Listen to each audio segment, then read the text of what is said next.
Just looked outside and my new Greenworks Pro electric lawnmower got here. Yes, I am going to be cutting my own grass now because my yard people have messed it up so many times that I finally said I fired him. So he must have cut his grass today. I was going to do it with my new Greenworks Pro, but I guess I'll wait till next week to cut the grass when it gets longer. There is the Greenworks Pro sitting so fresh outside the door. Let's get it inside.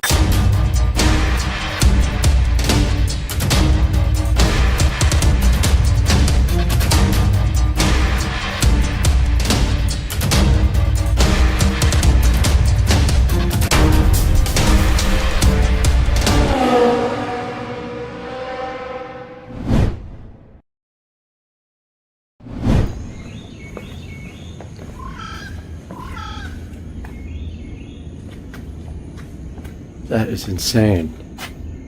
Look at all the bugs. Whoa.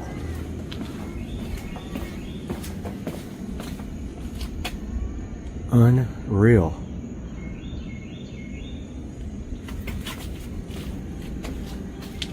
There's millions of them. I've never seen anything like that. Whoa. Not gonna lie, I didn't expect this to be that heavy, but it was quite a event getting that in here. I rolled it in here, but yeah, it's pretty cool looking, huh? It does come with one battery and a fast charger. I did buy an extra battery as well. So I have 2 batteries for this, and they're both the good batteries.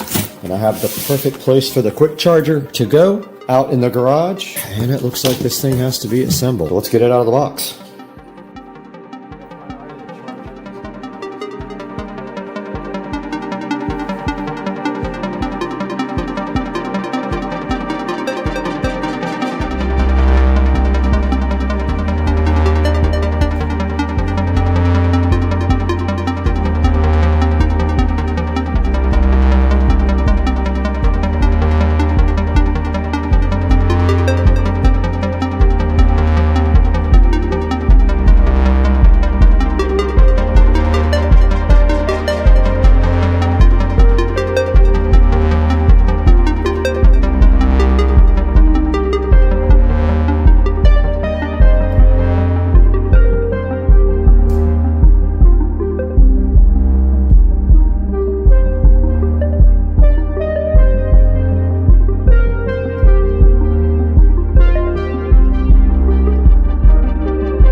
All right, the next part of the puzzle did arrive for the Greenworks project, and this is the Greenworks Pro 80 volt trimmer here, and we're going to go ahead and get that unboxed as well and take a look at that today. I did order a blower as well, so I will have all 3, and I can get rid of my gas-powered blower.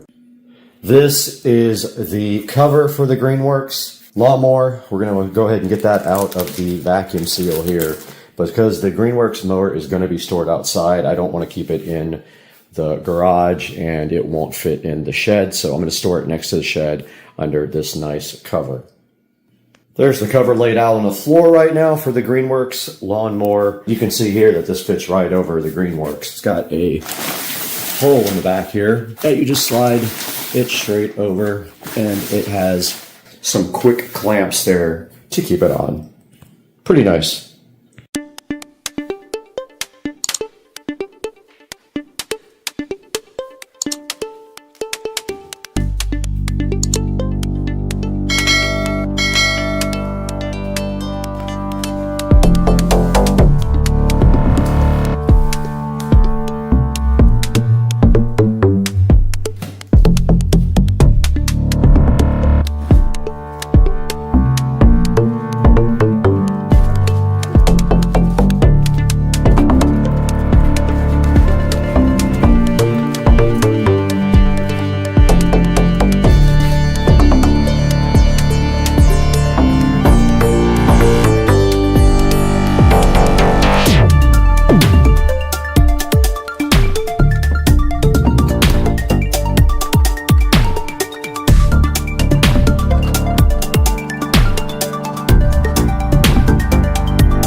just came back inside and the light was fully green.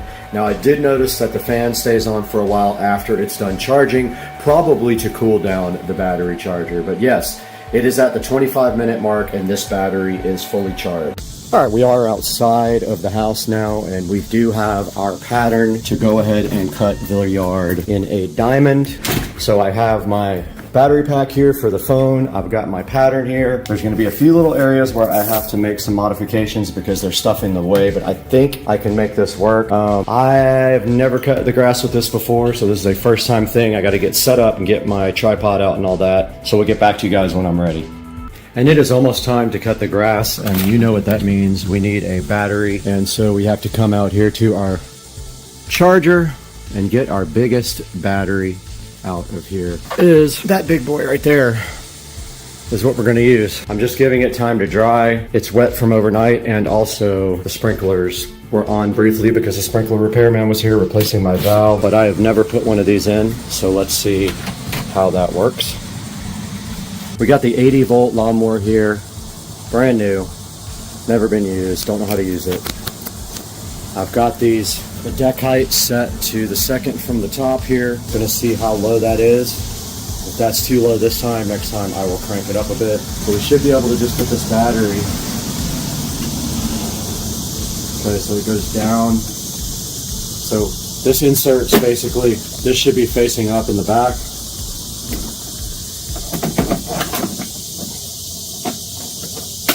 And then it clicks, I guess, and it's in there. And the battery is full. Now we should just be able to push that button.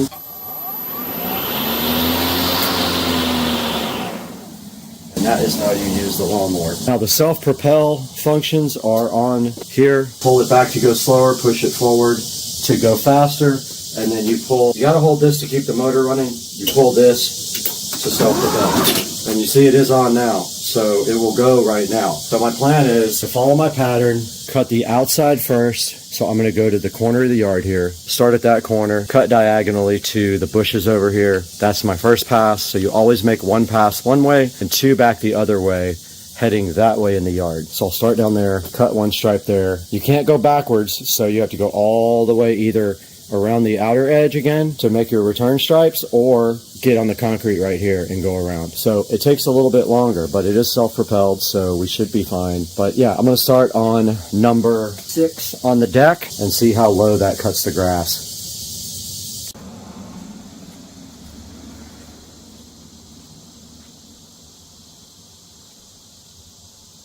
All right, I let the yard dry for about 45 minutes. I know it's not completely dry, but I don't have time to wait. So I'm going to go ahead and start cutting. And we can go ahead and start on the edge here, go around to the corner, and put our trail back, but I gotta get my pattern out here just in case I forget what I'm doing.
Okay guys, the final part of the puzzle did come in for the Greenworks project, and that is the Greenworks 80 volt blower that goes with the rest of the kit. It is sitting right here, and I was not able to use it the other day when I cut the yard, but I will be using that next time. And just to give you guys a little update on the yard, this is what it looks like the next day after I cut it the other day. All right, here's a good look at the yard after I did cut it with the Greenworks mower. Looks pretty good. I did also edge it with the electric trimmer, and you can see it came out really good. This lawnmower absolutely rips through everything, no problem whatsoever with it, so I do highly recommend it. Let's take it into the studio now. We'll look this stuff up on Amazon and give you guys a link for it if you want to buy it. Oh, hey guys, I didn't even see you there. Welcome back to Supercar Street Racing. You're with Brad, and if you haven't been with our channel before, I'm so happy to have you here with us. And if you have been here before, I'm happy to have you back. Please like and subscribe is the first thing I would love for you to do to support the channel. And we are celebrating our first time to get rid of all of the gasoline powered things at the Supercar Street Racing house. Now we only have electric powered things at the house, so we can get rid of all of the fossil fuel that we have to store over in the Supercar Street Racing shed in the compound. And right in front of me right here and right now is the Greenworks 80 volt brushless, cordless, self-propelled lawnmower. And this thing does have a 60-minute charger. I went ahead and verified with you on the video that it charged in about 31 minutes, but I don't know how much power it had left right from the factory. And you can see right here and right now, we did cut the entire front yard, the entire backyard, and we still had one bar left on the 80 volt lawnmower. And this thing absolutely rips. It's so cool. It does get right through any amount of tall grass. It is self-propelled. It has a slider on the left side that controls the speed of the propel. And on the right side is where you press the start button and you hold down another lever for safety purposes. And then the self-propel lever is back in the back. If you let go of that, the lawnmower will stop going forward. And this thing did rip through the front yard like it was nothing at all. Now this thing does come with a very big, strong battery that did take about 31 minutes to charge, and it was plenty enough power to rip through the yard. Now complementing the Greenworks 80 volt mower, we have the Greenworks Pro brushless trimmer that I did purchase as well. And you could see in the video that I did trim the entire front yard with just a weed eater. Everything looked absolutely amazing. It did a great job. Absolutely no worries about the power or whether it can handle big grass and trees or brush. It has no problem at all with any of that stuff. And it does come with a battery also, the one that I will link in the description. And it's a smaller battery than the one that goes into the mower. It's less amp hours because you don't need that much for the trimmer. Right here in front of me is a Greenworks 80 volt 170 mile per hour blower that I also bought and have not even unboxed yet. I had to go ahead and cut the grass, and I didn't have this yet, so I used the gas blower for the last time. That is up for sale now.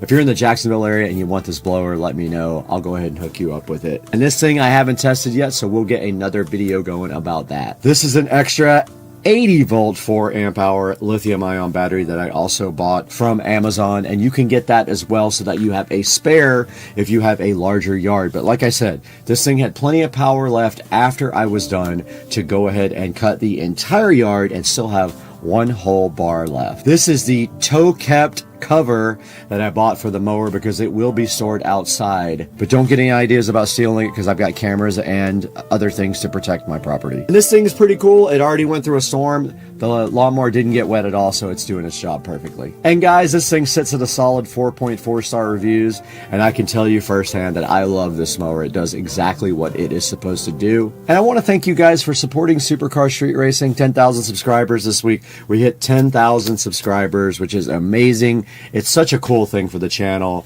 and I hope you guys like and subscribe. And I will leave links to all these products in the description. All you have to do is click through any of my links on any of my videos, buy anything you want from Amazon from any of those links, and it does help us out so much, and we do appreciate it. Like, subscribe. We have to get out of here. The yard has already grown up so much, we got to go cut it again.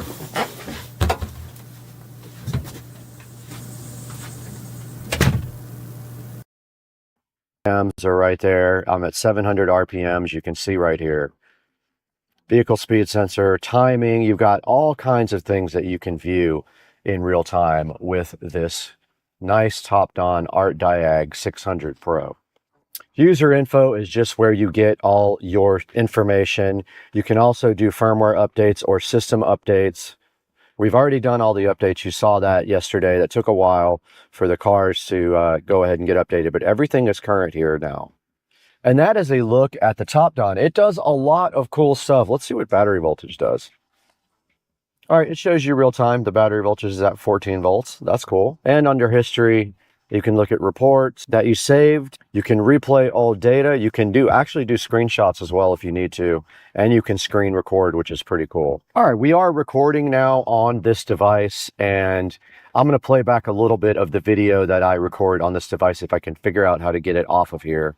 This is recording right now. So if we go back into diagnostics and we go to VIN, all right, it's scanning now. Let's do auto scan. I'm going to record the screen and see if I can get the file off of there to play back for you guys. And it is scanning now. It's at 30%. You can see at the bottom, 40%. It said no DTCs actually, but it is on. The light is confirmed on the dash. And it is at 70% now. Occupant detection, passenger door, driver door. And it said no TTCs on occupant detection. Passenger door, driver door now does not exist on that one. And if we do a report here, there is the report that you can get from this, and then you can save it and look at it later, and you can see the codes right there and what they mean. Pretty cool 600 Pro scan.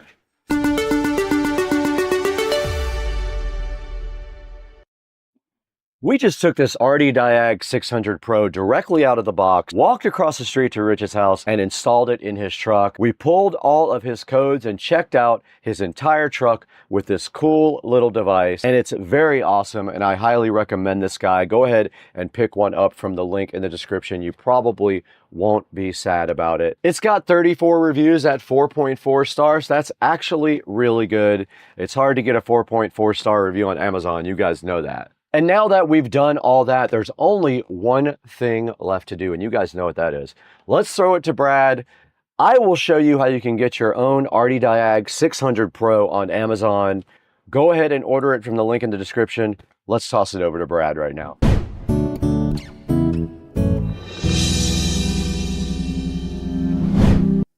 Hey, what's up, everybody? Welcome to Supercar Street Racing.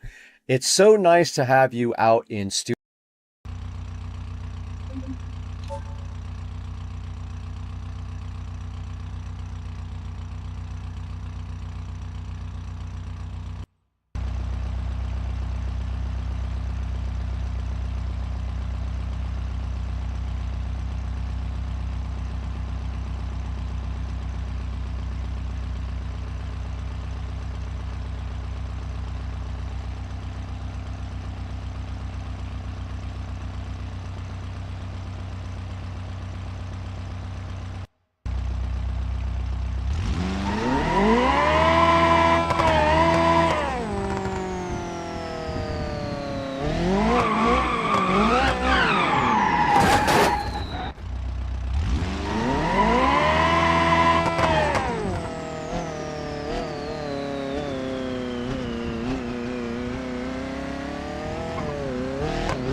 What?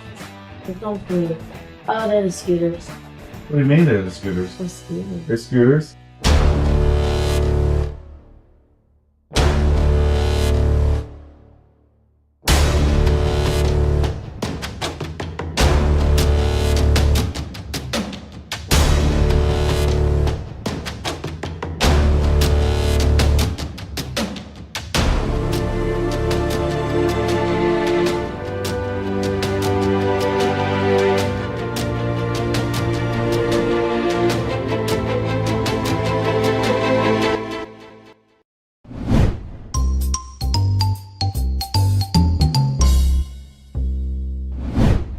right, well, it is officially 1:21 in the morning. I'm exhausted. I got the Christmas tree all set up, as well as the Navi scooters, sitting here waiting to surprise the kids in the morning. Hopefully we get a good reaction out of them when they realize that it's only November 9th. So we're celebrating Christmas a little bit early, but I think it's going to be really fun to see the reaction.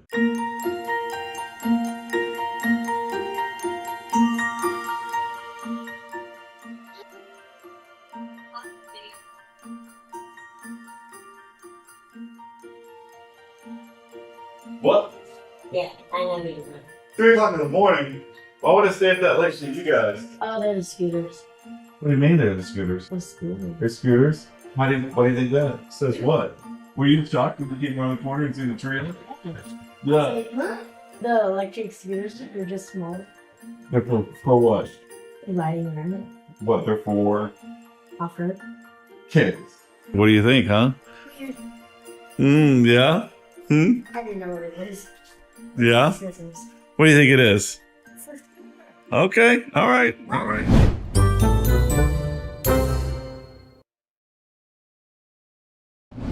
Alright, so we're back. This morning, the kids woke up to a really fun surprise. Tell me a little bit about what happened this morning when you got up. So when I woke up, I went out, and then I saw the Christmas tree, and I was like, it's still a month away from Christmas. And then I saw the presents, and I was like, wouldn't he want to surprise us? What about you? When I walked out, like, it's Christmas early. Yeah. Or did I sleep all night? You thought you slept all the way till Christmas Day? Yeah. Yeah, okay, that's funny. All right, so anyways, listen, great surprise. Sponsored on behalf, obviously, of NAV. Hey guys, Supercar Street Racing, and welcome to part 3 of my $35,000 pool remodel project. Now, part of the pool remodel project, of course, is going to be replacing the LED color changing bulb that is in the pool. So, a lot of the older pools have a 10-inch white spotlight. Now, that was made by a bunch of different companies. Mine is an Amerilight, and there's an easy way to take that bulb out and replace it with a LED color changing bulb, and that bulb is controlled by the switch. So what you do is you flip the switch off and on a number of times to change the color pattern. Well, that was the old school way of doing it, and my bulb was left on when I went out on a trip for about a week, and I got back and some of the LEDs were burned out. So what are the cons of doing it this way? Well, of course, the bulb housing is a metal housing with a rubber gasket around it, and that can leak if you don't install it correctly. So every time you change the bulb in that type of pool light with a metal housing that sits in your niche, you have to buy a new gasket, or it's recommended that you buy a new gasket, and you put that new gasket into the metal housing. I'll show a picture on the screen right now of that. And then you put the housing cover back on, and then you screw that into the pool niche, and that is how you replace a light. Now, it's the same procedure if you're just replacing your light with a white spotlight as you are a bulb that has LED color changing inside of it. So I had that in my pool, and it is in there now, but like I said, I think the blue LEDs are completely burned out in that now. Now let's talk about what you have to do in order to replace the entire housing, or in this case, put a new Poolexa LED color pool light into your existing niche. So the way that it works with your old school pool light is your old school enclosure actually has a place for the cord to go through, and then the cord actually goes all the way from your enclosure to your circuit breaker outside, which I will show you guys that in a couple of minutes. And so when you put a new bulb in there and you put a new housing, now if you're just replacing the bulb, you're okay. If you're replacing the whole housing, let's say your housing is worn out like mine was, you have to pull a new cord all the way from the pool light down underground through the conduit and up to the electrical box there. Now you're going to ask me, how do you do that? Well, it's pretty simple. So what you do is you take out the existing housing, It should have some extra cord inside the housing in the niche. They recommend that you leave about 4 feet of extra in there when you put a new bulb in. And you cut that wire, you tie the new wire onto that with electrical tape. You tie it really tight, and then you come to the electrical outlet junction box and you grab the old wire and you pull the new wire through and reconnect your new wire. Now, what we have here is a little bit of a different change for my LED color pool light. Now, this is new technology. This is a Alexa LED color pool light for in-ground pool. Let's get out the tablet. So we're going to get some video of this here with the tablet. Now, this is exactly how it came out of the box. It kind of came out messed up, and so I want to make sure that I wire it up and that it does work in case I have to return it. But you see here how the box was broken. So what we're seeing now is we are going to do an unboxing of this live with the tablet here as the camera source of the live unboxing. So I already took the plastic thing off. I took it out of the cardboard box, obviously. Now let's get this thing opened up and see what's inside. All right, so this is the Alexa LED pool light for in-ground pools. All right, so first thing we have here is our instructions, and it looks like the same instructions that I pulled offline. So a good look at that. Here's your instruction manual.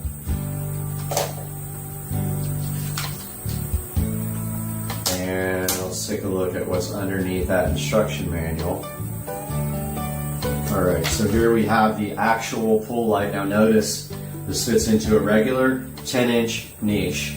And so you would actually remove your old pool light housing completely, which actually goes into your niche.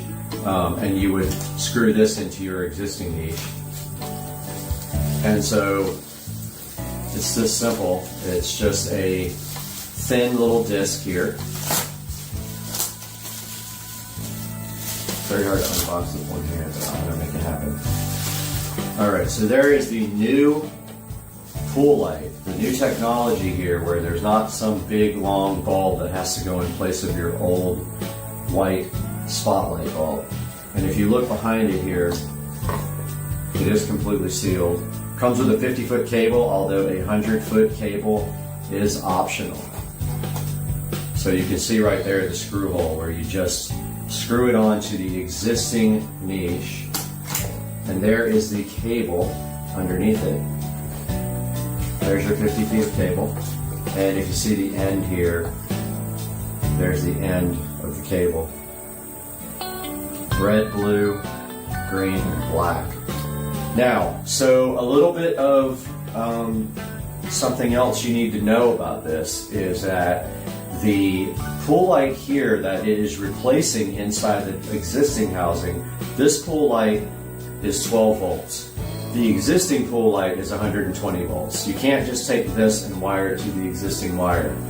This actually has a controller that wires to your existing 120 volts, and it provides you with 12 volts, and then that connects to this wire, which we are going to do here live and see if we can get some power going to this light. Now here's the actual controller, and I'm going to need to grab some scissors to get that done, so I'm going to go grab some scissors real quick and we will be right back.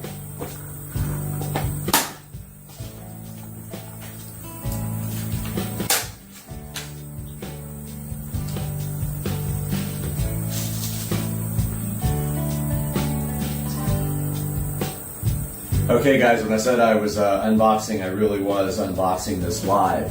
I went ahead and got some scissors, and you can see here that this guy is very well protected by styrofoam on the top and the bottom. So let's take a look at what is underneath there. So it's actually upside down. And here is the controller, if we can get it right side up without breaking the actual pool light now. Alright, so here's a good look at the controller. And this is what actually controls the light, and it is Bluetooth. there's a link to the actual manufacturer website. Alexa is the brand. Pretty sure they copied Alexa, but that's okay. So that's a look at the controller. There is a open part right there, but it is able to be hung on these two screws, which is probably what I will do. It actually has 4 screws to hang on. So once again, one of these wires goes to your 120 volts, the other one goes to your 12 volts that goes to the pool light. And just remember, 120 volts outside, you will have to do a conduit. That should be in conduit outside. So it looks like we got a power light right there. We got a gradient light. We got a steady light. We got a dimmer, a speed, and then we got some colors and some programs here. And I guess an app, Bluetooth control, must have an app on the phone that we need to download. So we'll take a look at that momentarily. But for now, let's see if we can get this guy wired up and working. All right, guys, so we got the light rigged up right now. So what we did here, I'll show you on the tablet. So we've got the DC 12 volt side, our 4 wires here. There is a black, a red, a blue, and a green. You can see we got these nifty little quick connectors on it that I got off of wish.com. Black, red, blue, green to black, red, blue, green to the pool light. The other wire coming out is hot for the 120 volts. It is wired up right there to an extension cord end that I kind of rigged up. And now we are going to plug it in and see what happens.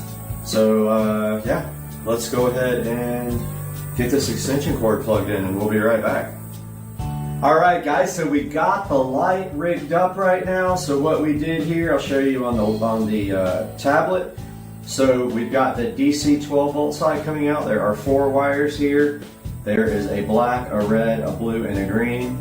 You can see we got these nifty little quick connectors on it that I got off of wish.com. Black, red, blue, green to black, red, blue, green to the pool light.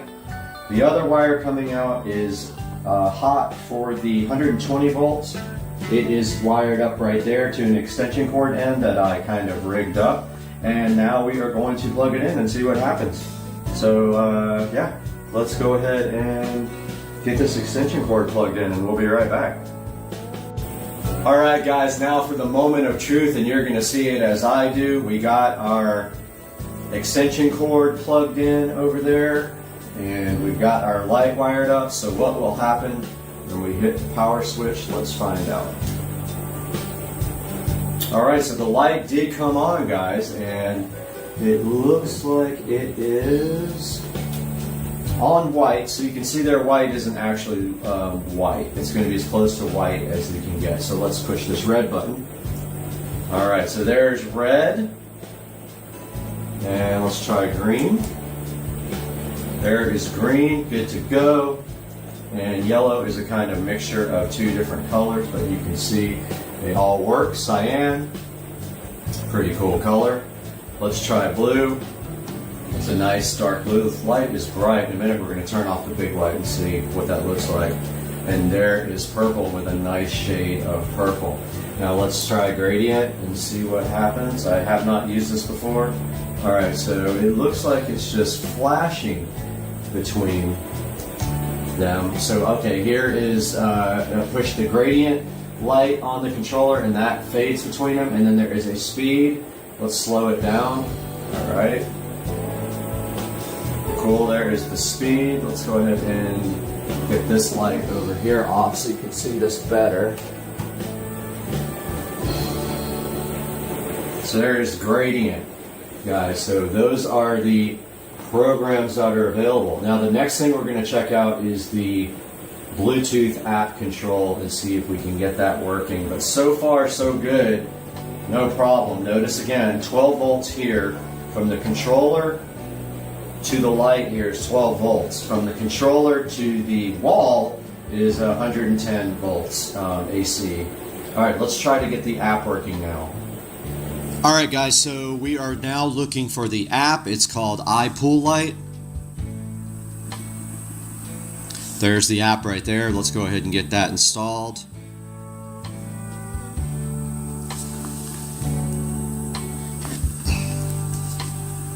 Okay, so that's installing iPoolLite. It says to install that app. While that does that, we are going to get on the camera on the tablet. So we are now recording on the tablet. We have the app here. Let's go ahead and open the app. And it wants to use my location. I'm going to say OK. And now it says to be 30 foot within range. And so let's see. It says to install the iPoolLite app. It says to push the app Bluetooth control button on the control panel. Alright, I pushed it. It's flashing. Start the app. The app will automatically search and match the controller. I don't even have Bluetooth on my phone on. It is on, okay. So I did not on the camera on the tablet. So we are now recording on the tablet. We have the app here. Let's go ahead and open the app. And it wants to use my location. I'm going to say OK. And now it says to be 30 foot within range. And so let's see. It says to install the iPoolLite app. It says to push the app Bluetooth control button on the control panel. Alright, I pushed it. It's flashing. Start the app. The app will automatically search and match the controller. I don't even have Bluetooth on my phone on. It is on, okay. So I did not search. So let's kill the app and go back in and see if it finds it now. Okay, not sure if it is connected or what. Let's see. Okay, so it works. As you can see here, I push green, it turns green. I push blue, it turns blue. You guys can see back and forth between the tablet and the light that it is working. I'm going to go ahead and press mode now. I'm going to do, I don't know, red, green, gradient. Oh, there's all kinds of selections on here. Mode. What is ring? Oh, you can actually just select on the phone with a ring what color you want. Tricolor gradient is 3 colors. 7 color jump. 7 color gradient. That's the one I like. Alright guys, so the app Bluetooth control works really good. And you guys are seeing both the app and the light here. So I guess you can set it to go to music, but I would bet that's the music that the phone hears. I bet it's not the music that the control box there hears, so that's kind of worthless for me. It has a timer on here as well, at the bottom right there. It has settings here. You can change the skin of the app. It's got an operation guide. Yeah, so it's got a lot of cool features here that you can go between colors, you can flash, and you can change the speed. And then we have, here's the Bluetooth devices that are available. There's one here. Yeah, man, this is pretty cool. You can do custom here. You can click a color, and you can go between colors. You can do the breathe, jump, flash, or gradient, and then click run. So this is iPoolLite control light. Now I'm going to show you guys, it is raining outside, but I'm going to try to show you guys how you connect the pool light outside, because this is a success. The pool light actually works. I don't have to return it. So we are good to go, party people.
All right, guys, as you can see here, it is a rainy day in Florida. We're supposed to have rain all day today. We're going to show you guys out here as much as I can without actually getting wet, but see the pool over there. The pool light is over there in the corner. Right now we have a switch right here that is currently controlling the pool light. That will no longer be the case. Just notice when I turn the light on here, it should come on. It's on, however, blue is really burned out pretty bad, so that's why you can't see what's happening there, but there's red. So there's the pool light. Now, there's only a hot wire in here, there's no neutral, so I had to buy a special smart switch to be able to control the pool light. Now, over here, on this side of the house, we have to the wall here, and you can barely see it right now. Let me go ahead and go out there. We have right here a wall box. Now that box right there, that octagon shaped box right here, is actually where the pool light comes up in from. Pool light wire comes up from the pool light, and that will have to be pulled back through from the pool light over there all the way to, getting the camera wet, but all the way to back over here on the side of the house by the wiring. And then my plan is to put the control box right here on the wall as close as I possibly can and run possibly some conduit from around the corner right there, because I don't want the control box outside. Now the other option is running the control box inside the house, but I really don't want it. It's kind of ugly. I don't want it on the wall inside of the house right there. So chances are I am going to put it right there on the wall.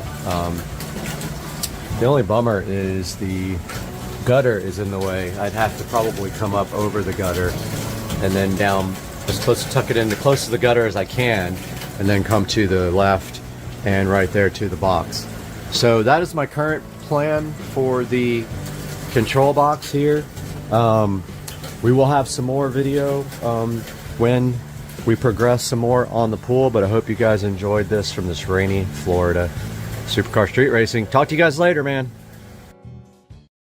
We can almost zoom in on the moon with video. With picture, we can go all the way in. It looks so cool right now. I love it. Alien. Look at this guy just chilling with something in his mouth, heading towards the salad. And then there's another dude back there who took off.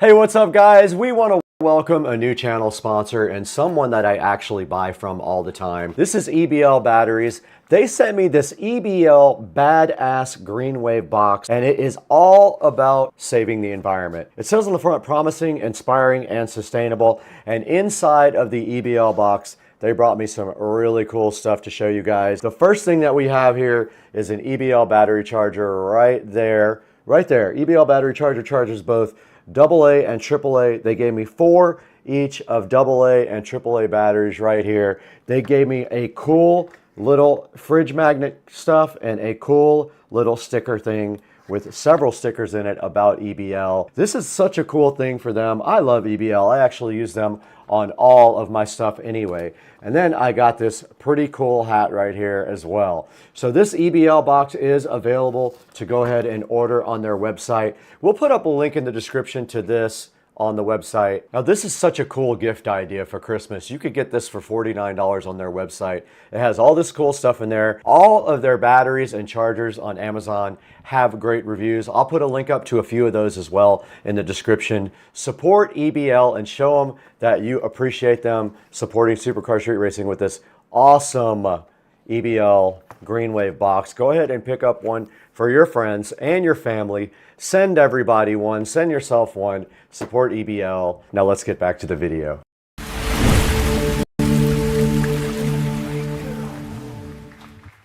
What's up, everybody? We're back in Studio A with Supercar Street Racing, and Windbridge reached out directly to us to see if we wanted to take a look at this cool little guy right here.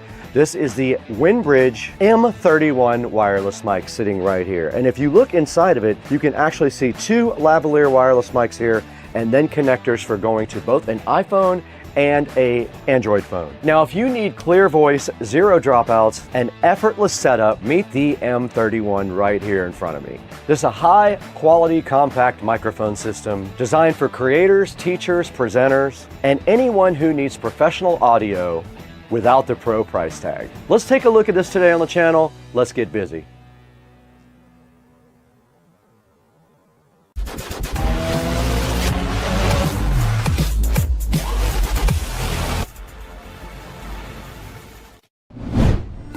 I think we have the mics covered. Welcome back to Supercar Street Racing Studio A. This is the studio that is outside of the main house and where we do a lot of our editing. It's our most powerful editing rig, and we do a lot out here. Welcome to our studio. Today we have the Windbridge M31 to show you guys, and the first thing we're going to do right off the top is go ahead and start listening to the way it sounds. We are using the DJI mic right now. We're gonna move to the Windbridge, but first we have to get it out of the box.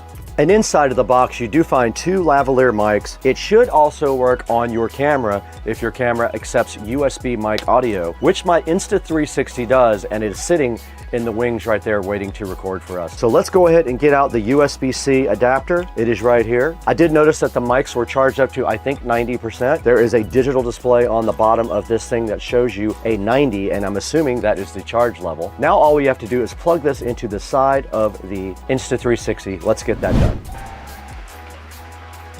I think we have the mics covered.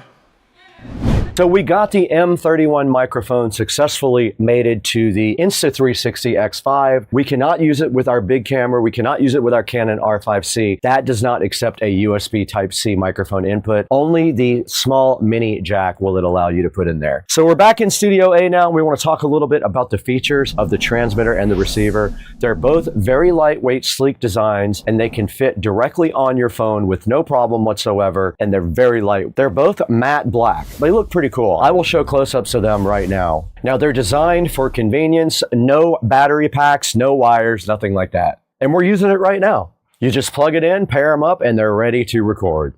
Now, the Windbridge is able to deliver great sound quality with noise reduction as well, so your voice stays clear and front and center. So that means even in noisy environments, it'll capture all the sound without the noisy background hiss and environmental issues. It says it can go up to 160 feet. We will test that because it uses 2.4 gigahertz wireless. Now, the M31 has a rechargeable battery that allows you to use it for up to 6 hours. And both the transmitters and receivers quickly charge via USB-C. Now, the M31 comes with a rechargeable battery good for up to 6 hours. And it recharges very quickly over USB Type-C. They actually have USB Type-C connectors on the individual mics and on the receiver itself. It comes with multiple adapters also, one for Lightning and one for USB Type-C, which means you can use it on regular computers, smartphones, and other devices that allow USB Type-C audio. You're also going to find handy touches like real-time monitoring, volume control, and automatic pairing. So if you're looking for a mic that delivers lightweight, affordable, pro-level sound, the M31 is a mic for you. So in this next section, I'm going to leave you guys in the studio and I'm going to walk outside and actually test this mic outside where the real world conditions.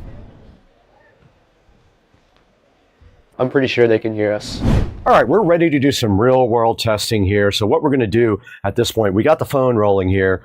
We're gonna walk outside of the studio and towards the pool, down towards the dock, inside the house, and do some real world testing. Let's do it. I'm taking you with me. All right, I'm walking outside now. You guys can see that. And I am walking towards the pool.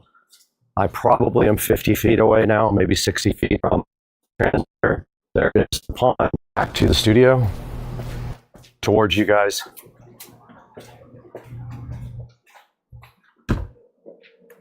And we're back in Studio A now. So we did test the real world conditions. We'll know when we look at the footage how that sounded and if we actually made it all the way with no dropouts at all. Now that you've heard the real world performance both in my studio where we have pro sound deadening and outside where we have none, let's go ahead and throw it into Studio B and see how you can get your own WindBridge M31 lavalier wireless microphone. We might need a few hundred more.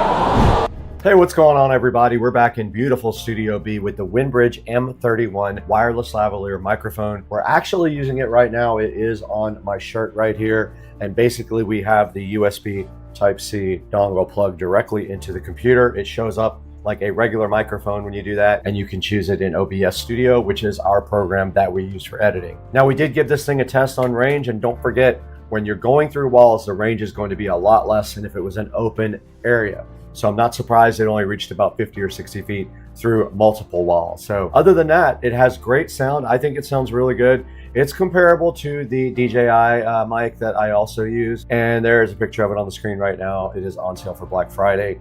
However, we might not get this video out before then. But go ahead and check out the WindBridge M31. I will put a link in the description to it. Pick one up today. They're pretty cool. We're going to be taking this thing to Las Vegas with us when we go visit Navi on their booth. We got to get out of here right now because we got to finish editing this video.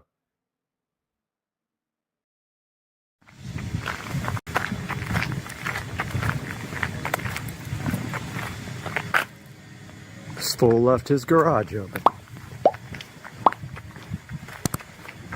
Look at this guy. Garage wide open. And look what I got. Common key. Guy, some kind of YouTube star. Got him.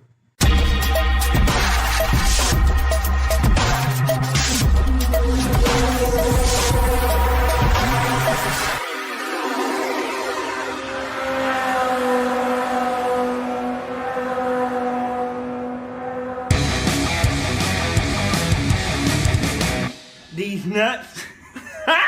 Hey guys, welcome back to Supercar Street Racing, and today we have a shipment for the golf cart, and this is a uncommon key for the golf cart. There are many reasons why you should get an uncommon key, especially if you don't want your golf cart stolen. You bring your golf cart anywhere into the public area, and literally anyone with a club car key can walk up to your cart and steal it. So today we got an uncommon key on Supercar Street Racing. Hey guys, welcome back to the channel, and today we are going to figure out one of the biggest issues with the club car precedent, and that is all club cars come with a common key, and right here we have an uncommon key.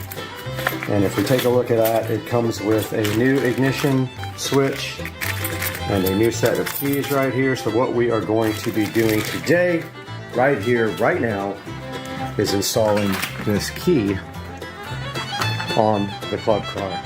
So we need to take out the existing ignition key that I put into the carbon fiber dash and install this key. We're going to do that right now, guys. All right, guys, so here we have the carbon fiber dash. Now I am still waiting for a new keycap for this. I might actually just refurbish this one and then cancel that order. But yeah, we need to pop this little thing out and then pop the ignition switch out. I do have some trim tools, but also a little screwdriver might be better for this. There's not much room to work here. But as you can see here, this little plastic cap, it was kind of hard to get on. And of course I just scratched it again. It's going to be harder to get off, but I'm going to wait till I get the ignition out because I don't want to mess it up any more than it already is. But yeah, this ignition is just kind of wedged, the dash I mean, is just kind of wedged in here for now.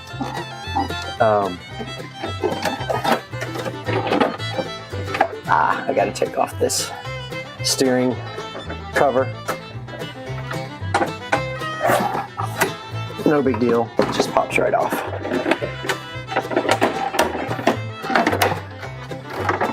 So that is it. That's how you get out the dash. Now here is the ignition switch clearly labeled from last time.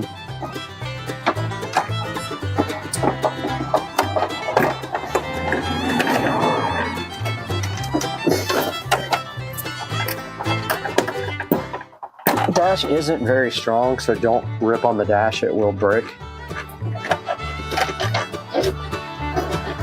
There is a metal ring behind this.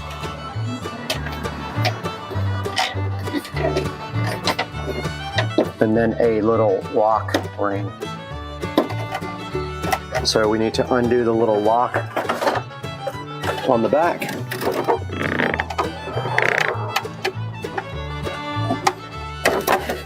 Ah, the lock's on the front, I forgot. Yep, we're gonna have to get out that.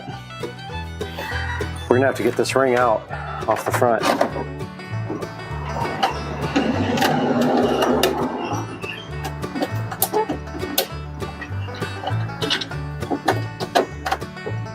Yeah, I don't want to scratch it up anymore. It already scratched. I'm going to end up painting it, I think. So I'm getting my trim tools out. One of them fell back in the battery compartment. It was kind of difficult to put this ring back on. I may end up breaking it.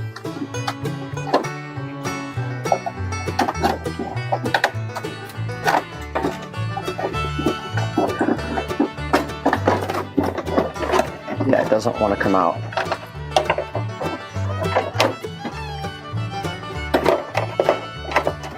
I had a feeling this was going to be kind of hard. Ah, okay. I just turned the actual key switch and that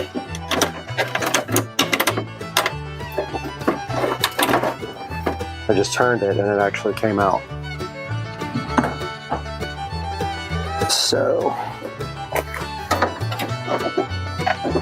now what's left is the rings. Okay, the ring is out.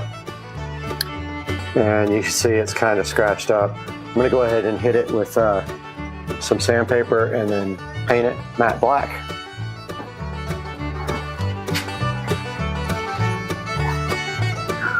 Where I have all my other stuff here. I'm just gonna scuff it up pretty good, degloss it. And of course my lights went out, and my big lights aren't even on. All right, I have a little sand block here. I'm gonna go ahead and hit this with the sanding block.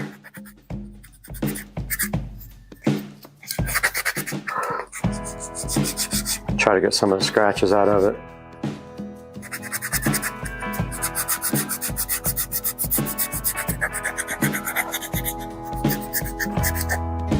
Got a big scratch right there.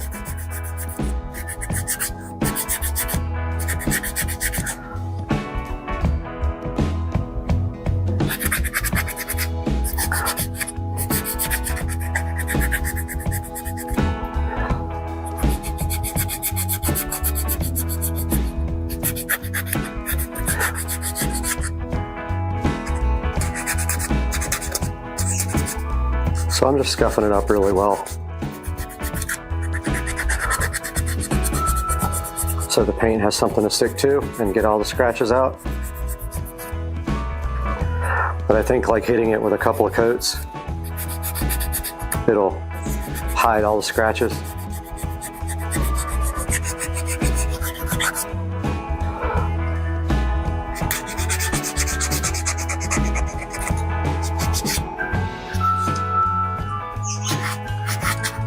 Ice cream man's coming.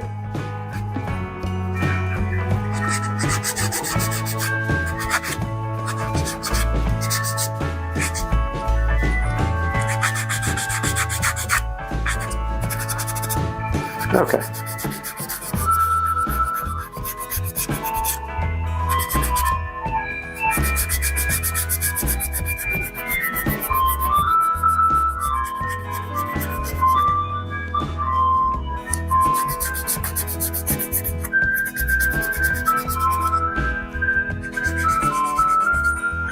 All right.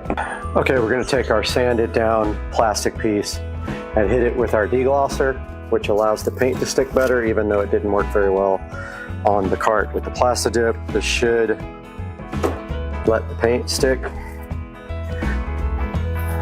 So here's rubbing it down with deglosser. I'll see if there's any deep scratches. I'll probably put 2 or 3 coats on it. But yeah, that looks good so far. Just remember, don't touch it with greasy hands after you degloss it.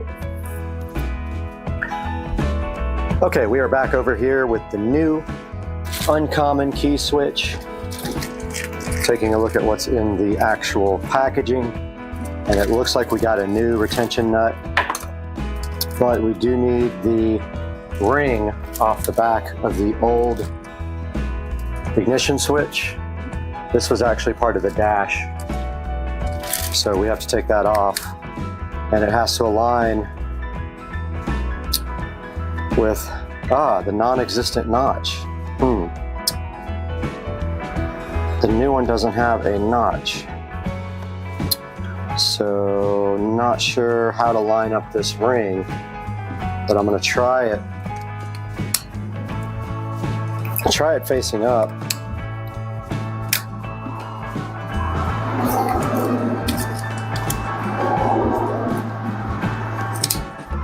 This came with the new dash, so it's not part of the stock ignition system. It's so you can mount this to the carbon fiber dash. So new key has a flat spot there, old key has a notch. So I'm just going to look at, I'm actually going to try the key and see if to the right is going to turn the cart on. Here's the new key.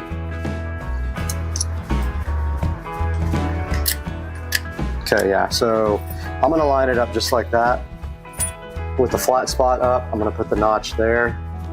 It doesn't stay on. There's nothing really to keep it on this guy. I don't know why the new one doesn't have this notch, but it doesn't. So now the question is, which wire goes to which?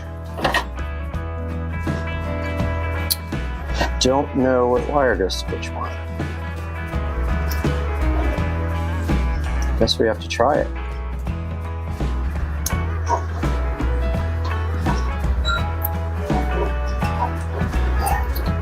Wow. Okay, well, maybe.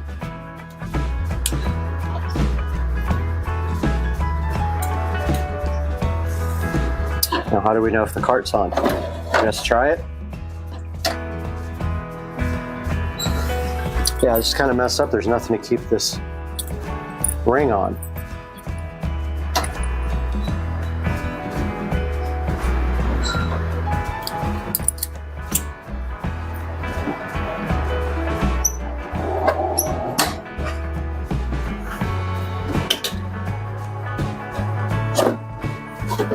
Okay, I'm trying it.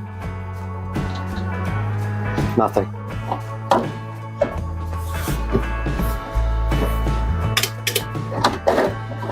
Okay, that does nothing.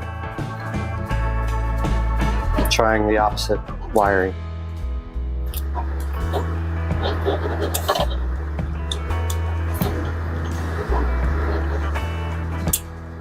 Okay, I heard something.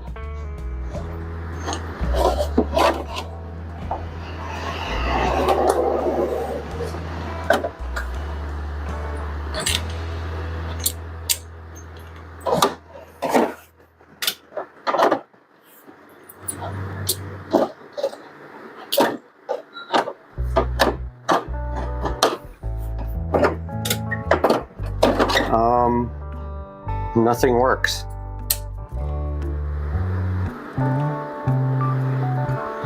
Neither way works.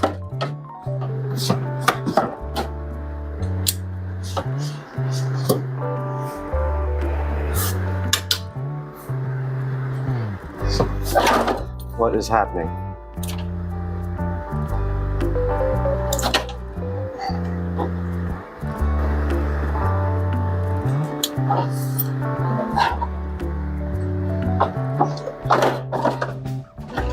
This doesn't do anything.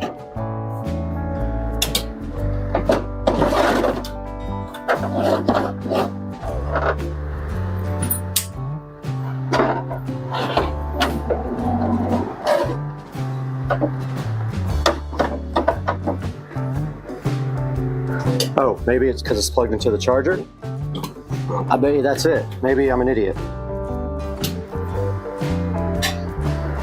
Okay, yeah. I did not know that. Okay, so that works. You can't have the cart plugged into the charger and go anywhere. It has a smarter than me system. So I really would love to try to figure out how to secure this. It kind of stays in place, and also these don't stay in place. I might have to open these up a little bit, or I mean they're there. I don't know, they're not very tight.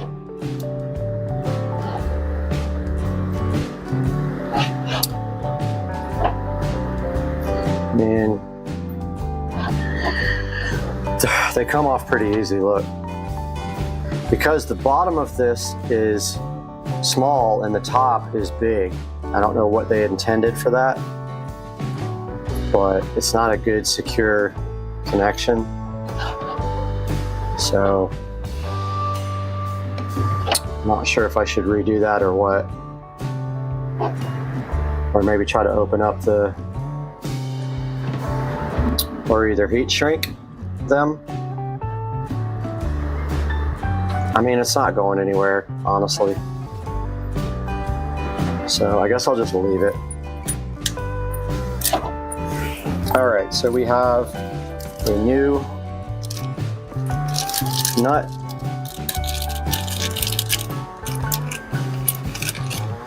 And all we have to do is put this through.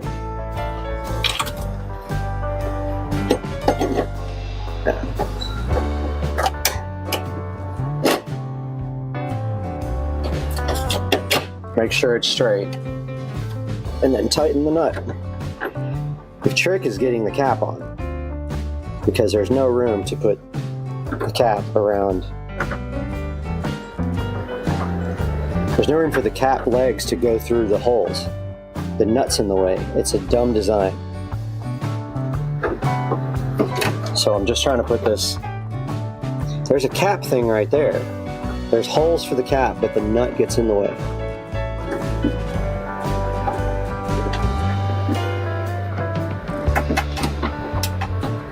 Okay, why doesn't that screw on?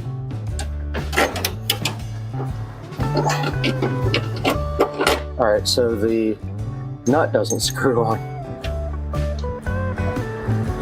It's just difficult. It's not impossible, it's just difficult.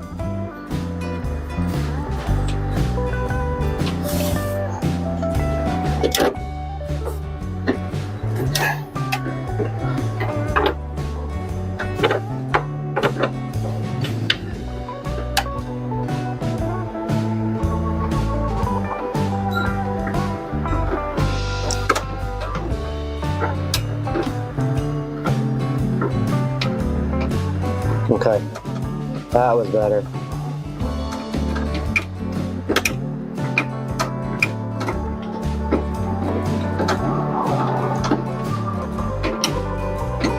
Okay, I know it's hard for you guys to see what I'm doing. I'm screwing on the nut.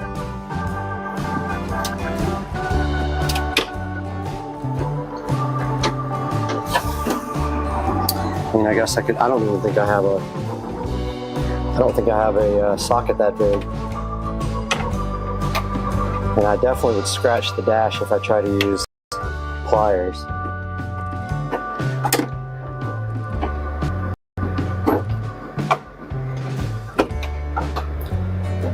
Man, this sucks.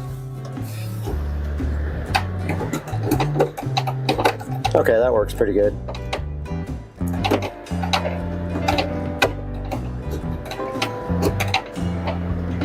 So my plan later is to come back with 12 volts from the back to power another USB thing that's a quick charger. But for right now, the problem with this cap thing is you have to fit it around there and the nut blocks it from pushing through. It's a really, really odd design. Kind of makes no sense. All right, I hit this with the first coat of Plastidip, and it does not appear that it is running, but I'm gonna give that about 15 minutes to dry and then throw another coat on. All right, guys, we got the uncommon key installed, and now we have our cap nice and plasti dipped, and we are going to see if we can install it. Last time I tried, I pushed on it and there was fingerprints all over it. So I plasti dipped it, and now it is ready to install, but I am having a hard time seeing. So I'm gonna turn the light on the camera and get right back to you. I want you guys to understand why this is frustrating. Look at that. So do you see the holes there? So that is where it has to mount. It has to go between those little, has to go between the nut, and the nut has to be just perfect in order to do that. So I'm gonna grab my pliers and go ahead and adjust this until I can maybe get it perfect. All right, guys, the key is installed, and I did get the cover on there and it looks fine. I'm gonna see if I can cancel my buggy's unlimited order because that looks perfect. Guys, thanks for joining us today. Hope you enjoyed the channel and have a great day. We'll see you next time. We are out here in the Supercar Street Racing sunroom after a short break, and today with this tiny Tesla, we do have this Keener or Quinner, not sure how they pronounce it, LED curtain light that was so graciously given to us from the manufacturer. We're going to get this thing unboxed today on the channel and see what it's all about. Hang out with us for the Keener or Queener, whatever it is. I will get an answer from them. LED curtain light on Supercar Street Racing.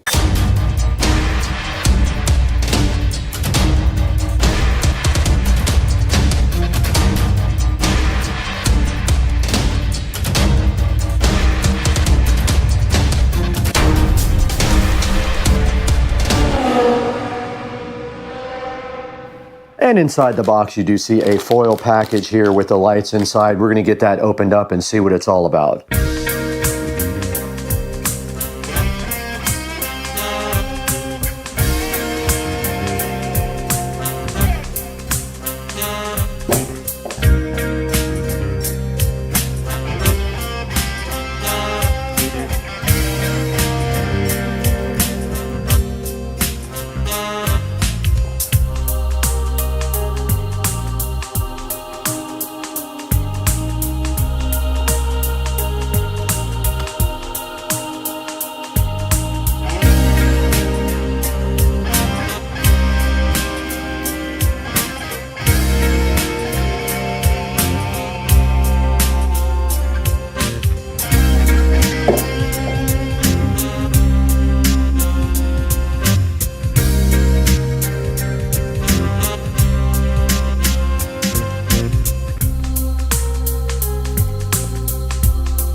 All right, we got the curtain lights all laid out, and as you can see, they are very easy to get tangled. So when you're laying these out, make sure you have a nice spot for them to go in and get all the little leg wires out like that, and then it is ready to go be installed. It's got a power supply on this end, and it does have hooks at the very top here for you to fasten it with. So that is how you lay out the light before you go install it. And look, it is about 12 feet long, I think, maybe more than that. But look, you can see how wide this is. This is going actually in the studio. So we are gonna head that way right now and get this thing installed in the studio.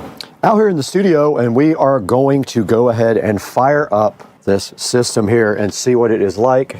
We do have a plug right here, and there you can see the lights are fired up, and they do have different modes. So let us get these things installed, and my plan is to go. It's too bad that you have to see this ugly power plug up here.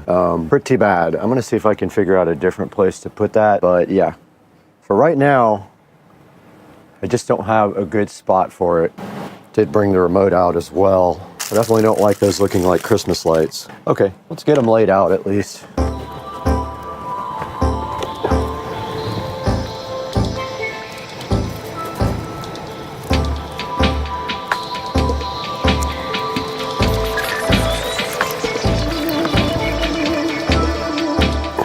this is a mess.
All right, as you can see right here and right now, we did get these lights installed, and we got them installed in a nice way here at the studio wall, behind the TV and behind the Supercar Street Racing signs and existing lights. We just have to run this one, I just noticed, behind this USB cord.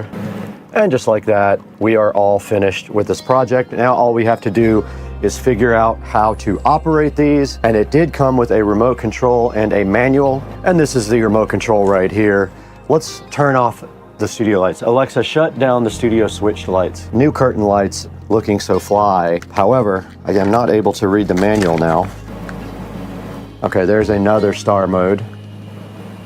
Pretty cool. These things are awesome, man. I love them. So that is the star button, called Dynamic Gallery. And that's pretty cool because it runs left to right there. This is very cool. That looks like a Christmas tree. Look, check this one out, guys. It's gonna look good behind me when I go live. And there is also a mode for music, so it can sense the music. That's awesome. That's a star, like, or a person. It looks like maybe a star moving around. Very cool. That just kind of fades between each color. Wow, these are awesome. I am so hyped for these things. They look great. All right, guys, here is another look at the curtain lights, and I will put the name of the company up on the screen as well. There is actually an app for this as well called SerpLife, and I believe they are smart. So let's go ahead and get the app downloaded here on the phone and see what that's all about too. All right, it wants us to add a device. Let's go ahead and do that. Turn on Bluetooth. Allow nearby devices. Let's see if we can do that. Allow. Okay, here we go. It found the device and it is adding it now. We're gonna call this the Studio Curtain Lights, and it is named as such. And then once we open up the Studio Curtain Lights, you can see all the different effects that we have available on the app. Got colorful, you've got effect, you've got gallery, you've got rhythm. You can make your own, and you can splice, which I guess means you can do multiple light sets. You have to have multiple. When you hit it, it says you need another light set. So apparently we could have done this in multiple strands, and we could have went all the way around the studio, but this is mainly for behind me when I am doing live stuff. Now let's throw it into Supercar Street Racing Studio, where we are now with Brad, and go ahead and finish out this project by taking a look at these lights online. Hey guys, welcome back to the Supercar Street Racing 4K production studio. And you got Brad right here. And today I'm so excited to show you guys the Keener or Queener. Not sure, it sounds a lot like Wiener, but it's Queener or Keener curtain lights. They are smart string lights for indoor or outdoor use.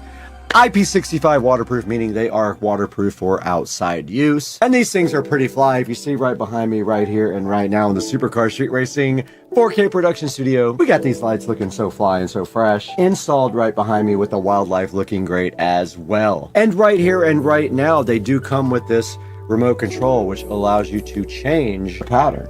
And you can see right there, we switched the pattern. Every time we change it, it does something very cool. And these things are just so awesome and look so good behind me in the Supercar Street Racing 4K production studio. And right here, we switched the color again. And this is the star mode on the remote. And this remote has a bunch of different things you can do. It will sync to music, or you can just do regular colors, or some of their predefined patterns are also very cool. And looking right here at the reviews, they have 4.8 star reviews, and they are pretty cool. Let's take a look at some of the pictures here. Now you can see right here and right now they do have Christmas tree going on in that, and I saw that pattern actually when I was flipping through these. But look, every time you hit this button that has a star on it, it does something else really cool. And there is kind of a diamond and an X pattern, which looks awesome. And every time you push the button, it just does something super cool. There is a kind of fan pattern going down from top right to lower left, and up to down, and left, right to left, and that's just going between colors there with the dissolve. That's kind of like a whirlwind kind of thing, pinwheel. And yeah, guys, so you get the idea. These things are actually really awesome, and this is the remote control here that comes with it, and there also is an app. Now these are Bluetooth, not Wi-Fi, so you cannot do Alexa smart features with them. It has its own ability inside the app to do smart features. And looking at some more of the pictures here, we see the IR remote and app, and we did just wake up our device back there. And look right here, you can do some cool things like spell out the word party on them. You can create custom patterns on it with the app. And right here and right now, you can make patterns for like Halloween or Christmas or whatever you want. And showing you right here, these are cool for gaming. And you can see right here in the Supercar Street Racing Studio, we are using them to accent the background when we go live. Now, please, when you buy something from Amazon, just click on our description and buy anything you want through any of our product links, and it helps us out greatly. And you don't have to buy the product that's in the bottom. You can buy whatever you want. Now, right now, we would love to stay and hang out with you guys all day, but we have to go get our garage floor shark coated. Let's go.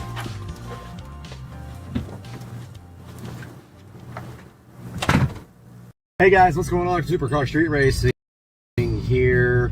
Saturday afternoon, just got done with a big project on the house that you guys are going to see in the next day or so. But I am headed to Advanced Auto Parts because we're going to be doing a 335i oil change video. And so I experimented a little bit with getting a filter from like Walmart didn't have my filter. I tried like 4 different ones and they were out of all of them last time. So I ended up getting the filter from Advance last time, and it ended up costing just as much as getting everything from Advance with the oil change kit. So the oil change special at Advance is $37. It went up quite a bit, $37, $38. 5 quarts of SuperTech full synthetic, which is really good oil from Walmart, is $18. But when you go to Advance, the filter is then another $14. So 18 plus 14, 28, 34. You're almost at the price of the oil change special. So you're better off just getting all your stuff from Advance at this point. If they have your filter at Walmart, definitely buy it there. But they were out last time I went, and I don't want to make a trip over there for nothing. So I like the SuperTech oil. The full synthetic SuperTech is just as good as Mobil 1. It is actually made by one of those, you know, higher advanced oil companies and sold to Walmart at a cheaper price. And yeah, so I think I'm gonna head over to Advanced Auto Parts right now. I already have some oil, so I have enough to make up it's 6.9 quarts for the 335i. So I'm gonna go pick up the 5-gallon oil change special. Usually you have to buy 2 so that you get 6.9 quarts, but I already have some oil. So gonna run over there and grab an oil change special now. And then after I have that, I'll update you guys on what's next. Yeah, I just wanted to tell you guys too, it's about $100 to get the oil changed at the local BMW specialist shop. If you're not into doing the work, then I suggest you just take it to them or the dealer. I think the dealer charges like $150, but I can do it for about $45 is what it fits max. So that saves quite a bit of money on this oil change. So I actually like doing it, but the difficult part about doing this car is that it's so low to the ground. Not only do I have to have a low profile jack, I also have to drive the car up on little boards to get the car even high enough where the jack will go under it, because I do have the M Sport suspension on here. So it makes it kind of hard. So I have to go on boards first. Then if I want to, I can maybe get it on the ramps, but I'll just put it on the jack, and I'll show you guys the jack point is right like underneath the shifter here under the car. There's a little point where you put the floor jack under. So yeah, so it's not an easy oil change by any means. And really, honestly, once you have your floor jack under there, you can just get your jack stands under there, and you don't really need to drive it up on any ramps. Those jack stands will definitely save your life, so do not get under the car without jack stands ready there for some emergency support if you need it. All right, guys, we are about to pull up at Advanced Auto Parts here. If this guy in the back doesn't ram me driving aggressively. I'm going to get the oil change special. Looks like it's kind of crowded in here. We are at Advanced Auto Parts. I'm not gonna record in the store because, you know, it's awkward sometimes for the people that work there. All right, guys, just got out of Advanced Auto Parts. Ended up getting the Mobil 1 5W40 European formula. Like, the car knows if it's, the oil knows if the car's European or not. It's ridiculous. But I got the K&N oil filter. It was $40 for 5 quarts of oil and the oil filter. So this stuff has gone up $10 since the last time I did it. But I already have some oil at home. Don't feel bad about mixing full synthetic oil. It's no big deal. Doesn't matter. And I'll update you guys next when we get there. I think that's a 640i in front of us. All right, guys, we are done with the gym now. And I forgot I don't have an oil change collector thingy, bucket. You know, they suck anyway because they leak no matter what. But I have like a plastic tray that I put them in. But I need an oil change collection thing. So I'm gonna head to Walmart here and see if I can find one. People will go at the light, you know, they like to stop and keep you there until it turns red. And so yeah, we're gonna hit Walmart up right now and see what they have. All right, we're out here at Walmart now. Looks like we got a 16 quart container here for 12 bucks. Not bad. I'm gonna go ahead and grab that now. I think that works perfect. Hey guys, welcome to the channel. Today we got a good special video for you guys because my last video about the Honda Civic oil change did very well. I think it has around 25 to 30,000 views right now. So I thought we would take some time to check out how to change your oil in this 335i. And now this is an N55 and this is an E93. Pretty much N54 will be the same procedure. And so we need to talk a little bit about what tools you're gonna need to do this oil change. And let's start from here and work our way over that way. So first thing you're gonna need is a funnel, unless you're gonna just try to pour it without a funnel. Next, you need the oil filter housing cover wrench. And this is one that I ordered off of Amazon. I'll put a link in the description. Now remember, BMW is smart. They don't have an oil filter that screws off from the bottom and covers you with oil.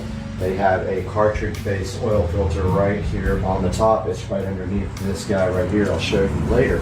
So this is the wrench, the socket that gets the top of the oil filter housing off easily without you having to use vice grips and ruining your nice oil filter housing.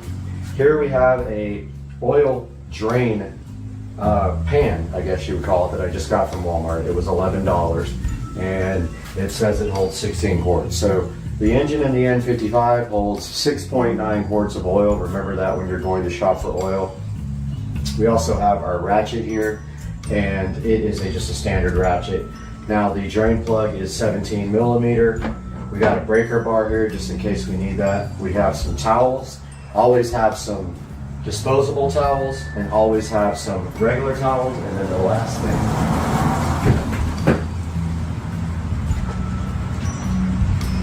is your supplies. Here are the rest of your supplies. Here we have 5 gallons of Mobil 1 synthetic, and we have a K&N oil filter.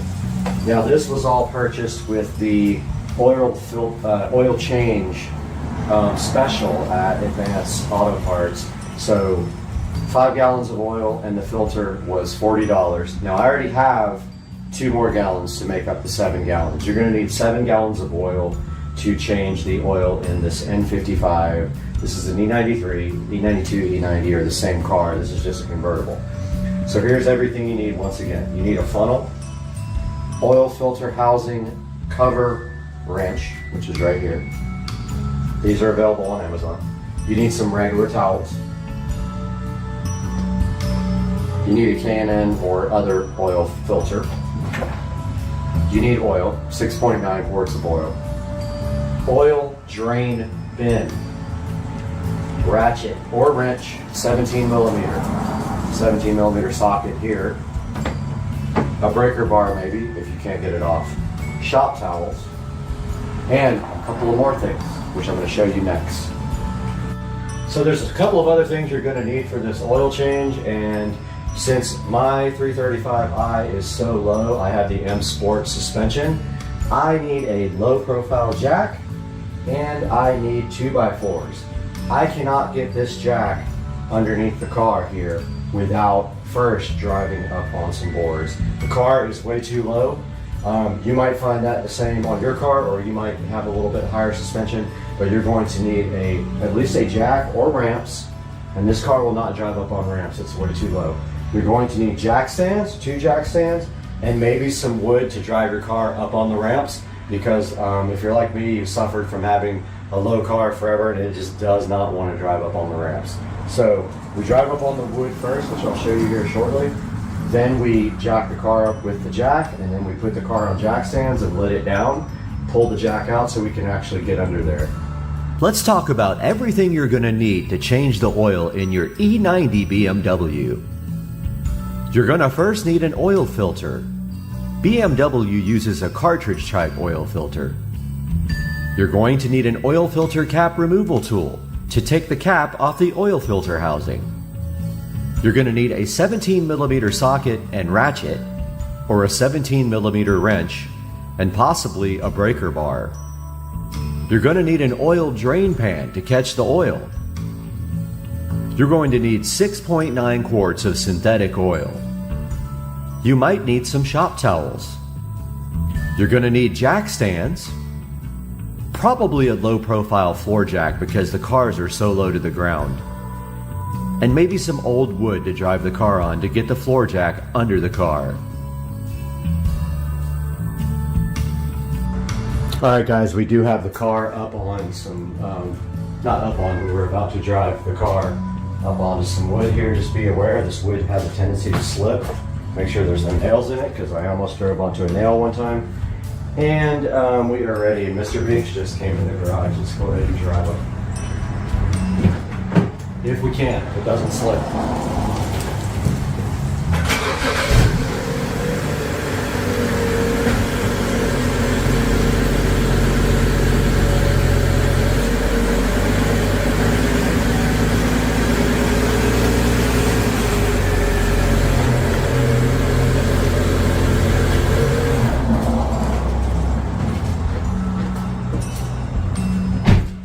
Alright guys, that didn't work at all. It just pushed the actual carpet here, so I'm going to try some different pieces of wood here.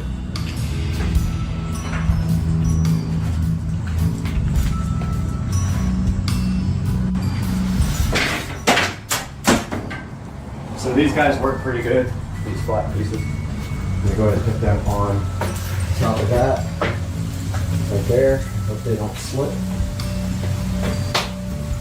This is why changing the oil in this car sucks. Big time. Let's try to get that up on those too.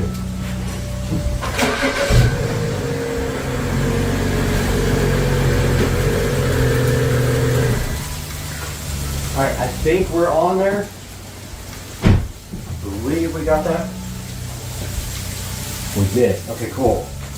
Now we must have enough room now. Let's make sure you're still in the frame. You are. Now there's a jack point in the center. It's kind of hard to see. But it's right in the middle. There's a hole. There's literally a hole where your jack fits. You can see it. If you look under the car, there's a recessed area where your jack is. You know you got it wrong if you get the plastic part and the wrong spot. Yep. So there's a plastic cover underneath here. Your jack fits right in the hole. And I'll show you guys once we get under the car. Car is coming up.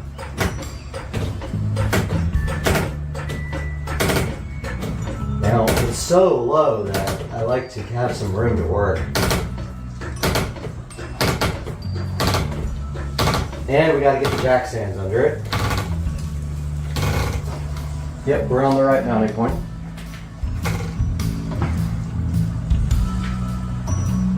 This is a Pittsburgh. Even the lowest profile jack I could find at Harbor Freight does not go low enough to get under this car without driving it up on the wood. Now we take our jack stands. Got our jack stands here. Raise them up. There's some jack points over here. Now here's the other issue. Now your wood is probably in the way of your... okay, it's right here. There's a jack point on the side of the car, which I'll show you guys too. Go ahead and go up a little bit more. So I can get all the way under there. Alright, so there's a kind of a rubber plastic jack point on the side of each side of the car that you want to be under. But don't put your wood too long on there because you won't be able to get your jack stand there.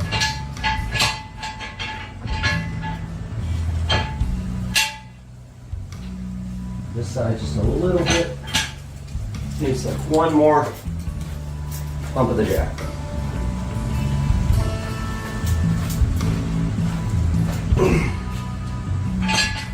Alright. That's perfect. Got the jack stands under there. Now the jack can't stay under the car because I don't have room to work. If it is, I'm going to go ahead and lower the car and the jack stands very slowly. So you just... Now, I would like to have this stay underneath the car. If I can work under there, I'll do that. If I can't, I will pull the jack up. Alright guys, I did jack up the jack about one press to get the stress off of the, not completely off of the jack stands, but to get some weight on the jack.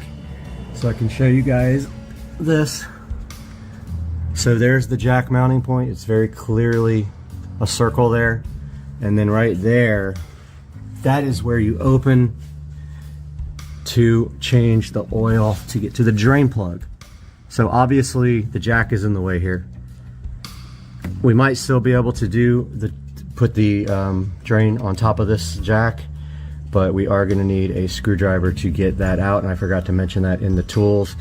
This, you just put a screwdriver in the middle. It looks like it's kind of stripped out on mine, but yeah, let me grab a screwdriver flathead. All right, guys, I managed to get some light under here and got the flathead. So you just, wow, this thing's super stripped out. Yeah, this guy is stripped. So my little cover stripped out. You're supposed to just be able to put that there, and it is not gonna happen. So I gotta turn it by hand or with a wrench. Let me see.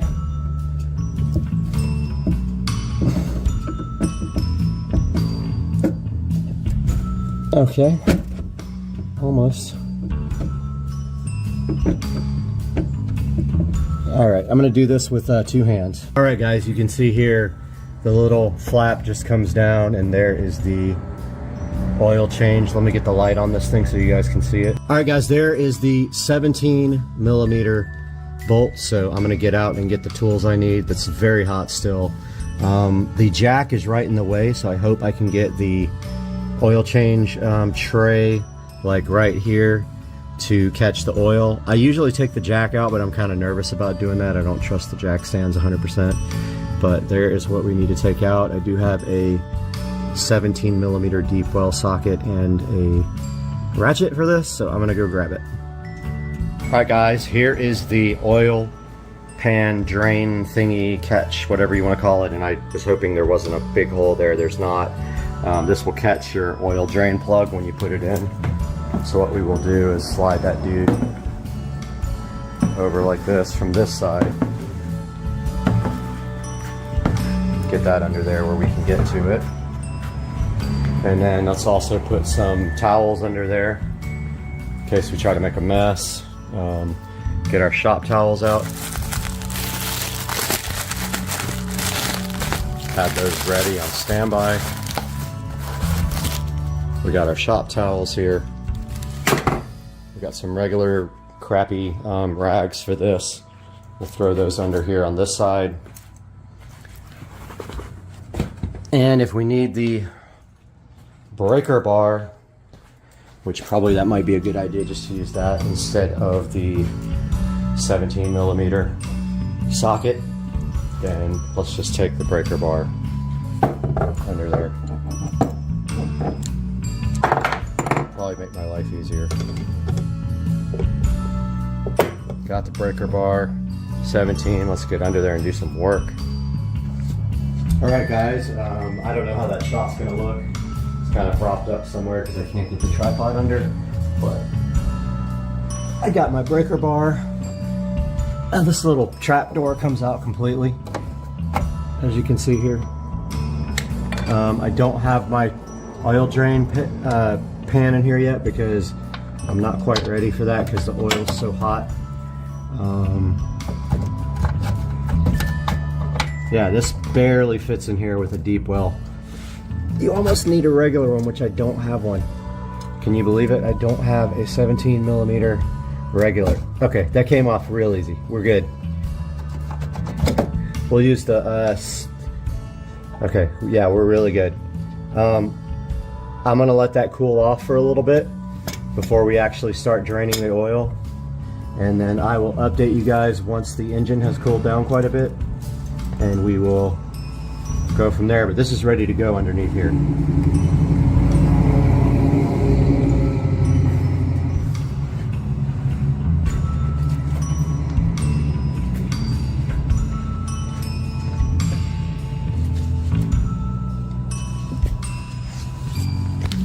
So I've got the fan blowing on the engine, cooling it off so it's not so dang hot when I get under there. But I forgot to tell you guys, in preparation for draining, always take off the oil cap because it lets the oil flow more freely. So just take off the cap, remove it there, and it'll allow the engine to breathe when you pull off that oil drain plug. So I'm gonna let this cool down for about 30 minutes before I start. All right, guys, while the engine is cooling down, let's take a look at what's in the oil filter box here. There should be a few things in here, more than one thing, probably 3 things. All right, so we got our, remember the BMW is a cartridge, not a oil filter. So there's the cartridge.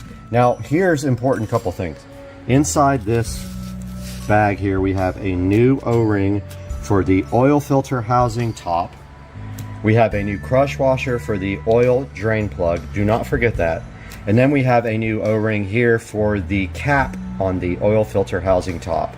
So the easiest way to remove those, I believe I have a tool for this. Let's see. I do. So this is a nice tool for removing O-rings, so I'll be using that on the top. So we have all this laid out here. Have your rags ready to go. And we can go ahead actually now and take off the oil filter housing cap. All right guys, so we got our ratchet here. We got our oil filter housing removal tool, cap removal tool, or whatever you want to call it. Just goes on like that, like a standard ratchet to a socket. Of course, our fan is right in the way. Let me get that moved and then we'll go ahead and take that cap off. All right guys, here is the N55. And this is the oil filter housing right there. Very prone to leakage. If you haven't replaced your gasket in there, it's going to eventually fail. So put our cap there in reverse. It is going to be tight. There's an O-ring seal in there. Go ahead and take that off. You better make sure you have all your supplies though before you start draining oil and taking this off. It's still pretty tight. It's going to be tight until you get it like almost off all the way. Now we're going to stop right there. It is loose. Now we are going to need some plastic bags to put the old oil filter in, so I'm going to grab that now. I am ready to extract this oil filter. So I've got the paper towels on standby. Now notice it tries to come out with it. It's very hot, by the way. So this is going to be hard to get out of there, but the cap wants to come off with it, so I'm just going to go ahead and do that. Set that over there inside the plastic bag so we don't make a mess, and I'm going to separate those with 2 hands. Guys, here's the old oil filter. There is the oil filter housing. Some oil got in there. I'm going to make sure I clean this off completely.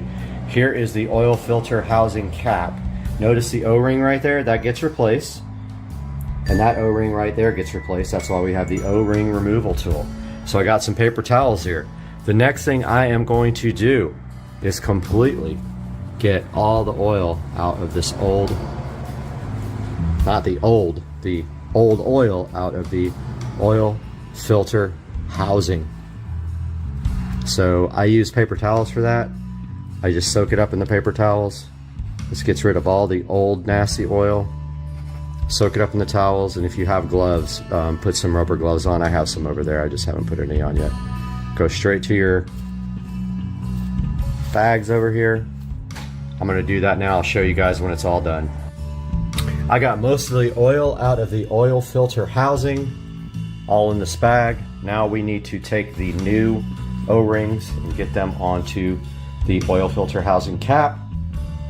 But first, I'm going to go over here, get some of my nice gloves over here, my vinyl gloves,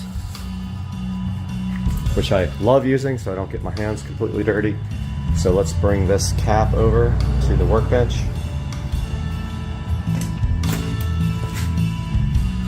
And we can clear off our ratchet. We don't need this anymore until we tighten it up. And I'm gonna put some gloves on and I'll be back with you. All right guys, we got our oil filter housing cap off right here.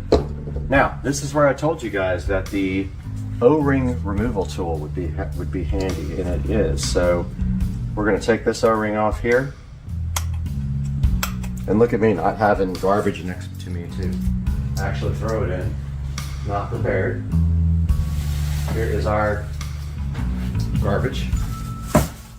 Got that one off. Now this one's a little bit more tricky. Sorry about the clutter here. We got the extension cord running. This guy, just pull underneath there. And when you have this tool, it makes your life so much easier. Now get your paper towels ready. I'm a stickler about getting all the old oil off.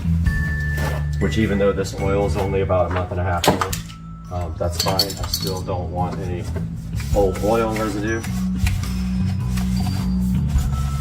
Go ahead and clean out the inside of that cap right there and the outside of the cap. Get that all nice and clean. Just stuff that paper towel in there and give it a good, you're never gonna get it all out, but you'll get most of it out. All right, so now we are ready for our new stuff. So here is the package of new stuff.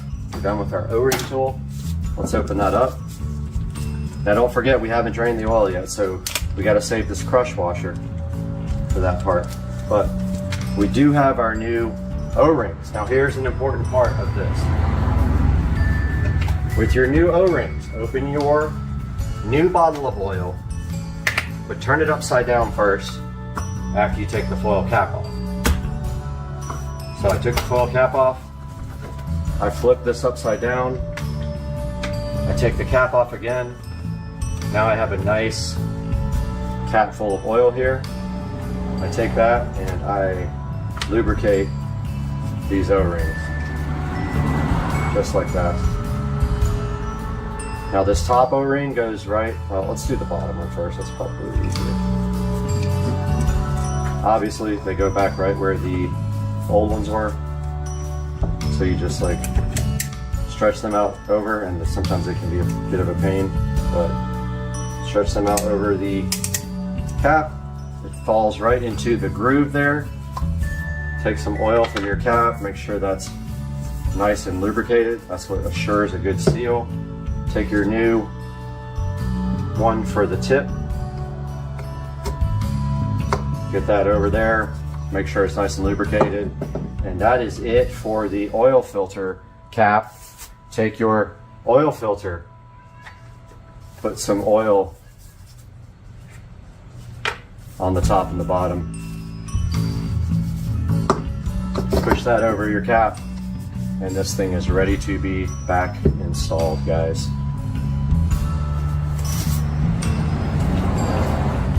Alright guys, so the next thing we're going to talk about is what you need to do before you put this oil filter back in. So once the oil is completely drained, completely out of the car, which is still very hot, so I'm waiting for this car to cool down, we're going to want to fill this up with oil before we put the oil filter back in. So we will fill it up to, you know, the middle of the threads there. We don't want to do that yet though, because we're just filling it on top of old oil that will get drained out.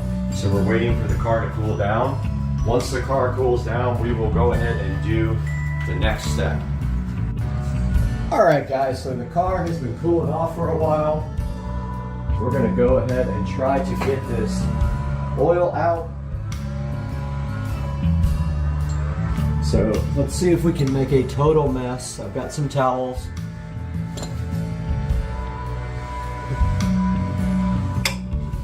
And I'm gonna have to move the light somewhere else.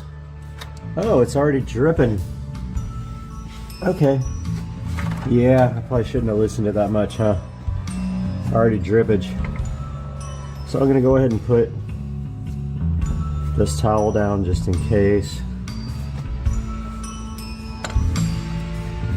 It's a good idea to put extra towels down in case you make a total mess like I'm about to do. Oops.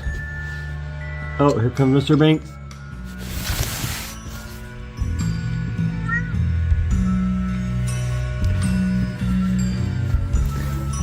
All right, so yeah, that's gonna work okay, I think. It wants to kind of slide off though. Let's see what works best here. So I'm trying to get this thing up, and I actually need gloves too, so I'll be back. I'm gonna get some gloves on and get this thing going. All right, Mr. Banks insists on being part of this, so he is here. So we're gonna put something down here to raise this bottom up a little bit, and it didn't do much. But I've got the oil drain tray here.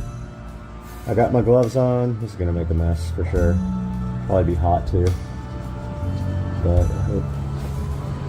hope that we get, hope it doesn't go crazy out of the thing. Okay guys, we got the old drain plug right here. We're gonna take off that crush washer. Try to take off the crush washer with one hand. Oh, there's two on there. I'm gonna take that off now. There was actually two crush washers on there. There's the new crush washer. I'm gonna go ahead and put that on the car, and then I'm going to tighten it hand tight, and then about a quarter of a turn with the ratchet. We have a helper now. I know. He's so excited to do this. All right, so for our next step, guys, we got all the oil drained out of the car. We are going to take our new oil here, and we are going to make a mess, probably, but we're going to pour some. Yep, we made a mess in the filter housing there. We spilled a little bit. Let's get that cleaned up. That's the first step, and then I'll get back to you. Today seems to be all about messes, but we are ready to put the oil filter cap back on. We got our O-rings. We got our tool here to put that in. So we're just gonna throw that right in there and go ahead and screw that guy on. So I'm gonna hand tighten it, and then I'm gonna go about a quarter turn after I can't tighten it anymore with my hand. Still going by hand. Okay, that's tight. That's enough right there, just a quarter turn, if you can even do that. I couldn't even get a quarter turn after my hand tightened it. So that is all for that step, and we'll be back with adding oil. All right, so the next step is adding oil. So that shouldn't be too difficult unless you only have one hand, which that is what I have. Hey dude. I know. I don't know why cats are so dominant in our videos, but hey. So we need to put 6.9 quarts. So this is 5 here. This is going to be a mess if I try to do this with one hand, so I'm gonna do this and get back to you guys. All right, so we got approximately 6.9 quarts in there, and put the oil cap back on. Don't forget that, because I have forgotten it sometime. We are gonna get in the car and start it now. And if you hear any weird sounds, don't be alarmed. There might be some few seconds before oil pressure starts.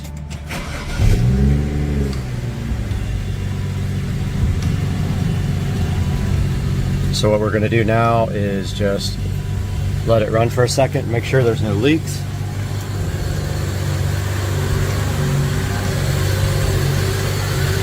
I don't see any obvious leaks down there. Everything looks good up here. Let's go ahead and shut it off and get the car off of the jacks. All right, we're gonna drop the jack stands if we can. Okay, we can't, so we gotta raise the jack a little bit.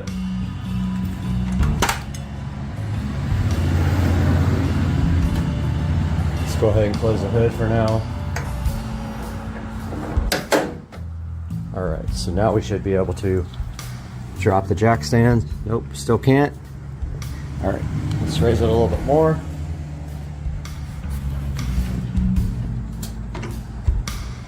All right, that should be plenty. Got the jack stands, got all the stuff out of the way. Make sure there's nothing under there that can get drug. There's not. Get this jack stand out. All right, so we're gonna let this back down onto the wood now. Very slowly, so we can get our jack out of there. Screwdriver out of the way.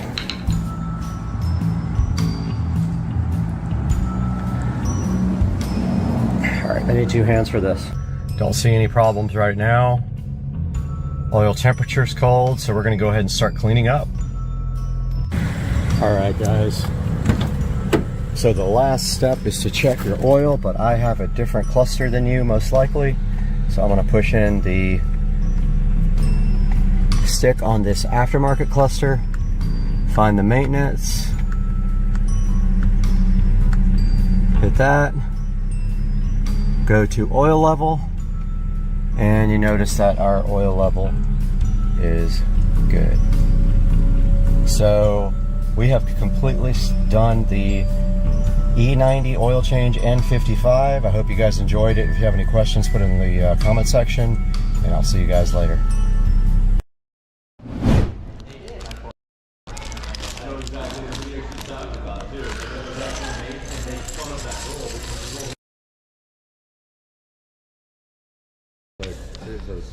That's really cool. They gave me a choice of things to get. Like there was a neon YouTube light, and there was this.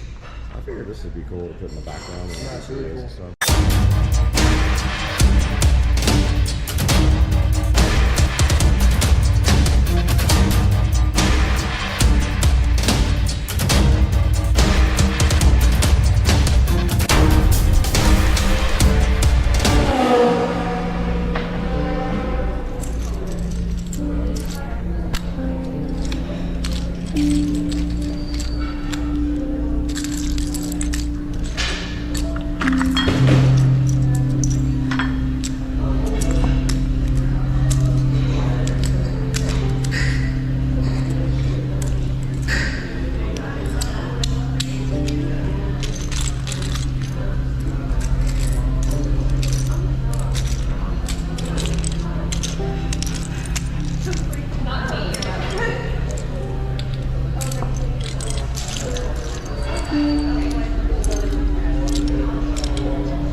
So what's this build? It's he got it from YouTube. Oh, so YouTube. Play button.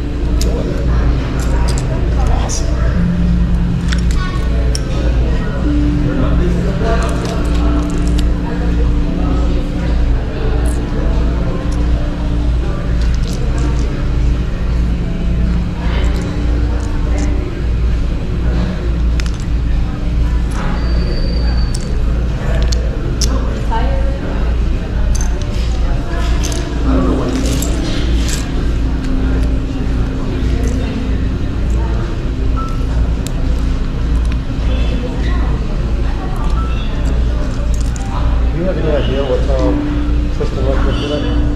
Shoot up the best. Yeah.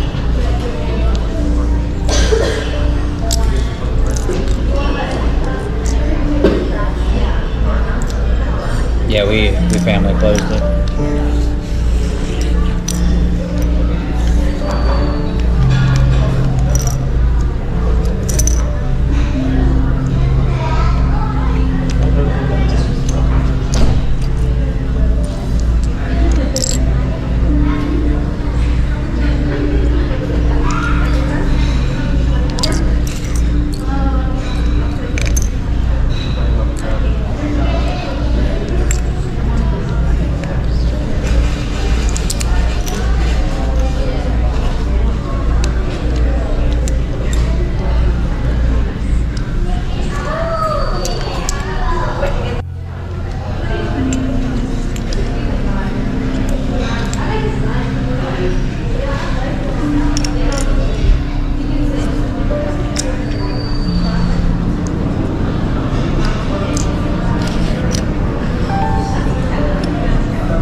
Take two, man.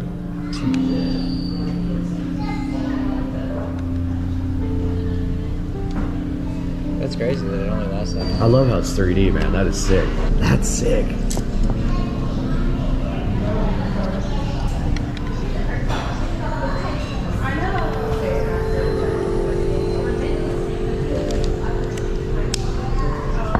I gotta do my job real quick. These nuts. Ah! Got it. Got it. Oh! Go for it, man. It's going in the video. You know,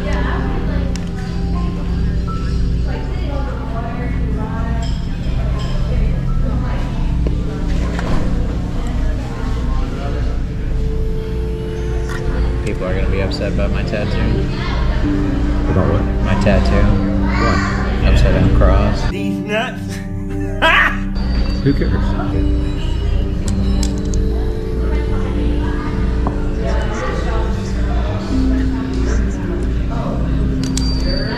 Dang.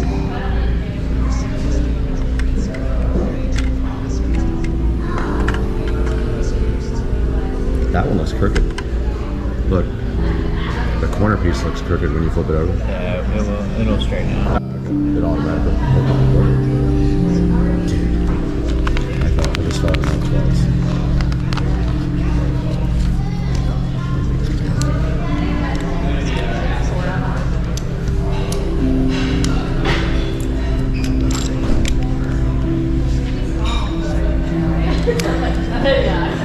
He's killing it. Hi.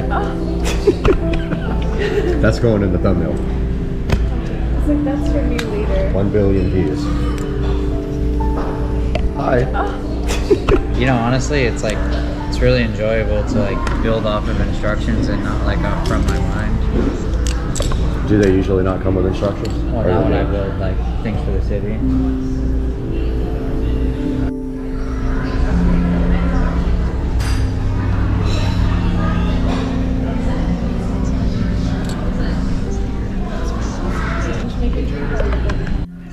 Yeah, test it out. Oh yeah, she's out good. Yeah. A lot of them are without power right now.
Going to be looking at a Lego. I was like, oh, that's a woman. Yeah, that's what I came over here for. Look how good that looks, Oh, I got a man. white background around it. It's a YouTube play button. They sent it to me for reaching like a certain level. Yeah. So he's building it. I'm gonna put it on. Huh? Oh yeah. Yeah. He's the man. Prostitute Garrett out for you. Yeah. Oh yeah, He gets to build it while I drink. What's your YouTube handle? legendary hand. It's this is it. It's Sweet. Y'all living That's it. seriously. Oh, street racing? yeah. Oh, I thought it had something to do with Legos. Nothing to do with Legos, Yeah. but it does now. Look at that. All right, so Jared just got done building the YouTube play button. He absolutely killed it, and it came out awesome. So that's gonna go in the studio. Thanks, Jared. And that is going to do it for this one. But yeah, so this is the manual for it that they sent. And I think it took him about, how long did that take you? Like 15 minutes? 15 minutes to build. Not bad. Right, Katiba? Yeah, totally. He killed it, right? Totally killed it. Killed it. Thumbnail. All right. Good morning, guys. And it is Friday morning, January the 13th. So today we are going to pick up the new car.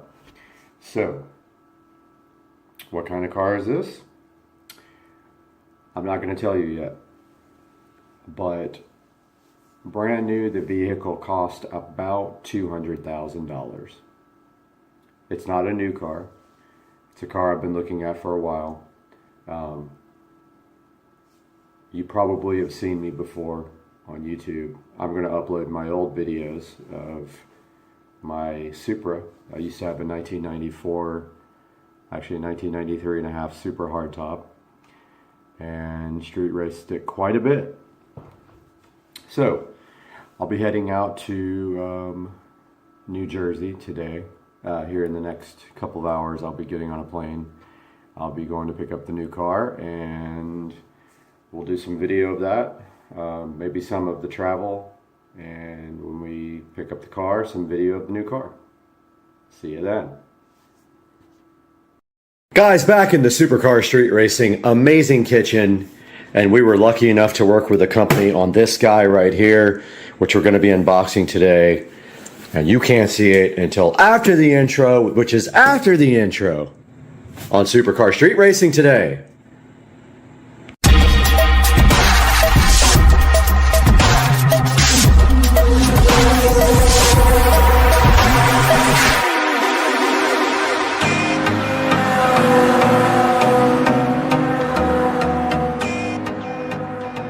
Guys, so happy to have you back on the channel. So hyped to have you watching today.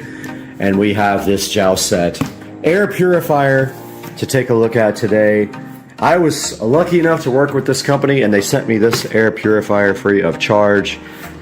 It does have a HEPA filter, and we're going to take a look at everything it does. And there's some of the things that it filters out of your life and into this lovely filter right here. So we're going to get this thing out of the box right now and take a look at it. The Joust set is looking so fresh and is trying to make your air fresh. And you can see right here that it's got a carbon filter, captures 99.97% of all the airborne particles. It has a sleep mode and a 4-speed fan. So we're going to be taking this out of the box right now, but there's a look at how it looks box. And the side of the box here, it's got a color display, an automatic mode, 4-speed fan, ultra quiet sleep mode, timer, and a child lock, and it is Wi-Fi enabled as well. Let's get it out of the box completely and take a look. Oh, some contact information here for Joust set. So the Joust set air purifier comes with a filter already installed, and if you look at the label, it says replace the filter in a timely manner, meaning that they want you to keep replacing the filter on a regular basis rather than using a dirty filter. Having a dirty filter on your air purifier literally does nothing for you if it can't filter out. And inside we have an instruction manual, remote control, and also this would be the power adapter for the Joust set air purifier, and there's a look inside of it. Let's get this filter unboxed right now and see what's inside of this bag condom. All right, reinstalling the Joust set, you just take this filter, drop it straight in there, and then it turns and locks just like that. And then over here, we have this beautiful power adapter that we need to get unboxed, and it is in a nice air poppable condom. Nothing can happen to this guy because it is so protected that it will never have babies in that air condom. And here's the power adapter for the Joust set. Hope I'm saying that correctly. Joust set. Jowset.com, and they have a YouTube channel, a Facebook page, and we will be helping these guys promote this unit and showing you guys everything that comes with it. And if you look inside of this other plastic condom, we have some more documentation. Let's move this candle before we burn the house down. And we have a nice remote control as well.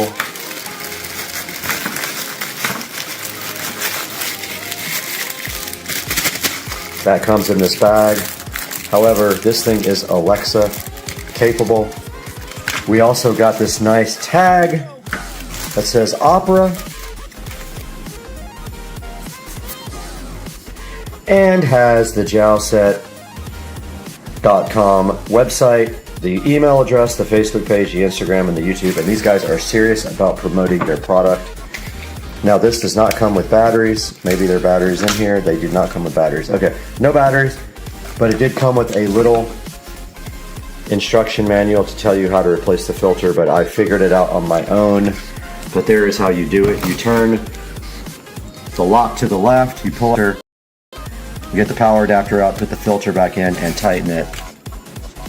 And there it tells you that the power adapter is inside of the Jowset. And let's get this thing turned over now.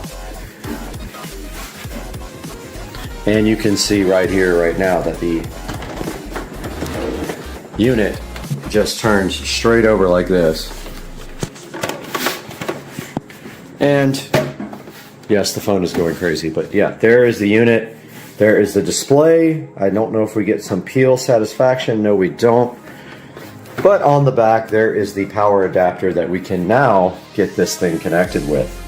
And the Jowset plugs into a standard 110 volt outlet, which I will plug in with my foot. And the plug goes just like that.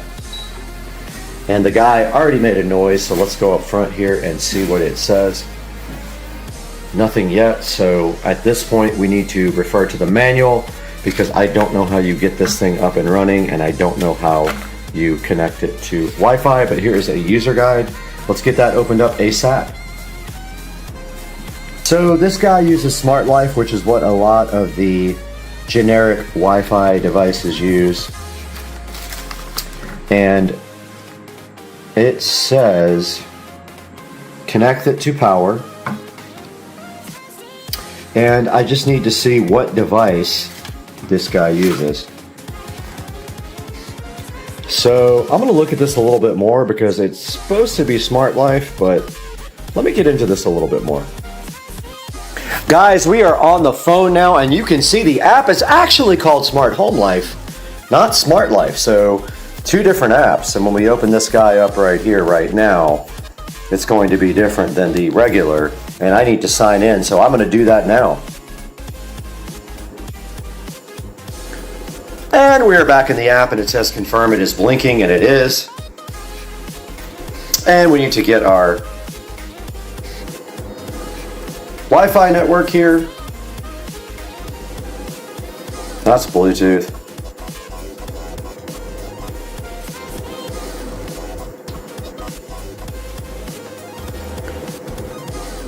All right, so we need to be on a 2.4 gigahertz network. Let's check that one off, and you guys cannot see this part. So our device is being added right now to Alexa, and then we'll have to put a skill on Alexa to actually control it with Alexa, but that comes later.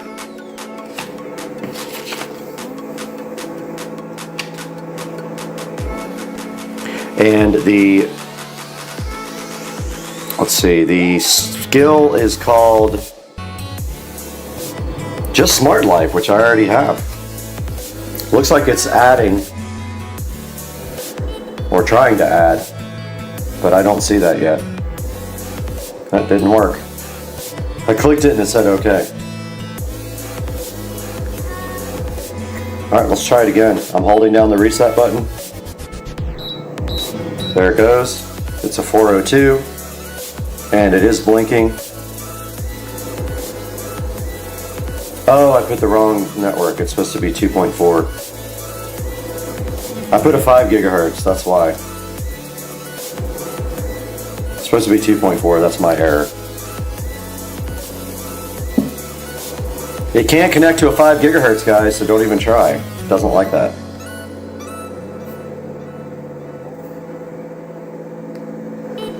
And I'm connected to Wi-Fi.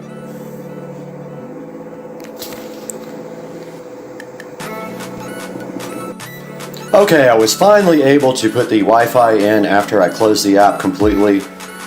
It is trying to add to the network now. Let's see if it's actually going to be successful or not. Okay, it worked. And we are on the Wi-Fi network now. So our air purifier is on and connected to Wi-Fi. So back to the camera we go.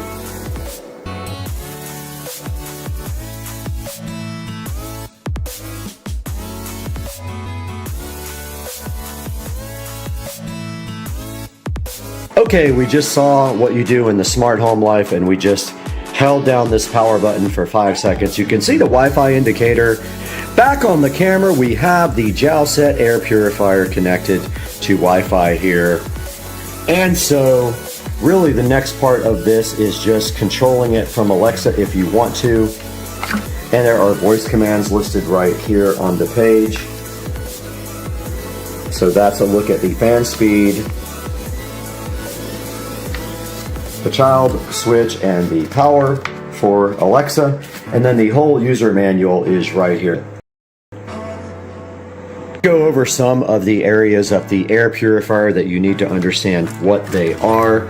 So first we have the air outlet area here on top. So you can clearly feel up here that there is a rush of air coming out of the air outlet, and then the next thing is the control panel. The control panel is right here on the front. The air inlet is right here on the bottom. So you have the outlet up here on top and the air inlet on the bottom. And then we have the shell of the unit here, which is this whole plastic area right here. That is the body and shell of the unit. The handle is right here. And right here for two-handed use for your enjoyment. The power adapter interface is on the back. And you can see here we have power from the 110 US outlet right here to the power adapter, and there is the information for the Jalset right there. And the air quality sensor cover is marked as back here. So that would be right there. That's the air quality sensor cover. And then inside the unit, which is under, which you already saw, that's the HEPA filter. The H13 HEPA filter is down there. Now right here, right now on the display, you do see a blue indicator. According to the manual right here, blue means our air quality is very good. If it goes to green, it's good. Yellow to moderate, and red is polluted. So right now we have a good air quality indicator on the front of the Jalset. Taking a look at the front here, the button here on the far left is the on-off button. Right next to it you got the fan speed button.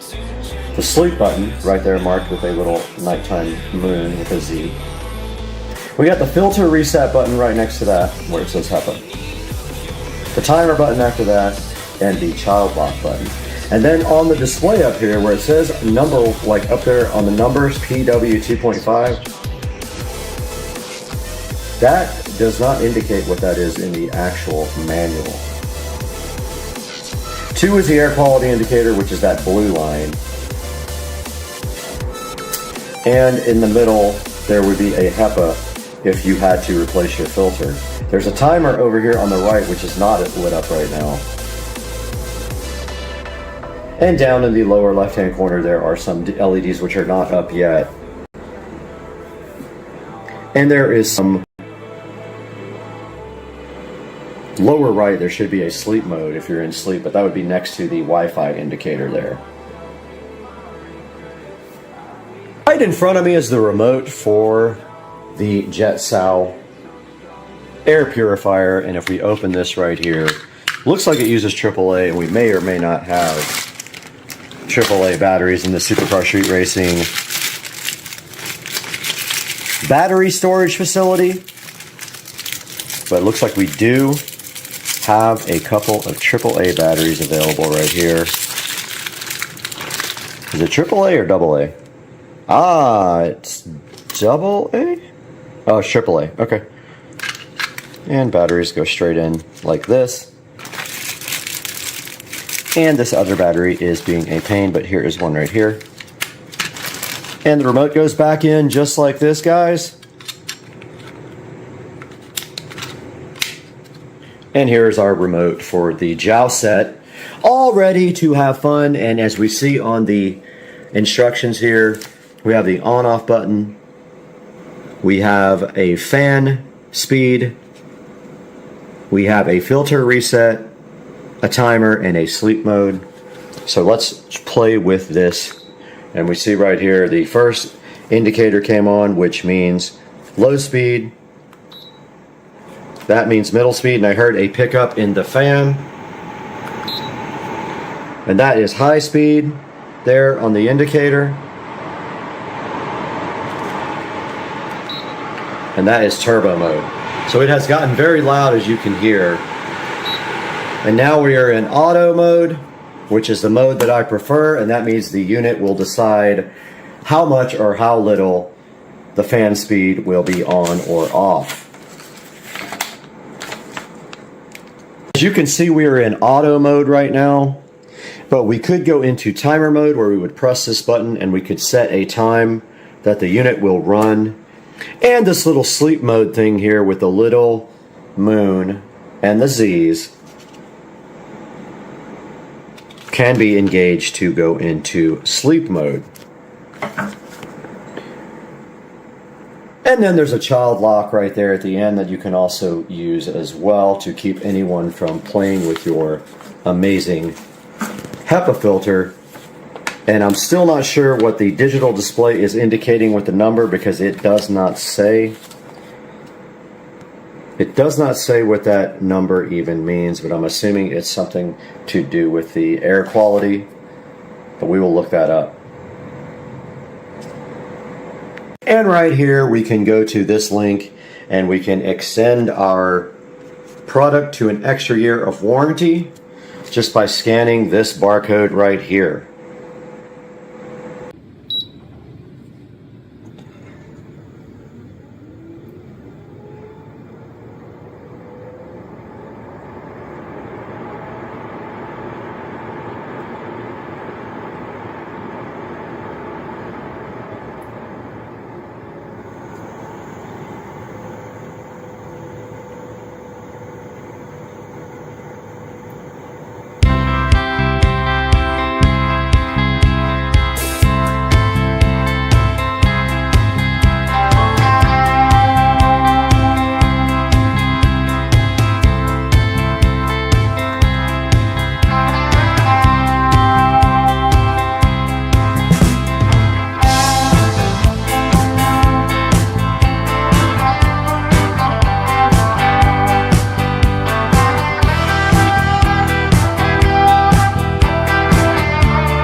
Guys, what are you even doing in there?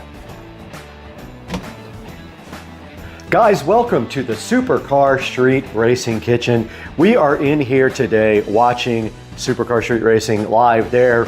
We also have Supercar Street Racing on the fridge right now, if you guys can believe that. It's right here on the fridge. You can see the channel up. And if we wanted to, we could watch it there as well. But today, we're gonna be showing you guys a recap of all my appliances. You can see the fridge right there. These are all the bespoke Samsung appliances. There is the nice stove, all lit up nice and great. And there is the microwave. And then we're gonna show you guys how to change a water filter in a fridge. And specifically, we're gonna change the one in this bespoke fridge. So go ahead and hang out with me, Brad, on Supercar Street Racing, and I'm so hyped to have you guys here.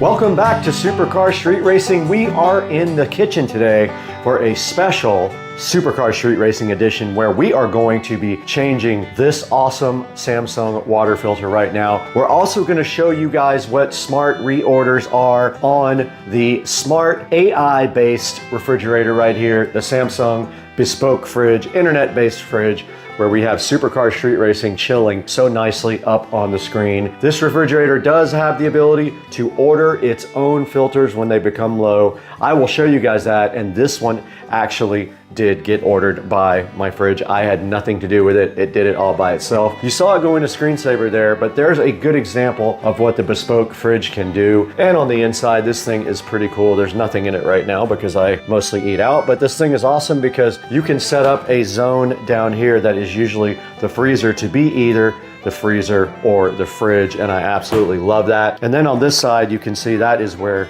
the ice and stuff is at the bottom, but if you pull this drawer halfway out, that is where your water dispenser and your little built-in pitcher is. So it's cool, man. It's a great fridge. I have enjoyed this fridge a lot. Like I say, it doesn't have a lot of stuff in it all the time, but I do use it for sodas and things like that. And that's the bespoke Samsung dishwasher. Same thing, very nice dishwasher. It is smart and has all the controls on the top right here, so it's got a good look. It has a nice clock out here on the outside too, which is very cool. And then moving over here, you do see the Samsung bespoke stove right there, and that's a look at the inside of the bespoke stove, and it has this cool touch panel on top instead of knobs, which keeps this thing very clean looking. And then of course above that, the smart microwave from Samsung, and there's a look at the inside of the microwave oven. So that's what my Samsung bespoke appliances look like. And today, the focus is going to be on this fridge and getting this Samsung water filter changed. So hang out with us. Today, our sponsor on Supercar Street Racing is a returning sponsor, Red Star Tech, who we've worked with a few times already, was so kind to send us this presentation clicker here for PowerPoint. This presentation clicker is so cool. It has multiple controls on it that allow you to provide a control for your presentation. It also has a presentation pointer, as you can see right there, and it has triple action controllers here. Holding these buttons down in various different ways will allow you to do different things on the controller right here. This thing is plug and play, and it works with almost any operating system. You don't need drivers or anything like that to make it work. And it does cool things like volume and blanking the screen. What's really cool also is it has a little storage at the bottom for your USB adapter, so it makes it easy to carry around in your briefcase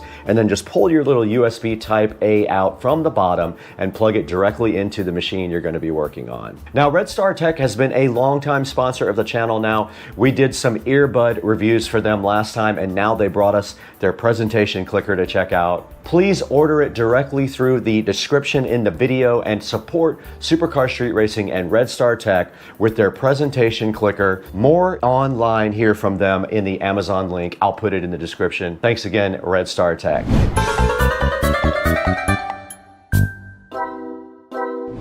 Right in front of me is the Samsung bespoke refrigerator, looking so flying fresh, but there is one thing we need to do on this guy, and I will show you this. If we go to the front page here, it does have a smart filter view right here, and you can see that this filter is going to expire pretty soon. We are going to go ahead and change it out today, and we're gonna act like it's at 0%, right? Because it's got 16% left.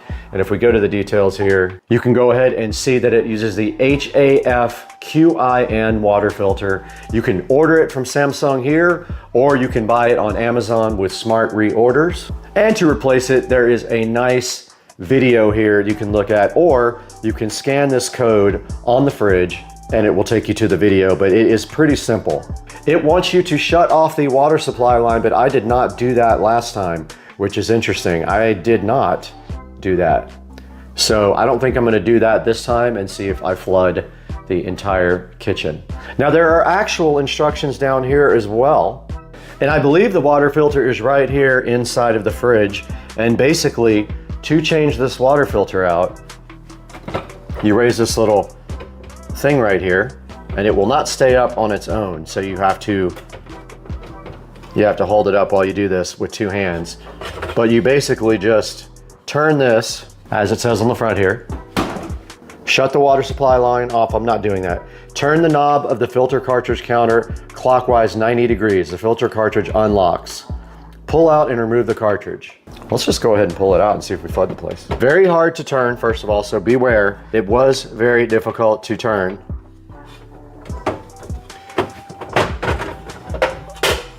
And I did not flood my kitchen with that filter change. Then you simply take the new filter out of the box. There is the new filter. They come with a built-in handle. That's what you're seeing on the bottom. Now the fridge is playing me a nice song telling me that I left it open. Let's go ahead and close it so it doesn't have to play music for us. And now that we have our filter out, we have to remove the top. It is a cap, and the cap simply just pulls right off like that. Now you just insert the new cartridge and you turn it upwards and it will lock. Okay, I was able to get the water filter in there. It just takes a little pressure to turn it and lock it, and I did hear it fill up with water. So that part is done and we did not flood the kitchen. If you choose to go ahead and turn your own water off, that could be a good thing to do if you are worried about it. Now moving down the list, we are supposed to reset the filter. So let's go ahead and reset filter. And we could have waited another 15%, which would have been about another week. But for the sake of the video, throw the old filter away and all the old crap. They do give you labels to tell you when you had replaced the filter. However, it is not necessary when you have a smart fridge. Now you see now that the water filter is clean, it shows you the install date was on February 20th, 2025. Now let's take a look at this filter on Amazon and how you can get your own water filter for your fridge from Amazon.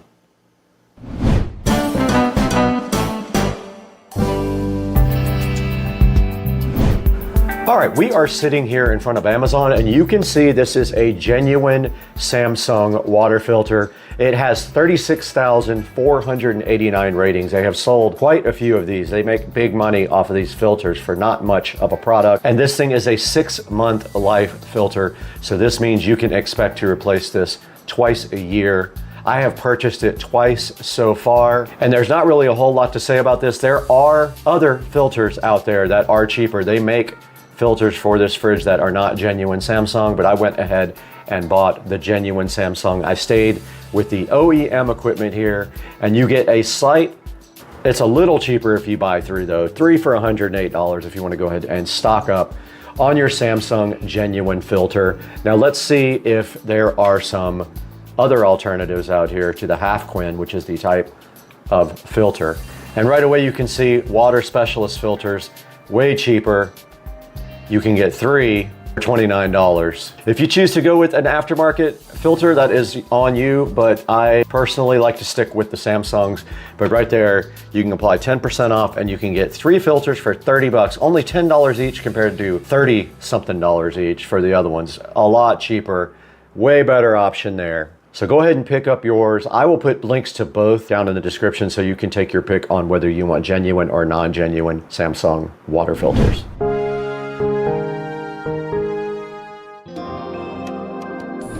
Guys, thank you so much for watching Supercar Street Racing and also being a part of the channel as a subscriber, and for supporting the channel by buying all of your products through the affiliate links down in the description. And look at this, guys. We have 61,900 subscribers today, and this is all because of you, and we owe you a huge. Please like and subscribe. It helps me out so much when you do that, and you order any of the products you want through any of our affiliate links. Even if you browse somewhere else after you click one, you are able to help us out with a few dollars on the channel, and it means so much to us. And we hope to see you next time. We got some big things coming on the channel, so stick around. We got some big partnerships coming, but we got to bail right now. We got to go to lunch. We got to get out of here.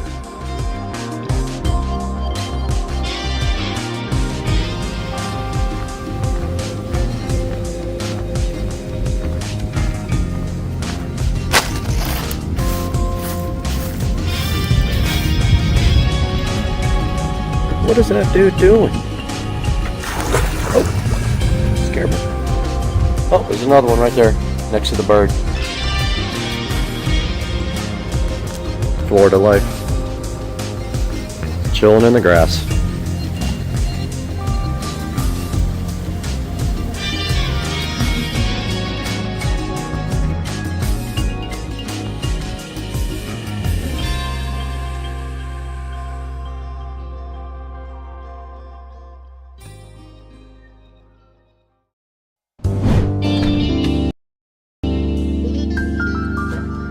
Hey guys, we're back in the Supercar Street Racing 4K production studio today. It is a rainy NFL Sunday and the Jaguars are kicking off their season. They're not playing at home today. Good thing, because it's raining outside pretty bad. It's a dreary day. But today we have some Kemimoto products for you guys. Kemimoto is a huge sponsor of the channel, and we are so appreciative of everything they do for us. And today we have 2 golf cart phone mounts to show you guys. But I just wanted to preface the video by saying I did speak to the manufacturer about the magnetic one, and that is not designed to go off-road. It will hold fine on the street, but if you hit a big bump, it could possibly come off. The other one we're going to be showing you today is this one that clamps on, and then the phone actually clamps to the side. This one is more for people who are going to be doing off-roading or things like that where you need more clamping power. But let's not talk about this anymore. Let's get right to the video and see exactly what we experienced when we tried both of the Kemimoto phone mounts. For that part, we're going to go right to the inside of the Supercar Street Racing compound with Brad. All right, we're back today, guys, and Kemimoto has been so gracious as to send us another product to look at today. They actually sent us 2. The first product they sent is the Kemimoto magnetic phone holder for the golf cart. It fits right on the little square tubing that goes up the side of the golf cart. So we're going to be taking a look at this today and unboxing and testing it on Supercar Street Racing with Dukes of Duval. So we're going to head over to his house in a little bit, and then we'll show you this at his house.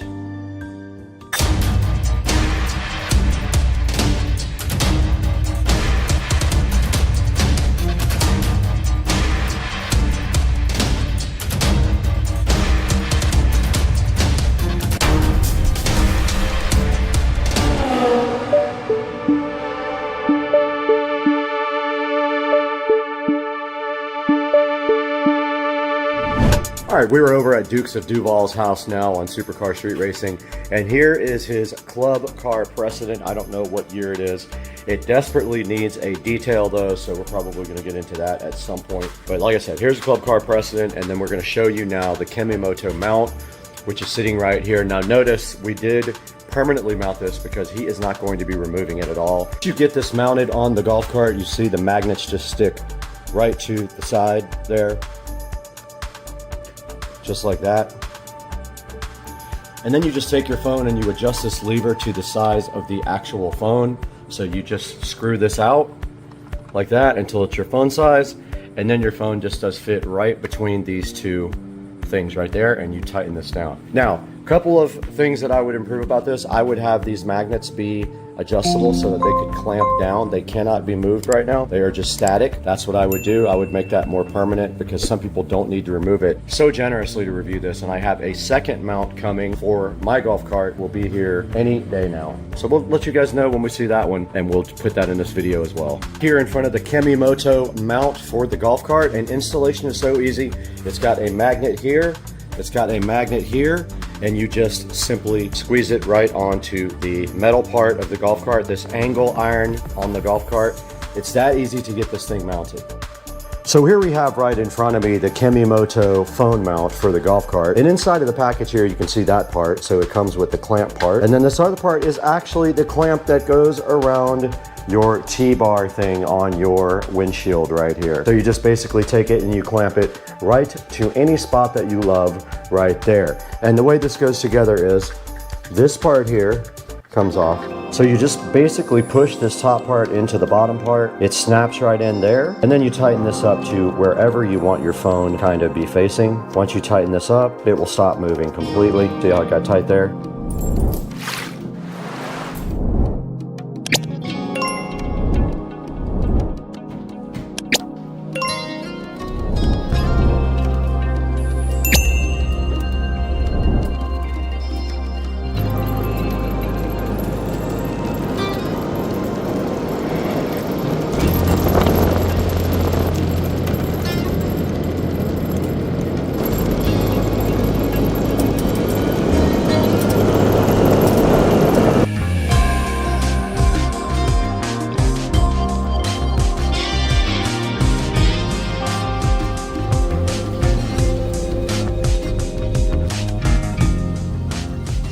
All right, I tightened up the mounts a little bit on the back. Let's see if that keeps it from falling down now.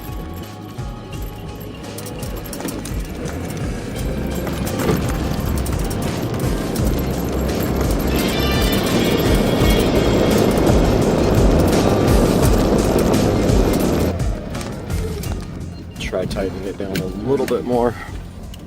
It keeps falling down. Pretty tight. I didn't have it all the way tight.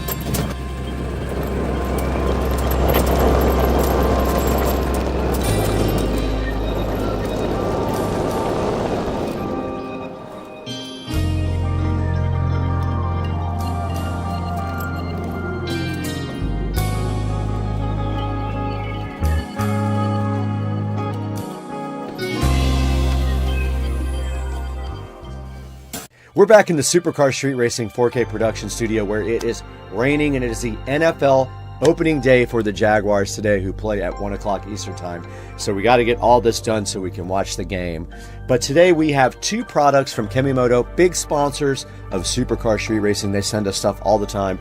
We're so appreciative of them. You should really give them your money if you can and go through one of our affiliate links. But today we have two clamps for you, one of which is on Joe's golf cart. The other one I have right here in my hand will go on my golf cart. What is on the screen right now is the Kemimoto golf cart phone holder, and this is the one that you see right here. Now this has a clamp. It is adjustable, meaning you can angle it and tilt it towards you, and then it does clamp on the metal clamp on the side of your golf cart, just like this. You just turn this thing until it's really clamped down. You put your phone in here, and then this adjusts in and out by turning the knob right here. And I can tell you, you could see by the video that we showed you guys, this one is very sturdy. You just make sure you clamp it down pretty hard on the part that makes the phone go up and down, because that will move if it's not twisted down really hard right there. And then the other one is magnetic, and I talked to the manufacturer. It is not designed to be taken off-road. It is supposed to be on a smooth road. We did knock it off on a huge bump.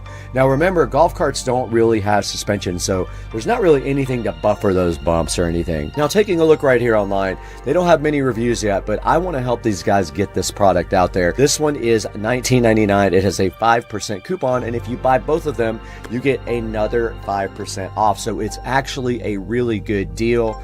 And taking a look at the pictures right here, you can see that it is, we'll go ahead and zoom in on this, suitable for round and square frames. And you can see right here, it does have a pad on the inside to protect your golf cart. It's a little rubber piece there.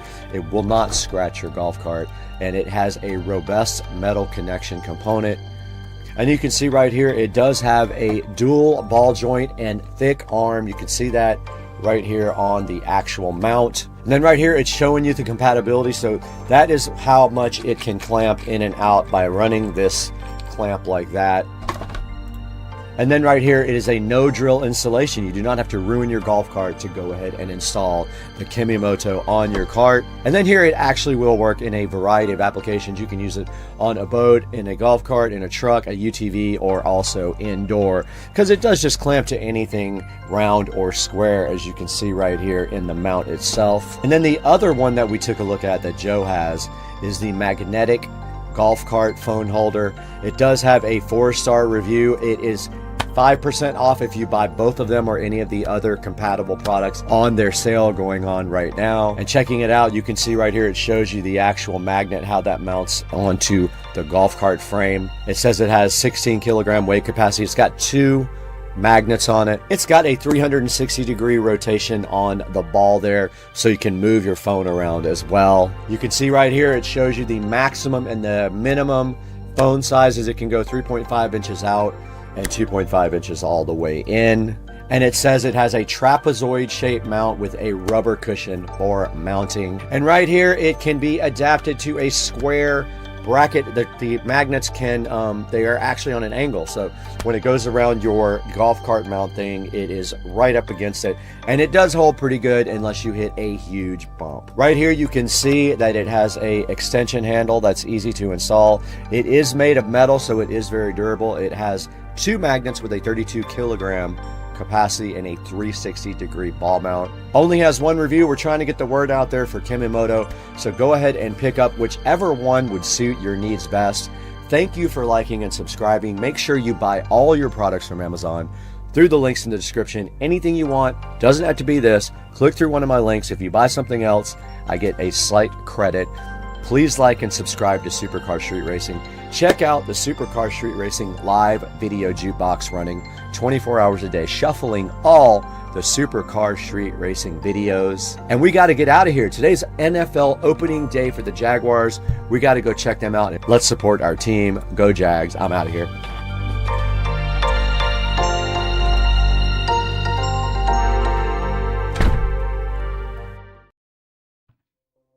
Hey guys, welcome to another video. I'm trying the screen recording software using the Vimeo to try to do this. So I want to show you guys how I create thumbnails for the videos. So I just finished creating one here for Echo Show monitoring. So first of all, you've got to have some kind of creativity in your brain to be able to figure out what a nice logo would be that we could attract viewers with. So I'm going to actually create a thumbnail for this. So I'm going to go new file in Photoshop. It actually popped up on the other screen. I'm going to go 1280, actually 1920 by 1080. Let's do that again. Close, new file, 1920 by 1080. And there is our workspace there. So the first thing we want to do is figure out what kind of background we want to do. So why don't we just do a YouTube background? So let's call up YouTube here.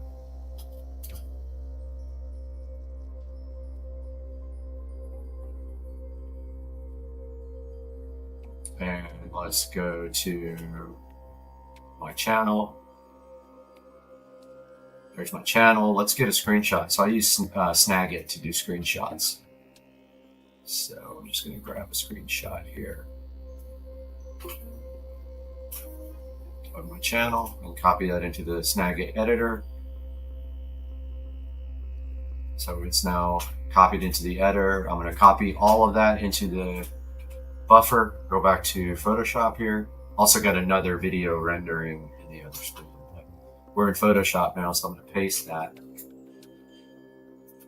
But notice how it's not the right size for the thumbnail. I'm going to edit, transform, and scale that.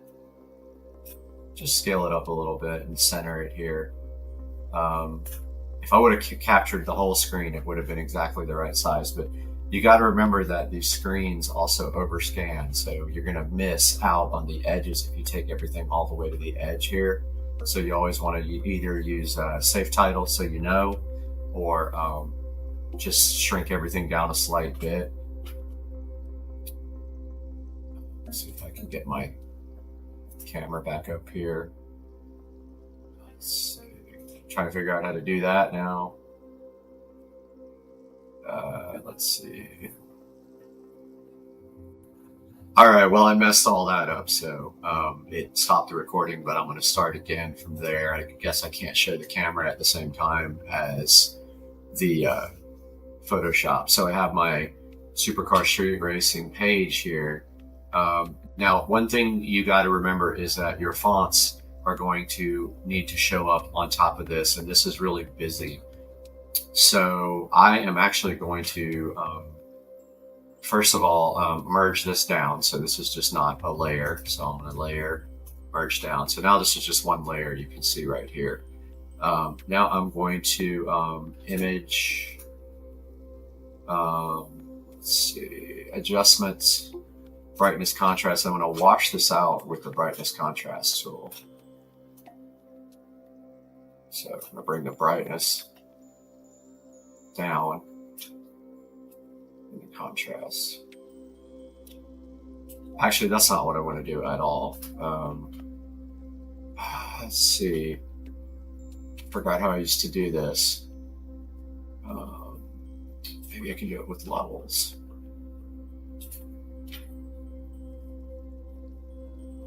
Pretty sure I used to use brightness contrast and try it again.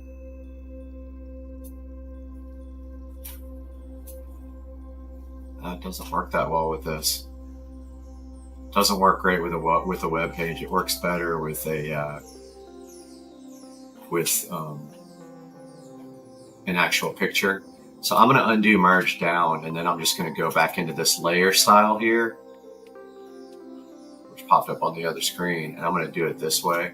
So I'm going to do a color overlay, and then I'm going to bring the opacity down. It didn't work either. Let's see. I'm kind of just playing with it now because that should work. Cover overlay, color overlay. Actually, we can do it this way. Let's merge that. And now let's copy this part here, this gray. Copy that, and now let's undo the merge. Let's see if it'll let me work like that. Okay, so now I've got this other layer, and I can adjust the transparency on it. So I'll go into the layer styles. I'll bring the transparency down. Now see how that washed out the background? It'll actually allow you to see a lot better the text on top of it. And I'm also going to scale this up a little bit, transform. I'm going to do scale. And just literally do the whole entire picture. And then I'm going to merge that down so it becomes one. Actually, you got to stick it first. And then I'm going to merge down. So now this is one solid picture. Oh, let's do merge visible. Or flatten, works the same way. Now you see it's just a background. Now we're good to put text on it. So let's go back into our flaming text, which I use greatly. Now, it doesn't matter which logo we use here. I love these because you can download PNGs, which are transparent backgrounds. So I'm just kind of looking to see here what is available, and let's just pick one for the actual, you know, the text. How about Text Central? Let's see what that's about. So it's okay. We could, it's kind of hard to read. Let's go back and try another one. What about Horizon? Let's see what that is. Horizon's pretty cool. It shows you other ones at the bottom here, but the first thing we're going to do is just change the text. Create to thumbnails. And then this is how you can change the gradient, the outline, shadow. I always use drop. Now here's an important one. We're going to do transparent background because we want this to be a PNG, which works easily with Photoshop. You see how it changed to a PNG there. Then you go to image and you can change the file format and the crop. Click next. Click download. It wants you to buy it, but you don't have to. Now we'll show it in folder.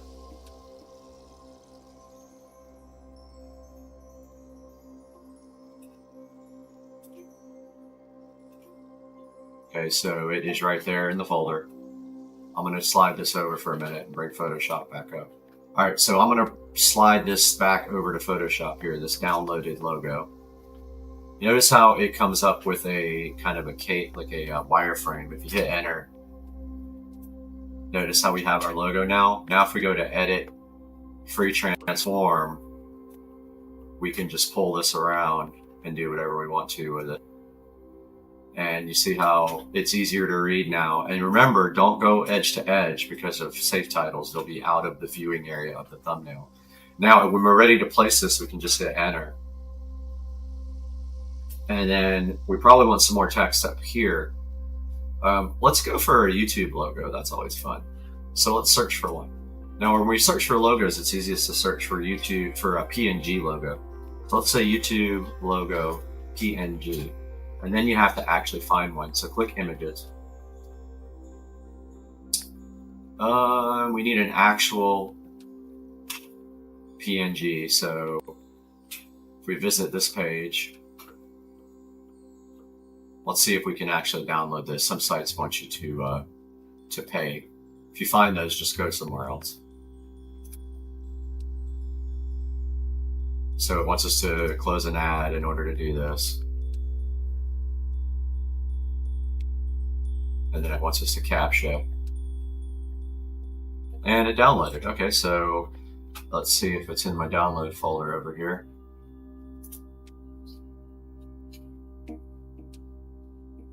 It is. So I'm going to pull Photoshop back up here. I'm going to drag over our newly downloaded YouTube logo. Now, if it's a PNG, you can resize it and you don't lose quality. See how we can now drag it around?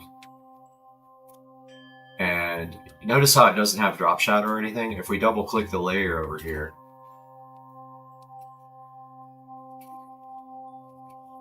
tried it like 15 times. There's our layer style. We go drop shadow. Notice how it added a drop shadow. Once you're in drop shadow, you can adjust the opacity, the direction, and the spread and the size. It's a little big, so I'm going to actually go to edit, free transform, and then I can pull it wherever I want. I can drag the corners, hit enter.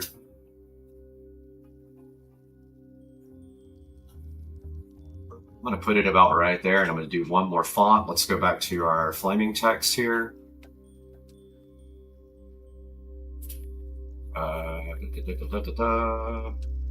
Where is it? Right there.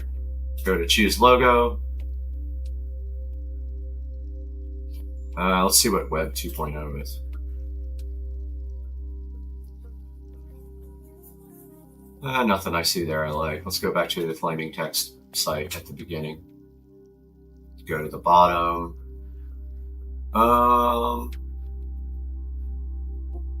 Let's go a couple pages down. I've used some of these before.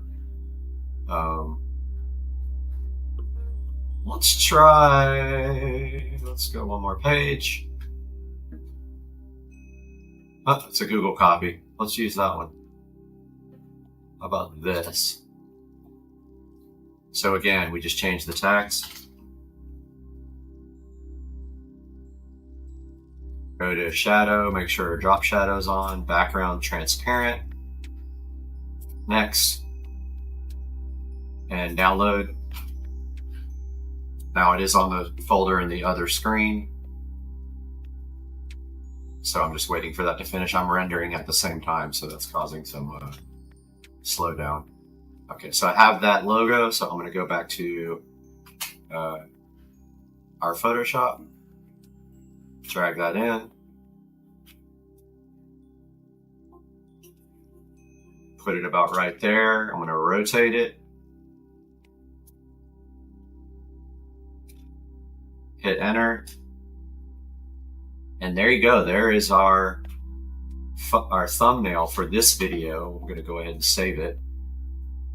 Actually, you can save the project first. So I'm going to go to my E drive where I haven't started the project yet. I'm going to go to raw video, create a folder, create YouTube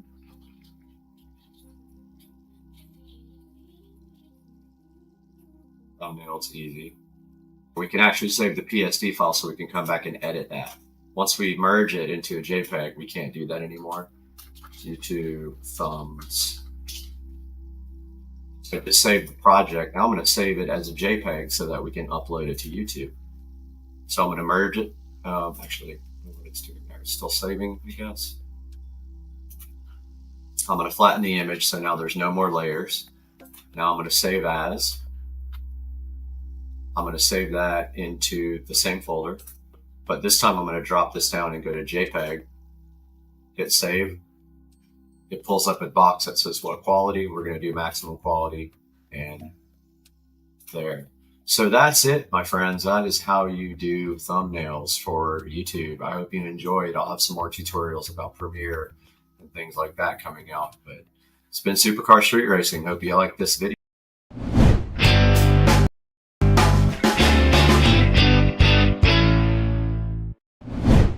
Welcome back to Supercar Street Racing, where high performance meets high tech.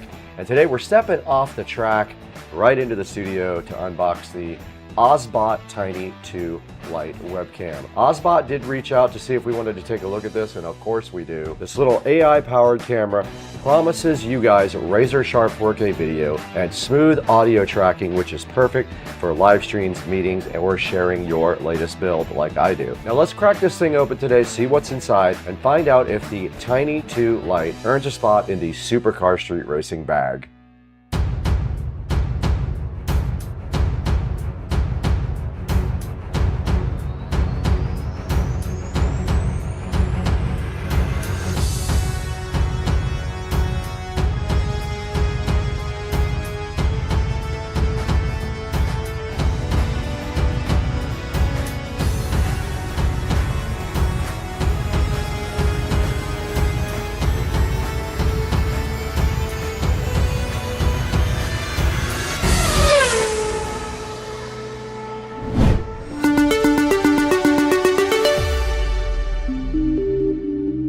Alright, here's the OSBot Tiny 2 fresh out of the box. This sleek little piece of gear, we're going to take a look at it and see what makes this webcam stand out from everyone else. Now first up, it does shoot in crisp 4K video, and that means your video will always be razor sharp, whether you're going to stream or do tutorials or jump on a video call. This Tiny Lite 2 can handle it, and this lens will stay crisp and capture clear, rich color, even in lower light. So you don't have to do a full studio setup to look professional, and that's why we're shooting right here today. Now another huge feature of this camera is the AI powered auto tracking. Thanks to the built-in gimbal, it does have one on the actual camera, and it's intelligent face tracking. It can follow your movement. So that means whether you're at a whiteboard on a meeting or you're in the garage rinsing on your car, it will follow you, and it'll keep you centered and no weird awkward jumps. So simple hand signals can let it zoom in, out, or start or stop tracking. It's perfect when you don't want to grab your keyboard in the middle of a stream. Now the audio from this thing gets attention too. It has dual omnidirectional microphones, and they cut out background sounds with noise reduction. That means your voice stays clear even if there's a bit of garage action or street noise right outside the SCSR garage. Now another cool feature for privacy is when this is not in use, the lens does tilt down to protect your privacy. Pretty cool. Now this guy does USB Type-C connections. You're live in seconds on your Windows or your Mac machine or almost any platform. So whether you're streaming day-to-day recaps for Supercar Street Racing like us, or you're just upgrading your daily video calls, this little OSBot Tiny 2 Lite is probably going to be the ticket for you. But we're going to get it out of the box in a minute and check it out, and then let you guys know what's inside. And then we're going to take it for some real-world tests. Now let's get this thing out of the box and see what's up.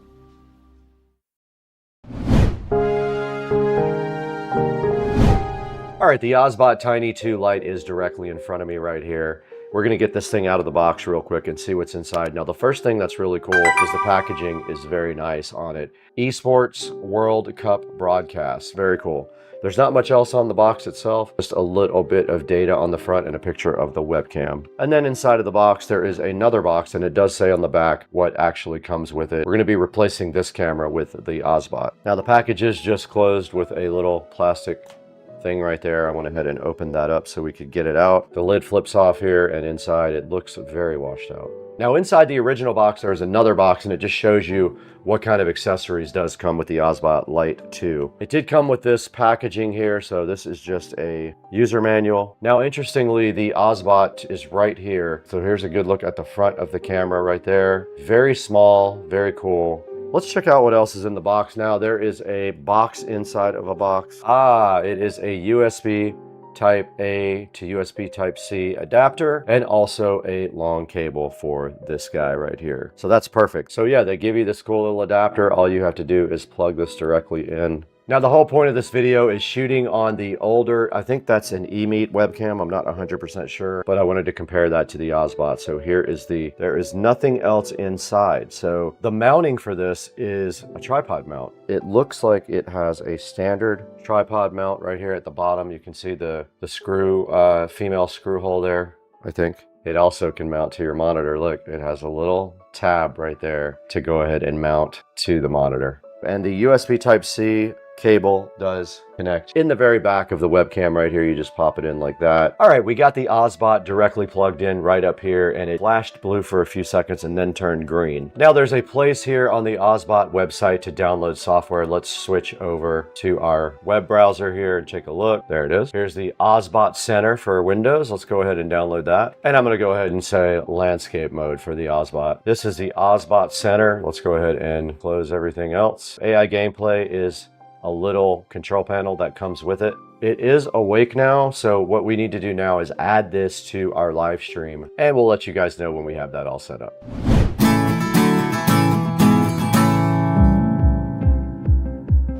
Guys, we are recording now on the Osbot, which is very cool. I've been playing around with the software a little bit also, and you can see right here, we are in tracking mode. Now, we are doing the normal tracking mode right now, and we'll show you the software here momentarily, but we're looking at my upper body right now. So it is set to upper body on the tracking mode. Tracking speed is set to standard, not sport. AI mode, you can set it to hand tracking or a group. And so right now that is our current setting. And you can add presets and things like that. And we're set to a wide shot. So if we get up, the camera will start to attempt to follow me across the room. And now I am on the other side of the room, and you can see I have a wireless mic on. So yeah, the camera is following me, and it will attempt to follow me as I go over here, which is so cool. This is awesome. I am loving this, guys. This is so freaking cool. It does gimbal towards me when I walk, and it is following me around. This is next level. I cannot wait to use this other places. I feel like this is a game changer. This is so cool, guys. And look, notice how it zooms in on me when I walk towards the camera. All right, we're back recording on the Osbot. Now, this is the Tiny 2 Lite. It's like this big, and it's so cool because it has a gimbal and everything on it. I just love that. And right now, we are going to turn off the microphone audio from the DJI mic and go ahead and go to the webcam mic and tell you what that is like. Let's try it out.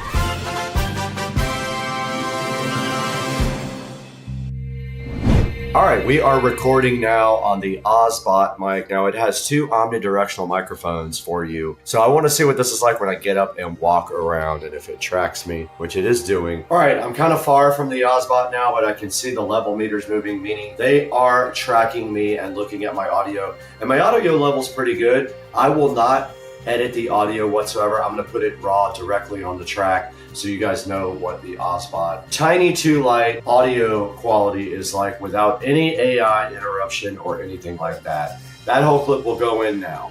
Now I did notice when I sat down, it didn't find me, so I kind of put my head in the picture. And then it did simply find me. Now I'm gonna switch this to sport, the tracking speed, and get up again. That's sport, and it is tracking me back to here in the SCSR office. It looks good so far. I'm gonna try to sit down. It's kind of what I was hoping for. It did finally find me. Again, all this audio is on the built-in mic. Now we're gonna switch back to my DJI mic. All right, now that we've looked at the mic on the actual Ozbot, we're back on the DJI wireless mic, but let's go to the settings now. I want to show you guys the actual app and the settings. We're back on the Ozbot Tiny 2 Lite, and I did add some lighting in here. We have 2 production lights right here. So we have one here lighting up my face. So that is what it looks like with very bright lighting. And we are on the DJI mic now, not on the Ozbot built-in microphone. But here is the controls, and you can see here right now we are in the console area where we are in tracking mode, and we are in AI human tracking mode. And if you ever want to know what that is, you click on the question mark there, and it does show you what upper body, close up, headless, and lower body look like. And I am on normal tracking, but I could do upper body like this. We can see if it does anything different. It did not. Headless made me headless. Lower body, it definitely did lower body. Let's do normal. And we are back, guys, just like that. We're back in the frame. That's pretty cool. Now, zone tracking is a user-defined range, so I can tell it not to track outside of a certain range. I've got the tracking speed on sport. You can back that down to standard if you don't like the sport mode. Now, AI mode. You can put it on hand tracking or group mode for AI mode.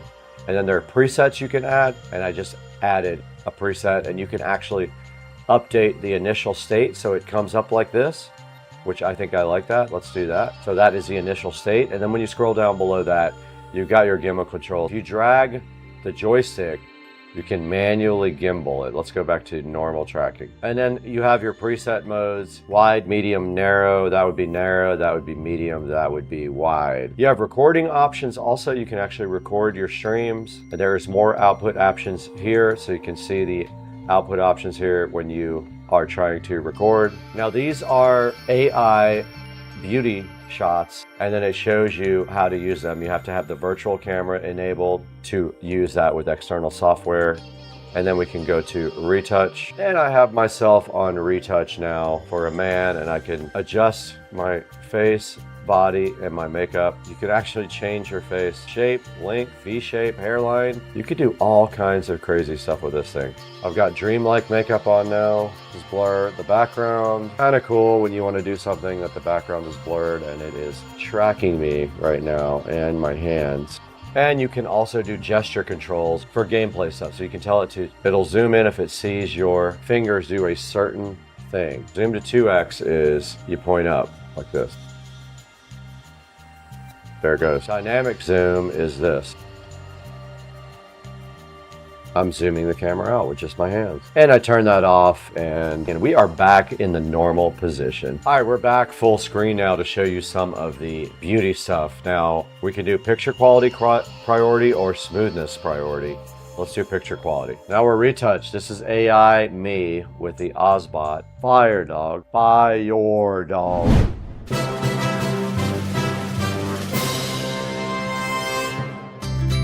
Hey guys, welcome back to the channel. Yes, I look like Bono, but it's actually Brad from Supercar Street Racing. It's early in the morning, and I'm happy to be here with you guys, of course, because I wanted to show you guys the Ozbot. Now, you can see the Ozbot following me around right here. This thing is so freaking cool. I am going to shoot this whole outro on the Ozbot mic so you guys can hear what it's like. But you can see right here, we're also in AI mode, and we have our beauty mode on. So that is processing me and making me much hotter than in real life. But the Ozbot is 142 right now. It might not be for long, so take advantage of it if this video pops while it's still in a sale state. If it is not, go ahead and buy it from the description anyway, and it helps us out greatly when you do that on Supercar Street Racing. These guys are awesome. Their camera is awesome. I'm going to be doing more stuff with them in the future. Now I got to get out of here though. It is Friday and I have to leave. See ya. Peace out. Hey guys, real quick, a video after the video. Just wanted to let you guys know that they are offering a big discount on the Osbot Tiny 2 Lite AI-powered PTZ 4K webcam during Black Friday and Cyber Monday. And you can use the code right here on the screen, OBSBOTKOL, for an exclusive discount code as well. And this can be combined with the other deals and applies on both Amazon and their official website. Go ahead and check the link in the description and order yours on Black Friday and Cyber Monday and get up to 33% off on the Osbot. We are in the Supercar Street Racing living room, and I'm Brad, and welcome to Supercar Street Racing. If you're new here, we're so happy to have you with us. If you're not new, welcome back to the channel. And today we have a partnership with Wow Lights, and right behind me here sitting on the table, we're going to get these Wow Lights 100-foot outdoor permanent lights unboxed, see what's inside, and figure out a plan on where we are going to install these.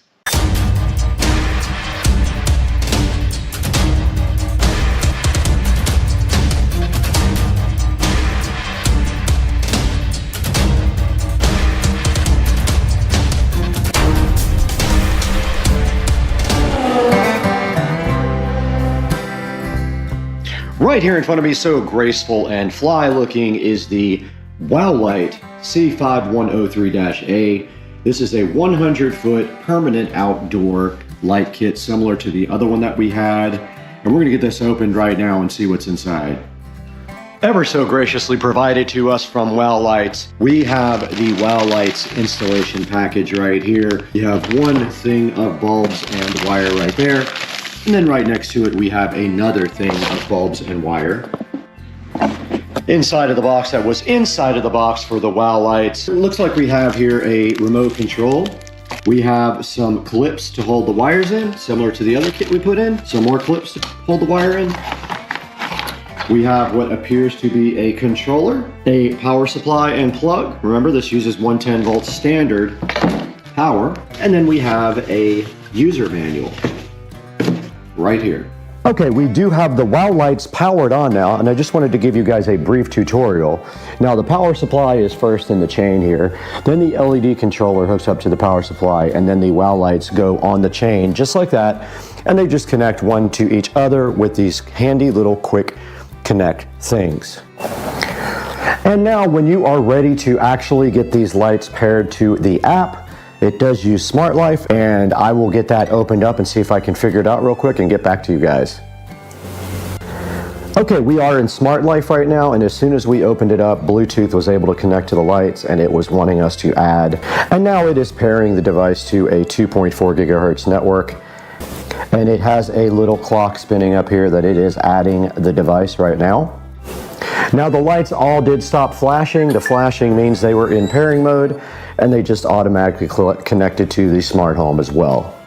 I did edit the name of the device, and I think I am going to end up putting these on the fence, but I'm going to show you guys exactly how to do it if you want to put it on your house so that you have that information as well. But here is, once we get into the app, you can see that you can change the scene, and there are some different types of scenes you can change to, like whatever In Rhodius Profusion is. There's one called Gorgeous there. There's one called Blue Sky, which not sure why, because okay, now it is turning blue. Mew, whatever that means. So there's all kinds of different ways to change it. There's headings up at the top that say mood, festival, life, color, and scenery. So you can go to each one of those, like Tropical Dawn, and you can change your light colors. So the way these work to get these installed on your house is you basically take some cleaning fluid, you put it up on your house underneath the soffits, and I'll show you an example of that with the other kit that I have installed. And then you just simply press these up onto the soffit. About 4 to 5 inches away is what they recommend on the distance from the house, and they will stick. And then if you have issues with those actual things sticking, they give you these clips as well that you can screw in. And so that takes the weight off of the actual wire, and you would simply put clips between each light, and it will hold up the light much better. If you do have issues with any of these sticking, I did find that super glue, really good super glue, works the best, and that will keep them on. So right up here we have a different brand, the brand I'm not going to speak about right at this moment, but you can see that they are just spaced out a certain amount, and then I put the clips right between each one to go ahead and hold up the lights. Now I did have one fall there, which I went ahead and super glued back up and have had no problems, and I've only ever had one light ever fall off. But this is kind of the spacing and the distance from the house that you want, 4 or 5 inches away to do these lights. Okay, I'm doing a little experiment out here on whether I can actually mount these to the fence, and my idea is pretty simple. I think I could just zip tie these on and they will continue to point down. The problem being there's nothing to stick them to on the fence. So once they're pointed down, I'm going to try to see if they will stay. If they won't, this will not work. But I have them draped over the regular lights, and they honestly don't look that great with 2 light strands here, so this may not work either. Just because of that reason, it would be cool if it did look good. So let's try the experiment.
All right, we've already got power run out here, so I'm just going to tie into that real quick. But I'm going to turn the power off first. The power is off now, so I am free to work without shocking myself.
I am all done with this part of the project. I have not decided yet if I am going to keep this or not. I want to see it at night. It needs all the zip ties cut off and just to be kind of adjusted here and there, but I think it's going to look cool at night. I just want to see if it looks weird, and I probably need to put more zip ties on it so that there's not loose wires in different places. But for now, that's all we're going to be doing until it gets dark. All right, we are now recording on the phone to go check out the WOW lights for the first time at night, but we will have to pause down to turn on the lights. But let's get get out here and check it out. And here is a view of the WOW lights installed on the fence, and they are absolutely cool. Didn't know if I was gonna like them, but I actually absolutely do love them. Check this out. Yeah, they look crazy good. So yeah, I think I'm gonna keep that and go ahead and add the second set over here. So just down this fence here and go all the way to the water right there. But I mean, this is crazy looking cool. And of course we can change the colors and the scenes and all that. Let's try that and we'll come back. Ah, here it is. So here are the different effects.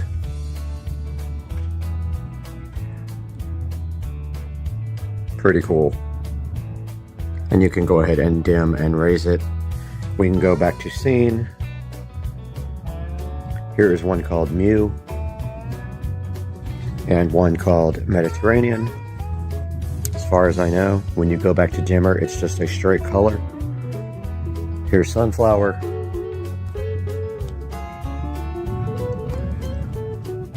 Dazzling. And you can go to these other tabs for life and festival and color. But we're going to wrap this video up now. Hope you guys enjoyed it. We will be doing this other side as well. We just have to get the lights and we can do it.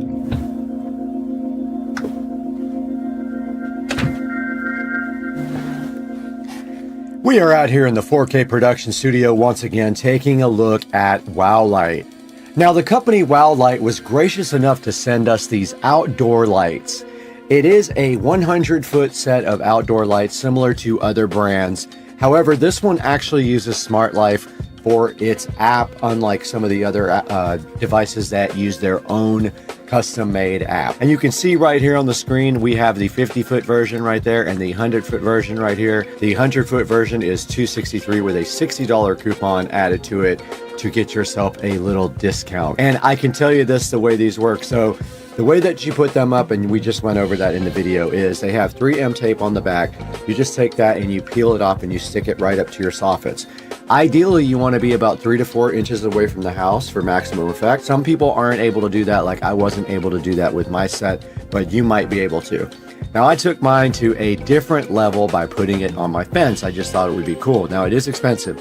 However, I've been having issues with my lights on the fence burning out after about 2 or 3 times of being in the rain. So these will probably last way longer. Now, looking at the reviews, they do have a 4.3 star review out of 25 ratings. And if we look through the picture here, you can see that they do show the app here, and it does use Smart Life, and it has a Bluetooth enabled discovery on the actual thing. So when you actually start it up, it finds it via Bluetooth and then it adds it to Smart Life via Bluetooth. And looking right here, you can see that they are IPS65 waterproof, and they are good for up to 100 degrees Fahrenheit, which is also good because most of the time these are going to be out in the rain, and you can control them with smart home devices.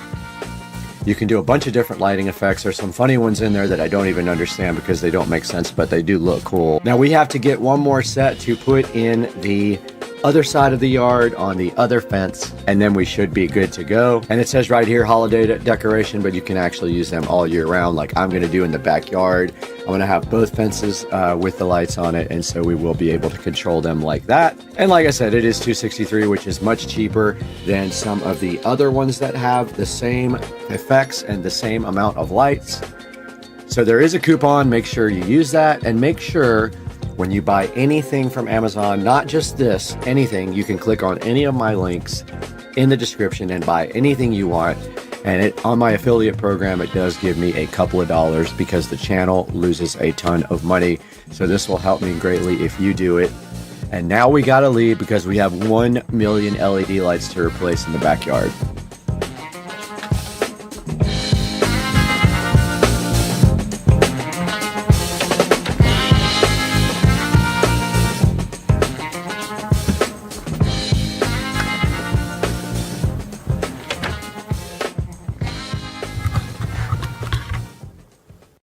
So that means even in noisy environments, it'll capture all the sound without the noisy background hiss and environmental issues. It says it can go up to 160 feet. We will test that because it uses 2.4 gigahertz wireless. Now the M31 has a rechargeable battery that allows you to use it for up to 6 hours. And both the transmitters and receivers quickly charge via USB-C. Now the M31 comes with a rechargeable battery good for up to 6 hours. And it recharges very quickly over USB Type-C. They actually have USB Type-C connectors on the individual mics and on the receiver itself. It comes with multiple adapters also, one for Lightning and one for USB Type-C, which means you can use it on regular computers, smartphones, and other devices that allow USB Type-C audio. You're also going to find handy touches like real-time monitoring, volume control, and automatic pairing. So if you're looking for a mic that delivers lightweight, affordable, pro-level sound, the M31 is a mic for you. So in this next section, I'm going to leave you guys in the studio and I'm going to walk outside and actually test this mic outside where the real world conditions. I'm pretty sure they can hear us. All right, we're ready to do some real world testing here. So what we're gonna do at this point, we got the phone rolling here. We're gonna walk outside of the studio and towards the pool, down towards the dock, inside the house, and do some real world testing. Let's do it. I'm taking you with me. All right, I'm walking outside now. You guys can see that. And I am walking towards the pool. I probably am 50 feet away now, maybe 60 feet from the transmitter. There is the pond. Back to the studio, towards you guys.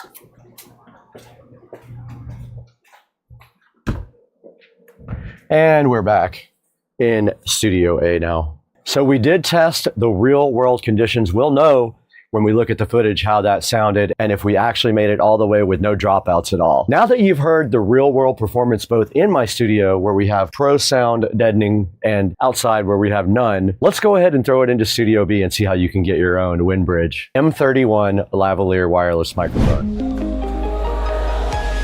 We might need a few hundred more. Hey, what's going on everybody? We're back in beautiful Studio B with the Windbridge M31 wireless lavalier microphone. We're actually using it right now. It is on my shirt right here. And basically we have the USB Type-C dongle plugged directly into the computer. It shows up like a regular microphone when you do that, and you can choose it in OBS Studio, which is our program that we use for editing. Now we did give this thing a test on range, and don't forget, when you're going through walls, the range is going to be a lot less than if it was an open area. So I'm not surprised it only reached about 50 or 60 feet through multiple walls. So other than that, it has great sound. I think it sounds really good. It's comparable to the... What's going on, guys? Supercar Street Racing here. Got the brand new iSupra right here. This is my 2003 Lexus IS300 with a complete Supra swap from front to back. It's got a 2JZ GTE VVTi engine. Completely built, bottom end and head, 62, 66 millimeter turbo from Precision, and a V160 6-speed. So the second mod we're going to do today is I do have other emblems for the back of this car, but for now I'm going to black out this, what I hate, instead of just taking it off, this Altezza logo. It's not an Altezza. That will be coming off the car very soon. But until then, I wanted to do this quick project because there's a car show tonight and I want to get that off of there. So, be right back with some instructions. Alright guys, you've probably seen my other tutorials to do this. It's real easy. You don't have to do anything crazy as far as masking because Plastidip will come off of your paint with just your finger or a rag. So I've got the area masked off pretty good, but you want to leave like 1/4 of an inch around your logo emblem. Tape off everything else. The stuff does tend to splatter, so you know, you can lay some towels over it or whatever, and then get your Plastidip can here. It is already very warm, so I don't need to warm this up. If it's wintertime, run this under the water for about 5 minutes. Let it come up to temperature. Shake that really good. Now, an important thing is when it comes out of the can, it's going to want to splatter. And your first coat is going to need to be light. So first thing you do is spray away from everything else, a test spray. Clear out that nozzle. That's what I just did. Bring your can over here. You're going to do a very light coat for the first coat. Good enough. Maybe from this side too. From the top and from the bottom. Now, you don't want to go crazy on your first coat because it will run. That's all. Set your timer for 15 minutes. Alright everybody, I got this ugly red Alteza logo taped off on the front grille. Now I just want to point out that this is different because it's raised, and just like any trim, when you paint Plastidip something that's raised and it has a definite edge around it like trim and has tape around it, you're going to want to pull the tape while it's still wet. So on the last coat, while it's still wet, as soon as you spray, then you lift the Plastidip, you lift the tape up. Otherwise, it's going to pull directly off of all this. So this is ready for paint.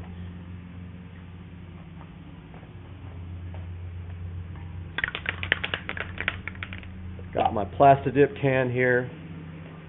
It's going to be a little different because it's covering the whole thing. Make sure you spray a test spray away from everything, and then go ahead and put a light coat. Perfect. There's the first coat. Sorry if I didn't get that on camera. Looks pretty good. Go set your timer for 15. Alright, what's up fools? 15 minutes has passed. Got my refreshment. Don't want to show it and get demonetized. But coming up here to do the second coat here. This will be a little bit thicker than the first. Sprayed my test coat and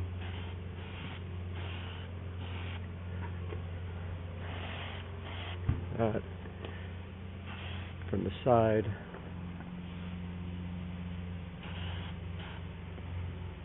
And from the top. Well, that's a pretty thick coat.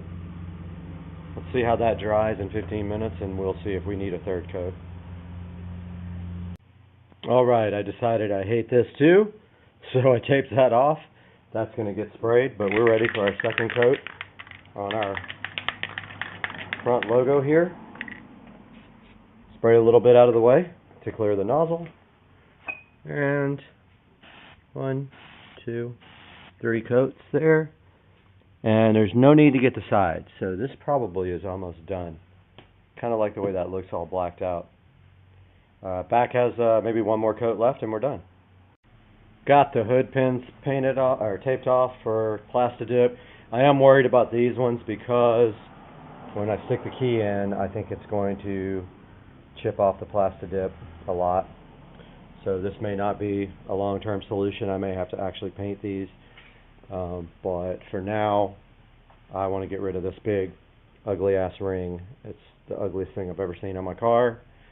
And now, I believe it's about 2 minutes away. I feel comfortable with putting the last coat of Plastidip on the rear. Here goes the last one, guys.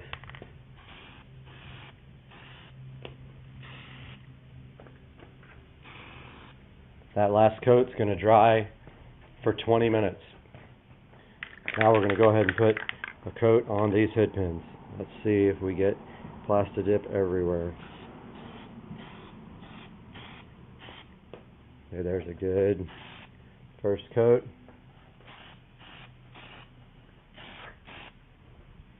Don't forget to get all the way around it like I just did.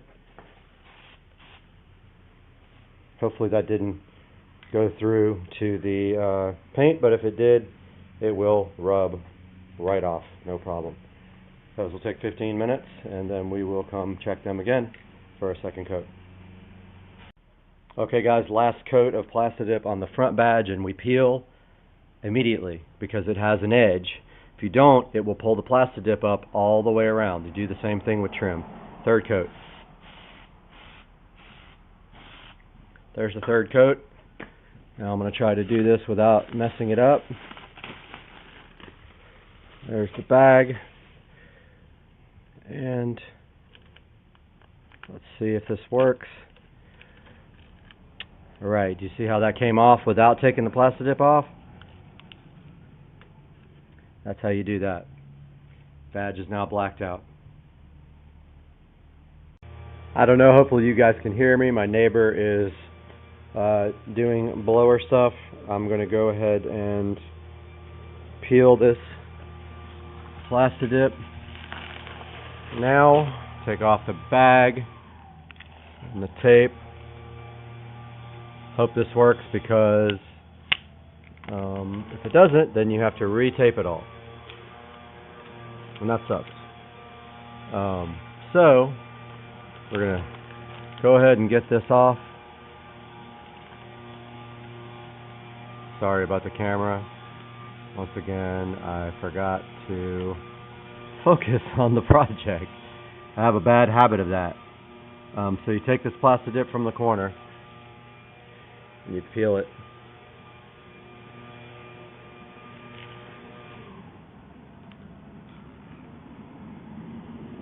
Very slowly and carefully. And once again, I'll try to get this in the shot.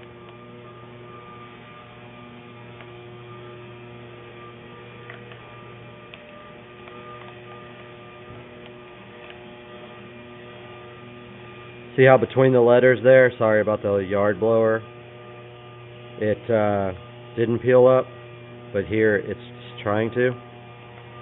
That's what toothpicks are for.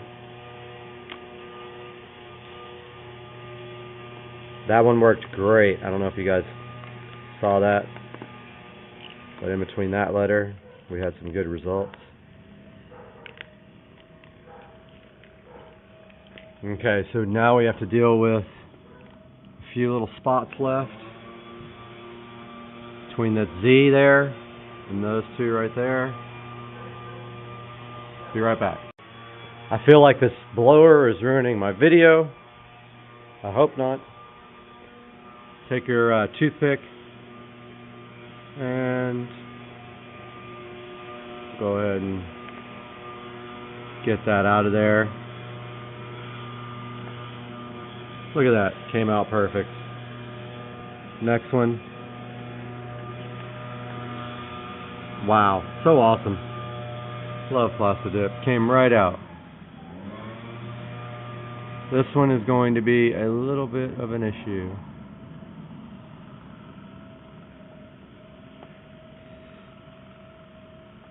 Yeah, that one's not coming out easily. But, there you go. There is how to plastic dip your emblems.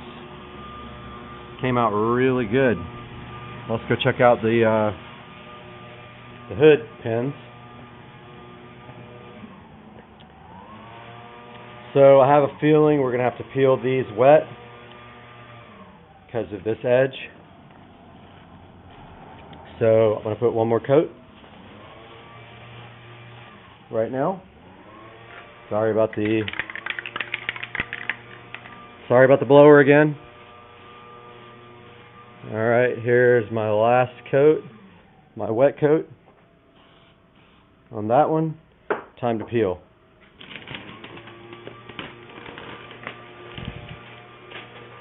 Got that peeled. That one. That one. Apologize again. It's hard to concentrate on filming. But there you go. There is a matte black hood pin that used to be silver. And that looks miles better. We did get some overspray there, but look, it wiped right off. Right there. Time to do this one. Let's go ahead and spray the last coat.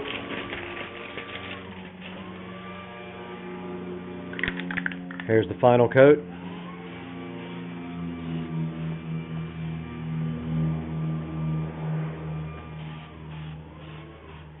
Okay, while it's wet, you peel when you have an edge like that.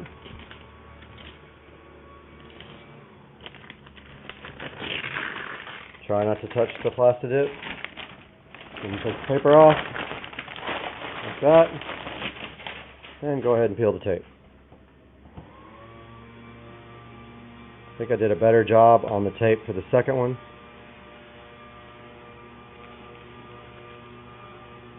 Wow, it's not even the shot. You guys can go off on me on the comments if you want to for that stupidity. There you go. Now, you can see a little bit of overspray right here. If you just rub it like that, it comes straight off.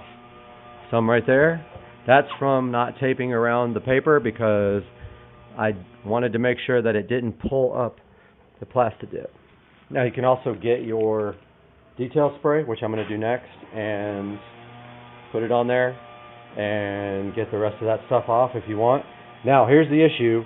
When I unlock these hood pins, I have a feeling it's going to scratch at least this part of the plastic dip off, which I'm fine with. Yeah, I kind of missed a little bit of the metal on the sides, but it's not too bad. It's good enough. I like that better. Wow, that looks so much better. I am amazed at the difference in that. I have no idea why anybody would put metal pins on, but hey, that's a good project for me and good content. So that's going to do it for today's video. There's the front badge, the hood pins,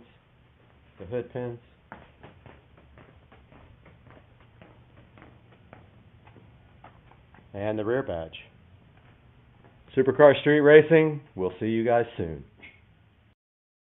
All right, I have to eat pickles, cornbread, strawberry syrup, chocolate syrup, and what else? Pickles. And what else? Sweet potatoes. And sweet potatoes. Let's go. No, I don't want a fork. I need to just eat it. I lost my pickle. Hold on. Ready? Ready? Oh, disgusting. You gotta eat it up. You gotta eat it all. Swallow it. Swallow it. Swallow it. Ah! That's gnarly. Alright guys, welcome back to the channel. Something exciting just happened. The materials have been delivered for the shed that is going on the side of the house. They just dropped everything off and we just paid the deposit, and now all we are waiting for is concrete to be laid on August the 8th. So yeah, just a little update. Here's all the materials for the big shed. I think it's a 12 by 8 if I remember correctly. But yeah, that's all happening. It's exciting. I'm glad you guys are all along for the ride.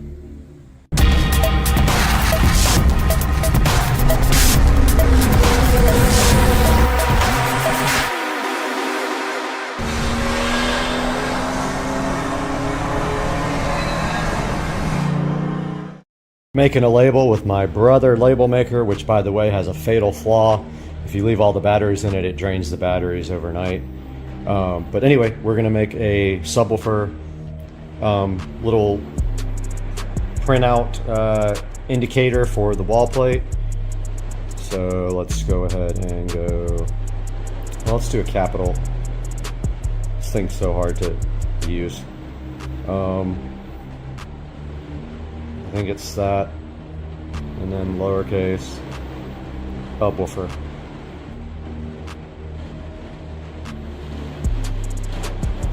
Let's see how that prints. I think it's black. Yeah.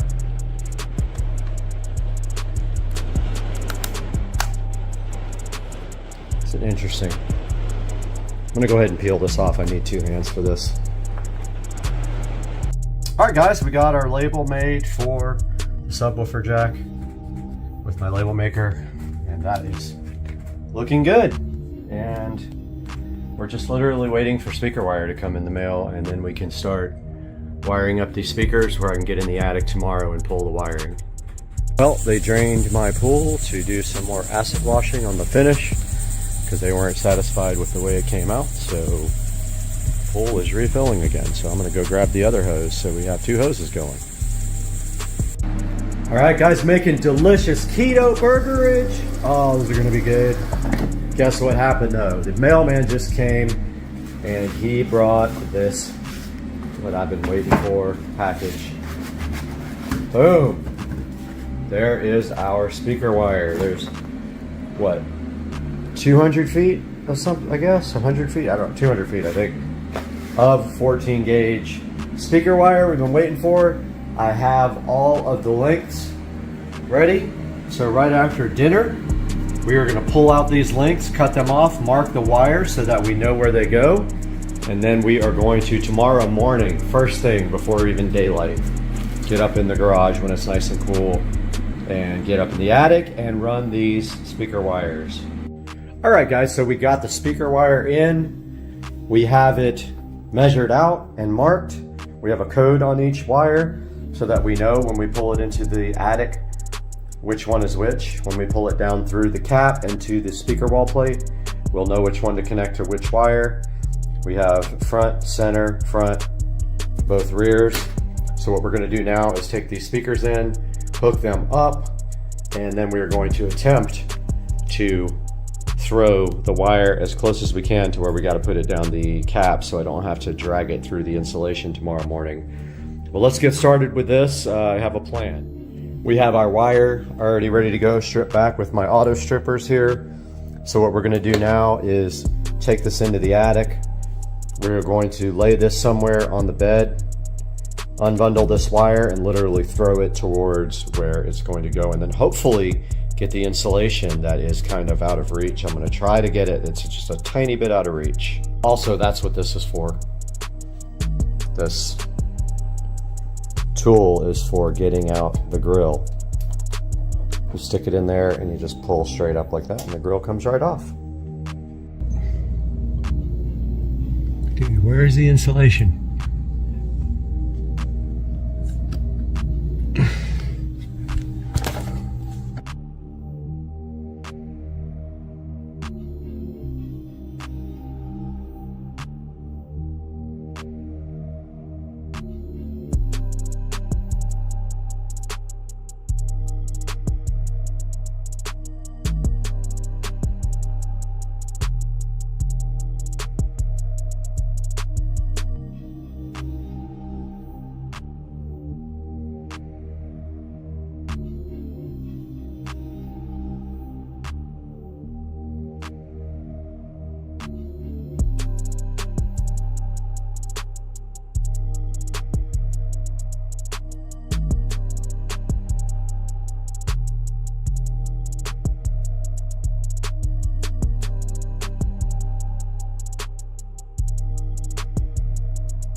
huge update, guys.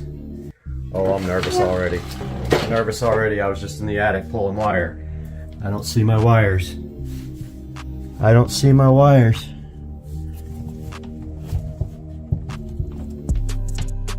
Okay, I see some wires. I gotta pull them through.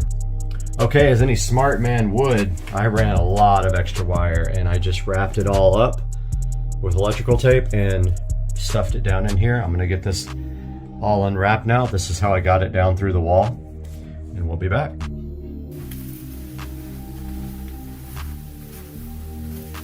What's up, guys?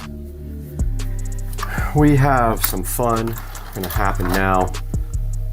We are going to install our home theater plate and prep all of our wires.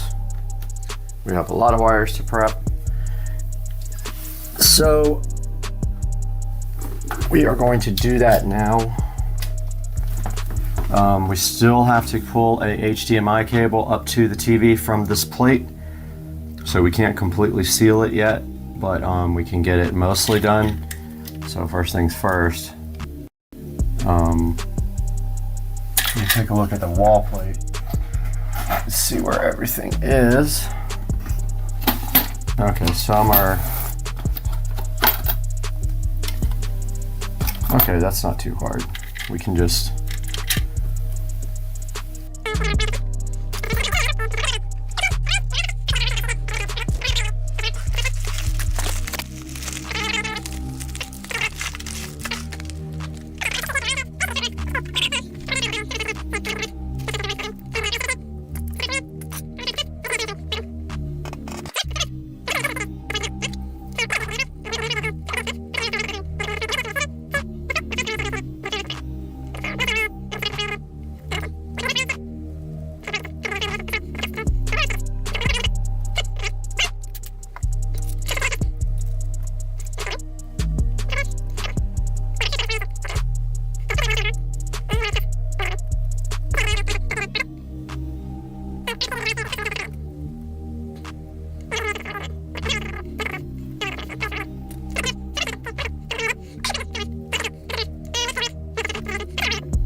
Okay, so what we're doing now is the dresser up here.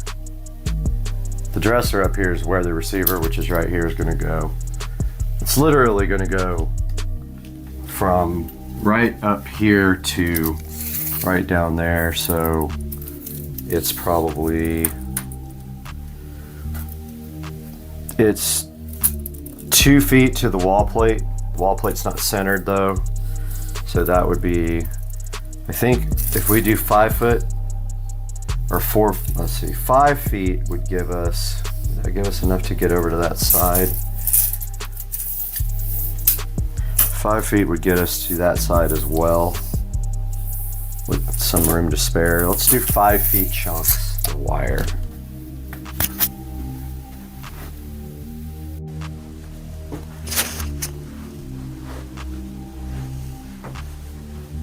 I am ready to make some wiring, guys.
All right, now I can see, guys.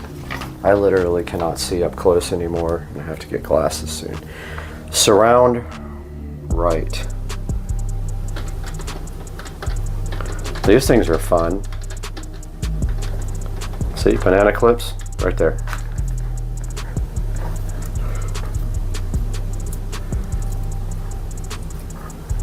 Makes it much easier, guys. I'm just saying. I don't know if I should come in from the bottom. What do you guys do when you hook these up? Do you come from the bottom with one set? Like this? I mean, you can't see the bottom. How do you? Or do you go?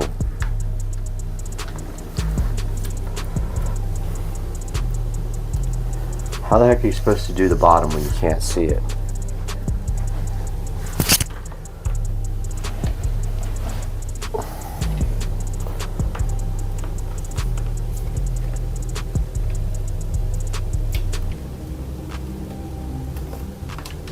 Can't find the hole. I guess I can just come up from the top. So forget it. Why aren't the speaker holes up and down? I mean, seriously. I saw a receiver where the speaker holes were up and down, and I'm like, thank you for actually being smart. And why didn't they do that on every single receiver? Why are they angled? So stupid.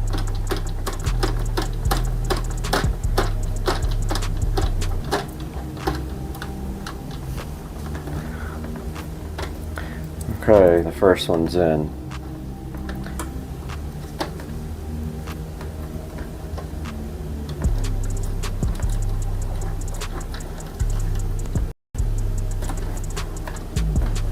Second one's about to be in. Wish I had like a drill that had an attachment for these, so you could just tighten it down with a drill. Okay, so that is surround right. Next.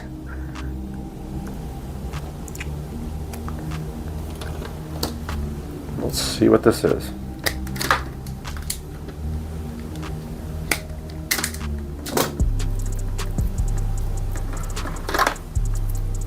Here's our next one.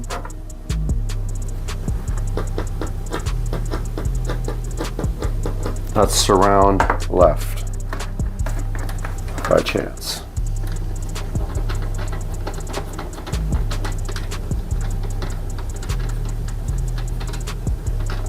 You know what I'm talking about, right, guys?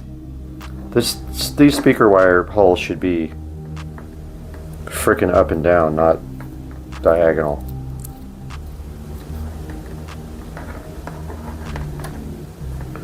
Surround left.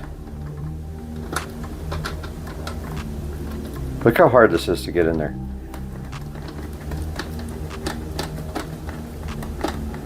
Man, this thing's borderline old, I think, because it still has component video and composite video. No Wi-Fi, but I have a little adapter to bring LAN for this. Got the little power line adapter. But yeah, you don't see, they don't put composite video and component video on receivers anymore because there are no components that use it. If you see one with S video, you know you got a really old receiver. They probably don't have HDMI either. Notice here there's a 5-volt output. Never noticed that. There's a wireless LAN adapter available for this guy. Wi-Fi adapter. Didn't know I had a 5-volt out. That's awesome. Can use that definitely for something.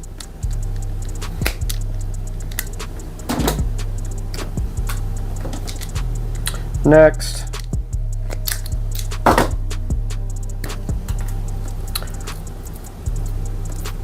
Three more left. Let's see what this is.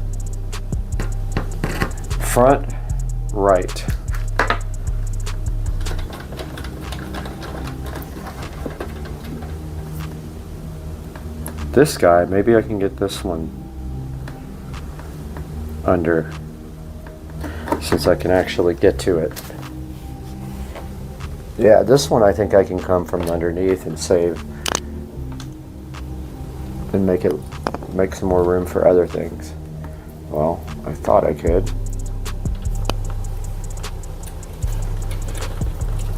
Stripped off way too much wire on this one. Yeah, this one's going under, fine.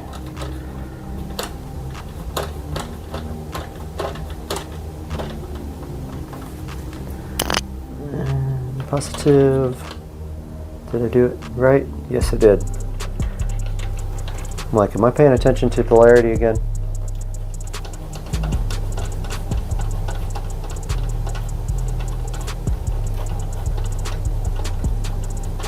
Got a lot of freaking analog audio too here. Does it have any analog audio outs for the front? No.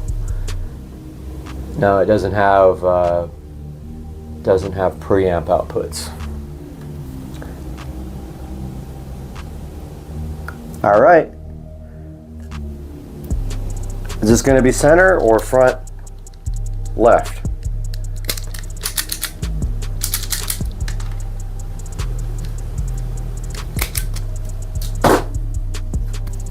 Let's see.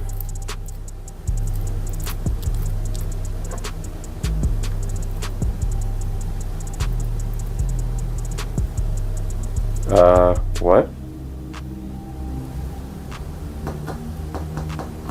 Can't tell. Center.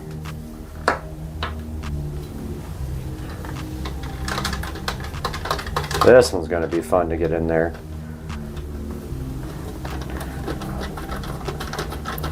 Yeah, this is not going to be a good time. I'm going to see if I can come in from the bottom, because this guy is hard to get to from the top. Let's see if I can feel the...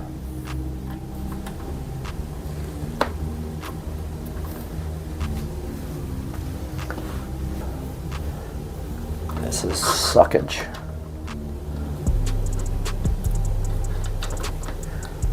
Of course, every time you touch it, you have to bind your wire. It's right there, dude.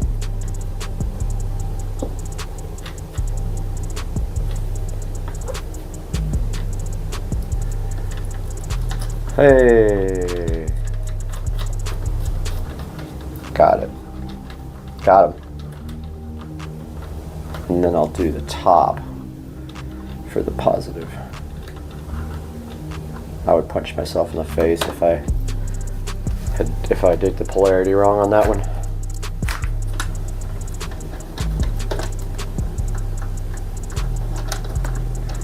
So for testing purposes, we will be using this receiver for video. So what we'll do is we will plug the Fire Stick into this guy and then plug this guy into the TV. Last one is front left.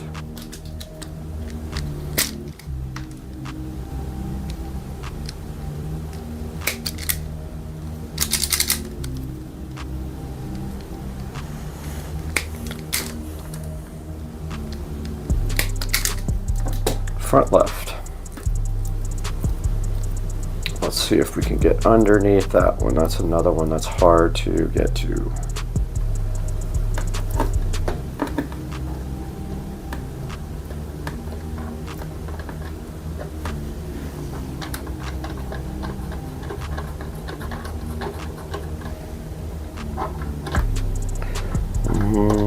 Yeah, this one's going to be fun.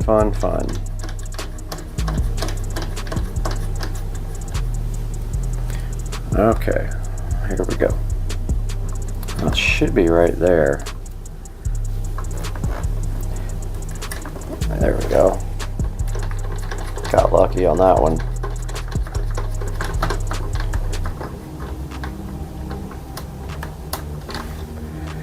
And we'll do the top on this guy. See why banana plugs are so freaking awesome? What would it take? 15 minutes? 10 minutes to wire this thing? Banana plug, 10 seconds.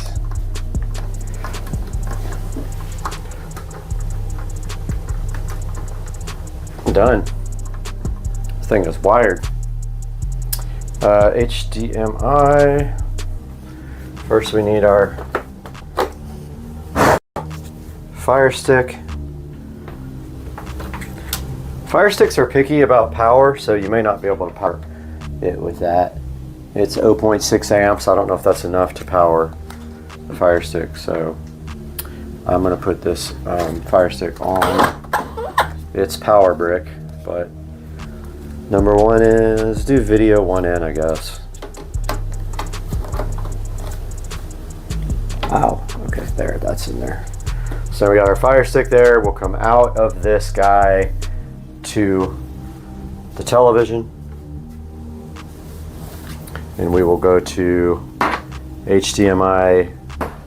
We'll go to input 8 on the TV.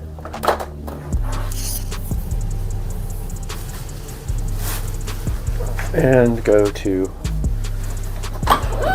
out here.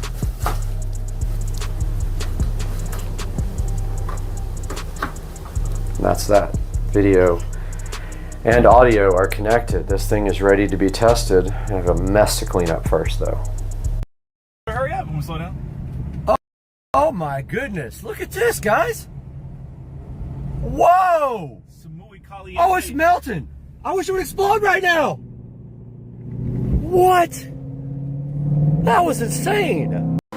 Hey guys, welcome back to Supercar Street Racing, and we're back in the 4K production studio here, and we have a special video for you today because these guys right over here across the street, Rich and Trish, gave me a Eufy 11S robotic vacuum to check out because they couldn't get it working. They said it's all yours, so we're going to check it out today on Supercar Street Racing.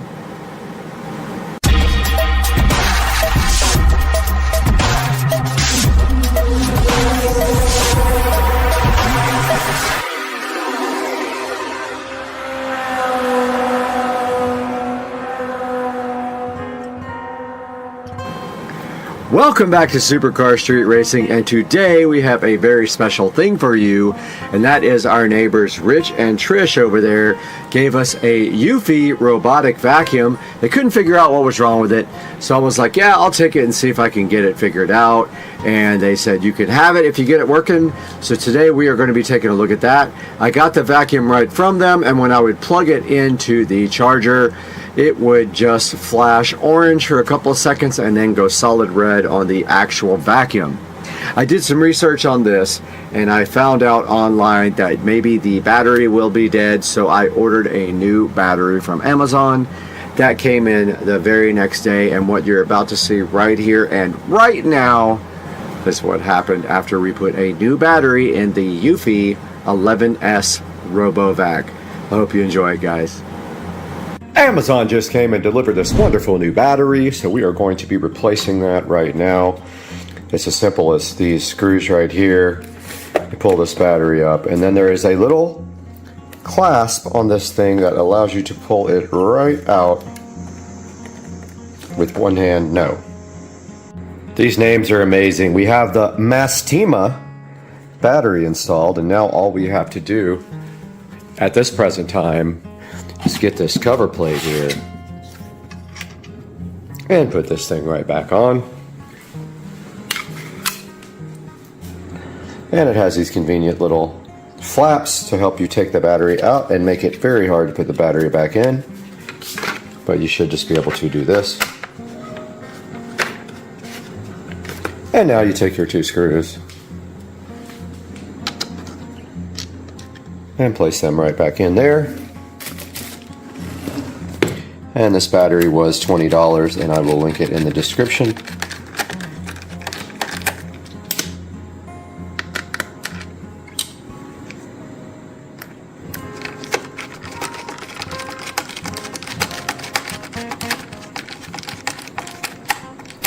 And that is that. Now we get to see if our free vacuum cleaner actually works by placing it on the charger.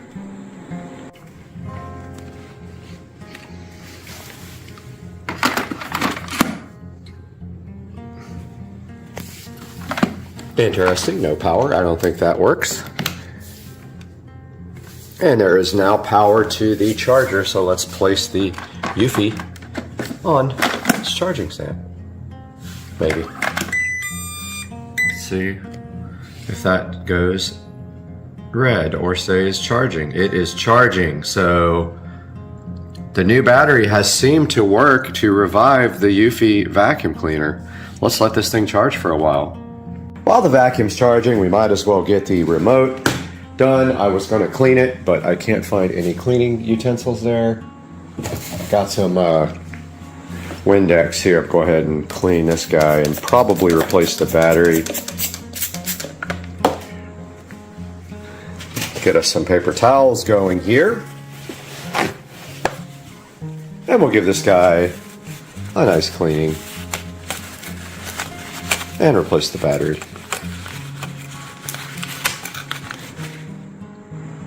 Got some brand new fresh Amazon batteries going into the remote for the Eufy. It's going to love its new power source so much. And flip it over, and we can see that it is working again. And it has some stuff on here from me cleaning it, but yeah. The time is wrong. I see that. Don't know how to set the time and stuff on this. I'll have to get the instruction manual out and figure out how to use this guy right now. Alright guys, we got the new battery installed in the free Eufy vacuum, the 11S. And it has gotten now to a blue hue, meaning that it should be charged. So let's see if our trick did it. Let's see. Okay. It's working. Totally working. So our new battery did the trick for the Eufy 11S vacuum. Let's see what it can do.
Alright guys, you just followed the brand new old Eufy 11S RoboVac all around my house.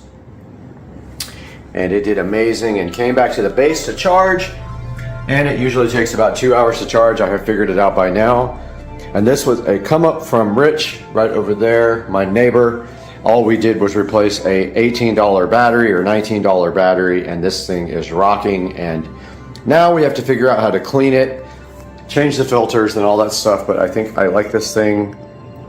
And it's going to stay in the Supercar Street Racing headquarters. Maybe we bring it into the Supercar Street Racing studios and let it clean. And guys, I hope you enjoyed this video, and we will have a separate video with you riding on the vacuum cleaner for a cleaning frenzy on Supercar Street Racing. Back in the Supercar Street Racing living room today, and this alien head right here has absolutely nothing to do with these ankle cut socks that we're going to be opening up and testing on the channel. We're going to give you a good idea of whether you should invest in this exact same brand here, Wernies. And we're going to do that all today on the channel, Supercar Street Racing. Stay with us.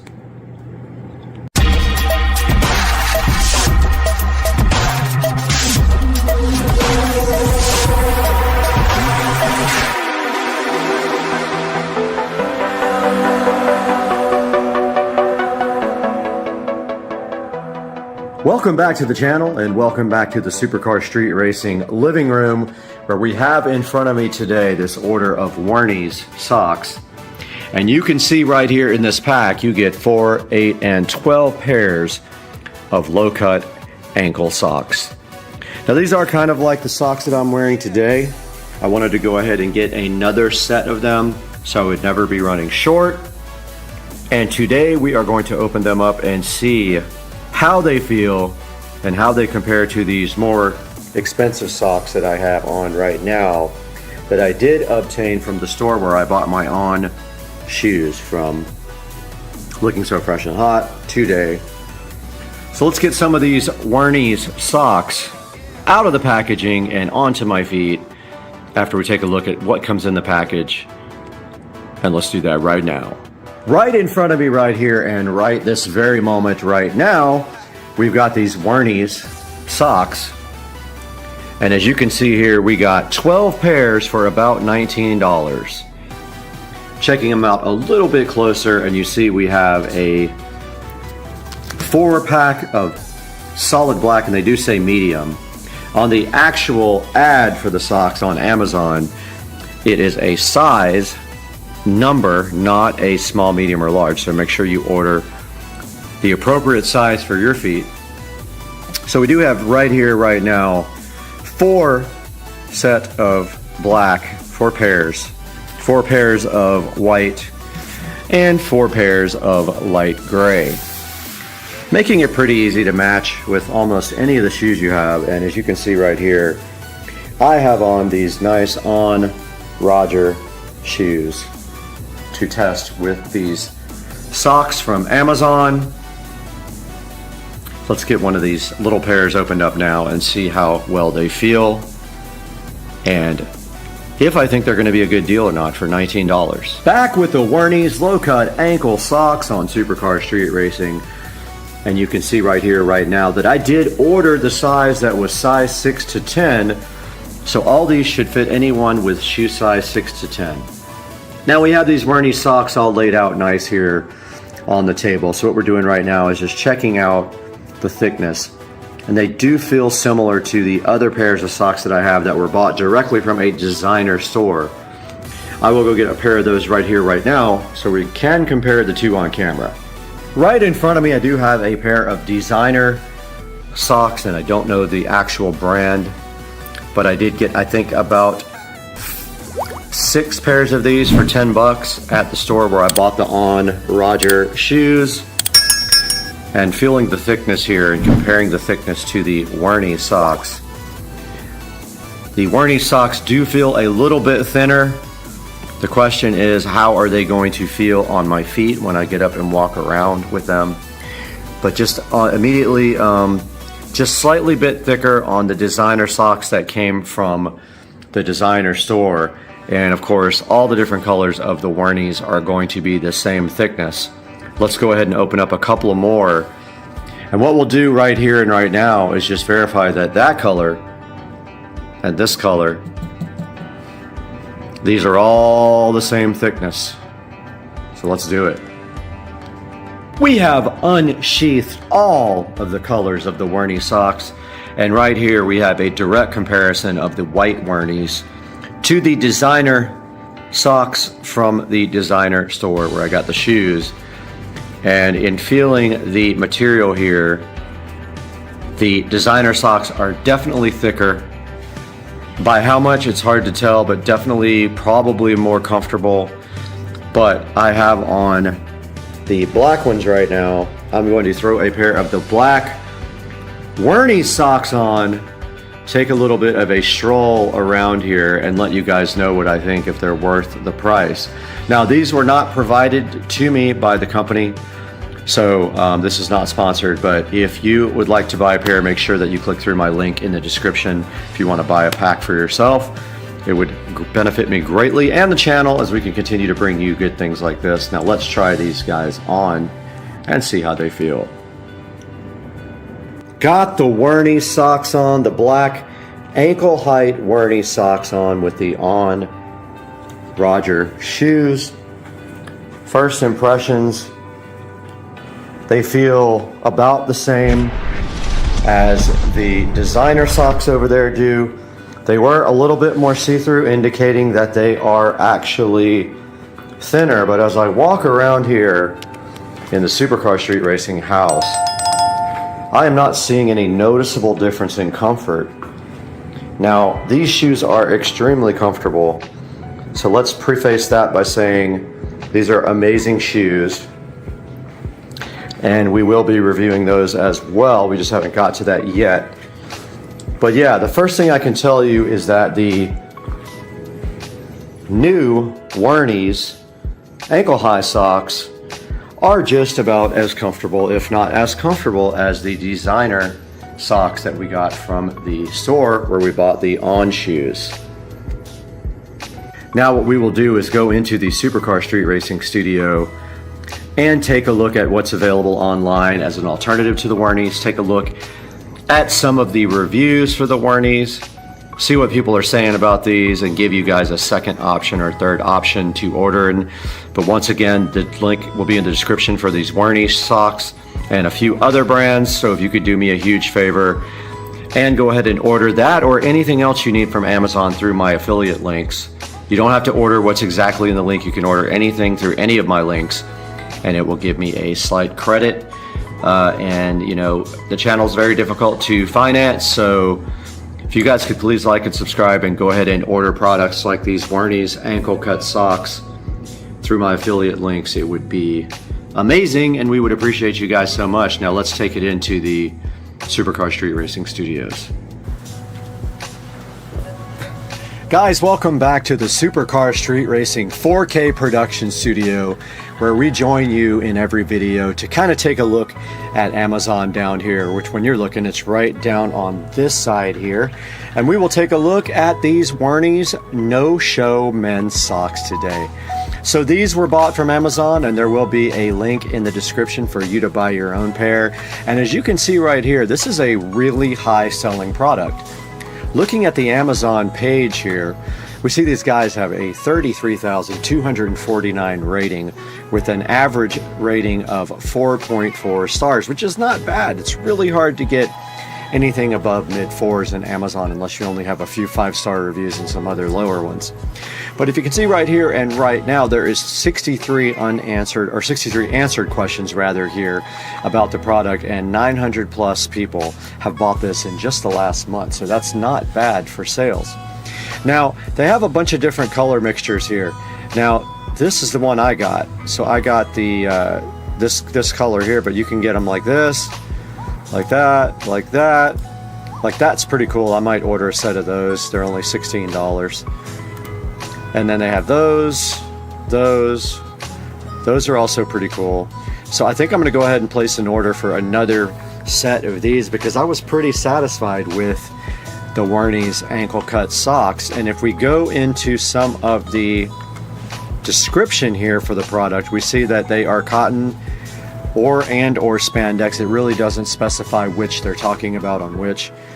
Says hand wash only, which that's interesting. I don't know why it says that because I've washed mine in the washing machine already, and we have no issues so far with the Werny's. Says they've got a 3 silicone grip heel grip. Now if you notice, it says that on all of these, but some of them actually say machine wash. Now the ones I ordered right here, they say hand wash only, so I disagree with that because I've already washed the things in the washing machine. Now maybe they're going to fall apart from doing that, but these right here, like these say hand wash, these say hand wash, machine wash for this set. So I don't know what the difference being on those. Now it says that they are invisible wear, so it says that they are going to not show with your shoes, and they do actually show on my shoes above my ankle, so that's not necessarily true. And it says that they have a well-made cuff also, so that's yet to be determined. I mean, they feel fine as of right now on my feet. I'm actually wearing them as we speak, and I have not had any issues with them so far. Now moving down to some of the reviews here. This 5-star says the right fit for my feet. Took a try on these socks and I don't like the bulky ones. They feel good wearing around the house. And yes, the elastic can feel a little tight. I don't really have that same experience with mine. Maybe it's a different version, one of the different types available there from all the ones on the listing. And it says they're not truly no-show. That is actually the truth, and you could see on my feet in the video that they are actually above my ankles just a tiny bit. This thing says they fit a little snug. This guy is actually saying that the larger size is the best, so he says to get the larger size if you're going to get a size for your feet. I bought the size exactly for my feet, and I haven't had any problems with them yet. Moving to some of the 3-star reviews, we see here that they're very thin and good if you're a minimalist. It says that they are small. Mine are not. This says did not catch that they are hand wash only. Not sure what that's going to mean in the future. And this guy says that there's already holes in the toes. So look at that picture, and they're saying this is going to happen to you. This says cheap quality, you get what you pay for. I got some socks, similar socks at a fashion store for about the same price, so I don't know that these are actually super cheap. And this guy's saying they're too small for a 11.5 to 12 shoe size, so keep that in mind. And some of the worst reviews here, the 1-star, which is 5%. This material says it's thin and the size run large, slips on skin, and bunches, creases, and folds. Have not had the same experience with mine, but then again, I bought a certain order configuration. Extremely thin. I thought they were close to my designer socks, but not exactly, so maybe check into that when you are ordering. It says they won't last, that they are garbage. Half of them are dirty and used. Okay, so this guy actually got dirty socks, which is interesting. Free shoe store socks. He says you know that when you get them with sandals for free, that those are actually cheap. This batch fit and wears poor, and they are too small, so small, lame sizes. So there you go. That's what we are seeing about the Werny's, and I think that it's going to take some investigation and some longer wear on these shoes to really figure out what is going to happen with them. Guys, thank you so much for being a supporter of the channel. Every little view helps. And once again, the link for these socks will be in the description of the video. It would help me greatly if you could click my links to buy anything from Amazon. It doesn't have to be these socks. You can click the socks link and then buy anything you want, and that will give me an affiliate credit. And it will help the channel just a little bit because I don't make money on the channel. I actually lose quite a bit of money. So your support means so much to me and the channel. We thank you so much for being here. We'll see you guys next time in the 4K production studio for Supercar Street Racing. I'm out of here.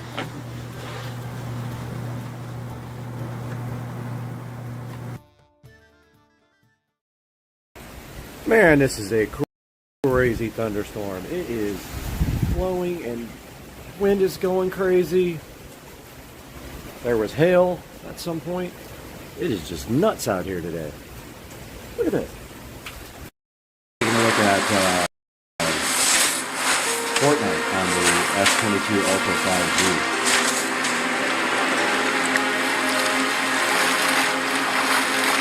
Now it's still downloading the higher resolution texture. No copy there. Probably because it's busy in the background.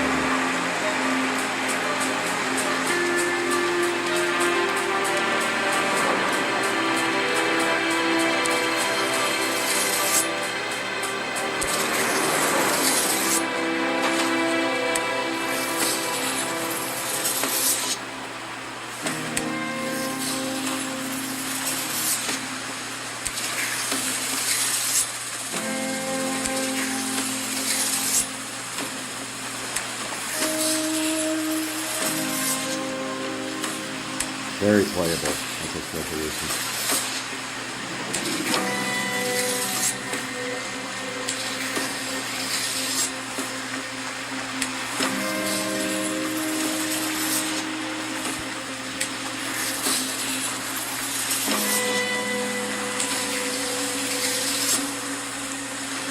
Let me give you guys a quick little video of this. First time we open it.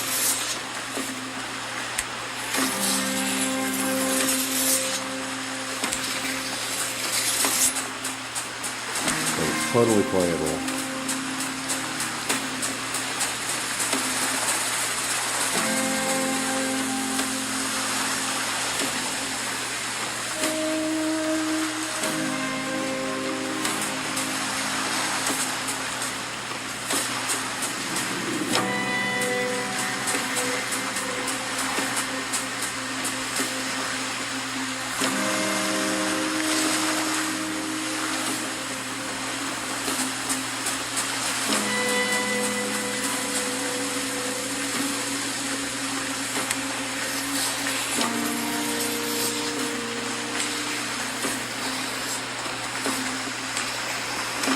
Just getting used to controls here.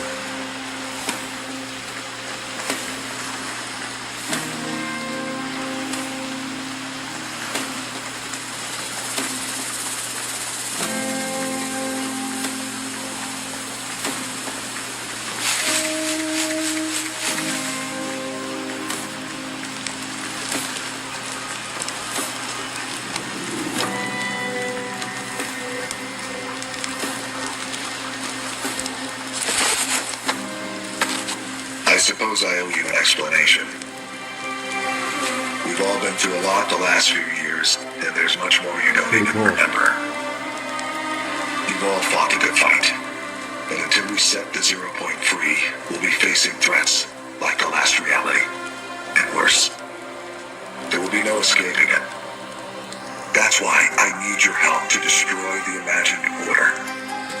As long as they're exploiting the 0 point, everything is in danger. With your help, we can free ourselves from this place and leave the loop for good.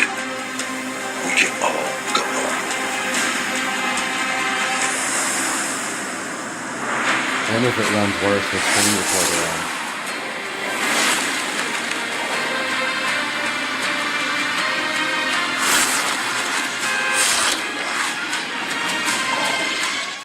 Alright guys, bad news. Last night coming home from a work event, there was a big huge box in the middle of the road. Did all I could to avoid it, but unfortunately I swerved to miss it, and this is what happened. I hit the corner of it and it looks like it broke my bumper pretty hard. It didn't get my headlight. It did get this whole entire bumper though, and this fog light is in the car. Not good. I think at this point I'm also going to get my hood repainted since it's already going in for this. So we will see.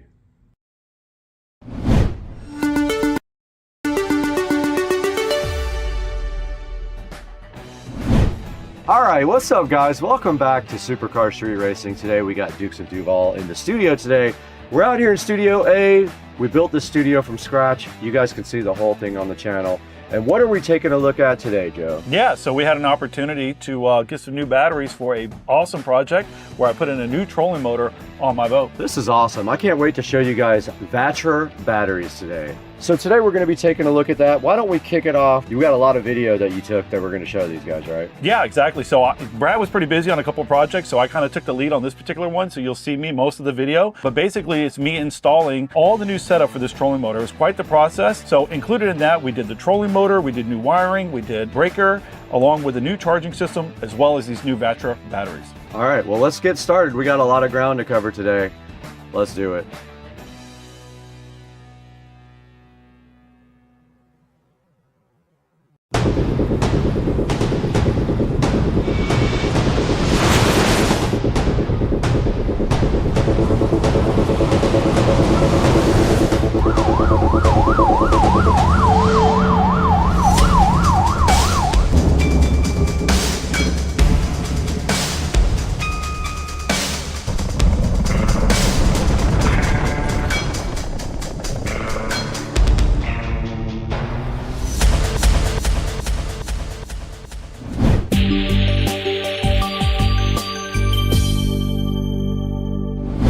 Hey guys, welcome back to Supercar Street Racing, and we're out here in Studio A with Joe. This is our primary production studio. This is where we edit a lot of the stuff and go live for you guys. And we have a special project for you today because VESA reached out to us and wanted to work with us on any kind of project. And they have so many different kinds of batteries that we had to think about something that we really needed to do. And what did you decide? Well, I knew this was a great opportunity because for some time I've been wanting to put a new trolling motor on my boat. And obviously there's a big expense that comes along with doing that. So that trolling motor itself that I put on is very costly. So to do that and to do it right, with VESA coming in to offer up these batteries, the timing was perfect. So it was a great project. You know, had to spend a little money on the trolling motor, but boy, it was perfect timing. And I'm very excited about the finished product of it. Right behind us, right up here on the screen, you can see VESA and all of the advantages of this 100 amp hour, 12 volt, 150 amp BMS battery. Some of the cool things that it does up here, as you can see, it has low temperature cutoff protection, so it'll cease charging when the weather is too cold to allow a good charging cycle. It also is made for what you have. Correct. It's built for trolling motors and marine. It weighs 17% of what a normal marine battery does. Has a battery management system that also helps keep the battery healthy because live PO4 batteries need a management system just due to the way that they drain and recharge. And then of course it has 20 protections that go along with that BMS system that keep your battery healthy. And then this is equivalent to two 12 volt 100 amp hour lead acid batteries with a fraction of the weight. Correct. So tell us a little bit about what you did when you put this in your boat and what we're going to be looking forward to in this video. What you'll see is I put a brand new Minn Kota on the boat. It's a 24 volt system. Okay. This system obviously was a little bit different than the system that I had on there. It was a 12 volt system. So a lot of work needed to be done to be prepared to be able to take on such a more powerful system. Installing the trolling motor itself was quite the project. Along with that, what we needed to make sure is that we had all the proper wiring, all the proper breakers, everything that was necessary to make sure that it could handle this 24 volt load. So what VESA did was they gave us two 12 volt batteries. So what we did was we put them in a series to give us that 24 volt that we needed. Right. We had to increase the wiring to make sure that it could hold the amperage that we were about to push through it, along with the breaker that's 60 amp. So you'll see in the video, what I will say is that trying to get the video that we needed in the tight area that I was working from was very difficult, but I think I did a good job of capturing most of that. But we just want to emphasize, thank you VESA for reaching out to us and providing us two 12 volt batteries. They are not cheap batteries, so we really appreciate the high quality VESA batteries from VESA.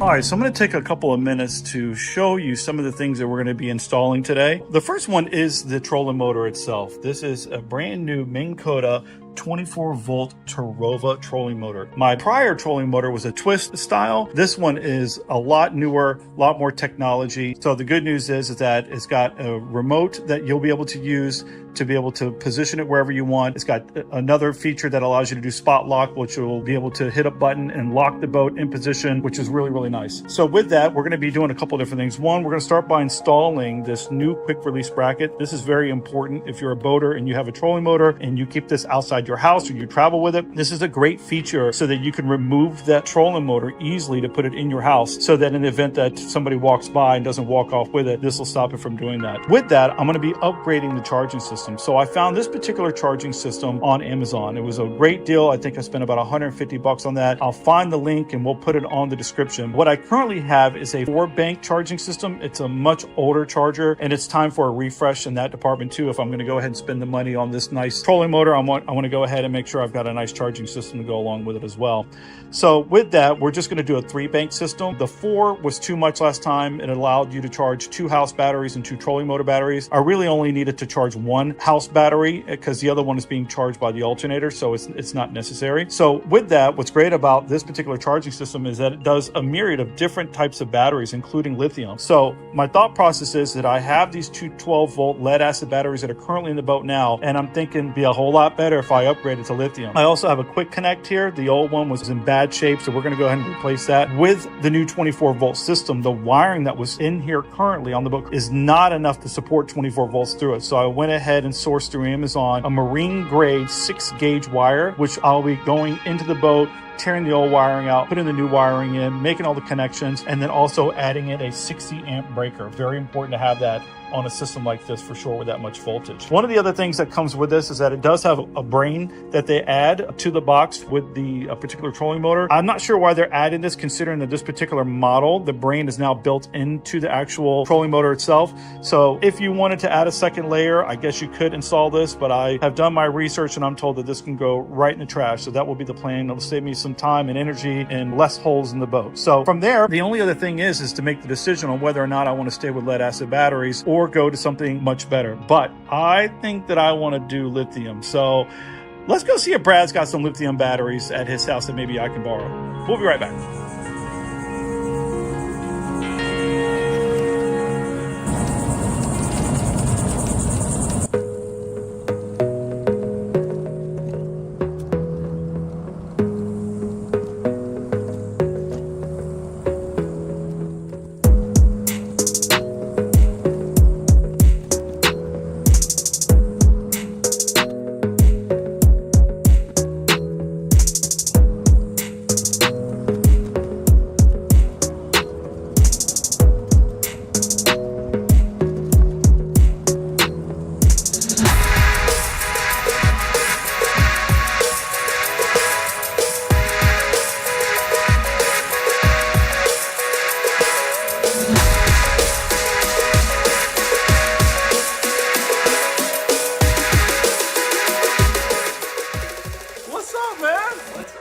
Dude, I'm working on this project. I bought this trolling motor and I got 2 old batteries that I don't want to use anymore. Do you happen to have any marine grade 12-volt lithium batteries sitting around by chance? Let's see, I've got some home theater chairs and these lithium batteries. Dude, I knew you'd have some. We have these Batcher reliable power empowering lives batteries. There's some information here about Batcher. They sent us these for you, so you're in luck. These are for you. I haven't opened them. I think we should break one open right now while you're here. I love it. And take a look at it. Let's take a look. They're awesome. All right, let me grab them. Okay, we got these Batcher batteries from Batcher, batcherpower.com if you want to check them out. They asked us if we wanted to team with them to do some stuff with their batteries, and we said of course, and Joe has a perfect project for his trolling motor. So these are going in the trolling motor. What voltage are these? These are both 12 volt, but we are obviously going to put them in a correct series. That was a trick question for Brad. We want to increase the voltage. So we have 2 12-volt batteries that we're going to go in series for my 24-volt trolling motor. Look at this, man. This thing is sick. That's nice. Look at the carrying strap on top. I guess let's get it out of the package. And it's not even heavy. That's what's so cool. You save so much weight on all your vehicles when you go lithium ion, because this battery probably weighs 20 pounds if I had to guess, compared to a regular battery that probably weighs 50. And look on the front here. So it's a 100 amp hour Life PO4, 12.8 volt battery. It's used in houses for like solar applications, RVs, and in boats.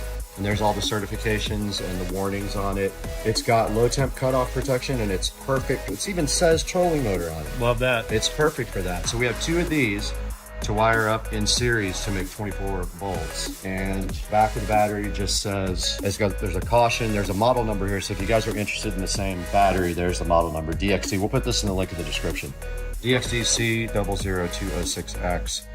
There's a URL here, and then it tells you again that it's 12V100 TM US, and some warnings here. And so this is going to be cool. We have a new partnership with these guys. So if this works out, we might be able to do another golf cart or something like that with their bigger batteries. Yeah, because they have a large selection of lithium. They do. They have 72 volt batteries too, so we could do that.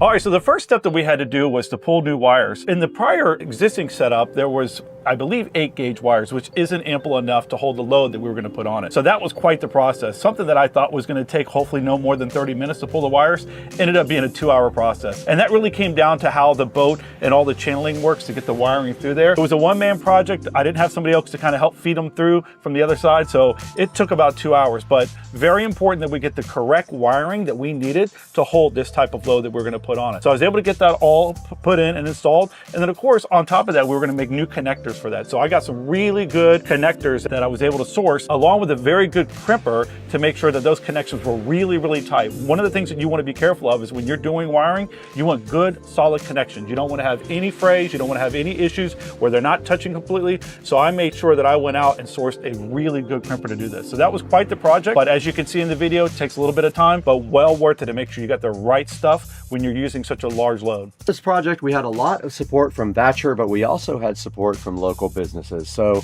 tell us about who helped you out locally. So I was able to reach out to my buddy JB Mitchell that works over at St. Augustine Marine Services. That's a great group of guys over there that do quality work for electronic works on boats. I highly recommend that if you're in the Jacksonville area and you're needing to source a new trolling motor or any electronic needs, reach out to those guys. Yeah, so if you guys are not in Jacksonville or in driving distance, we have a couple of ways for you guys to support the channel. You can buy it directly through our Amazon affiliate link, or you can use the YouTube affiliate link as well, and that does give us a few dollars here and there to turn the power on at the house, because look at this.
All right, I took a quick break to grab some lunch, got back and started working on running this new 6-gauge wire. Admittedly, this was quite the job. It took me about 2 hours to figure out the best route to get this from the console area down, around, back up in front to where the quick connect's gonna be. Worked through a couple of shirts and a couple of hats already. It's pretty hot out here, but ultimately I saved you guys a bunch of time watching me try to work this wire all the way down, around, and back it up. So I've got plenty of slack on both sides to do what I need to do to start making connections.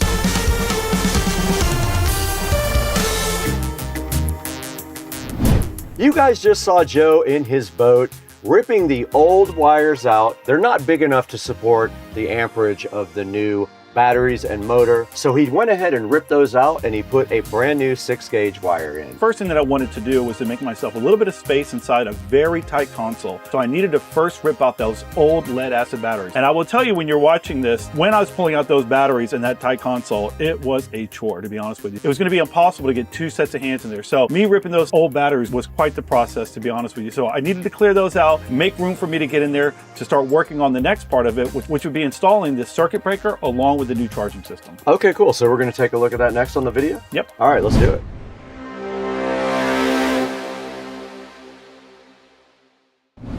All right, so here's a little update from inside the console. So one of the things that I was going to attempt to do was to remove this old charger. Unfortunately, I did everything I can to figure out how to get inside there to get what appears to be nuts on a bolt. I spent probably 15 minutes alone trying to figure out what size, what to get in there, and I could not figure it out. I just cut all the lines off of it, or all the leads off of it that go to all the batteries. Then I cut off the power supply that I will be reusing for the new one. I also took out the 2 old batteries in the trays. I'm going to clean those trays out and put those back in and get ready to seat the new batteries in there. I have this 6-gauge wire here. This is going to the trolling motor. This is what's going to feed off of those 2 batteries for 24 volt. As you can see, there's a chase down here that goes through here. That was part of the fun, is getting it through here amongst these other wires.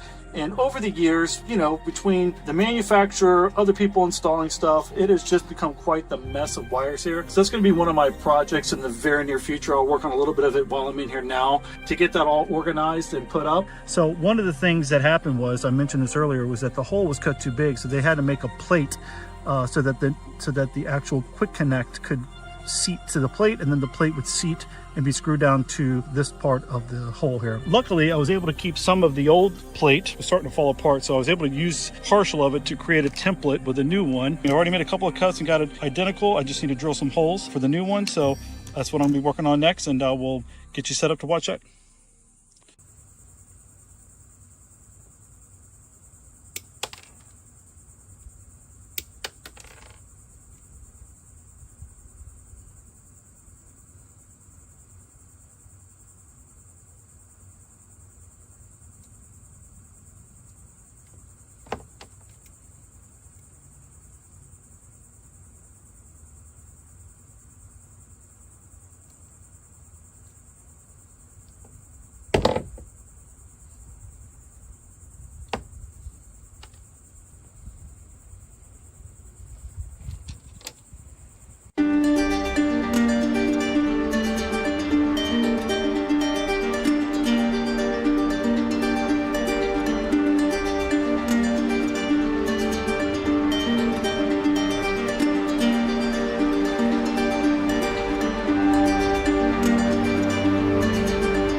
All right, what you just watched was me installing the new Quick Connect for the trolling motor itself. So from here, the next steps are going to be installing the new 60 amp breaker. This is very important for anybody that's going to be installing a trolling motor. If you're dealing with large loads of power, you want to make sure you have that protective measure in there. So the old system had two 50 amp breakers because they were running two 12-volt batteries separately. So with this particular setup, we're going to be running, again, two 12-volt batteries, but not separately, in series. So we're going to bump that up to 24 volt. Make sure you install the correct wire and the correct breaker so that you don't have any issues with potential fire hazards or anything of that nature. Absolutely. So you need the correct size wiring and the correct size Quick Connect. We'll have a link in the description to that, but if you're in Jacksonville or St. Augustine, support our local businesses. St. Augustine Marine Services helped Joe out in this project. Do us a favor and help them out also.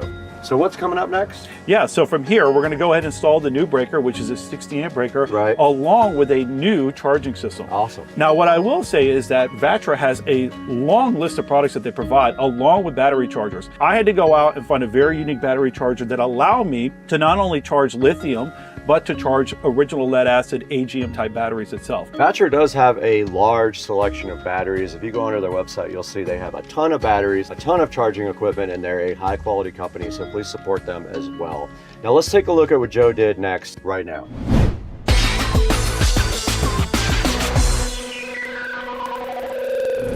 All right, we're back. This is day 2. Yesterday we made some pretty good headway. I was able to install the 6-gauge wire through the boat. Like I said, that was a real pain trying to get that run through the chase through the boat. That was completed. I also got the Quick Connect, for the most part, about 90% done. I need to get it screwed in and caulked in, and that'll be completed. For today, what I'm going to try to concentrate on is getting the 60 amp breaker installed along with the new charging system. This charging system, as I mentioned, is going to be able to give us the ability to do normal lead acid batteries plus these 2 new lithium batteries. So pretty excited about that.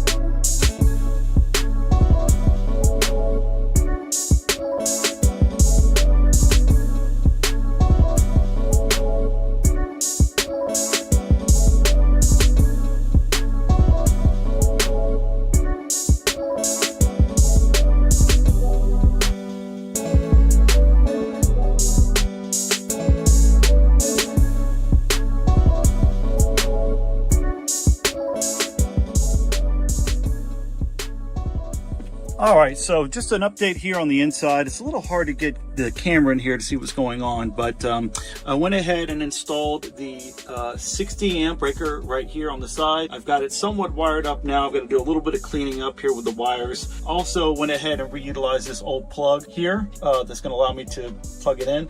I got to obviously get these wires sorted and zip tied up. And then on the other side here is where I put the new charging system on. Went in fairly easy. As you can see, it's all powered up and working, which is good. And then I'm going to start working on now is getting the 3 batteries connected that are going to be on this system and installed now.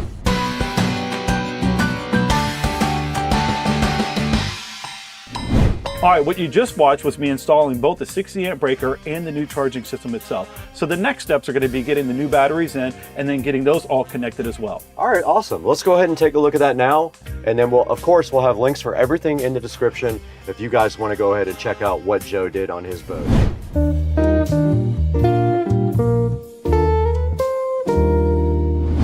All right, everyone, today is day 3 of this project. So basically what I'm going to concentrate on today is I'm going to try to finish wiring up the Quick Connect for the trolling motor. And then lastly, I'm going to install the lithium batteries that were provided by Vatra. This should be a fairly easy process. I've got a couple of cables that I need to make to get everything connected to make this a series 24 volt system. Shouldn't take too long, but hopefully we'll be able to wrap up this project in the next couple hours.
All right, everyone, got the batteries installed. Very easy process from the standpoint that moving these batteries inside of this little tiny entryway to the console was much easier than taking the old batteries out. They were more lightweight, easy to maneuver, and that made it very easy.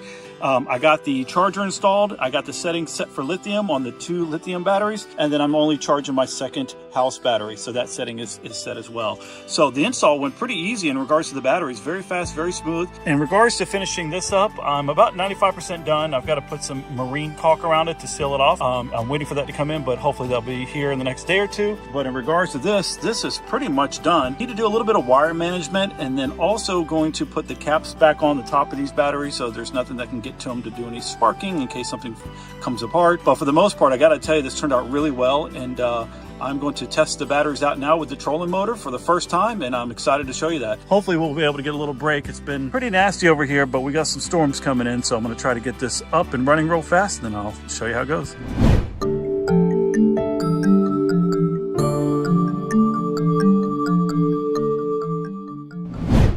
All right, so what you just watched was me putting in those new batteries. I will tell you that there's a lot of benefits to lithium, but the biggest thing is the weight.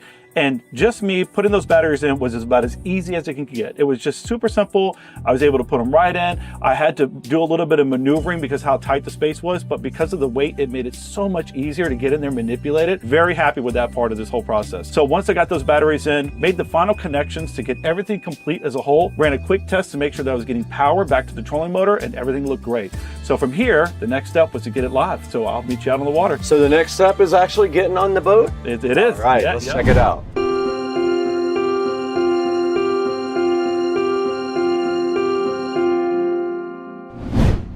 All right, here we are out in the middle of the St. Johns River underneath the Dames Point Bridge. We have it locked in. It is working perfectly. Right now, if you see, it self-adjusts depending on which way the current of the wind is taking it, but it is keeping us perfectly locked in. Plenty of power. We are not going anywhere. Gotta love it, man. Thanks a lot to Vatra for those awesome batteries, man. They are working perfectly.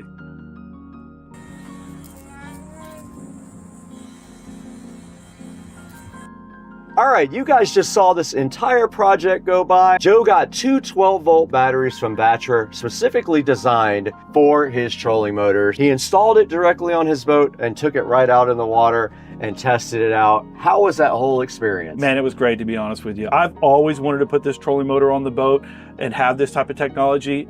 Being paired up with great lithium batteries, I couldn't be any happier. I bet it was an awesome experience. I know it was a lot of work.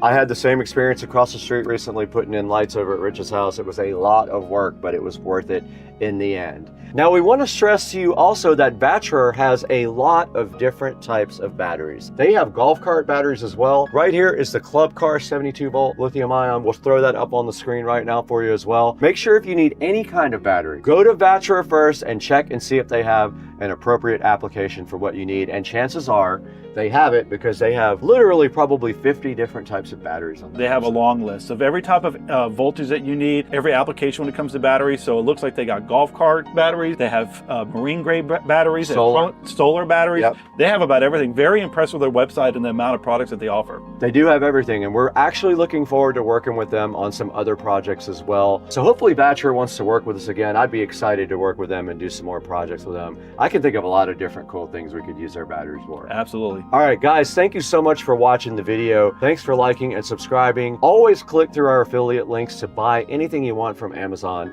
You don't have to buy these batteries, but I hope you do.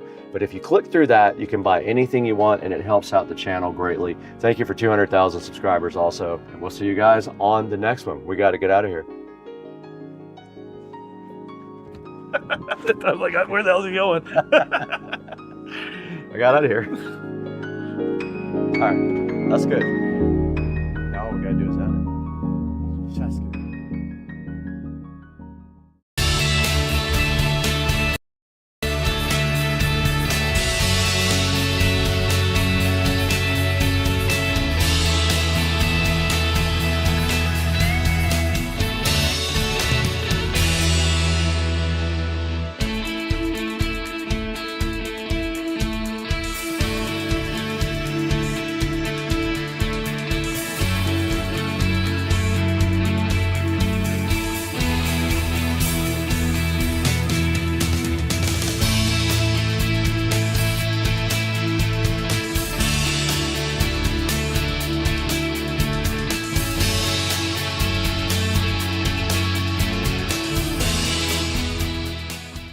The hype is real. I heard and saw Amazon Prime pull up in the speedy delivery vehicle, and if I'm not wrong, there could be something in the garage out here for me. And then you just have to find where they put it, and it looks like this is it.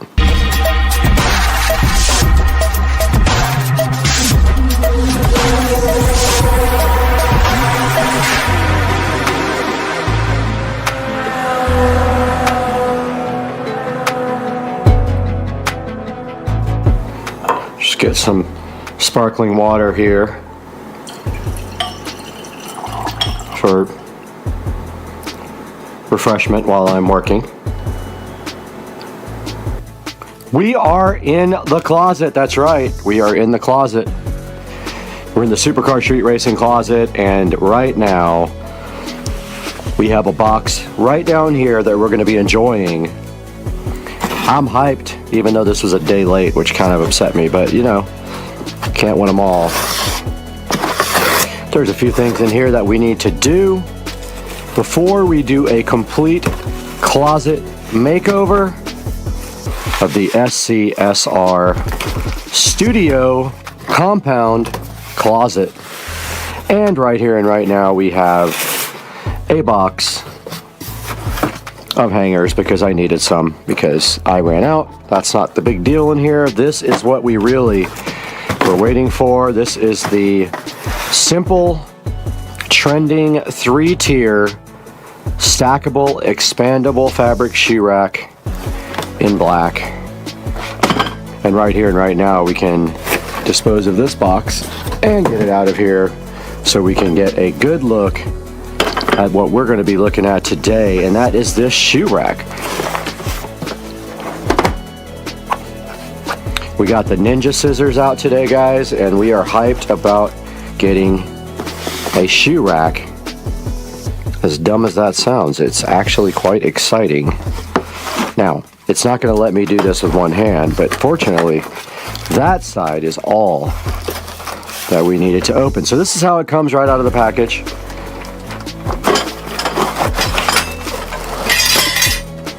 And that looks like a lot of fun to play with, and it definitely is plastic. I think it's plastic. It might be like light metal. Yeah, it's metal, but it's just a like a cheaper metal, which again is fine. Don't mind that. And here we have the hardware that it came with, all the screws.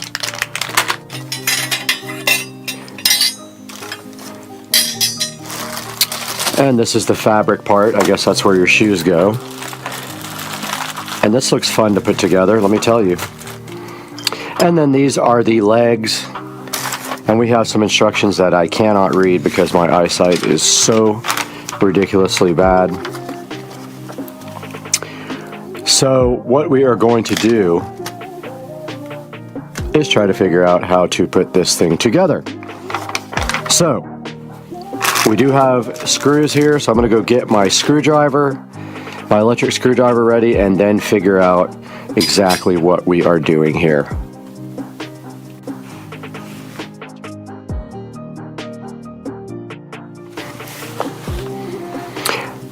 Okay, we got all the tools we need to build our shoe rack, and I did start looking at the instructions here, and this thing can be expandable so that you can add like more and more levels. But I believe this is basically it. You take this piece here, this A piece, I call this the H piece, this is the A piece, and they literally just fit together like that. And then I don't know at that point, let's see, so it says that we have to put screw A. Okay, A and B go together. And then D and C go together. I don't know which one is C.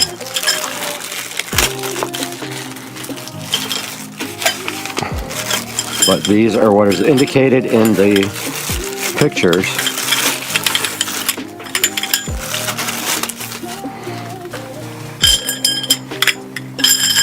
And there is only one way for them to go together.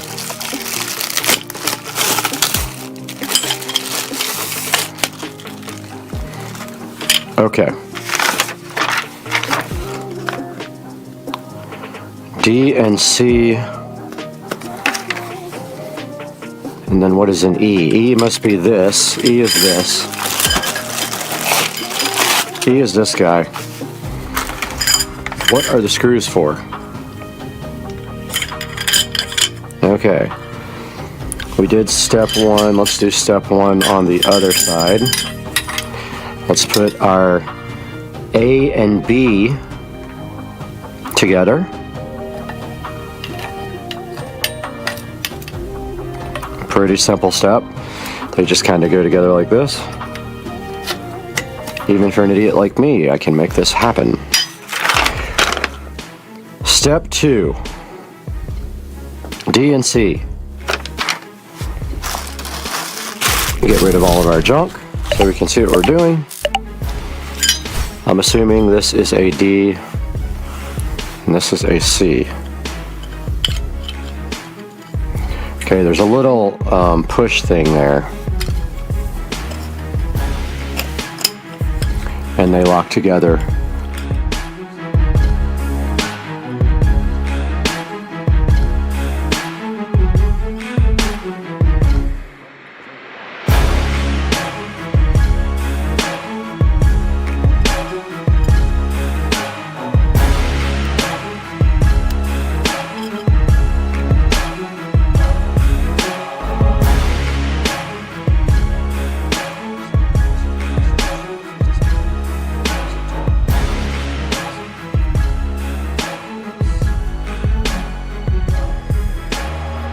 Okay, I got it.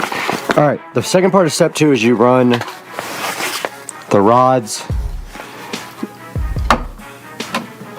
I'm trying to get our lights perfect here. So you take your fabric there and you run the rods through the holes in the sides.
They don't really tell you.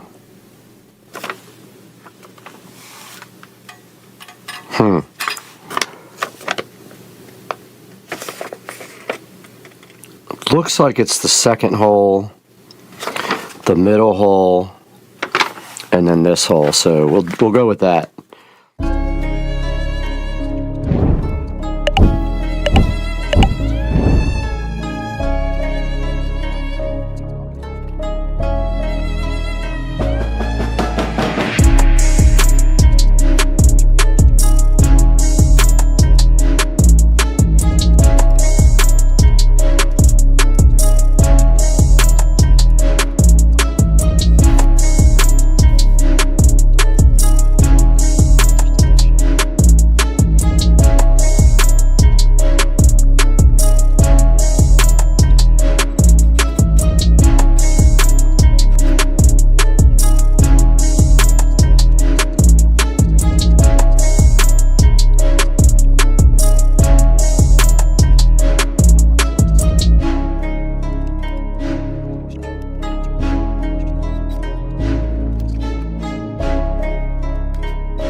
Okay, I have successfully rearranged everything on top.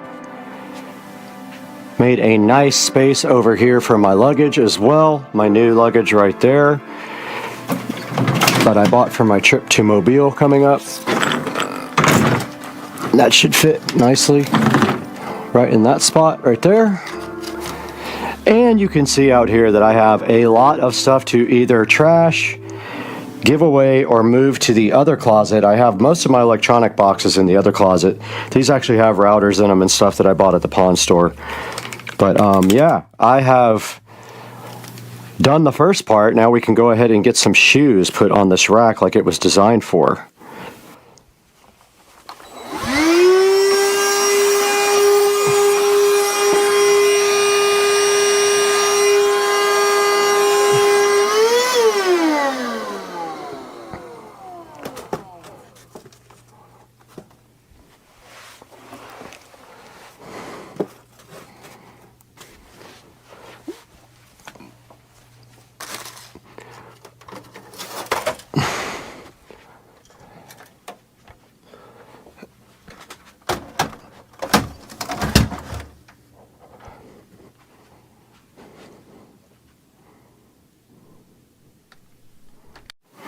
Alright, I got the first level of the shoe rack populated with my Puma shoes here, looking so fresh, and I actually have a couple of more sets of Pumas here that can go on as well, like that, and like this. So this will become my Puma rack. And you can see how good that looks. Yeah, the thing was really hard to put together, but overall it does the job. And I ran out of shoe space over here. Now that I have some space, I can get some more ons and continue to put my ons over here and other miscellaneous shoes, and I can use my Puma rack for my Puma shoes, guys. So hyped. So hyped.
We have completed the closet makeover. It's a mini makeover, of course, because all we really wanted to do was get rid of some of the junk from the thrift store and build my new shoe rack here and just kind of reorganize everything up top here so that I had more room. I still keep my hats and shoes, some shoes over there, some other shoes right over here, and now we have the Puma shoe rack over here to fill up with Puma shoes as I buy them. And so I'd say it came out pretty good. Of course, I would love to have a much better closet. Maybe one day I'll get closet organizing, like the built-in furniture and stuff. But for now, I think we did a pretty good job getting all this done, and we showed you guys what it's like to put together this pain in the butt shoe rack, but it does its job now. Looking oh so fresh with the Pumas. And we will see you guys next time on Supercar Street Racing. Let's throw it inside to Brad Street Racing to look at this shoe rack online on Amazon.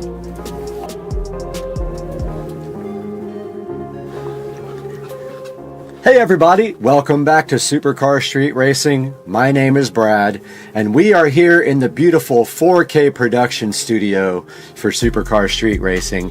And right here in front of me and right here in front of you, you do see this simple trending 3-tier stackable shoe rack. I just kind of wanted to give you guys some of my experiences with putting this thing together. I did have a lot of problems with it. The instructions weren't super clear, but I did eventually figure everything out. But I can say one of the biggest issues with this thing was I don't like how it's not angled at you with the shoes. It does have a 4.5 star review overall, and it is cheap at only $17, and you can add more on top of each other. But like I said, one of the biggest things is it's a little difficult to put together because it's just kind of flimsy or whatever. And then second of all, it doesn't really tell you which side of the sides of the shelf go out and which side go in. I did tighten the screws too much, my fault, and I bent the tubes and had to bend those back out. But other than that, the thing works pretty dang good. You can see right here, also I'm repping my New Orleans hat because, you know, New Orleans boy. But here's some pictures of it here, some bigger pictures there, as you can see. Does look just exactly like that. And looking at my pictures here, I did put it together the way they intended. There's extra screw holes on the side, so they don't show them here, but you don't really know where to put these shelves. They don't even show them on the picture, but there are more holes there and more holes there at the bottom. And you can see right here and right now you can stack more than one shelf on each other. Adjustable and expandable for sure, and it shows you a few of the things you can put on. I mean, it's a shelf, you can put whatever you want on it. But you can see you can take the middle shelf out here and just put shoes on the bottom of that, and in case you have like bigger shoes or boots, you can actually use those as well. It does have 4.5 stars. Some of the 1-star reviews are people saying like, oh, I thought I could actually put it together. It's, you know, people will have issues with some things, some people don't. I had a little bit of problems with it. It took me probably about 30 minutes to assemble. And make sure you have a power drill there ready for you to do the screws. It'll save you like a ton of time. And just go ahead and look at some of the reviews here online before you go ahead and order this and commit to it. These are fabric shelves, by the way, and I don't think it's flimsy. If you put maybe a couple together, it might be, but for right now, it is just working fine. It is available in black or white, black or silver, and it's a 3 or 4 tier or 6 tier device. Guys, thank you so much for joining Supercar Street Racing once again. Encourage you to order everything you order from Amazon through one of our affiliate links in the description of one of our videos. Doesn't have to be the shoe rack. If you need to buy anything from Amazon, do me a big favor and purchase it through my link. It helps me by giving me a small commission to help me run the channel. And we will see you guys again next time on Supercar Street Racing, because guess what? I'm out.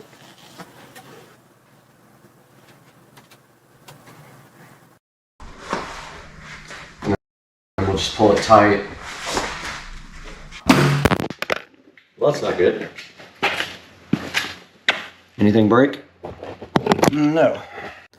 Guys, welcome back to the channel, and today we have a special enhancement for the garage, and it's sitting right here looking so fly and fresh. And this is going to go into the garage right now, but first we're going to open it up on Supercar Street Racing.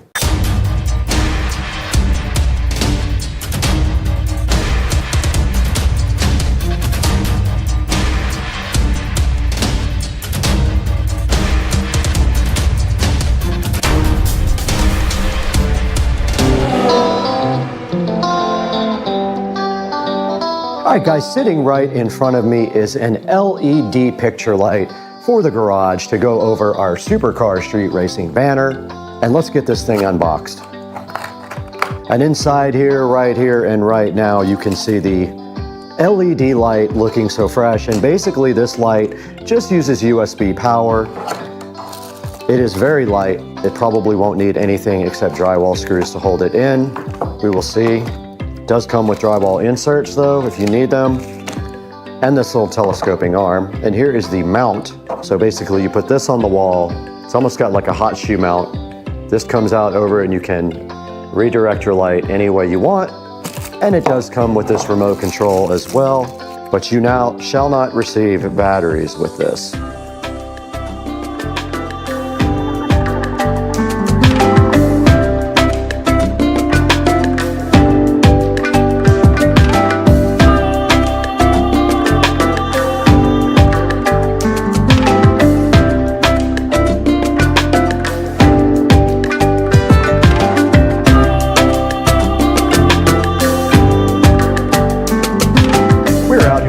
In front of the Supercar Street Racing banner, and the plan right here and right now is to put this TV back all the way like this and hang this banner. The TV will generally be facing this way because it's in the corner.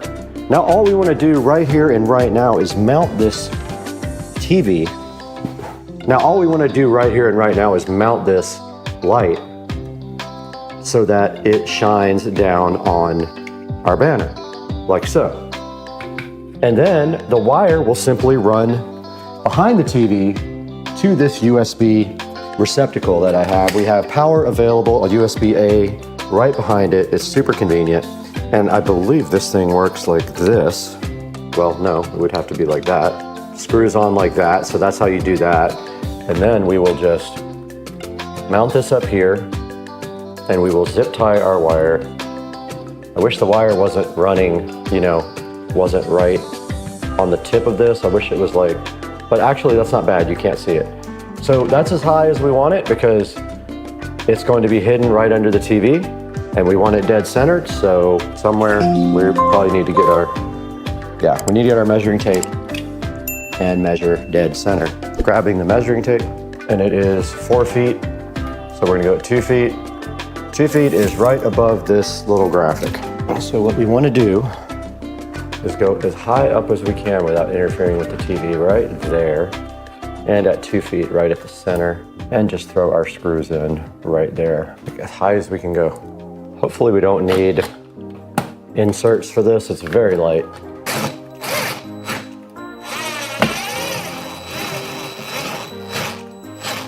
Screws are very long and it's very light. And now we will just try to level it out so it doesn't look crooked, right there.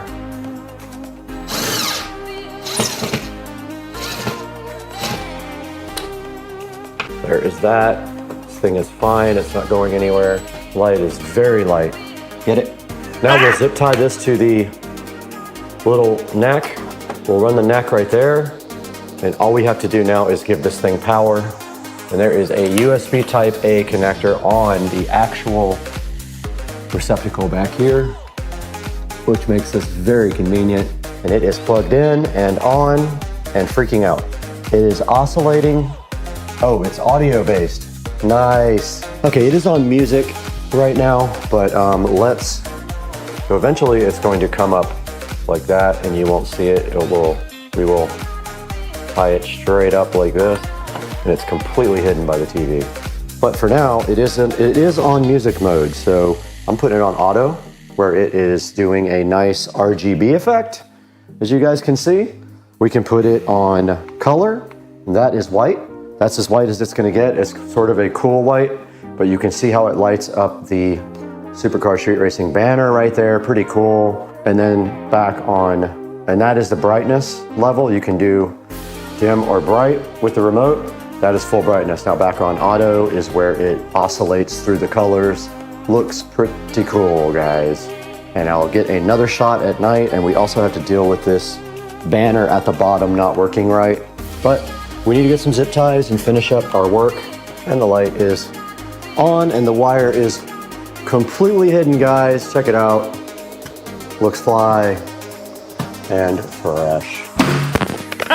Looks like it. Got it! Got it! Anything break? No. Yeah.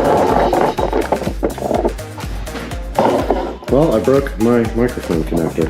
That's wonderful.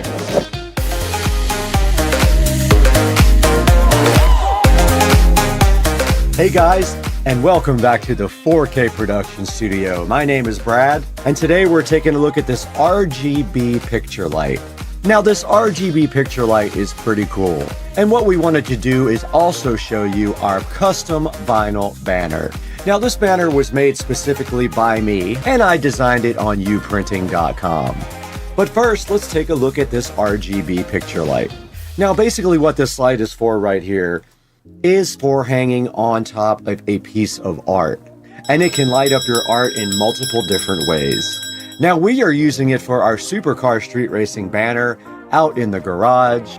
And you can see it right here on the screen where it says RGB picture light with remote. And this thing does work with USB, so it does have a USB Type A on the end of the plug. And checking right here online here on Amazon, it does have a 4.3 star review, and it does cost $34.98 right now for the RGB one. And that's the one we have out here in the garage right now. And let's take a look at some of the reviews here. It has 69% 5-star reviews, easy to install, and so nice. Satisfied and perfect fit. And the 1-star reviews say it's supposed to be wireless, but that is not true. It is not chargeable. And this guy says doesn't work with the timer. And the other guy says just cheap, which yes, it is very cheap, but it does work fine. And now taking a look at some of the pictures here, you can see there is an app for this as well. I didn't use it. And here we have the different colors that you can switch it to over your artwork. And right here, right now, you can see on the app where you can control the music as well.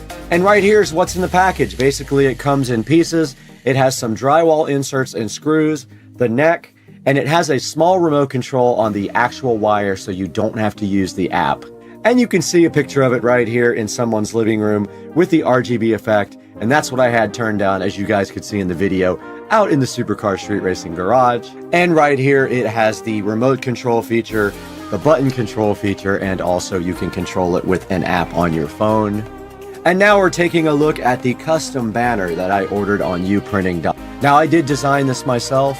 I'm pretty good at Photoshop, as you can see on some of the videos. So I did design this myself, and I used Photoshop to design it. And then I uploaded it to uprinting.com. I chose 48 by 36 because of the area I wanted to cover up. And you can see right here, right now, it was $29 for the subtotal here for my custom banner, which is not bad. Now, the other two banners I ordered were very large and they were much more expensive. Now, you can see the other order was almost $250 for the two large banners out in the garage, but the 48 by 36 banner was only $53 with everything included. So please check out uprinting.com. And back here on this Supercar Street Racing channel here, and we want to encourage you to please help out the channel by buying all your Amazon products through the links in the description. And you don't have to buy the actual product. You can buy anything you want through any of our links in our description. It does give us a small amount of money and you help support the channel. And please like and subscribe. That's very important for the channel as well. A lot of people watch but aren't subscribed, and we could really use your support. And we want to thank you guys for the shark coating video support. That video has over 200,000 views, and it did very well. And we're so excited to be growing with the community and have you here on Supercar Street Racing. So go ahead and hit that like and subscribe button. And we'd love to hear from you in the comments as well. What do you think about the channel? What needs to be improved? What are we doing right? And what are we doing wrong? And we're going to be back soon with the Marantz Cinema 70S review. We have that all set up and ready to go. I just need to put that video together and get it out to you guys. But for now, I gotta bounce. I gotta get over here and edit.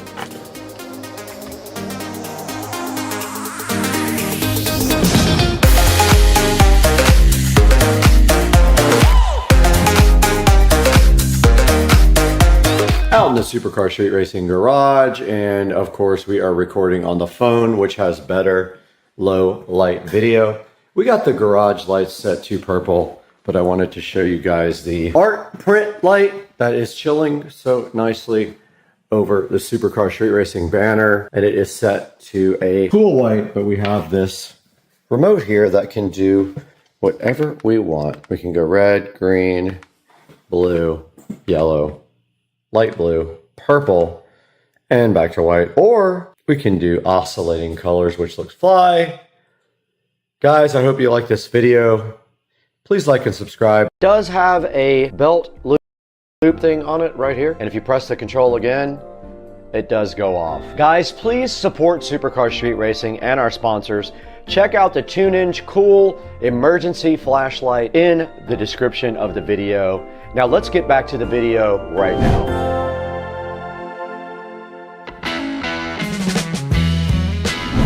Okay, we're out here in the Tesla Model S Plaid, and you can see the OnBar T1 chillin' so fresh and so fly in the car now, fully installed. So I wanted to give you guys a little overview of that.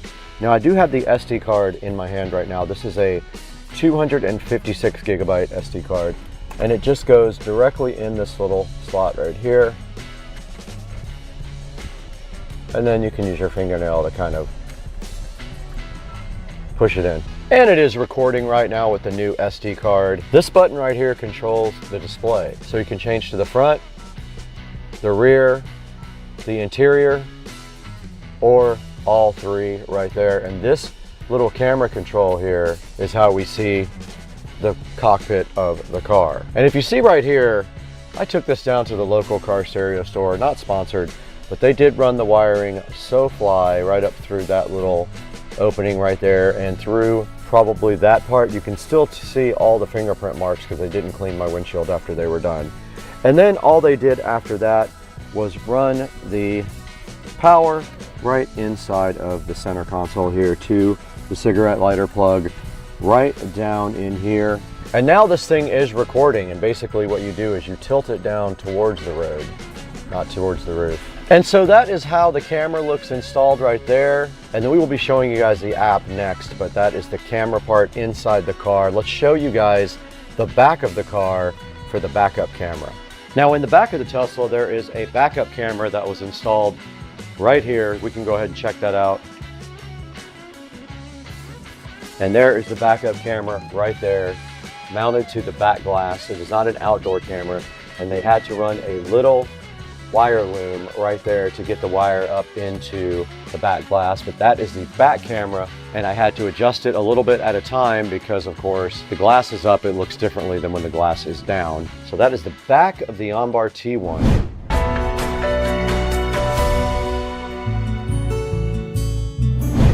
You guys just saw us install the OnBar dash cam directly in the Tesla Model S Plaid outside. That thing is pretty cool. We're gonna have to show you guys some actual video footage now from the OnBar T1. Let's go ahead and check that out now. Let's throw it to some actual recordings from both the front, rear, and the inside view from the OnBar T1 dash cam.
Flat tire, but I got rescued.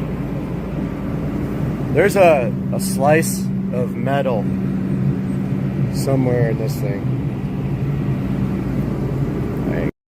Yeah, so they give you an extra grip tape, which is great in there. Typically, you would probably have that as a replacement, as a grip tape worked out, but Audrey really liked the additional one they gave us, so she wanted to make it her own, so she got it all stickered up, and then she added her own grip tape on there, so now we can obviously identify which one's which because they're both the same model. Carter, what was your favorite thing about that? My favorite part was how easy it was to build. 4 screws and plucking, like, not really plucking, but like moving things, and it wasn't. It's an easy assembly. It's collapsible, so it folds. So once you unfold it, you just snap in that little bracket right there. Super simple. And then, like you said, there was only 4 screws right at the top where the handles meet the bar. In the middle, super easy. We're gonna let these get charged up. Matter of fact, we also got helmets for the kids to make sure safety is a big important thing. These do go roughly 12 miles an hour, so we want to make sure the kids are nice and safe. We got them nice helmets, got them all fitted for them. I think from here, we're gonna go up, go see our friend Jared to have a little bit of breakfast, and then we'll come back and then we'll go ripping. Sound good? Yeah. All right, let's go.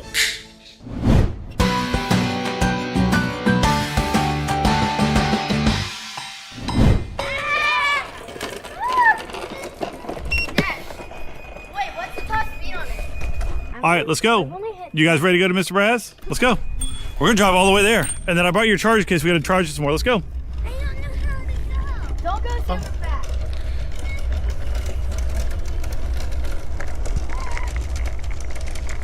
It's a little bit of a ride, but it'll be fun, right? It's already fun. Well, they haven't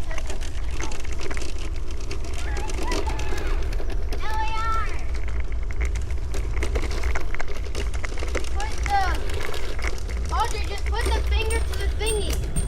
Not the pedal to the pedal. Well, these are street legal. We're going up a hill. I'm slow.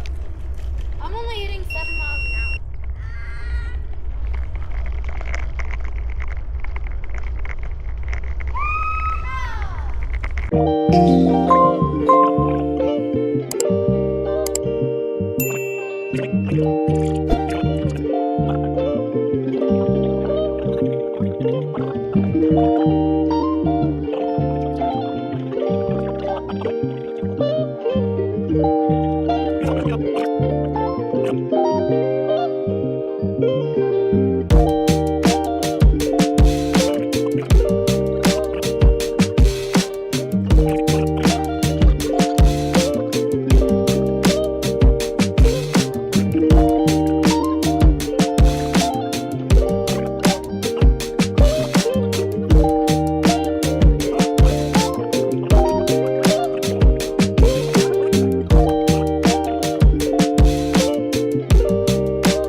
Back in the Supercar Street Race dining room, where lit up ever so bright like a big yellow banana, is this Kumo Gear 40 to 42 inch outdoor TV cover.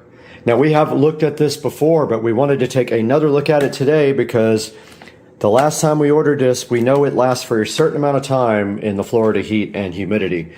We want to see exactly what that time period was, knowing that this was not in direct contact with sunlight or water. So today, we're looking at this on the channel.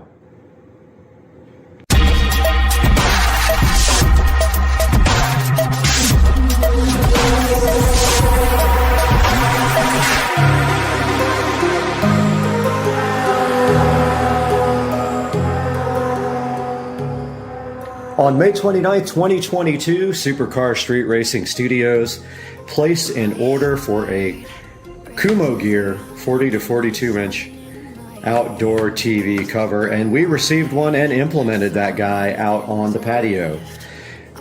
Fast forward, it is now almost September, and we are ready to deploy another one because the first one has failed miserably, and it probably isn't the fault of the manufacturer so much as the Florida weather was really the culprit. It was all mildewed and really bad, so we did dispose of it, and we ordered this new Kumo Gear TV cover, which we are going to open and let you guys check out, and then watch us as we install this guy and how we kind of install these, being that it doesn't really have a way to,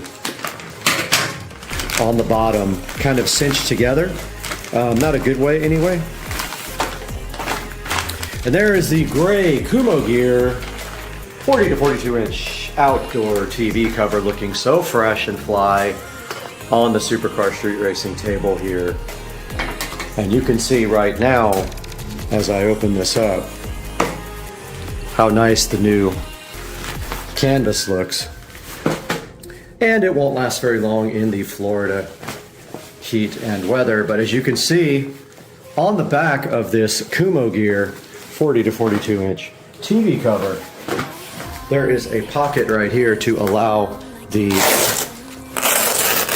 TV mount through, and this also unzips right here, and you slide that directly right down over your TV mount, and that is how you mount it. And then there is some Velcro at the bottom.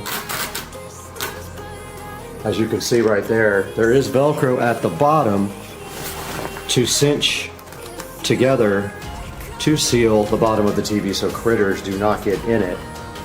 And that is how this guy looks fully opened up on the table. And what we can do next is go ahead and go outside and see what this guy is like to install.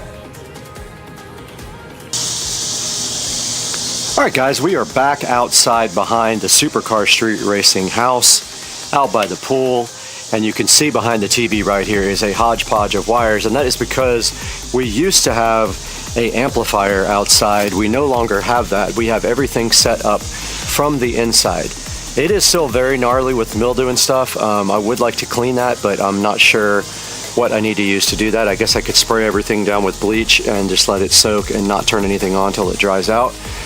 And we have some speaker wires hanging down from right here that used to be hooked up to the amplifier and that we are no longer using. However, I don't know that I won't use them again, but yeah, they just go up into the soffits and run to each side here to the speakers, so that if you had an amplifier right up here, you could put that in.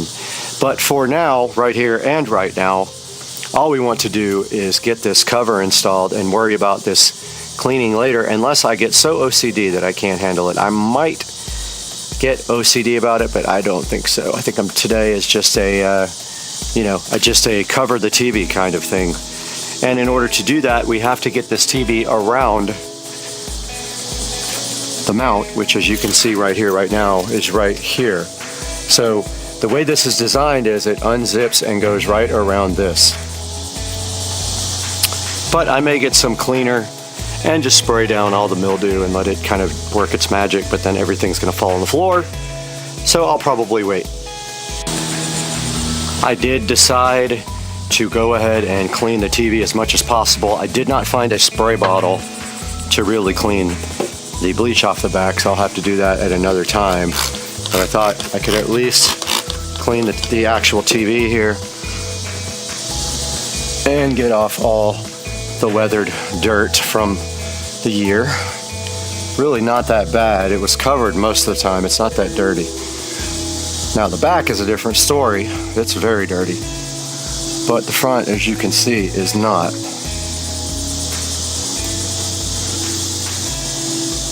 The back, incredibly dirty. So I will do what I can on that.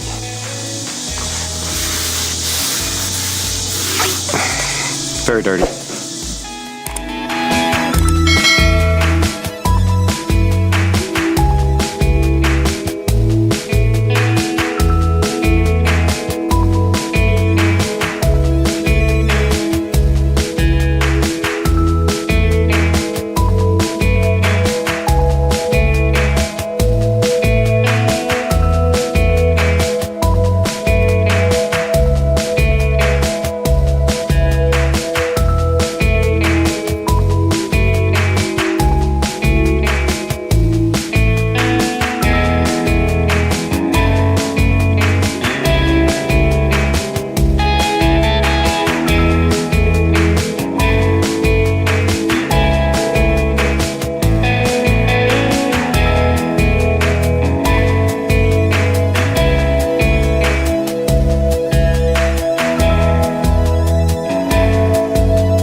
Okay, we're ready to install the Kumo Gear TV cover, and I wanted you guys to actually see how this works in the back. So you just separate the back of the cover,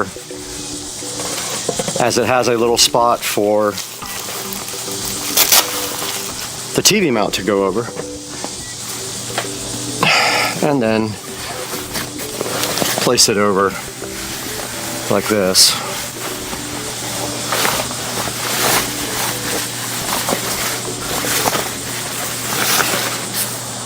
Critters will still get in here regardless because there's going to be gaps. So you can expect like wasps and things like that to build nests inside your TV cover bag. And I am having trouble.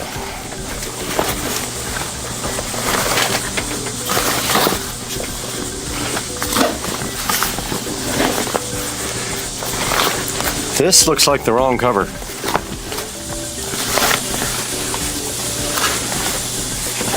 This is the wrong cover. This is way too big. That's what she said. This is not the 40 to 42 inch cover. Oh my God, please.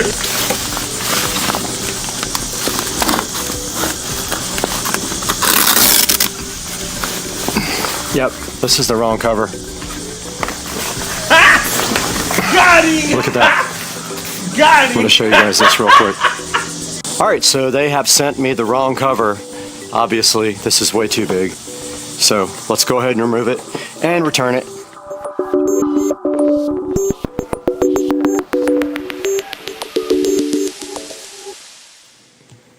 Alright, the doorbell just rang, and I think this might be the replacement for the TV cover. Let's see. Yep.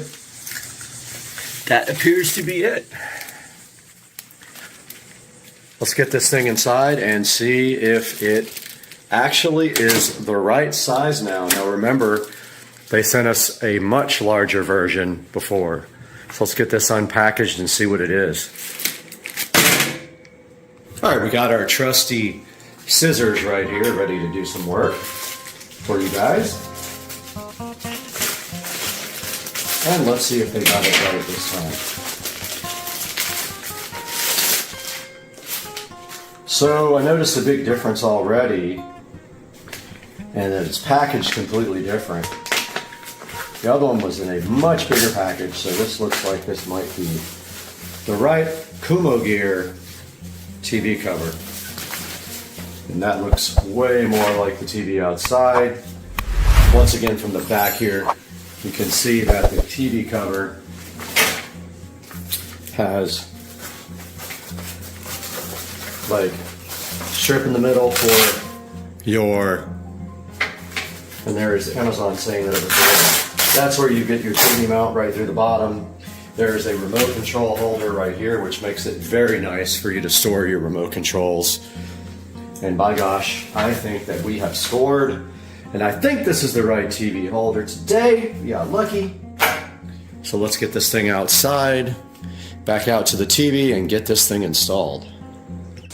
We are outside the Supercar Street Racing bedroom here, out by the pool. And we have our Kumo Gear cover ready to be installed, and I wanted you guys to see how the back works. So basically, you take this cover and you pull down the center of it to expose the back. There is a place for your TV to go.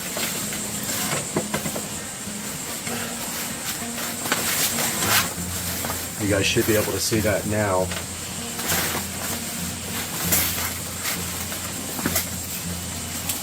And yes, this is a much smaller cover than the one we received. You can see here, right now, it just slides right over.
Welcome back to the beautiful 4K production studio here at Supercar Street Racing at the beautiful Supercar Street Racing headquarters and ranch. And today we are revisiting this Como Gear outdoor TV cover after 1 year. That's right, I purchased this thing almost a year ago to the date, and it lasted about 1 year. Now, not to say that it was actually falling apart, but what happens after about 1 year, it did have one little hole in it, but really what happens is the weather starts getting to it and it gets mildewed and nasty. And being that this thing is only $18, as you can see right here and right now, it's not worth it to try to clean. It's worth it to just go ahead and order a brand new one.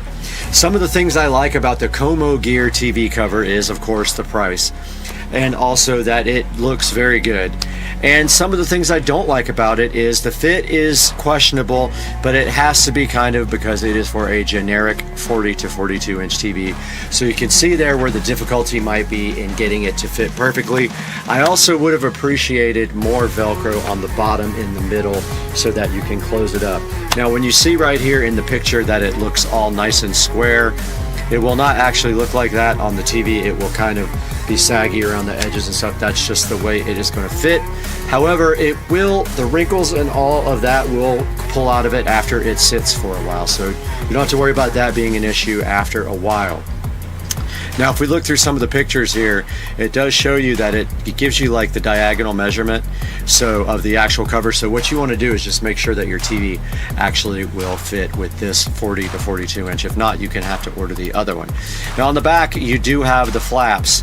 Now these flaps, you've got the flaps here for the TV mounting bracket to go down the middle, and then you've got, of course, a remote control pocket, which is very handy. Now I don't use that. I keep my remotes in a glass jar that is waterproof. And you have these flaps over here on the sides as well, and it says the flaps are compatible with most TV wall mounts, which I can confirm. It worked with my swing arm mount that I have back there. And it kind of shows you right here the ideal scenario, which I was not able to close mine up that much. So I was able, you can see by the video of mine, I was only able to get some of the back closed depending on what you have. I have lights, LED lights and things behind my TV, so it just isn't possible all the time. Shows you right here how good it looks on a patio here with a nice fireplace, which I don't have. It is weather resistant, however, it will mildew after a while, and I can confirm that the only way to get the mildew out is with some mildew spray, like outdoor mildew furniture spray, which I have some of that stuff, which works pretty good. But like I said, plan on buying a new one after a year. Don't be cheap, just go ahead and get one and replace the old one. Shows you kind of here how it is waterproof and UV coated and water resistant, and a 500 by 300 D density polyester resisting weather conditions. And then it has actually a chart there for you to look up if you want to see which size is going to fit your television. Now, taking a look at the ratings, it does have a 4.6 out of 5 stars here on the website on Amazon. I am going to link this guy directly in the description, but if we look at some of the 5 stars here, we see it lasted 7 years. Now that's in an ideal situation, probably in Southern California where there's no humidity. It would last 5 years. It ain't gonna last 5 years. In Florida, it gets the job done, keeps the TV protected, and great cover for what I needed. It's awesome, works great, does what it says it will do, and I agree, it really does. And then let's take a look at some of the mid-range reviews. And taking a look at the 3 stars, about 5%. Good product for the price, not great. I disagree with that. Good quality but won't work on a fixed bracket. Maybe, maybe not. Decent well-built cover, and Velcro straps need improvement. I kind of agree with that. There should be a Velcro strap in the center of the TV as well. And over to the 1-star reviews here. Let's see if we only got 1% of that. False advertising, cheap flimsy cover, worst product for TV cover, poor quality. And this guy says 1 year in SoCal and it's torn apart. Mine did not do that in Florida. Mine just got mildewed. Description was fake. I would never buy again, and pass on this. So take that all with a grain of salt. I will give this product a very high mark, and considering that it for $18 it lasted a year and has done me well. There are other products on Amazon, of course, but this is the one that I recommend, and I've been buying this for about 5 years now and have had the best of luck with that. Guys, we appreciate you so much supporting the Supercar Street Racing effort and letting us get back on every day and give you guys something new. But you have to do us a favor, please like and subscribe and click through our product links. In every description of every video, you'll see a product link on Amazon. If you click on that product link, and you can buy anything you want on Amazon. You don't have to buy the product that we are featuring. It will help us out greatly. We get a commission from that, and the channel loses money. So if you could help us out by like, subscribe, and buying through our product links, we would appreciate it greatly. And we will see you next time. Peace.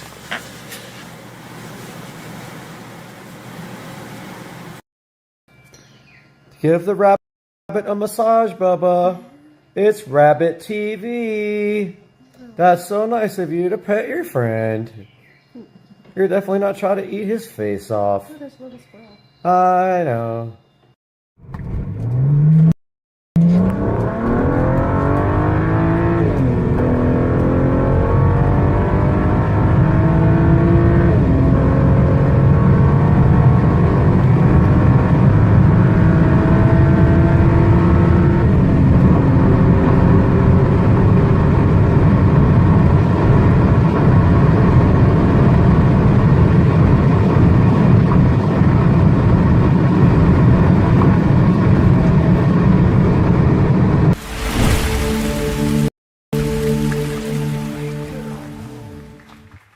What's up, everybody? We're back in Studio A with Supercar Street Racing, and Windbridge reached out directly to us to see if we wanted to take a look at this cool little guy right here.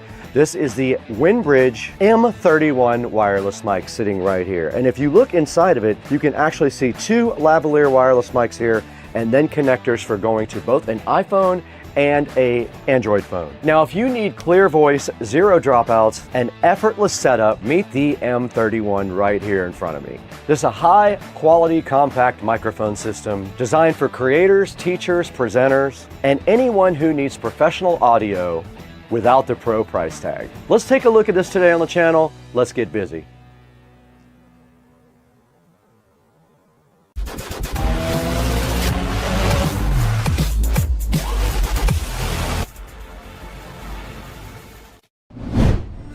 I think we have the mics covered.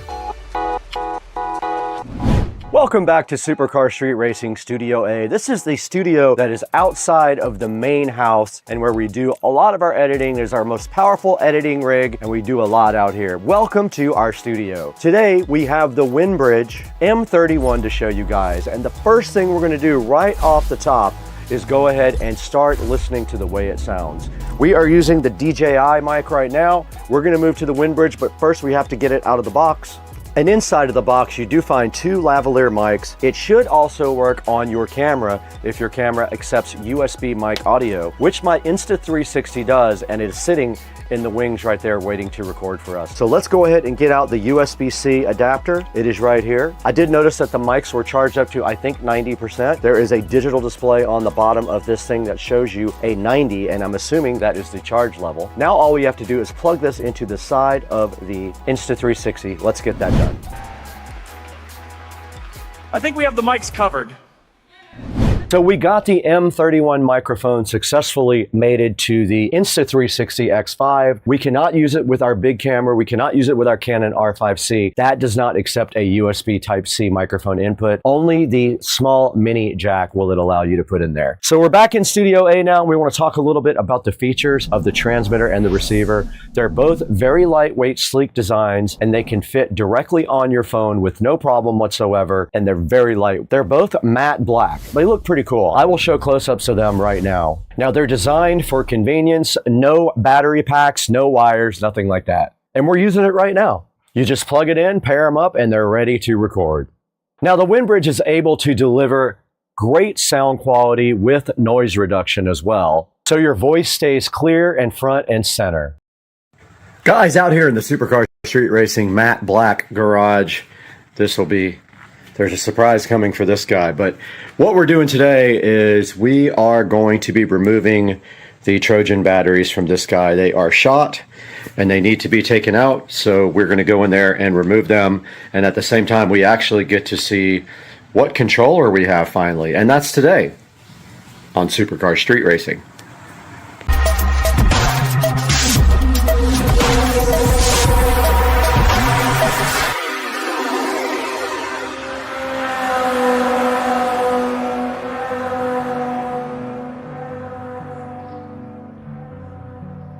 All right, so the first thing we have to do right here, right now, is get this seat off because it is blocking the lovely batteries. We no longer need this charger, probably ever again.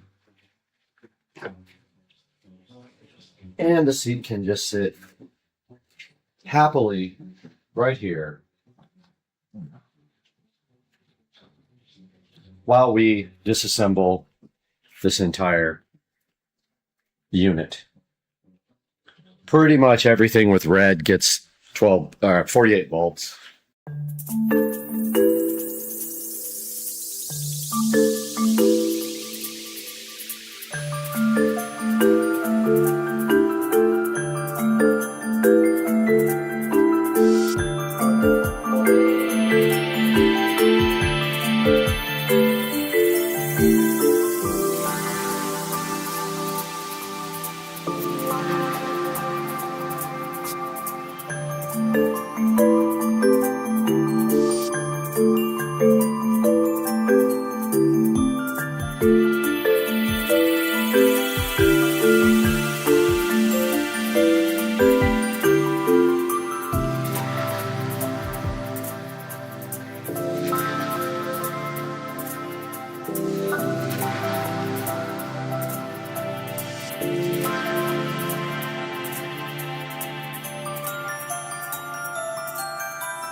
Okay, wow. I wasn't expecting the batteries to be that heavy. They are beasts. Got all the batteries out, and now we are going to clean out this. Made a mess underneath there with all the corrosion that fell out. But I'm going to try to clean this out as best I can. It's going to be difficult. I don't know. I'll give it a shot. Now that we got everything out of here, I'm going to go ahead and vacuum out as much as I can. And we'll get a good shot of that.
All right, I got the golf cart all nice and detailed and ready for the eco battery install.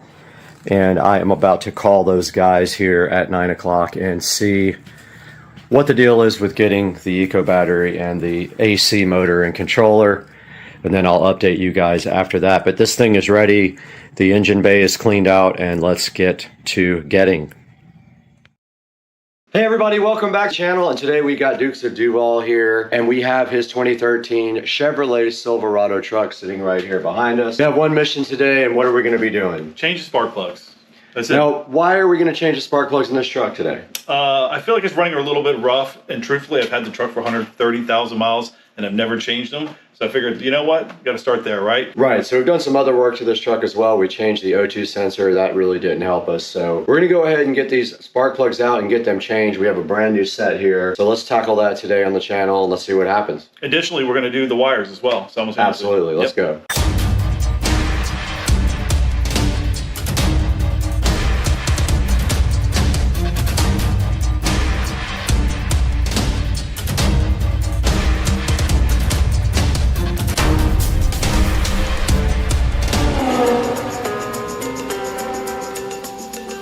All right, we're back again with Dukes of Duval here in his 2013 Chevrolet Silverado truck.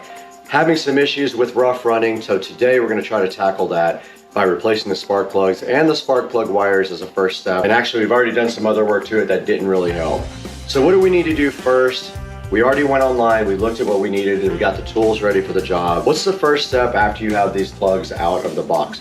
Yeah, so first step for me is always just checking the gap to make sure they're correct. So we'll confirm the specs on those, make sure they're all gapped. A lot of times I think they're supposed to come from the factory pre-gapped. I don't trust that, to be honest with you. So I just go through each one to make sure they're exactly at spec where they need to be. And then from there, we're gonna go right in and start taking the wires out completely and then pulling them out. These newer motors are pretty easy. You're not having to like figure out where the long wires, short wires are. They're all the same length of wire, so it's very easy to go by each individual cylinder, just one after the next, and boom, it's easy. All right, so have you checked the gap on these yet? I have not. I'm gonna confirm those right now. So I'm gonna confirm the specs, which I think is at 0.44. I'm not sure, but we're gonna do that, and then we'll go one by one and check them. All right, so we have the old school gapping tool that looks like a big coin. We're gonna get that out right now and show you guys how we're gonna check the gap on it right here with this guy, and then we'll get straight to work. Yeah, man. All right, we're back with Dukes of Duval here, and we did some research online, and apparently the correct gap is what is it, 0.040, and these are about 0.45. So what we're gonna do is just tap that head a little bit, right? So it we'll tap it down a little bit to reduce it. Hopefully it's pretty easy, a couple taps. And it moves pretty simply with just a tiny tap. You don't have to do a whole lot. It's more than that. Or you could tap it on the ground, either way. All right, so we got this one gapped pretty close to 0.040. And they were all off. They were all around 0.045, so we're gonna go and do all of them. So how much was an entire set of plugs for this truck? That's a great question. I think I paid plugs and wires around $120. All right, not too bad, not too bad. And we'll go ahead and gap these and give you guys a time lapse of that right now. Yep.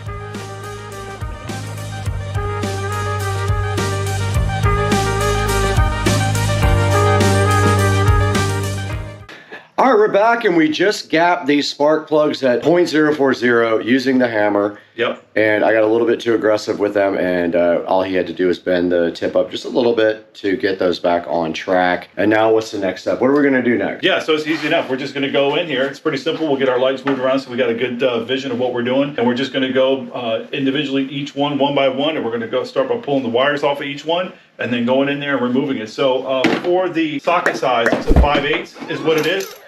Nice if you have a spark plug socket, which is very specific because it has a piece of rubber that's inside of there that helps kind of grab that socket so that when you're going back in or trying to remove it, it kind of sticks in there a little bit nicely so that you're able to, obviously get the threads on there and then obviously take it out. All right, so first things first is, we're just gonna make things a little bit easier to get in here. I don't think this is necessary, but I like to get this thing out of the way here a little bit, just kind of expose stuff, especially for the other side. Right, so that's just the engine cover, so it just clips in. Yeah, exactly. So as you can see, we got each individual cylinder here down the way. I don't know what number cylinders they are. It doesn't really matter. Again, this is not old school where you had to worry about what cylinder, what wire, and the length of the wire to make sure everything lined back up. Every wire is individually exactly the same. As a matter of fact, I'm gonna go and pull the plug wires out, the new ones, and my recommendation as someone that's had this truck for quite some time, I will tell you personally from my experience, there are just certain things that when it comes to specific parts that using AC Delco on Silverado, I highly recommend. You pay a little bit more for it, but I've had so many issues in the past with buying certain parts that were aftermarket or made in China or whatever that were terrible, and then I just find myself having more issues. So I paid the price to get AC Delco. That's what I would recommend highly.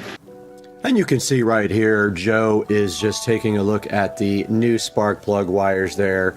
And basically what happens is there is a metal sheath that goes around the spark plugs. You take that off of the old spark plugs and you apply it to the new spark plugs.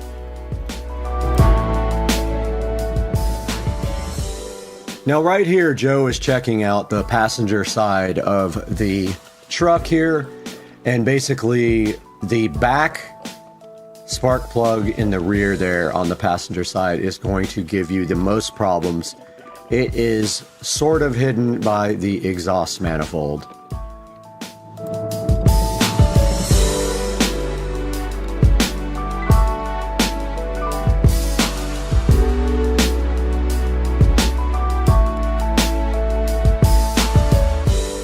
Now in this clip you can see me bent over the side of the truck here, and I basically had a very difficult time getting that rear plug out, but I eventually got it, and you can see me now here inserting the new spark plugs. And you want to go to 11 foot-pounds of torque if you're going to be using your torque wrench for this.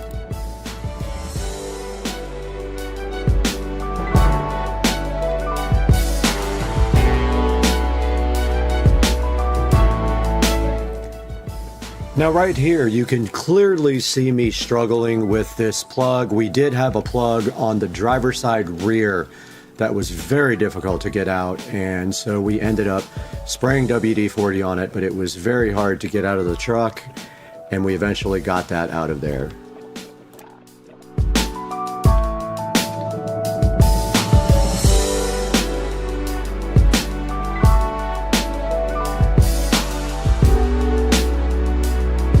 Shot of the new versus the old.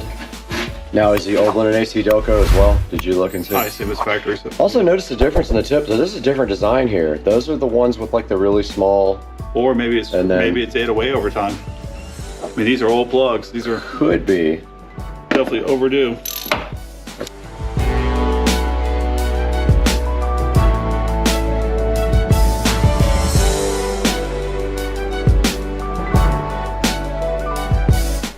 Now here is where we kind of made a revelation in the whole process, and that is if you get on top of the engine bay and just lay on top of it, you have complete access to this back spark plug and probably better access to all the spark plugs. I recommend getting up in the engine bay and throwing a towel over the truck when you do this.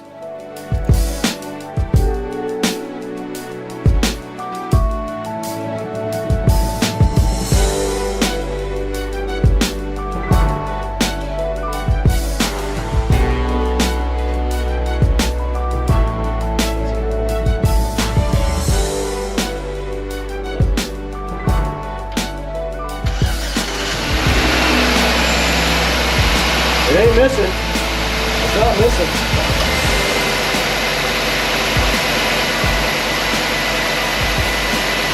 We got all cylinders? Like it's all cylinders.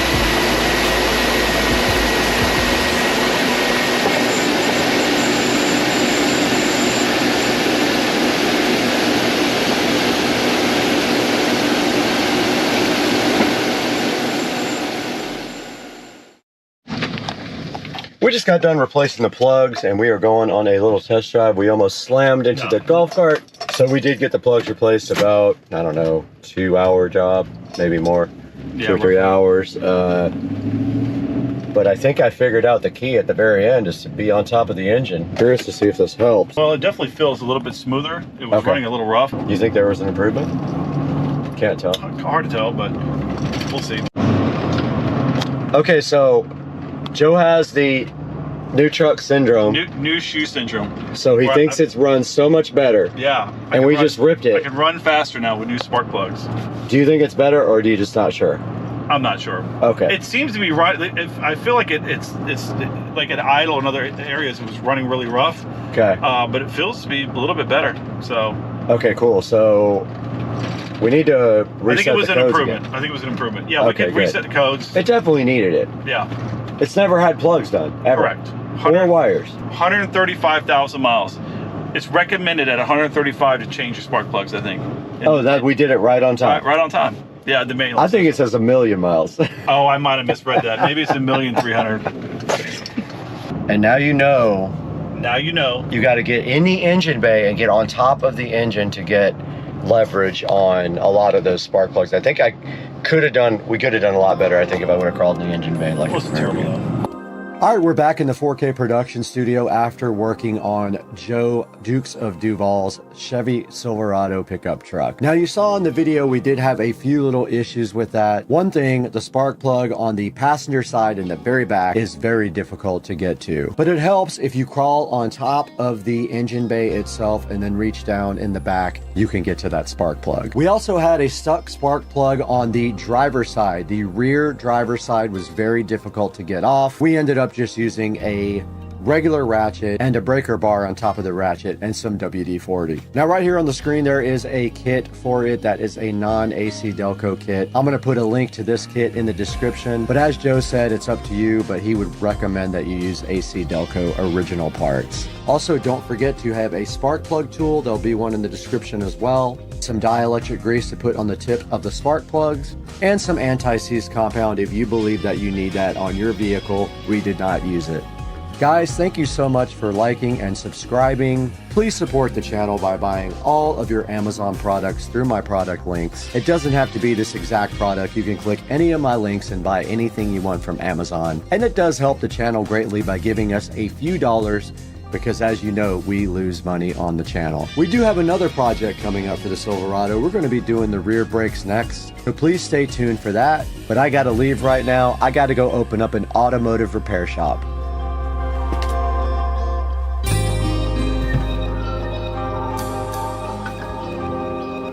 All right, great outro. Later, guys. Hello. Hello. Hello. Hello. Hello. What's up, everybody? Tuesday afternoon, we're out in the garage. What we're going to do today is attempt to paint these matte black, these exhaust tips. We have some silicone high temp coating paint here from Advanced Auto Parts. We got some sandpaper. Actually, I bought the wrong grit sandpaper. It's way too fine, but I'm sanding down these and roughing them up as best I can. We'll come back and we'll spray these with this high temp coating and see what happens. Hopefully we get it all masked off good and we get a good matte black finish there. We'll see. Got the back all taped off and ready for paint. You want to be really careful with this stuff compared to Plastidip, because this stuff is not going to come off. So I've got plastic bags all up inside around the exhaust pipe. I've got everything taped off around the upper lip. I'm gonna go ahead and spray it now and let you know how it goes. Got the first coat on. Looks freaking awesome. Stuff is kind of watery, so that helps with the overspray. Just go around it a couple of times, and I'm gonna give it like 2 total coats and see what happens. First side has had some time to dry. That's what it looks like. Looks pretty cool. I'm gonna go ahead and do the second side now. I got this all taped up and ready to go. We'll be back. That's what it looks like. Came out really good. As you can see, the body work around it is already black. Turn the light on so you can get a good look at it. There it is. It almost looks a little bit purple from the lighting. I guess the white balance on the camera. And that's our little project for the day. We took those chrome exhaust tips on the back, wrapped them in DEI high temp silicone coating, and now they're matte black, matching the rest of the emblems on the car and the soon-to-be wheels. A little update on UPS and my wheel situation. 3 out of the 4 wheels are still delivered. 1 is not. UPS is running 3 to 5 days behind, and they literally do not care about your packages. If you call them, they'll lie to you. They'll tell you every excuse in the book. Your package is coming when they feel like it, or it might not come at all. That's gonna do it for today, guys. We'll see you on the next project, which is gonna be those wheels and tires. Later.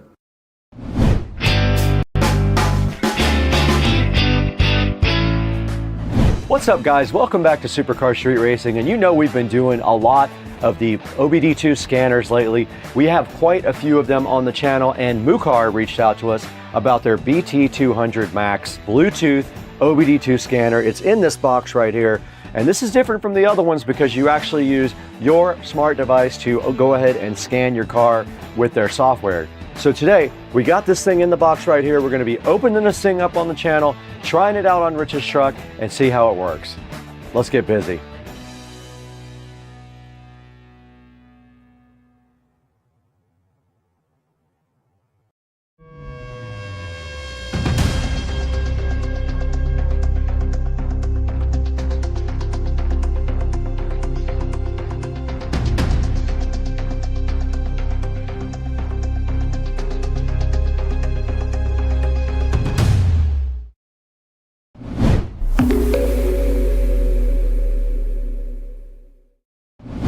We're out here in Studio A, which is the main editing studio here at the SCSR compound. This is the best studio we have to edit in. Our other studio inside is Studio B, and it is just a little bit smaller of an area. So we're out here today with the Mucar BT200 Max OBD2 scanner. Now this thing covers a ton of different things and a ton of different scans. It deals with things like air conditionings, transmissions, has auto VIN retrieval and automatically recognizes your car. This thing also does things like oil resets. You can do it right on their software. You get all that stuff for free for 1 year, no cost to you. Now, when this thing uses auto VIN, it very easily identifies your car and retrieves the correct codes for that vehicle. It supports 10 OBD2 test modes. And it's great to let you know if your car is ready for emissions. Now they're saying that this thing is worldwide compatible. This thing handles a lot of cool features like TPMS, ABS, SRS, your steering system, your transmission, and many, many others. And look how convenient it is. It's just this tiny little adapter. So the next thing we have to do is get this guy opened up. Let's throw it into Studio B now, where you can get this thing out of the box and see what's inside.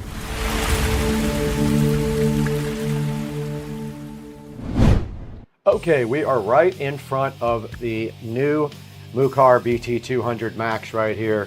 And you can see here in the box, there's not going to be a whole lot to this unboxing. There's only a couple of things inside of the box. Let's go ahead and get it opened up. Just a plain black box here. There are some facts on the back about the Mucar, and that is about it. It tells you a few things about the Mucar, about what its compatibility is and that sort of thing. There's some specifications on the side right here as well. And that is it on the box. There is a serial number on one side, and then there is a nice carrying case right here inside the box as well. And a nice quick start guide. And if you open up the carrying case, you should just see the Mucar BT200 Max sitting right inside there. It's pretty cool looking. It's got a sleek, nice metal looking shape with an LED on it. And there is the OBD2 connector right there. So that is literally all there is to unboxing the Mucar BT200 Max. The BT200 Max, we will test it next, so let's get on with the show.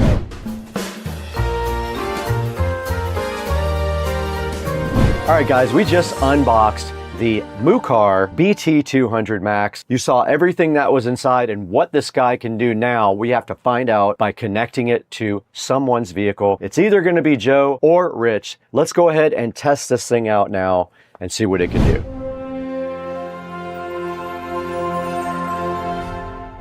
Okay, we are out here in Patricia's Kia today, and she is letting me borrow the car to go ahead and pull the diagnostic codes on it. And the first thing that we have today that we're looking at is the Mucar BT200 Max here. All we're gonna do right now is get this thing out and get the app downloaded and go ahead and connect this to Patricia's car and pull all the codes and see what the app can do. Let's get this guy connected up. There should be an OBD2 port underneath this dashboard right here, but there is a quick start guide here, guys. You have to download the app called $Fix, and there is a QR for that. Let's stop down here and get the phone connected and the Mucar plugged into the OBD2 port. And the Mucar does come in this cool little case you can see right here. Let's get that thing unzipped and get the OBD2 connector out. There's a cool Bluetooth adapter here that we have to figure out how to plug into Patricia's car. Should be right under here somewhere. It is. It is right there.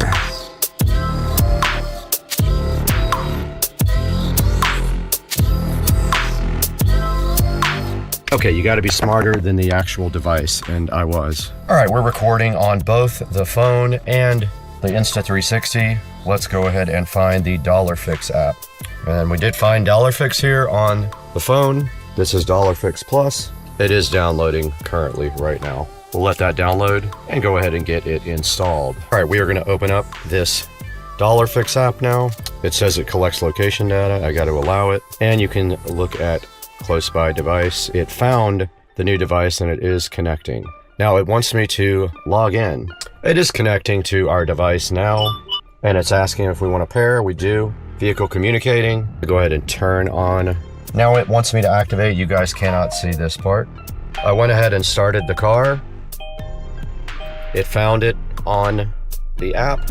Okay, it does not want us to do anything as far as updating the software, so we're not going to do that now.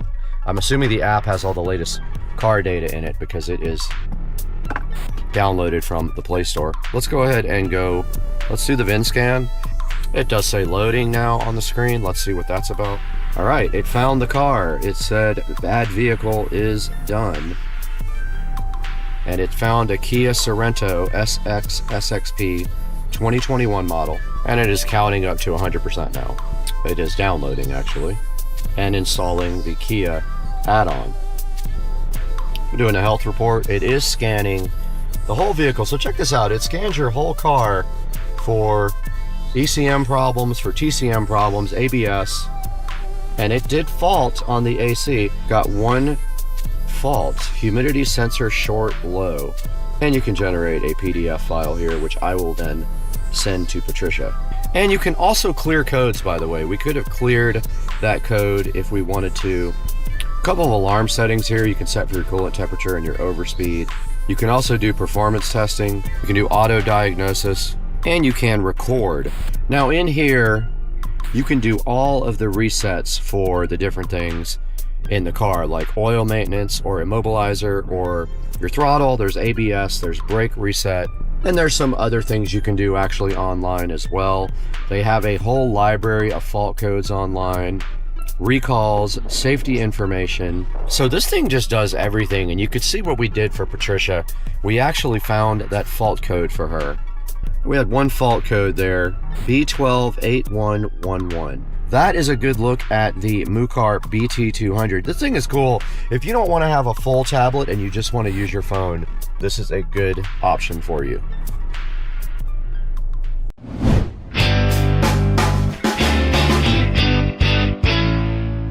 All right, we just tested out the Mucar BT200 Max. You saw what it could do. You saw it pull codes and identify the vehicle. This thing is pretty cool. It is on sale right now. There is a coupon. Don't know if it still will be by the time this airs. Check it out on Amazon. And to see that, let's throw it back into Studio B to see where you can get yours. All right, guys, we are right in front of the Mucar BT200 Max. And yes, this is different because I could not find the product on Amazon. I will talk to the manufacturer, but this is the actual one. The other pictures had a different model called the BT200, not the Max, but we have the Max in front of us, and you can see right here, this guy does all kinds of cool OBD2 functions, and it uses your phone, so you do not have to have a large tablet to do it with. It does everything from a phone app. And you can see right here, it's brand new. 2025, their latest added protocols are all in here. Bidirectional, CAN FD, and all of the cool things that you need. And then here's another picture of it showing that it does support Android and Apple. And then here's a lot of the cool functions it has. Intelligent diagnostics with AI, a lifetime of free updates, intelligent sleep mode, 15 plus essential resets, and 125 brands of coverage. And then here's some reasons why you should choose the BT200 Max from Mucar. It shows you all of the cool things it can do right here in bullet points, and then another set of features down at the bottom. Now here's the difference in the Pro and the Max and the driver scan. The one we saw earlier was the Pro, I think, but this is the Max. It has a lot more features. You can see all of the stuff that it can do that the other two cannot do. So keep that in mind when you do buy one. Now it's saying that this is the first AI intelligent diagnostic system, the first Bluetooth OBD2 scanner with an AI system to help you diagnose. Says that you get free lifetime updates, bidirectional, so check that out. Now, not all vehicles can use the bidirectional tests. They have to actually be supported. Here's all of the available systems that it could possibly do on your car. It's quite a few things like engine, transmission, airbag, immobilizer, ABS, seats, instruments, other things like that could possibly be done with this BT200 Max. And it says that you get a lifetime of free resets, and there are 15 of them total. So that is the BT200 Max from Mucar. You saw us test that thing out over there. You guys should pick one up if you need some diagnostic tools for your vehicles. Tell them Supercar Street Racing sent you, but also tell them I had to leave, and thank you for 225,000 subscribers.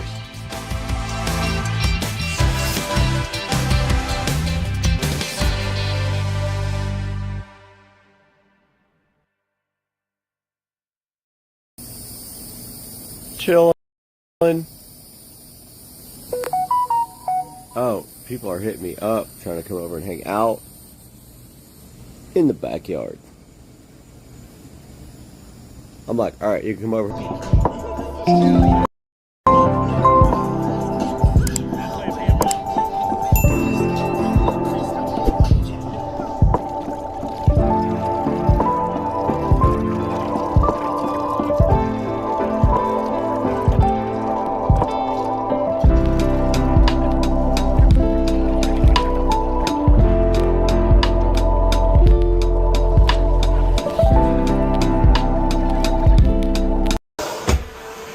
Wow. That's impressive. You can't hear this vacuum cleaner at all, only from the suction. Nuts. I love this thing. Dude, the other vacuum cleaner will deafen you.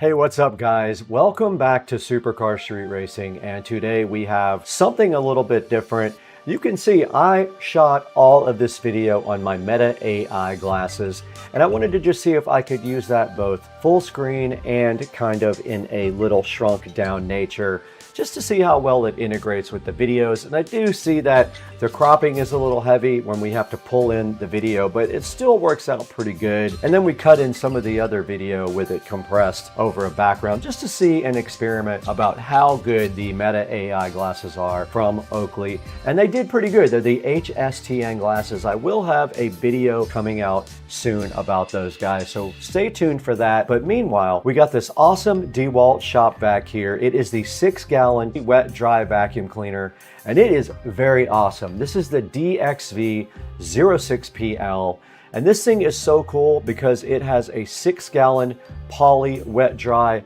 compartment in there. It has a hose strap on the side, a 4-horsepower motor that is probably the quietest shop vac I've ever heard. And I think that's what impressed me most about this, is that this guy has the quietest motor. It will not deafen you. The other shop vac, the Craftsman, you need earplugs because that thing is so loud when you turn it on.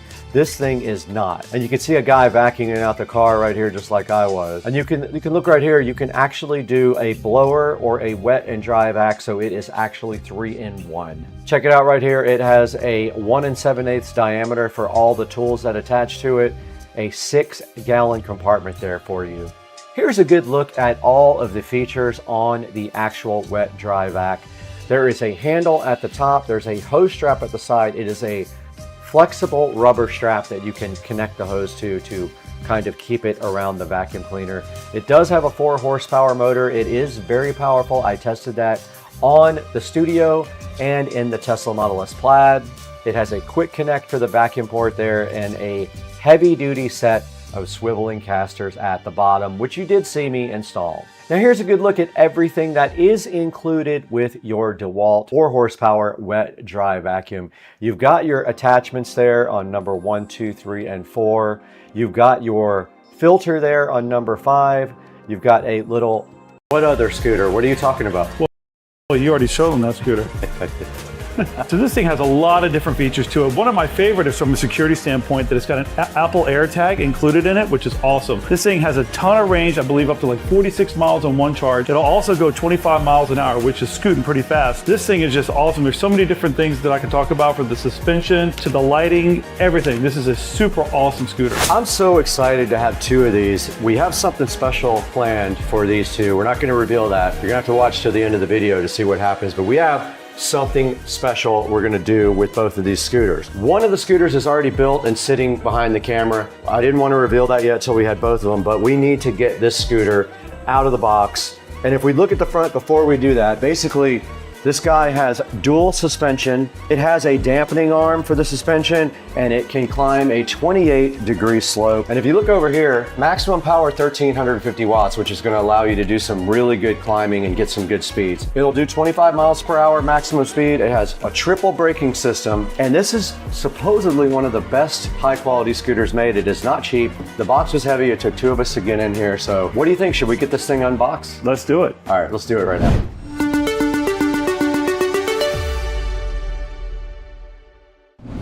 All right, I'm here with Dukes of Duval, and we're in front of the Navi ST3 Pro scooter, the best scooter made, in my opinion. And we're gonna go ahead and get this thing unboxed now. Are you ready to do it? Let's do it. Get the knife out, let's go, the Black & Decker. Okay, so the first thing is we just had two straps holding them down, and we have now some tape to deal with. Looks like that's about it. We got some styrofoam, and it looks like in this one, Joe, we have a charger. Yep. So this looks like the charger for it. Just like a regular power brick charger, nothing substantial. And then there's a bag here with a power plug for the charger. That comes also with that. A little bag of screws and a wrench. So we're gonna have to assemble this. It's not much. I think it's 4 screws or 3 screws. Wow. I can't remember. And then the actual scooter is now in the box. Another styrofoam. And then the Navi should just come right out of the box. And it does have a kickstand. You can go ahead and put that kickstand out. Man, I tell you, this is really nice to come almost fully assembled. Almost like ready this. to go, right? Yeah, So it really is. All we should have to do from memory is lock the front in place with that lever. Locks right in, that's easy. Should be it. And now this stuff here, there's gonna be one wire that's gonna go down into the front fork right there. So all you do is tuck the wire in like this, the neck in there like that. All right, so now we're just gonna go ahead and install the 4 Allen screws that go in here. They give you one extra one just in case you lose one, but it looks like this is the only screws that you have to use on this entire assembly to get this thing put together, which is awesome. Guys, welcome to Supercar Street Racing. We are out here in the Supercar Street Racing garage today with the 2014 Club Car Precedent. And today we're going to be giving you a short tour of the Club Car Precedent here that's sitting next to the Model S Plaid. And then we've got 2 new exciting products to show you for the Club Car Precedent. And all that's coming up today on Supercar Street Racing. So hang out with us.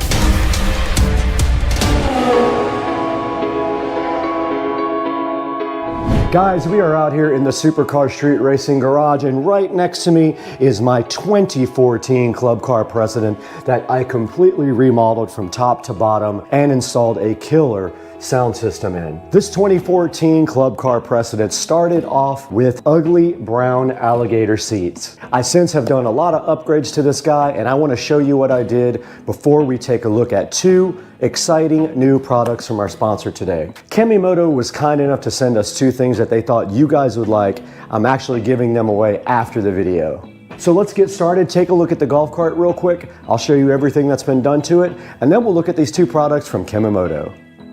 So we're right here in front of my 2014 Club Car Precedent that has been completely remodeled from top to bottom. And starting at the front, we have some modifications here. One is we replaced all the bushings in the Club Car Precedent because the wheels were folding in like that and the bushings were worn out. Also up front here, you do notice that someone has installed the LED light kit in the front. I did not get that myself. It was already on the cart. And it does include the rear tail lights and blinkers as well. And now moving up, you can see a custom Supercar Street Racing plaque here that I ordered online from Amazon. You can get your own and you can get whatever you want printed on it. ASUS Supercar Street Racing to support the channel. We're back here with the golf cart, and I just wanted to show you guys the mods to the side of the golf cart. And one of them is that we got new wheels and tires, and I think they look pretty cool. They're like a mesh wheel with a low profile tire. I like the golf cart not to be raised. I like it to be lowered. And so we did these street tires with these awesome SS wheels, which are completely black and spoked, and I love them. The next thing you can see on the side here is we do have carbon fiber armrests. This one has a little bit of glue on it that I have to get off. It's because when it detached itself, I had to glue it back on, and I accidentally got glue on it. I just need to take some WD-40 or something and get that glue right off of there. But you do see the carbon fiber armrest covers here on the golf cart. Moving to the inside of the cart now, you can see we have done some major modifications to the inside. One of those is the nice seat that has been painted with black fabric paint. We did take the brown seats and paint them black with fabric paint, and it came out awesome, I think. We might want to put another coat on that pretty soon. It might be wearing off a little bit, but we'll get to that when we have time. The next thing we're showing you is our mat. Of course, we replaced the mat with a laser cut mat. I'll put a link to that in the description as well. It fits perfectly, and it has a gray stripe on the edge of a black mat. Now moving in even closer, you can see that we have a tablet that runs all of the golf cart accessories. It runs the motor controller, can be tuned with it. It also runs the sound system, and it can run any Android app that you want. So it's very cool. You can see I've got the speedometer up on it right now. But yeah, such a cool idea for the golf cart. It does not have to have any kind of head unit. Everything's Bluetooth back to the sound system. Now right down here in the golf cart, you can see that we do have a charger here. It is a USB charger, and we have a second one next to it with USB Type-C and also quick charging. So that's what these two are right here. Below that is our gauge for our eco battery. It shows you the state of charge and also the voltage level coming from the eco battery. Moving up here, we got the carbon fiber dash, of course, which we put on there to give it a little bit of extra sporty look. We've got the JBL speakers, of course, and we've got a carbon fiber steering wheel. And that's gonna do it for the front of the golf cart mods. And now let's take a look at the motor and the controller underneath the seat. Moving under the seat, you can see the most important thing in this golf cart that has been modified. This golf cart has been converted from 48 volt lead acid batteries to 70 volt lithium ion. This is the eco battery, 70.4 volt, 105 amp hour battery. It was not cheap, but it is so awesome. And we also added the Novitas DC to AC conversion, a 600 amp controller, and a AC motor. So this golf cart is no longer DC. The AC has better battery life, it has better torque, and it is just an all-around better selection. And you do see also when you do convert to lithium ion, you move your charger into the cart, the charger is right over here, and you use a standard female side of an extension cord to plug directly in the cart, and all the charging happens right here inside the cart. And on that side of the well over there, under the camera here, we have the 12 volt relay switch. That switch over there on that side of the engine bay controls all the 12 volt accessories. So if you go into a bar or somewhere and you want to turn off everything so nobody can fiddle with your stereo system or Bluetooth you or anything like that, you flip that switch there. Right here in the back of the cart, we went ahead and took the opportunity to go ahead and put in 2 more JBL speakers so we could get full stage sound back here. So we got the same speakers, they're 6.5s, 2 ways in the back here. And then right next to them, we have our epicenter control for our bass. And we do have another fast charging USB-C and USB-A receptacle right here, and a little plaque to show you what this knob actually does. Guys, moving to the back of my 2014 Club Car Precedent, there's not a lot to see back here that was done by me.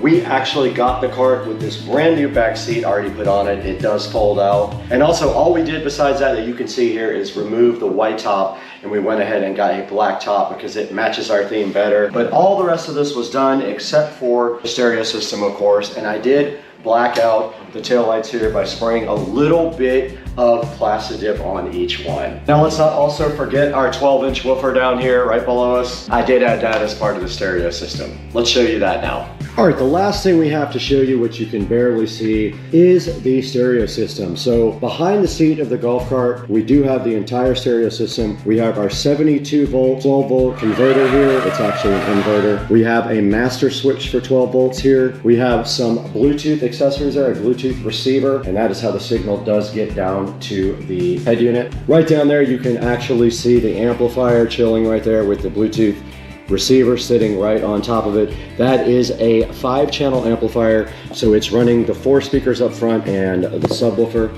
And then right over here we do have a 110 volt inverter in case you want to use shore power anywhere. And then next to that you can see the epicenter right behind the back seat. That is our bass enhancement device, and it is connected to that control right there for subwoofer level control. And that is pretty much it on the stereo system, guys. So let's keep on going. Guys, right in front of me here, I have the Kamimoto windshield that they offer for the club car precedent. And what this does basically is it would replace your hard plastic windshield that you see right here. And these factory windshields just clip in like this at the very top. Your new Kamimoto windshield actually is removable and would just fit right on the front, just like this. And it simply just has a Velcro strap to go around and fasten on to the windshield just like that. So installation is easy. I'm gonna show you guys by not removing this windshield completely. It has Velcro straps on it, pretty simple. And these Velcro straps just do go around. So installation is quick and easy for the Kamimoto windshield, and it just does install like that. And then you take your bottom 2 straps. Of course, you won't have a plastic windshield on it like I do. And you take them and you Velcro them. Now, of course, my plastic windshield is getting in the way. So this would not happen if you don't have the factory windshield. And I don't know if I've ever done a simpler installation. And also, and this top part, of course, can be folded down if you really want to. It will crease right in the center so that you can make this into 2 windshields. But first, before we do that, I'm gonna show you the tinted panel for this. So this also comes with a tinted panel like this, which you can then put on the inside of the cart. And it has straps to hold in the tinted panel as well.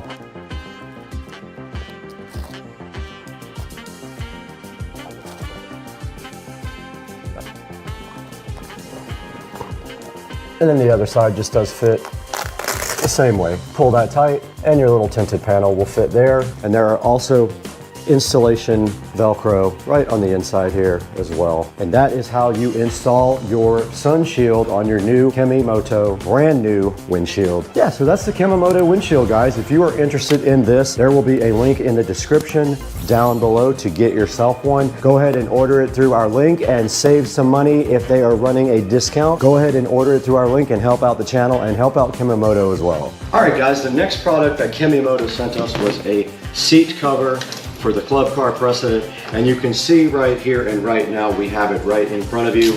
And this guy just simply goes like this. You put it directly on your seat like this. It has straps that are Velcroed, and the straps just run underneath the seat.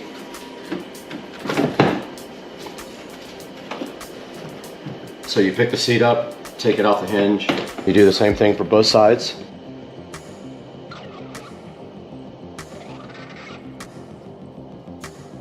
It's probably easier with 2 people.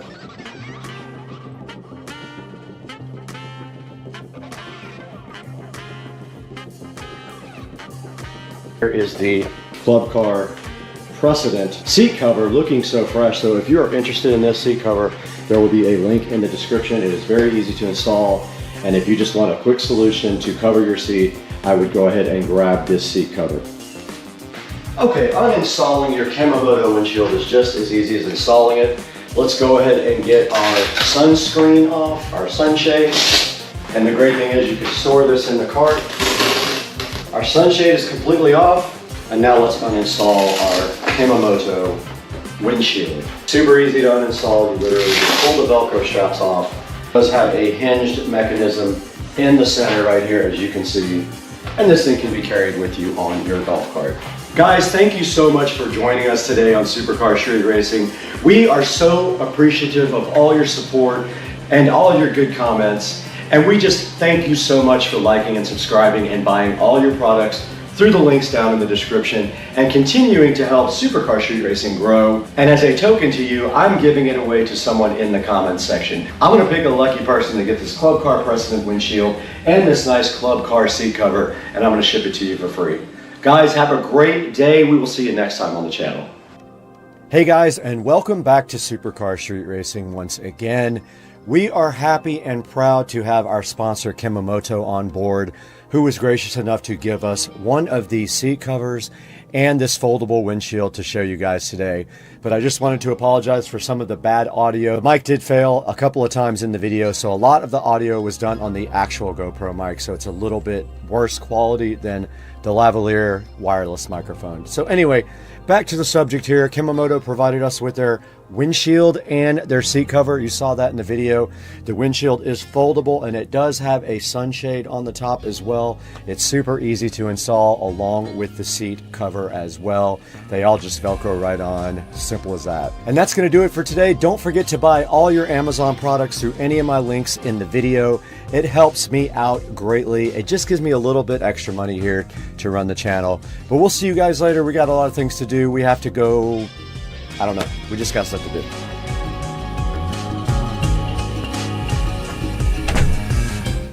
Three. All right, welcome back to Supercar Street Racing. We got Brad, we got Joe, we got Brad, and that's a hot shot. Do it! Let's go! For the kids. Look how he's looking. For the kids. Look how he's looking. He wanted it. He wanted he's it. ready Do for it. you. Make it Let's smile. go. One at a time. Archer. Go. Look at Archer. Look at Archer. Look at Archer. Did you take that hot shot? It tastes like crap. Did you do it?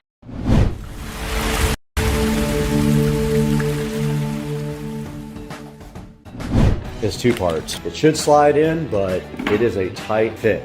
Hey, that's what she said. All right, in front of me, you see the whole home audio, and then we have our power cable right here. You can see, guys, here that this is coming from my phone. I'm putting the LED strip through.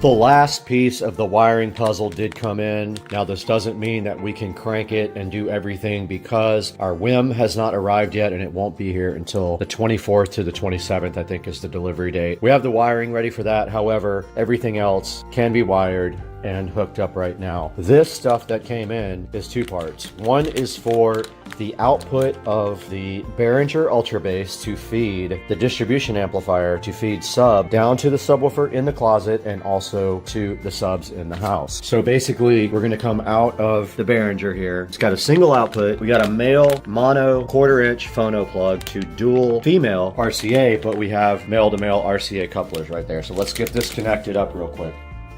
On this guy, we basically come out of sub out. All these professional products either have XLR or phono.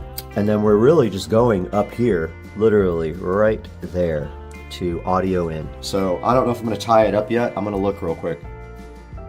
We got our cable plugged in. We do have a zip tie ready to go, and we got our male to male adapters on this. This plugs into our distribution amplifier where it says audio in, and then we'll tie the cable up really nicely right here with this little zip tie that I put in.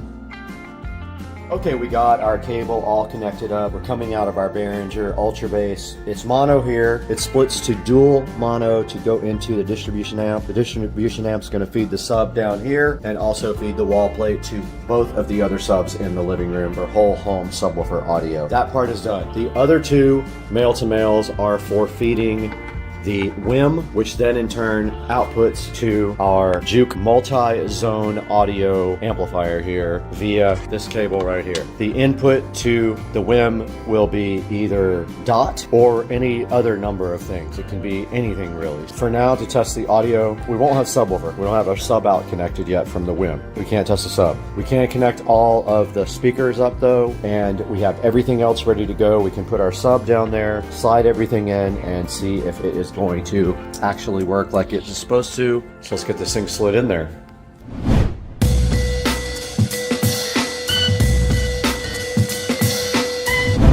So this thing barely fits.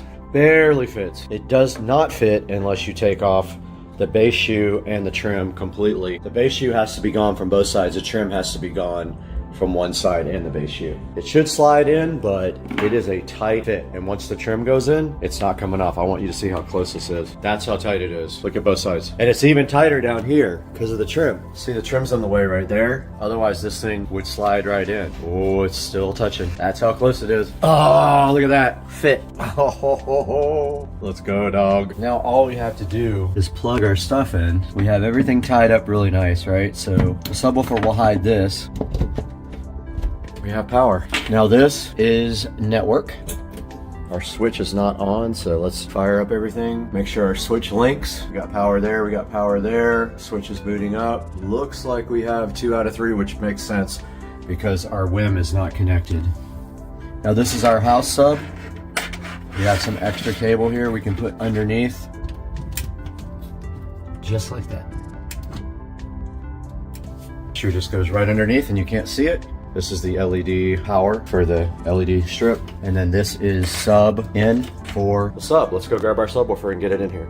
Actually, before we do all that, let's see how close we are on our speaker inputs. 1 and 2. So these just do plug in just like this. So I kind of guessed where these were gonna go. And I'm just making sure they were in and they weren't in all the way. Now I'm firing up the juke. All right, so that's all the wiring going into the walls. Now there's still an LED strip that's got to go in here. It goes on the trim, it goes around the edge here and faces into the closet, but that's what it looks like without. And then the WIM will go right on top here. Okay, I just tested everything. I probably plugged something in wrong because a couple of the zones were wrong, but I just remapped them in the software. No big deal. It doesn't really matter which zone goes where. They're all labeled correctly. I probably just put one of the plugs in where it wasn't supposed to go. So all that's working and it sounds awesome. Next, subwoofer. I'm gonna go ahead and move this in here and install it.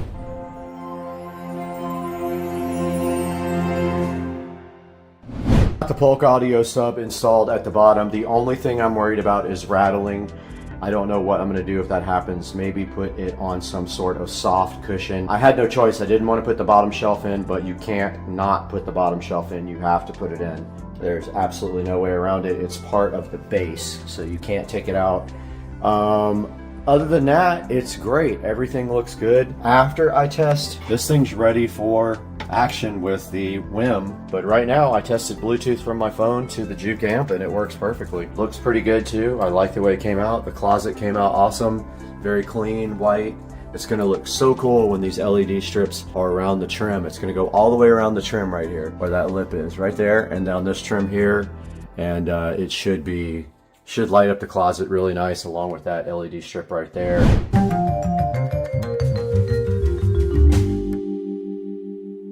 Guys, we got the WIM Ultra in front of me, and I hope it's pronounced WIM. It looks like WIM or WIM. And this is a digital hub for all your music. It is a preamplifier only. This does not have any amplification in it. It does high-res audio, Spotify, Tidal, Chromecast, and of course, if I say this, it'll wake up, but you know what that is from Amazon. And then on the side, it says it looks good, sounds great, your magic home theater, and it's simplified, and it does effortless multi-room audio. I am super hyped for the WIM Ultra sitting right here, so fresh and so fly in front of me on the table. And on the back of the box, it just says Dolby Audio and HDMI, and then tells you what actually is included in the box. Now this is for the whole home audio closet to wrap up that project right here. I've been waiting on this, but this deserves its own video. It will have both. It will be in my audio closet video, and it will also go into its own video for the WIM Ultra. So let's get this thing unboxed and see what's inside. I am super duper hyped for this. Unboxing the WIM Ultra is as simple as just pulling on this little plastic tab right there, and the box is now open. Now I have pre-wired everything for this, even power, so that I don't have to pull my audio shelf back out. I will show you that momentarily, but this box should just lift off now. Let's see. And now the WIM Ultra is looking so fresh and fly in front of you with no box. on top of it. It is completely naked. It is gray, as you can see right here with the peel sat. It is inside of a entire condom here. Let's get it out. First thing I notice is the weight. It does have some weight to it. It came out of the box just like that, and you can see how stylish it is, and the connections on the back and on the front. There looks like a headphone jack, a control knob, and there is a screen there. But anyway, that is the WIM Ultra. You can see there on the bottom it says Dolby and HDMI. There's nothing on the side. It's just a nice, I think it's called space gray. And on the back we have input, output, just regular analog RCA cables. We have a phono input, a phono ground. We have a subwoofer out, which I'm super hyped about. We have a coax out, so this is digital coax. We have a trigger out, not sure what that is for. We have optical toslink out and in. We have HDMI ARC in. This is an input, not an output. We have a Ethernet jack here. We have a USB jack here, and then we have our power right there on the back. So that is what the inputs all look like on the WIM Ultra. Deeper inside of the box, there is a WIM Ultra manual here, pretty thick. It is also available for PDF download, and then right here they give you some sort of cables. We need to open up and see what's inside. Now, they didn't even have to do this, but they provided an HDMI cable, a very nice one actually, a nice RCA cable as well, and also a Toslink cable. Unusual for them to include an optical cable, but it is right there. Now, this is labeled power cable, voice remote, and phono ground adapter. Let's get this thing unboxed as well.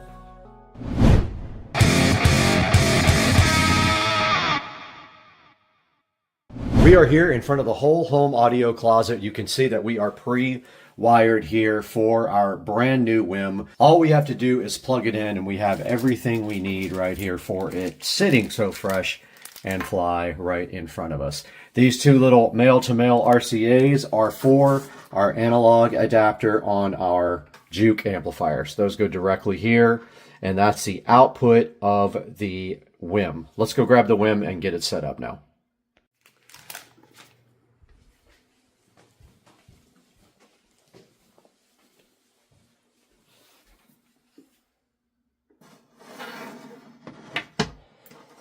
Okay, we did get our WIM connected. Everything worked perfectly.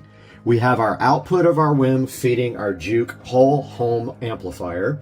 We have our output of our dot here feeding the input of the WIM in case we want to use that.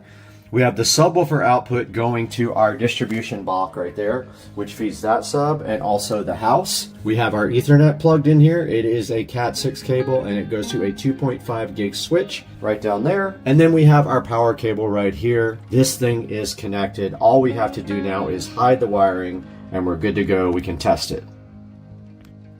The WIM is fully booted up now. You can see the screen cycling with the nice screensaver in the back. You can see the button lit up there. Look how good it looks. It may not be quite centered there. It's just as deep as the Juke. So there's a good look at the finished product here with my shelf all done. This is the remote for the RGB lights that go there, and once this trim goes back on, there is smart Govee LED strip to go around the trim, which should look fly. But now we need to go into the app and see if we can look at our WIM on the app. All right, we're back in front of the WIM, and you can see right here that we are playing Soma FM Sinfera. And I love this station, but I can't play it for you guys. I will get a copyright notice. So we're listening to Sinfera, and we do have an audio volume control right here. We also have our remote that we can work with to raise the volume and do other things, or command by voice. We could do voice commands if we want to. But yeah, we can't play any of this music because it's copyrighted. We will have to play some no copyright music for you guys.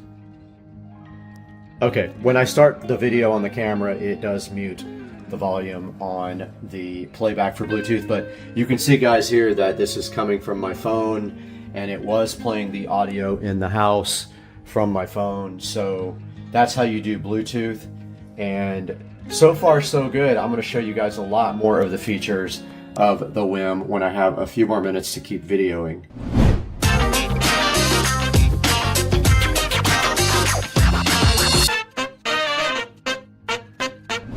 I got a little update for you guys now from right behind me in the audio closet. I've been doing a lot of work on this, and I am proud to say that the end is near. Now, I took a lot of extra time to do everything I wanted in this closet, and I spent extra money to get premium audio cables and all the gear that I wanted to make this thing look fly.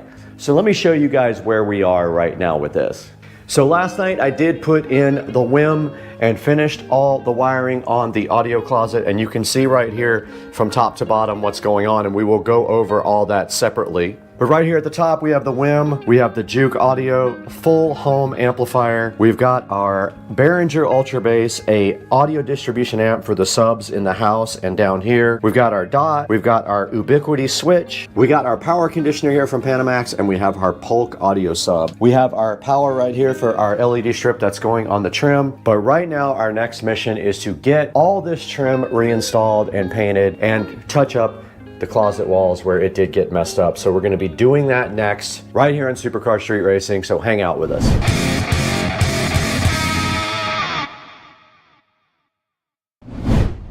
All right, today we have a couple of things to do. The trim is not all the way in. We're going to be putting the trim in. We did mess up the paint on the walls a little bit, so we're going to be patching that. And we have to caulk and paint this trim as well. We're going to go ahead and paint this whole section right here. Since we're going to paint this one, we might as well paint that as well, I think. Go ahead and get this trim reinstalled, get it nailed in with my brand new nailer over there, my finishing nailer, and then see how we touch this up and make it look good again.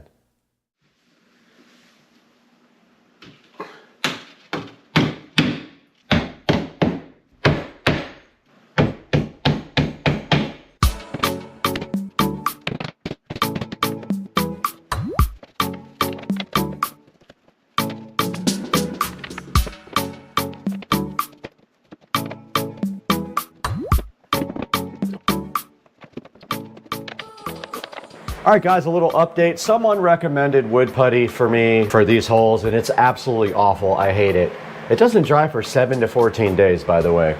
So I went ahead and used caulk, and then I used regular drywall mud on top of that, which I will then try to sand. But I put that putty, painter's putty in there, and it was terrible. I'm gonna let that dry, but while that dries, I'm gonna go ahead and do my Govee LED strip. So the LED strip is gonna go right behind here. So super easy to put in. Let's go ahead and get that, because there's a slip all the way around, and I put power right here. So we'll have our little controller right here, and then it'll kind of be hidden. So let's grab our LED strip. So here's our 16-foot LED strip. The first thing I want to do is get it out and see if it actually is big enough to go around this whole thing. And if it's not, I need to start higher. So I want to see where the start point and the end point is. Let's put it at the very bottom. Oh my God, we got plenty. Putting the LED strip through the side of the rack so that I can hide it behind the rack.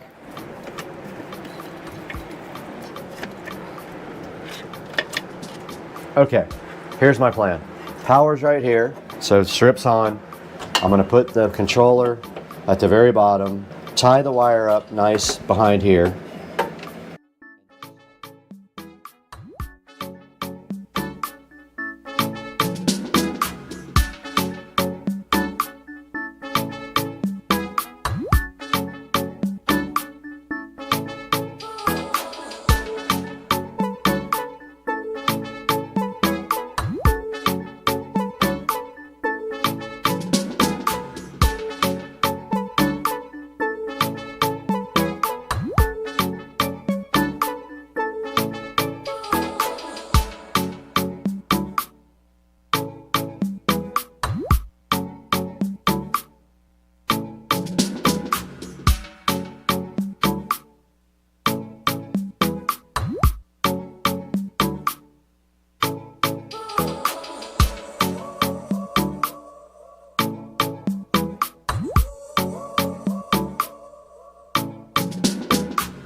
All right, guys, we're back in the Supercar Street Racing amazing living room. The compound is fresh and fly today because we have finished up our project for the audio closet today. And I want you guys to take a look at what we did. I just finished painting the wall after I painted the trim as well. All this trim was painted and all the trim was painted around my home theater curtains right here. And now the project is done and I'm thinking of a fly sign to go right here above this that displays something, what, I don't know yet, maybe something related to Supercar Street Racing or audio or something like that. But you do see inside of the theater closet that we do have our WIM at the very top, the WIM Ultra right here, the remotes for the LED strips that run along the side, the Govee LED strips. We have our remote for the WIM, we have our Juke Audio 8-zone amplifier, which supplies audio to the whole house. Down below that, we've got our shelf. There will be a link in the description to the shelf. A little bit of a pain to put together, but once we figured it out, it was probably operator error.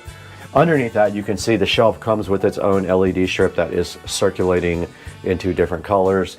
We've got the switch right here, the Ubiquiti switch. We've got our DOT. I don't want to say the name because it'll wake everything up. We have a 4-port audio splitter for our subwoofer signal. One goes down here and one goes to the rest of the entire house. We've got our Behringer Ultra Bass EX1200. We have our Panamax power system here, though this does do conditioning and keeps the voltage steady and all that. It has some cool lights on the front as well. And we've got our Polk sub down here, and that rounds out our project for the audio closet. It came out awesome. The closet looks so much better. It's so clean. There's room to do, if you wanted another shelf up here, you could do a shelf. There's a lot of room left in here to do whatever you wanted. But I am so thankful to have you guys on Supercar Street Racing. To support our channel, you have to do a couple of things. You need to like and subscribe, and you need to also buy all of your products through our Amazon affiliate links. And there'll be links to all this. Look at this, it's touchscreen. How cool is that? We'll do a whole video on the WIM, but this is awesome. Like, I love this thing. It's a preamp. It's high quality audio, it's very nice, it does Bluetooth and internet streaming and all that stuff, and so you need this in your life ASAP. Guys, please like and subscribe, buy all your links through us, and we're gonna have to get going now. We have a lot of stuff to do today. We gotta watch football. Jags are playing today from Las Vegas, but we gotta get out of here. We're gonna go straight out that front door and just keep walking as far as we can. We got this tiny little charger sitting next to this brand new wine fridge, and we got the peel sat. That's so good, that you love. We peel it right off of here and it gives you satisfaction and you love it. And there's a tiny charger next to this fridge. Welcome back to part 2 of getting my mailbox fixed, guys. And today we are going to be finishing up this project with some landscaping. And we do have everything in the back of Rich's truck right now, so let's get moving.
We have successfully gone to Lowe's and gotten new pavers after my old ones got stolen. So today we're going to be reinstalling pavers here. They actually didn't steal them from here, they stole them from the driveway, but that's the mission today on Supercar Street Racing. Let's do it. All right, we're back at Supercar Street Racing and we have our new pavers today. And so this mission is quite simple and cars are going to be coming by. Can't help it. All we have to do right here and right now is get these pavers into this area by the mailbox. But first, we need to do a little bit of leveling out. You can see there's some humpage right there and some in the front. So I think that what we have to do is just dig a little bit of dirt out here and in the front, but I'm not sure because it looks bad over here, but not right there, if that makes sense. Maybe we should just fill in. No, because this over here is pretty high. All right, I see what I got to do, I think.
All right, I'm still kind of figuring this out. I've never done this before, but I think the move is to just try to follow the contour of the ground because there's so many weeds and roots and stuff.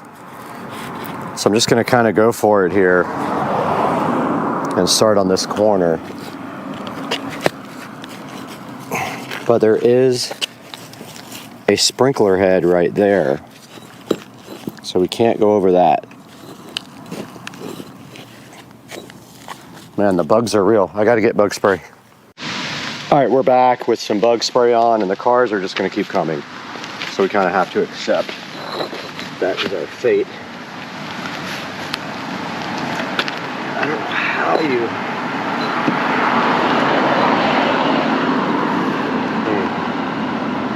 Kind of just need to raise this side up. Just like that.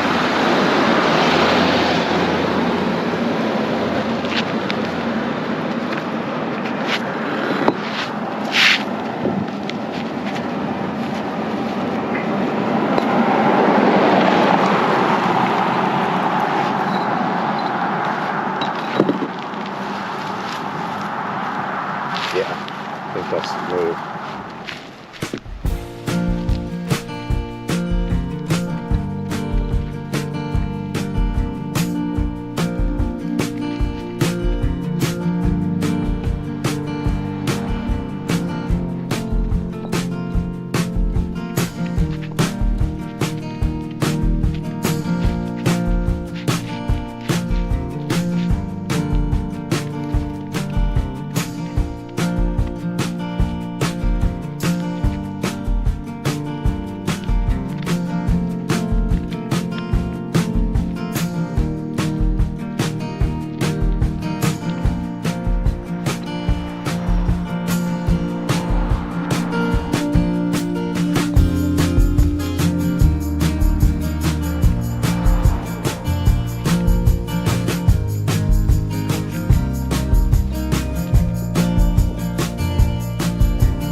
All right, we got our paver base laid down here. All we got to do now is go get some soil and go ahead and fill this all in with soil and put some flowers and stuff in here and call this dumb project a day. All right, we do have a car coming, but the very first thing we're going to be working on today is we're going to go ahead and get these 2 plants planted. We can plant more stuff later. They didn't have a whole lot of selection at the store. So I'm going to go ahead and get these 2 guys in and get this project started while you guys watch.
All right, we got our landscape light right here. I cannot for the life of me remember what I did with the bulbs for these, but I do have bulbs that fit it.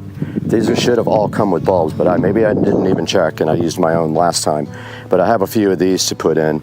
Now we just have to figure out the wiring situation and run it to the existing wiring. It looks like there's plenty of slack here. So I'm just gonna do that now. I'm just gonna plant this right between the 2 plants. Oh, it ain't gonna go there.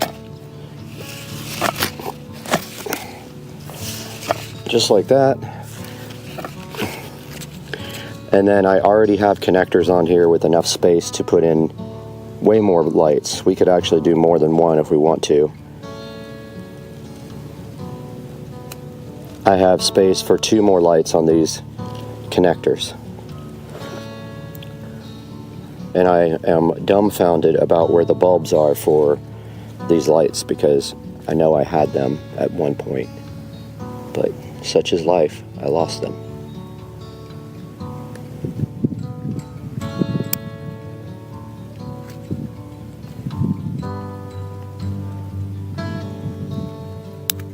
Okay, I'm gonna go ahead and power these on and test.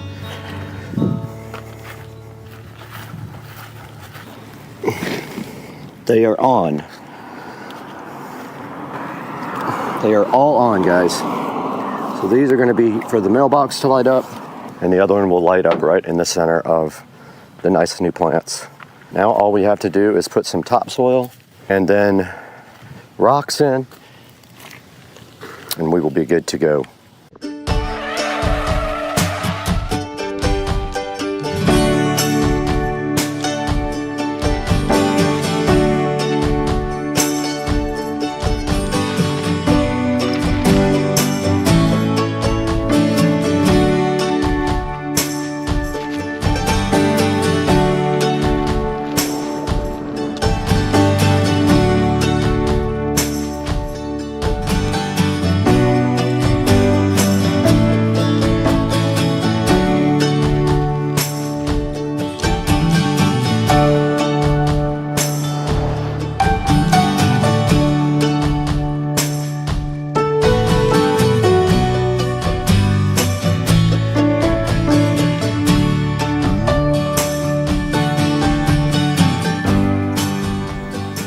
All right, guys, we got some topsoil in here. I really didn't have to put it everywhere, but I wanted to get it kind of leveled out.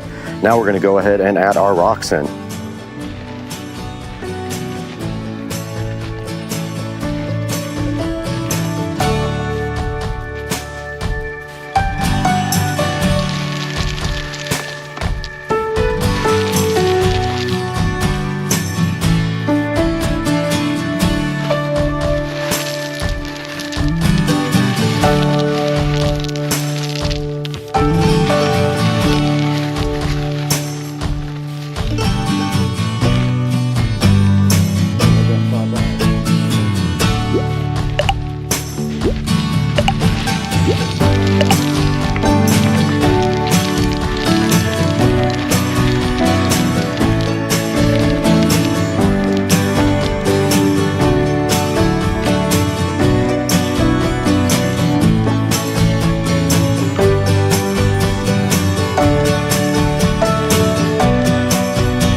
Just spoke to the hardware store. They are out except for one bag, and the bag that they have is busted open because that's why I didn't buy it.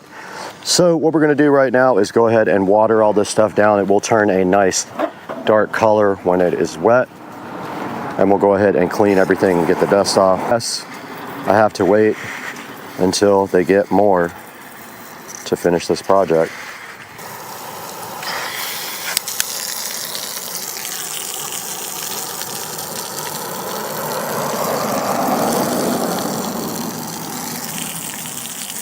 That is going to be that project. Guys, I hope you enjoyed this little journey of the drunk mailbox shenanigans. And we will see you guys very soon on the next episode.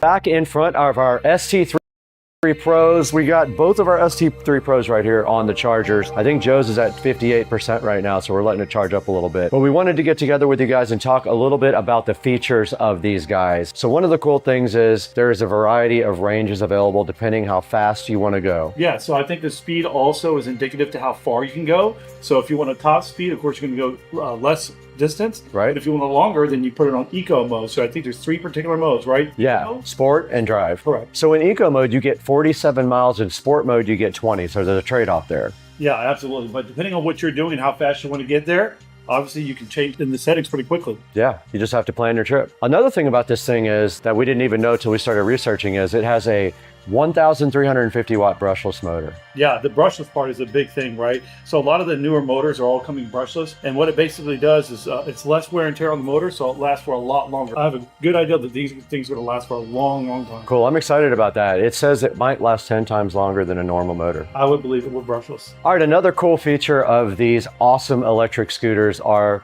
the suspension system. This is not a toy. This has a dampening system that uses a dampening arm.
Yeah, and actually there's two of them. There's one for the front and one for the back. That's so awesome. So much smoother. It really does. I've ridden them, and what we initially, I think, thought was the bike trying to like pop a wheelie was actually the suspension moving on acceleration, which is very cool. Now these things also have cool lighting effects. Now they have regular headlights and taillights and a reflector up front here, but they also have ambient LED lighting. That's true. Yes, I think it's multicolor depending on what you want, correct? It is, and you can control that all with the app. So as long as you have the headlight and the taillight switched on, you can turn on the ambient lighting with the app, and there's this cool stripe on the side that we'll show you guys on video later. And also to mention is that it has a working brake light. So if you apply the brakes, the light is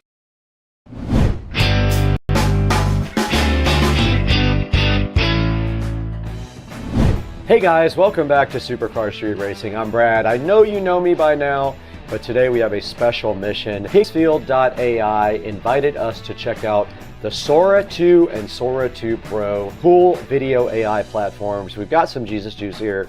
We're going to be checking these out, try to generate some cool videos, and I hope you guys stick around. I am hyped for this, and we are going to also be generating stuff from ChatGPT.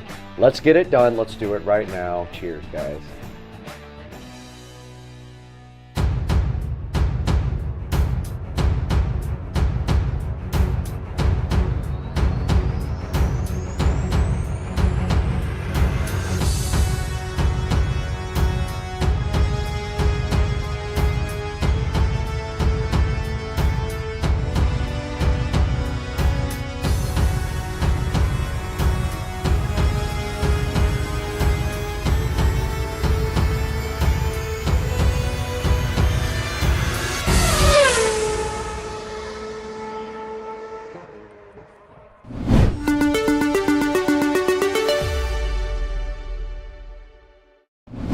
Hey guys, welcome to the beautiful Studio B. We're at Supercar Street Racing in the amazing compound right behind me today, and Higgsfield.ai invited us to check out Sora 2 and Sora 2 Pro and see if we wanted to make some cool videos with them. That is my intention right now. We've got our delicious Jesus Juice here, and we're going to be creating some videos. Now, I thought it would also be cool if we could use ChatGPT to go ahead and generate the prompts.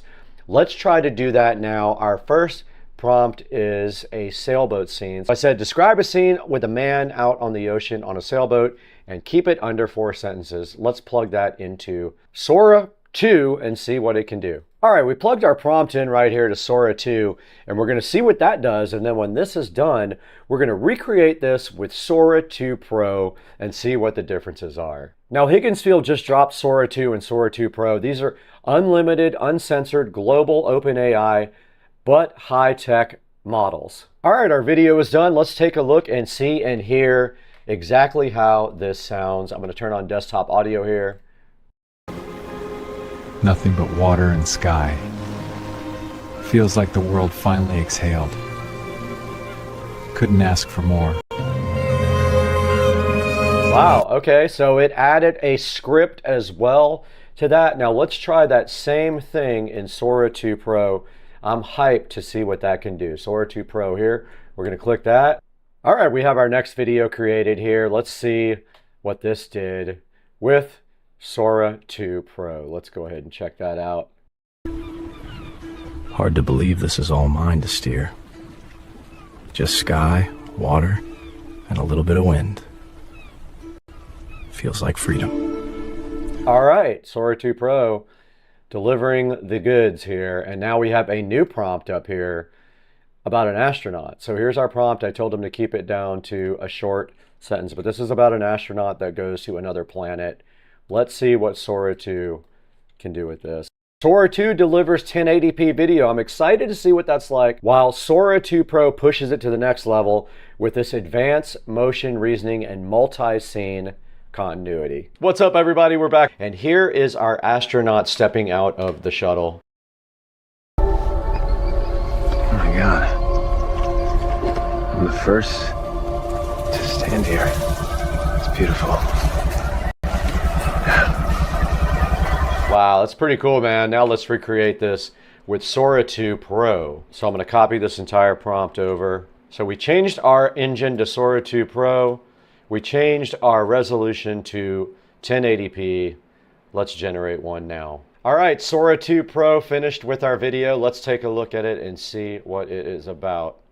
First step, the sand's alive, glowing under me. Crystals all the way to the horizon, splitting the light of two suns into colors I don't have names for. And these creatures. It did produce a pretty cool video with Sora 2 Pro. Now there's also Sora 2 Max, Sora 2 Pro Max, and Sora 2 Enhancer, and the last one works on any video to stabilize the video. And then Higgsfield Upscale Preview enhances any video or image. Now this thing is perfect for agencies and filmmakers, enterprises making global content, and anyone who wants access to the world's best AI cinema models.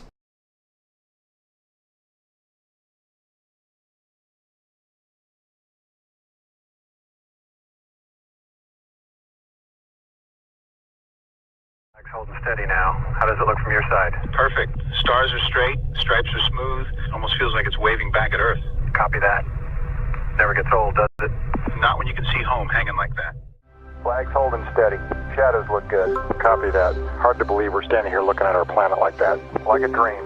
Blue and alive and all that black. Let's make sure we remember how quiet it is. Roger. Silence word.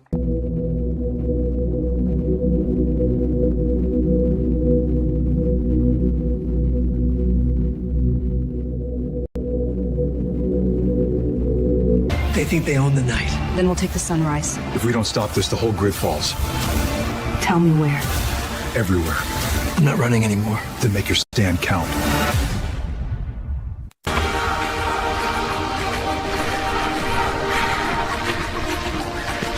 Almost there.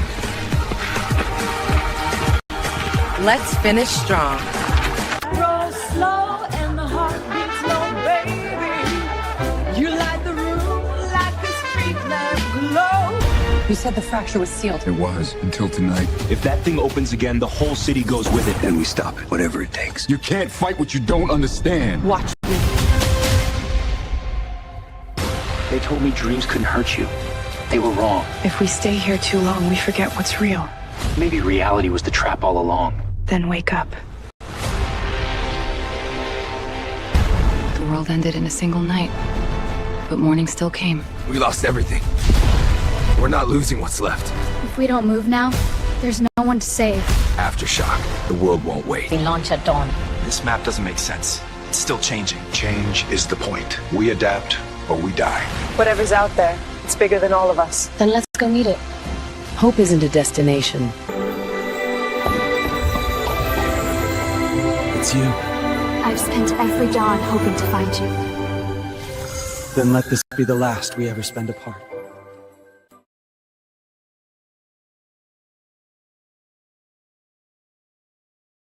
Because I already have another device. All right, that's it. It's kind of an easy unboxing because there's not really much to see here.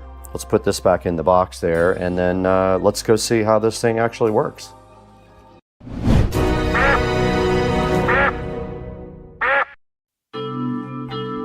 All right, we have the phone in tow now, and we are going to go outside to the SCSR garage, which is newly air conditioned, by the way, and try to get this cam duct and installed directly on the app. Let's head out to the SCSR garage, which is air conditioned now, which is amazing. Putting out some serious AC right now, and we're gonna be putting the cam duct right here in the garage. Only thing I have right here right now is this Eero device, and we already have the app installed because we have another cam duct. That is it. It looks like a USB charger.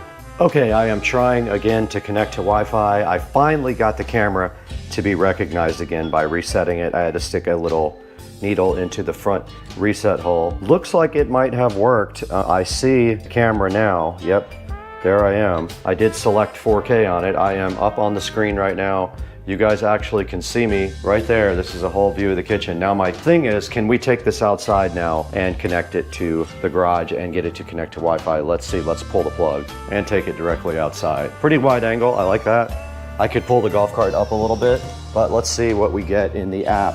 Okay, we are back out in the garage and the device is booting up. I believe it takes about 1 minute for it to boot up, and we're just waiting to see if it is going to be able to connect to Wi-Fi or not. Okay, I do see something in the app. Let's hit play. All right, it does work. Look at that. You can see on the app me sitting in the garage. Let's see if it is in 4K. It is in 4K supposedly. This is kind of perfect for garage security. I love this. The cam duct did come through in that case, and it is working perfectly. So that's how you actually set it up. It was kind of a pain, but I figured it out eventually. And then down at the bottom, of course, you can take pictures and things like that. But I'm gonna pull the SD card out, and then we'll take that inside and see exactly how that looks on the actual computer. But that is footage of me, and we'll take a look at that footage from the SD card, directly out of the SD card on that. It has motion detection recording and loop recording, so that should be recording now.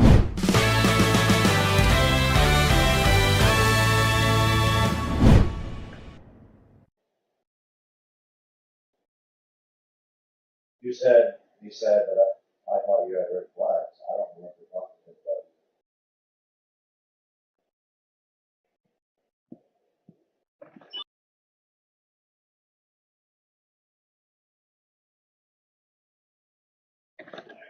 Let's go. You had it all? All right, guys, today we are in the P100D loaner while my car is getting some work done to it.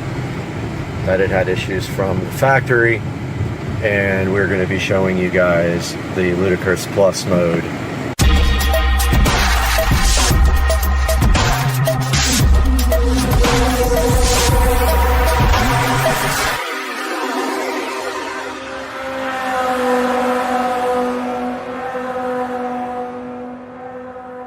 Alright guys, today we are in the P100D loaner while my car is getting some work done to it. That it had issues from the factory, and we're going to be showing you guys the Ludicrous Plus mode here shortly when we get some free space. We're just going to wait for this traffic to go by and get a little bit down the road and then show you guys Ludicrous Plus. And then this is from a standstill to 85, where we are limited by this rental car. So here is Ludicrous Plus 0 to 85.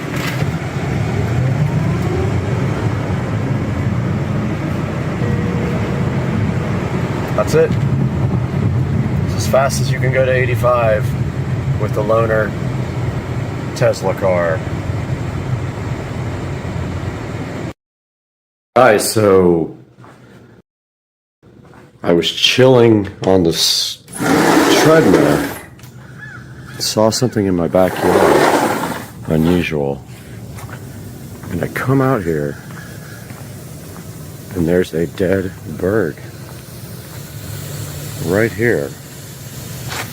Really strange, but yeah, I don't know what kind of bird it is and what happened to it, but it's been gone for a minute, I think. So sorry I wasn't even on the thing, but I mean, I'm gonna throw this thing to the alligators. It's 100% gone. So I'm gonna get my gloves on here and get rid of this thing. See what happens with the alligators.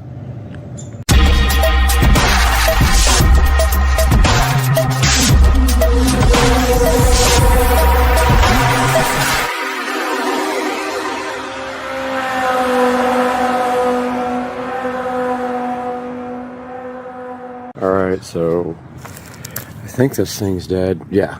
This thing's fully dead. It's stiff.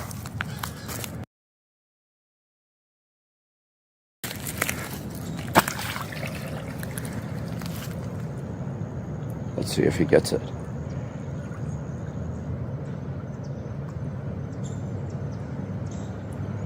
Oh, he's not interested in it. Oh, he left. He doesn't care. Wow. Okay, that's wait, he's coming back. Yep. He's gonna take it. Yep. Yep. Absolutely. Oh my goodness, that's amazing. I feel really bad for the bird, but goodbye, bird. He went under with that thing because his buddies were coming. He had one there, and he is gone with the wind. And I see bubbles. He is 100% bailed. He's got it right there, look. He's got it. See if I can zoom on this 8K. I mean, I'm not getting anywhere near him. He's in defensive mode right now because they're all trying to get his food. He's taking it because something else came over and wanted a piece. And I can see it traveling underwater. He's going to come up in a second. But I'm surprised the big one, or the bigger one here, didn't want some action. Real predatorial. He took it under again.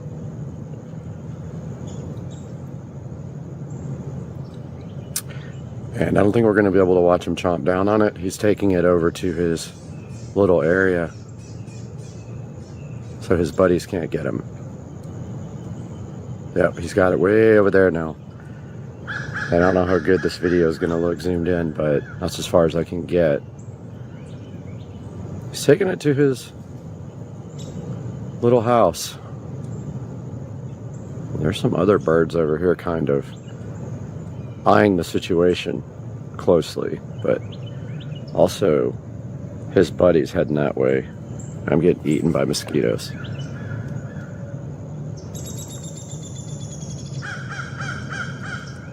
Yeah. Come on, man, eat it. Or your friends are gonna come eat it. He's just chilling with it now.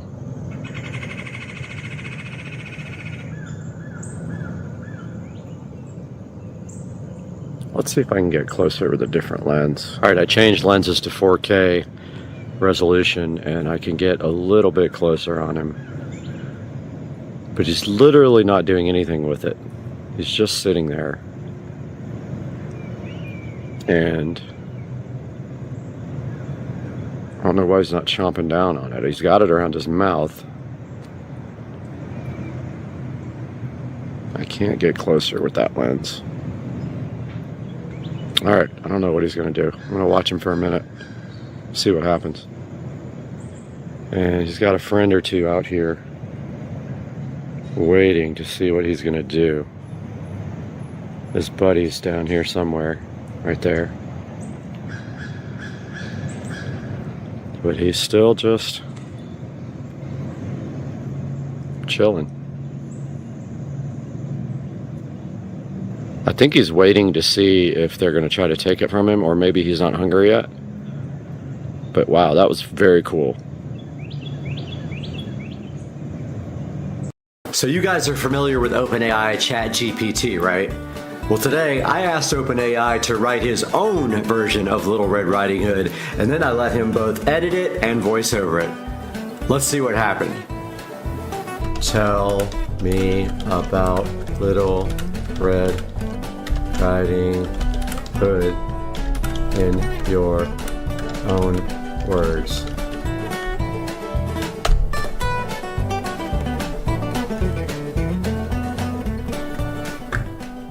Once upon a time, there was a little girl named Little Red Riding Hood who lived in a small village at the edge of a dense forest.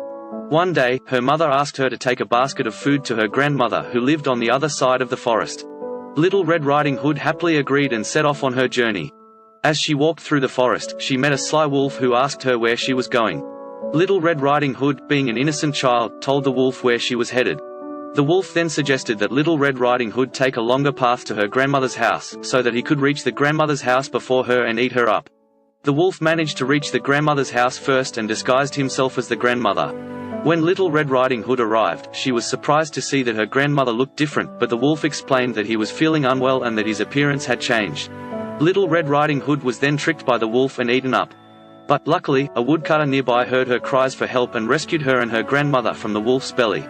They all lived happily ever after, having learned the importance of being cautious around strangers. Little Red Riding Hood is a popular fairy tale character, known for her distinctive red-hooded cloak. In many versions of the story, Little Red Riding Hood is depicted as a young girl with a kind heart who is tasked with taking food or medicine to her sick or elderly grandmother who lives alone in a cottage in the woods. While on her way, Little Red Riding Hood meets a wolf who tries to trick her into revealing where she is going and then leads her off the path to her grandmother's house. The wolf then eats the grandmother and disguises himself as her, waiting for Little Red Riding Hood to arrive. The wolf tricks Little Red Riding Hood into getting close enough to him so that he can eat her too. However, in most versions of the story, Little Red Riding Hood is rescued by a woodcutter or hunter who hears her cries for help and saves her and her grandmother. The story of Little Red Riding Hood has been retold and adapted in many different forms, including books, plays, and movies, and it continues to be a popular story for children and adults alike. Some versions of the story have altered the ending or added more characters, such as a father or a romantic interest for Little Red Riding Hood, but the central theme of caution around strangers remains an important message for readers of all ages. Little Red Riding Hood is a European fairy tale that has been retold and adapted many times over the years. The story typically involves a young girl, known as Little Red Riding Hood, who is sent by her mother to deliver food to her grandmother, who lives in the woods. On her way, she meets a wolf who convinces her to take a longer path so that he can reach her grandmother's house first and eat her. In some versions of the story, the wolf eats both Little Red Riding Hood and her grandmother, while in others, a hunter or woodsman saves them by cutting open the wolf's stomach. The tale is often seen as a cautionary tale about the dangers of talking to strangers and wandering into the woods alone. The origins of the story are unclear, but it is thought to have been passed down through oral tradition for many generations before being recorded in written form. The earliest known printed version of the tale was published in 1697 by French author Charles Perrault, who added some of the most famous elements to the story, such as the red hood and the moral at the end. Since then, the story has been adapted into countless forms, including plays, films, and books. It has been retold in many different cultures and languages, with variations ranging from humorous to dark and violent. The story revolves around a little girl named Red Riding Hood, who sets out to visit her sick grandmother who lives in a cottage in the forest. Before leaving, Red's mother warns her to stay on the path and not talk to strangers. However, as she walks through the forest, Red meets a wolf who asks her where she's going. Red innocently tells him she's on her way to visit her grandmother. The wolf then decides to take advantage of Red's naivety and sets off to the grandmother's cottage himself, where he devours the old woman and disguises himself in her clothing and bed. When Red arrives at the cottage, the wolf pretends to be her grandmother and tricks her into coming closer. However, Red quickly realizes that something is wrong and sees through the wolf's disguise. Fortunately, a nearby woodsman hears the commotion and saves Red and her grandmother by killing the wolf. Alright, we are back, and I have not watched this yet. I wanted to watch it first with you guys. You guys have already seen it. I have not, so let's go ahead and give this a play. Once upon a time, there was a little girl named Little Red Riding Hood who lived in a small village at the edge of a dense forest. Okay, not bad. One day, her mother asked her to take a basket Girl of food and her to grandma, her grandmother okay. who lived on the other side of the forest. Little Red Riding Hood happily agreed and set off on her journey. Debatable. As she walked through the forest, The wolves she met are a sly good, that wolf actually who asked matches. her where she was going. Little Red Riding Hood, being an innocent Maybe child, it's a little told the girl wolf with where she bubbles. was headed. Not sure if that's The wolf then suggested pertinent. that Little What are the Red people Riding swimming? Hood take a longer path to her Like, what grandmother's is house this? so that he could reach the grandmother's house before her and eat her up. The wolf managed to reach the grandmother's house first It's and a house, disguised himself I mean, as the kinda grandmother. fits. When Little Red Riding Hood arrived, she was surprised to see that her grandmother looked different, but the wolf explained that he was feeling unwell and that his appearance had changed. Not bad. Little Red Riding Hood Another was then house, tricked so by just the kind wolf of a and eaten up. generic. But luckily, a woodcutter nearby That's heard a her cries woodcutter. for help and rescued her and her grandmother from the wolf's belly. They all lived happily ever after, having learned the importance of being cautious around strangers. Grandma? Little Red Riding Hood Okay, is a that popular actually fairy is tale a Little character Red Riding known for Hood, her maybe, distinctive except for red-hooded the cloak. In many superhero versions of the story, mask Little Red there. Riding Hood is depicted as a young girl with a And kind now heart it's just who is kind of tasked going with off on a taking food or tangent medicine about to her sick or the elderly story. grandmother who lives alone in a How cottage it, in the woods. what it's about, and While on what her it way, means. Little Red Riding Hood meets a wolf who tries to trick her That, into yeah, the revealing forest where shot she is not going too and then bad. leads her off the path to her grandmother's house. The wolf then eats the grandmother and disguises himself as her, waiting for True. Little Red Riding Hood to arrive. The wolf tricks Little Red Riding Hood into getting close enough to him so that Bicycle he can eat her tricks, too. I guess? However, in totally most doesn't versions of the fit. story, Little Red Riding Hood is rescued by a woodcutter. This kind or of fits hunter what who he's hears her actually cries for help saying, and but not the saves her and her story grandmother. itself. The story of Little Red Riding Hood has been retold and adapted in many Yeah, different I mean, forms, it's a including library. books, plays, and movies, and it continues to be a popular story for children and adults alike. Some versions of the story have altered the ending or added more characters. Again, such as I a had father nothing or to a do with romantic these scene interest for choices. Little Red Riding Hood, but the central theme of caution Hey, around it's working so strangers far, remains an mostly. important message for readers of all ages. Little Red Riding Hood is a European fairy tale that has been retold Unicorn? and adapted many times over the years. Blade Runner? The story typically involves Hey, a young there's a girl unicorn. known as Little Red Riding Hood, who is sent by her mother to That has deliver literally food to nothing her to do with grandmother, it. who lives in the woods. On her way, she meets a wolf Or who this convinces is her like to a guy take running longer through path the so that he streets can of a reach her city. grandmother's house first and eat her. In some versions of the story, the wolf eats both Little Red Riding Hood and her grandmother. You while could in make others, this a fit. hunter or You woodsman can't see her saves them back. by Maybe cutting she's got open a the red wolf's hood stomach. on. Who knows? The tale is often seen as a cautionary tale about the dangers This of kind talking of to fits strangers what and wandering the into the AI woods is alone. saying, but not the origins story, of and the that's story are unclear, but some it is sort thought of to have been instrument. passed I down don't through know oral what tradition that for many generations has to before do being with recorded in anything. written form. The earliest known printed version of the tale was published in 1697 Maybe you could call by this French author okay. Charles Perrault, who added some of the most famous elements to the story, such as the red hood and the moral at the end. Since then, the story has been adapted into countless forms, Okay, I think including it plays, took the word films, film and on books. this one, and It like has been retold in many I don't different know what cultures and welcome languages, with variations languages. ranging Okay, I from put humorous to welcome in dark and every violent. language. The story revolves around a little girl named And now Red it's sort Riding of going Hood, off who on a sets out to tangent visit about her the sick story grandmother again. who Same lives thing. in a cottage in the forest. Before leaving, Red's mother warns her to stay on the path Red. and not talk to strangers. It keyed in on the word However, red. as she walks through the forest, Now this Red girl's got meets a red wolf who shirt asks her on. where She's she's walking, going. so I think it Red sort of innocently got tells him that she's on her wrong. way to visit her grandmother. The wolf then decides to take advantage of Red's naivety and I mean, sets this off to could the work. grandmother's Like, I cottage mean, you himself, could throw where it he in there. devours the Nobody old would woman really and ever disguises notice. himself in her clothing and bed. When Red arrives at the cottage, the wolf pretends to No be her driving at grandmother all in and the tricks her into story. I coming don't closer. know what that's about. However, Red quickly realizes that something Looks is like wrong the and Humpty sees through the dance. wolf's disguise. Humpty Hump. Fortunately, a nearby woodsman hears the commotion and saves Red and her grandmother by killing the wolf. Just like that has nothing to do with it. Okay, so that's it. That's the OpenAI and artificial intelligence version of Little Red Riding Hood. I thought it would be funny to just let it do everything and then see the reaction afterwards, and that was pretty funny.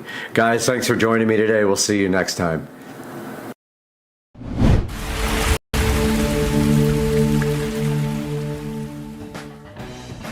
Everybody, welcome back to Supercar Street Racing today. It is hot in the SCSR Studio A because I forgot to turn the air on early in the morning so we could shoot all day, and so it's having trouble keeping up with the hot. But regardless of that, we have something else hot right here in my hand. This is the Diag 600 Pro OBD2 car scanner. Now, TopDon did reach out to Supercar Street Racing to see if we were willing to take a look at this, and I said I thought you guys would enjoy this very much, and they sent one of these out. So today we're going to be taking a look at this on Supercar Street Racing. Let's get to work.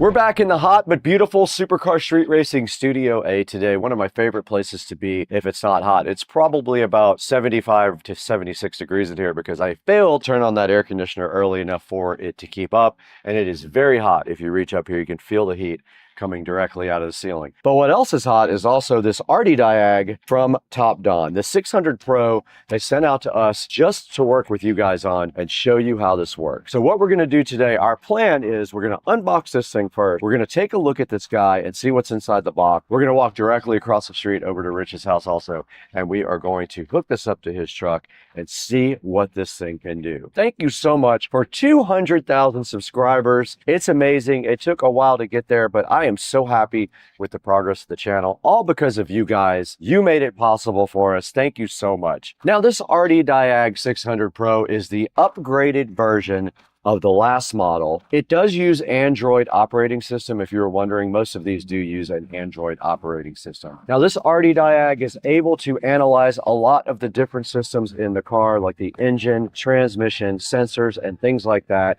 and report back to you what kind of condition those are in. This guy will give you detailed fault codes and descriptions so you understand exactly what you're working with. It also does maintenance functions like your battery. It does things like ABS, things like oil, throttle, and injector coating as well. And also cool things like TPMS reset should be able to be done by the Diag Pro. Now, this guy also does live data monitoring. It can read your car's data and show it in real time. This dude does do one tap code fault clearing as well. You just hit one button and it goes ahead and resets all the active codes in your car. This guy uses auto VIN and auto ECU recognition to identify your vehicle. It's pretty future-proof because it uses CAN FD. This will keep this guy on the cutting edge of technology for a really long time.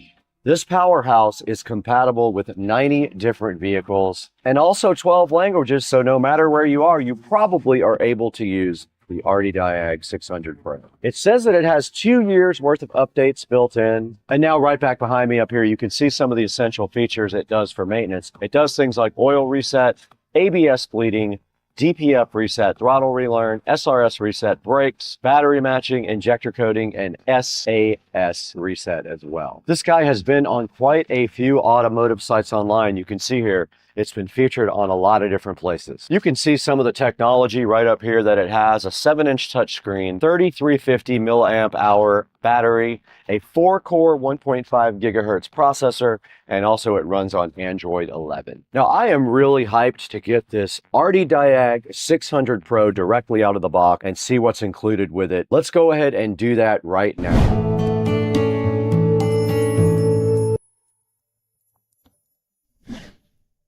All right, guys, right in front of me here, we have the Hdmi 600 Pro by Topdon.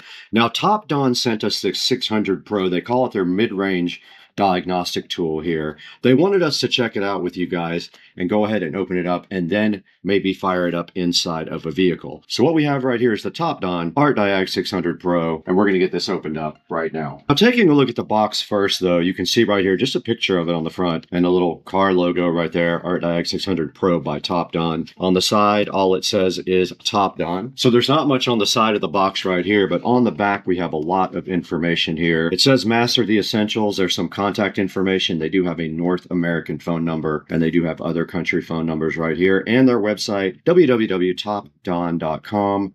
There is a code right here indicating which one this is, and on the outside, there is not much more to this box than that. Now let's go ahead and get this thing opened up and see what's inside.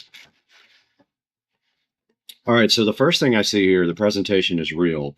We have a nice bag with all the stuff for the Topdon inside of it, so we don't need this box anymore where we're going. And nice looking case here for your OBD2 scanner. Let's go ahead and open it up and see. It has a nice handle on the top also for you to carry. And inside of this, we do have the OBD2 cable.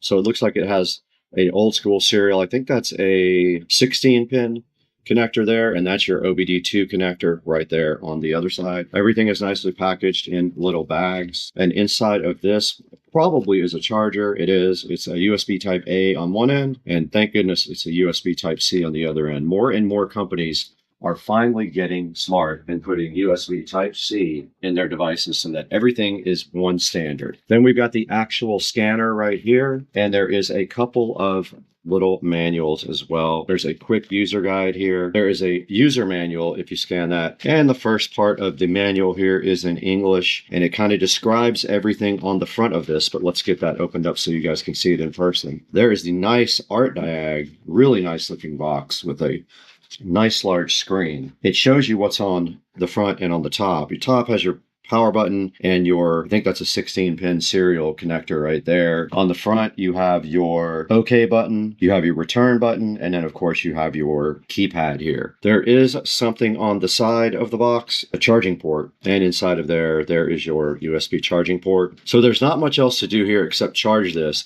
I'm not going to charge it right here. This is a slow charging. This is from the computer, so it won't have much amperage. So I'm going to go plug it in the kitchen and start charging it, and I'll let you guys know how long it took to charge.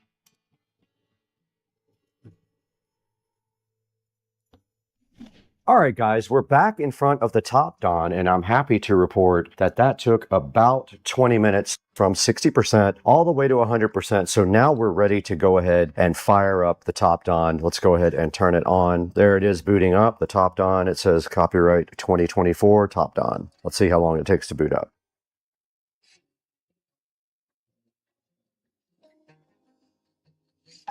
Now, I'm assuming this thing has Wi-Fi that it can download new things. Let's see. So we're in the setup area right now. It is a touchscreen. Nice. Okay, cool. English, US. Next. That is the correct time zone. Now it's looking for my Wi-Fi network. Here it is right here.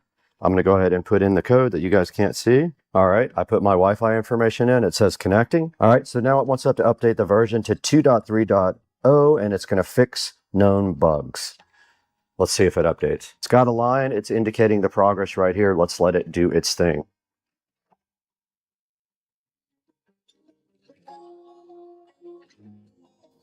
And finally, it is at 100% on the download. Now it's telling you here when you first use this thing, there goes the firmware update. It's going to probably restart and update the firmware. Let's watch that process.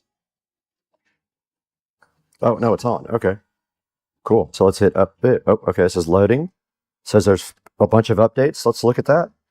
So this might be updating for the cars and stuff. There's 74. It says there's 74 updates. This has to be like vehicle updates. You just click this, it selects all of them to update. So there's 63. Let's do it. And you can see a readout up here of the speed that it is downloading updates. Let's let that update in the background.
We're back now after a couple of hours of break, and my GoPro overheated, of course, because it's absolute garbage and we're inside the air conditioning. This tablet did eventually finish all the updates. You can see right here, there's nothing left. It did let me know that I have a free year of updates. That is usually $29.99. But there's a lot of things here that we can't do right now because we're not connected to a car. It does diagnostics, OBD2, EOBD. So if you go into OBD2, you got to connect first. So what we're going to do after this, here's the different maintenance items you can do depending on what vehicle you have. So let's take this thing directly to Rich's house when it's not 115 degrees, get in his truck and connect it right up and see what it can do. Guys, I wanted to take a short break from the video to introduce you guys to our new sponsor, Trond.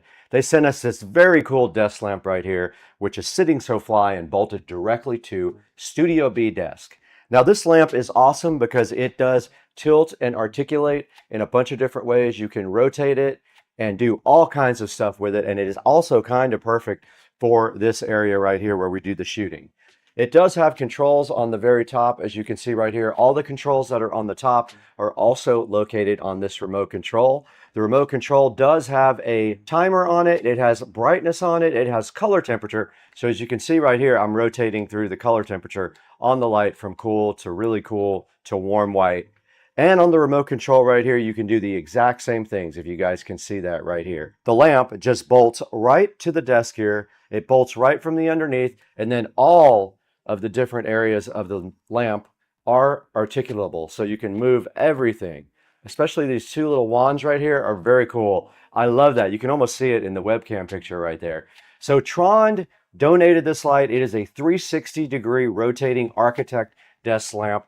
It has 5 colors, 5 brightness levels, a 24-watt light with eye care, and a 45-minute timer, and it does come with a remote control. Now, right now, it is $69.99, but there is a 20% coupon you can apply to this, and also there's a promotion that you can save another 10% when you check it out online. And you can see right here on the picture, they're actually using DaVinci Resolve, and they have the nice desk lamp above it. That's what I'm going to be doing because I'm going to install this guy right here. I'm going to put a link in the description to the Trond LED desk lamp. Make sure you support Supercar Street Racing. Tell them we sent you and show your love for SCSR. Now back to the video.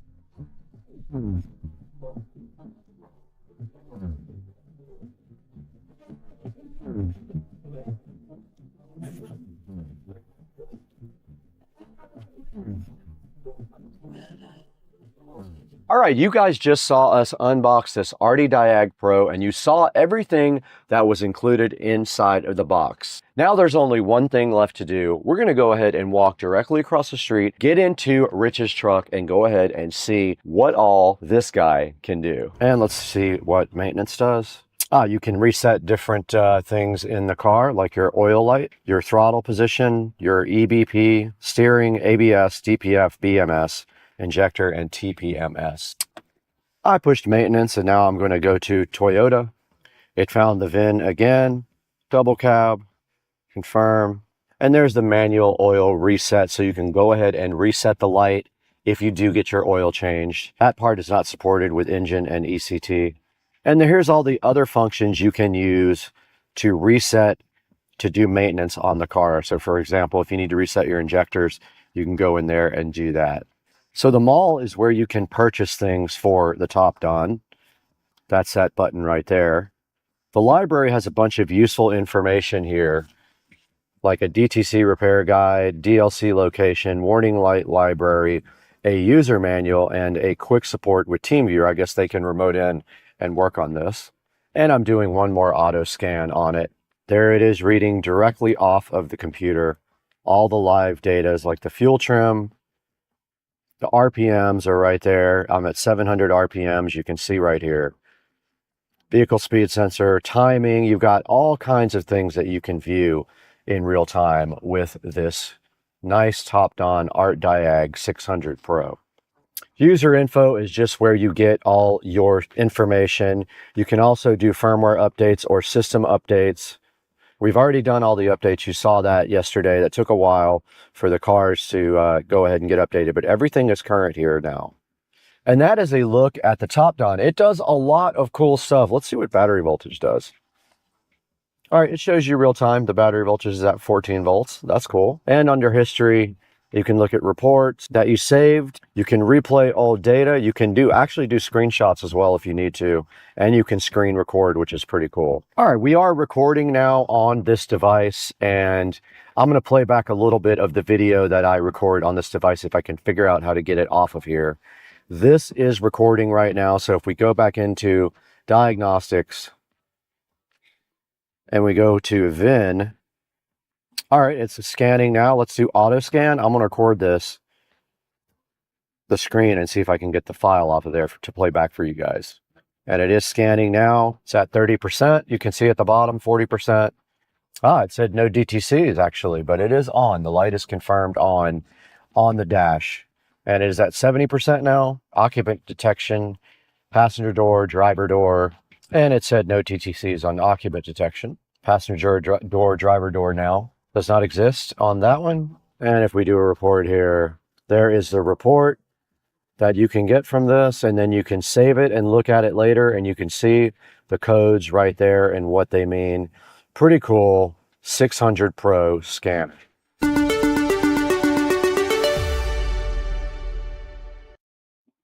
We just took this Diag 600 Pro directly out of the box, walked across the street to Rich's house, and installed it in his truck. We pulled all of his codes and checked out his entire truck with this cool little device. And it's very awesome, and I highly recommend this guy. Go ahead and pick one up from the link in the description. You probably won't be sad about it. It's got 34 reviews at 4.4 stars. That's actually really good.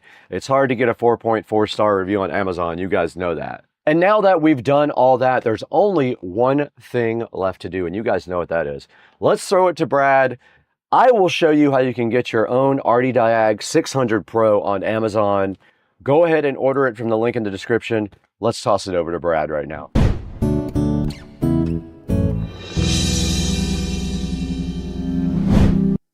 Hey, what's up everybody? Welcome to Supercar Street Racing. It's so nice to have you out in Studio A again with me. And thank you for 200,000 subscribers while I am thinking about it.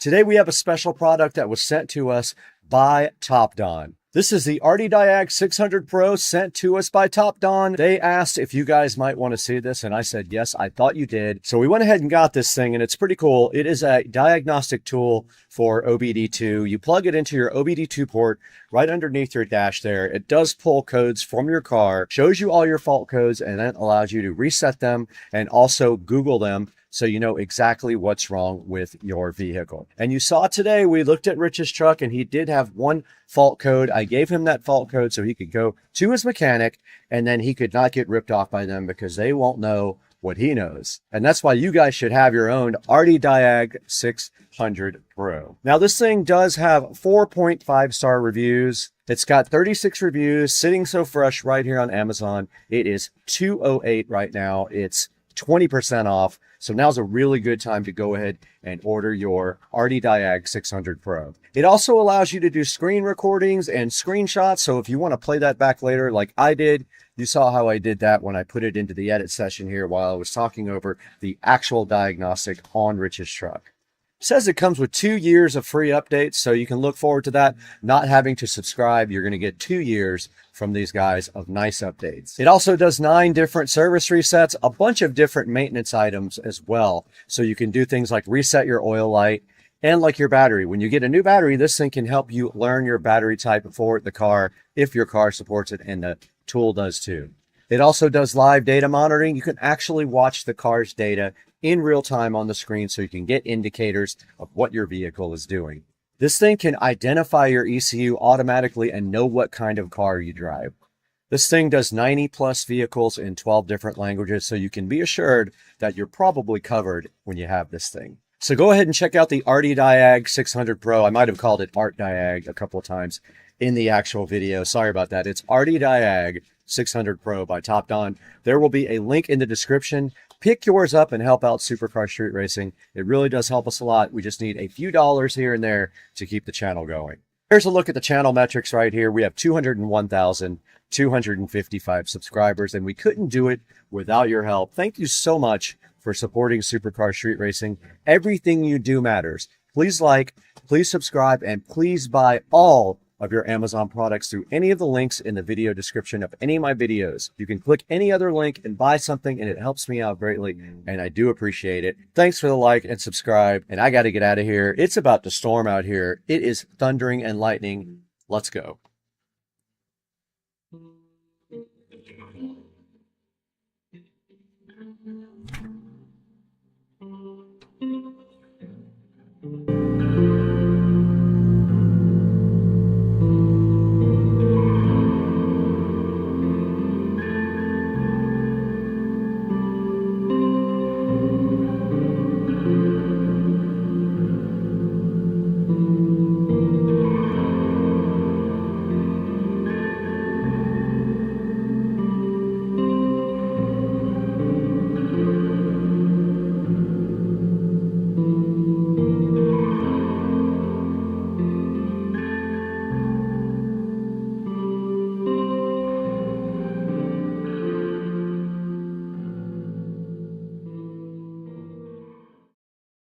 Why does it take so long to upload videos and I've got the fastest internet ever?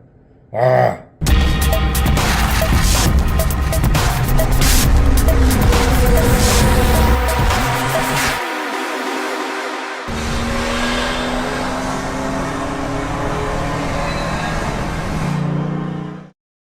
Hey guys, welcome to the channel. And today is a special day because I get to reveal the backyard. And you can see right here, we got another video editing right now for Supercar Street Racing. Actually done editing, it is uploading, which takes the majority of the time here. So let us take a look at the backyard. It's time to reveal the finished backyard project for the Supercar Street Racing backyard pool and landscaping project. So we're going to take a look at that right now. Hey guys, welcome back to the channel, and today is the reveal, completely finished backyard project for the Supercar Street Racing backyard oasis. And we are going to start with the pool here. So this pool was completely remodeled from top to bottom. using Pebble Tech. And the color of the pool is called Blue Wave.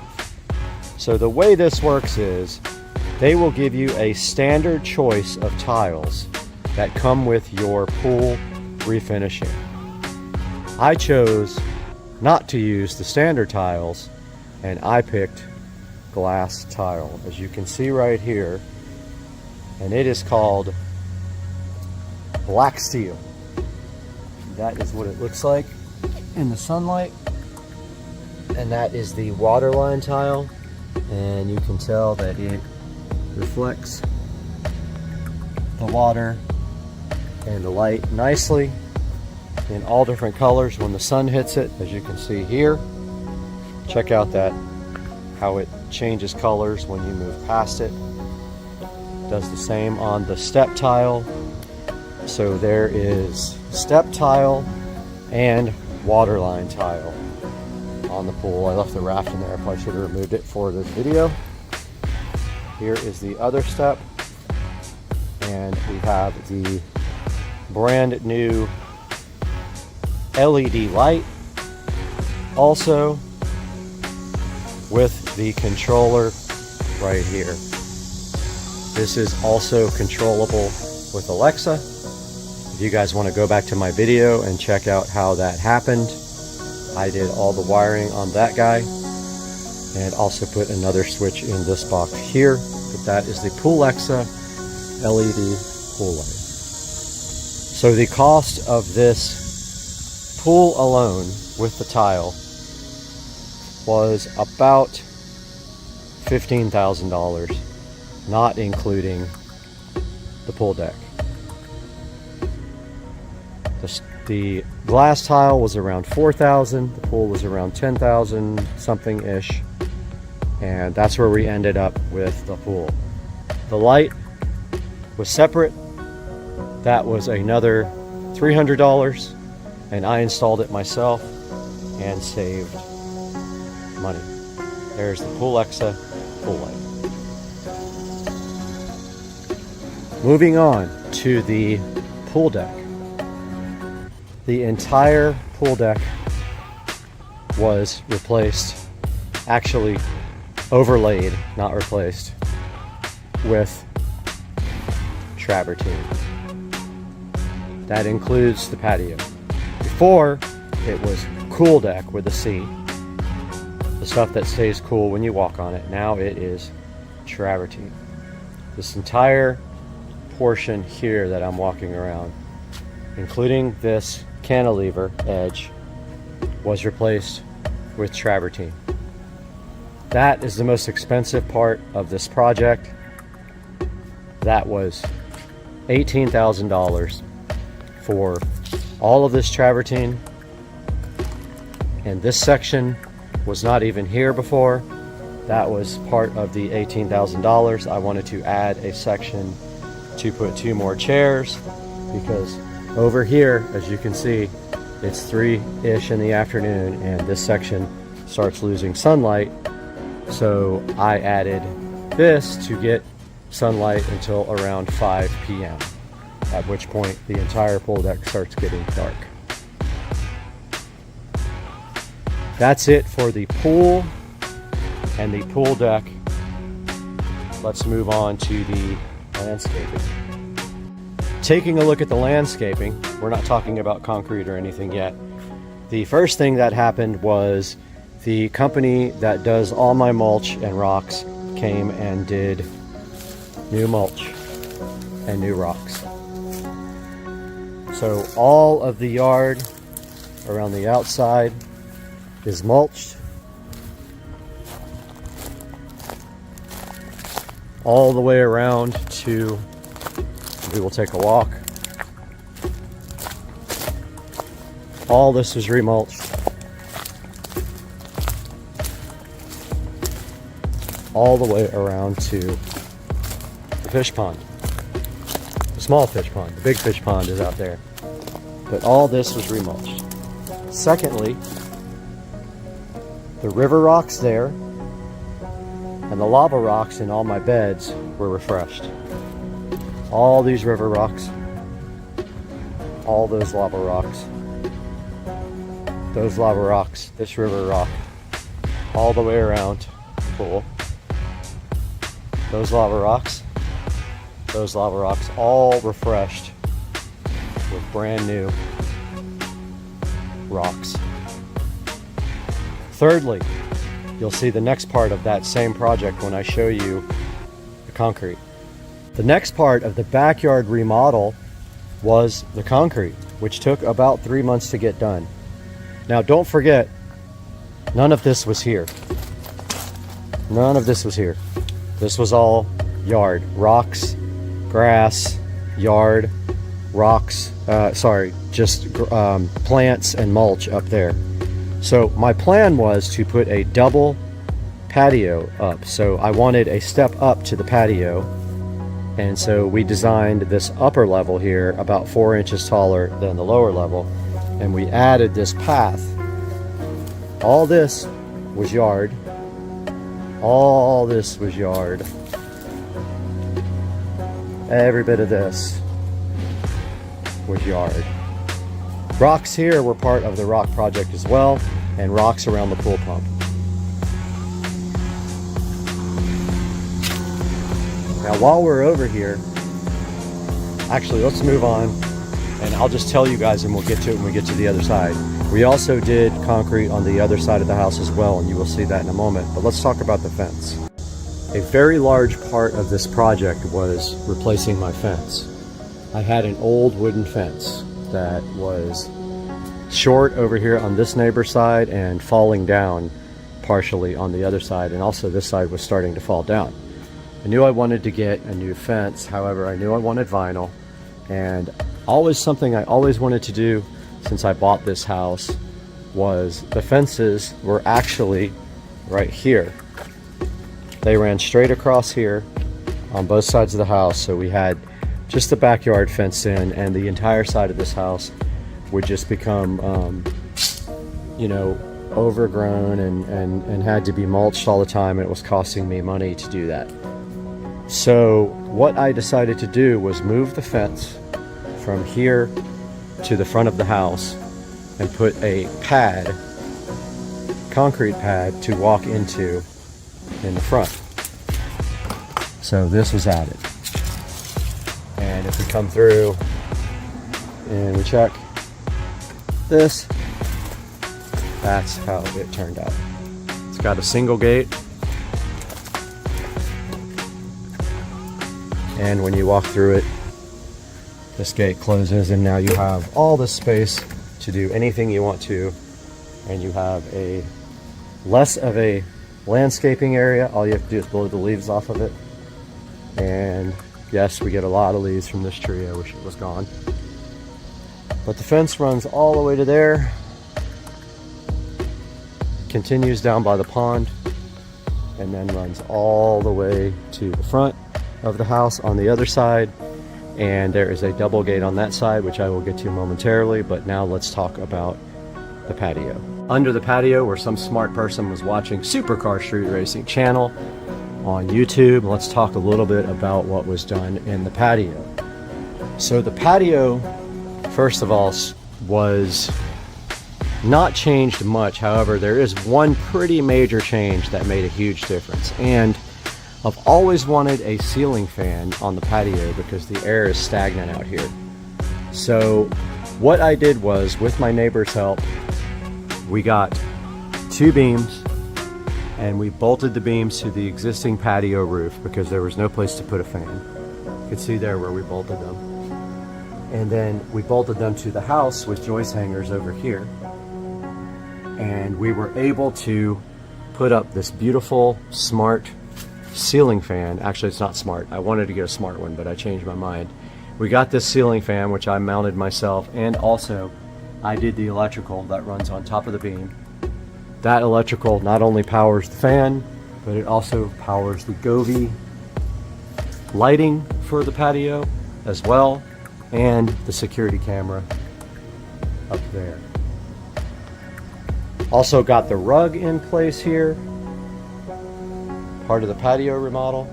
We got some decorative items over here, these ice buckets, some things on the wall, a new sign on the wall. And that is all part of the patio makeover.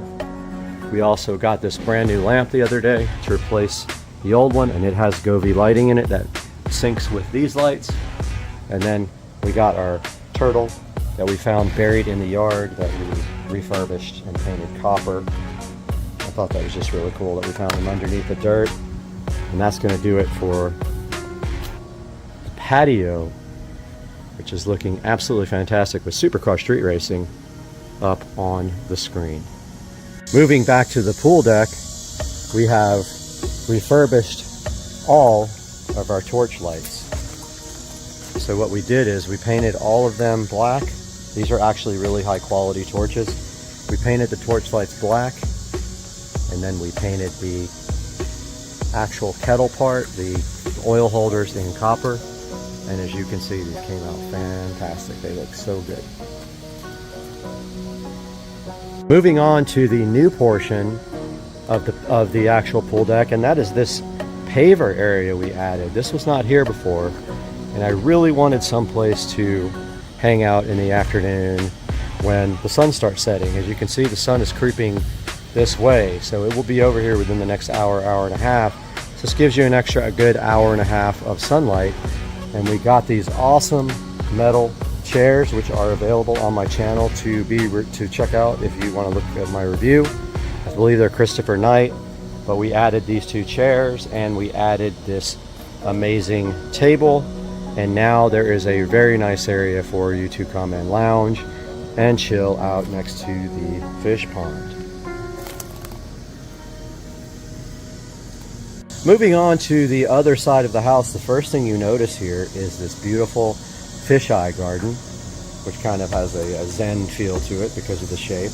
Notice it was also remulched. Now, one thing, everything about this garden is new except the plants and the light. So the plants are still the plants that were there before. You can see we have these two beautiful, amazing native plants that don't need any water. They will survive without watering. We shaped a fisheye garden, filled it with lava rocks. My irrigation guy added a spigot here, and then of course we have the expandable hose and the hose pot, which are also reviewed on the Supercar Street Racing channel. So if you haven't seen that, please take a look. Continuing our tour of the side of the house, we see here our fence continues all the way to the front. And let's take a look down where we have recycled concrete that fills the gap between the concrete and the fence. Now, the reason there's a gap, the fence guy would not go all the way to the fence because he can't finish the edge if he has nowhere to walk. So we did 12 inches on each side from the fence posts. Later came back and finished the concrete, and this recycled concrete was about $350 installed. Moving on and taking a look at the pool pump area, we see here we have brand new pool equipment and automation from Aqualink. So we got the Jandy set up with the Aqualink, Aquapure, all brand new automation. It is a variable speed pump, top of the line, low power pump, and all that's brand new, and it is available on the internet. And you can see we formed around it and filled the garden here with lava rocks. Moving towards the front of the house here, you can see we have a nice little area here for the garbage cans, and there is our double gate on our brand new fence. Not much to say about this area, but this was not here before. The fence was moved forward to the front of the house, and now we have this wonderful little area and a pad going out front there for the gate. Now we have one of the biggest, most shocking additions to the remodel, and that is now we have a shed. We have a lean-to, and it is super nice. And I have been working on this for the last couple of weeks trying to get it ready to put stuff in. However, I'm waiting for the concrete to cure so that I can paint the floor now. Yeah, so we got the lean-to shed. It is about 8 by, I don't know, 15 or 16 feet. It has a big double door here. The golf cart will fit. And if we come down the side here, notice, I'll show you all the lighting in the yard here next, but we can go in and take a look at the shed. And if you guys have been watching my videos, you know that the shed is well lit. And the point of the shed here is to, if I want to have a place to pull the golf cart in. And we actually have golf cart space and more, but I'm not going to do anything until this concrete has been sitting for a while so I can get in here and paint it. So yeah, I did all the electrical in the shed, so you can see here where we stepped out from the inside of the house, ran our pipe over, and then our electrical all goes up and over. And we have our switches here, and we have receptacles, and we still have our hose inside here. I haven't decided if I'm going to leave it in here or move it. It's actually perfectly fine where it is. It's not in the way of anything, but if I ever want this space, I'll get the plumber to come run the pipe through the side of the wall there, and then we will have our water outside. But for now, all you gotta do is open the door if you want to use the hose. Or maybe there needs to be a sink in here. That'd be kind of cool. We could put a sink in. But this is the shed with the LED lights for the garage. They're made for garage lighting, super bright LED lights, and this is the switch. Talk a little bit about the lighting. So all the fences have these nice light strings, LED, bought from Walmart.com, about $7 each. The lights go all the way down to the dock, around the dock, continue on the fence here, and go all the way to the other side here. Those are all on a smart timer, which also has blue rope lights around the dock. The smart timer is located right there by the dock.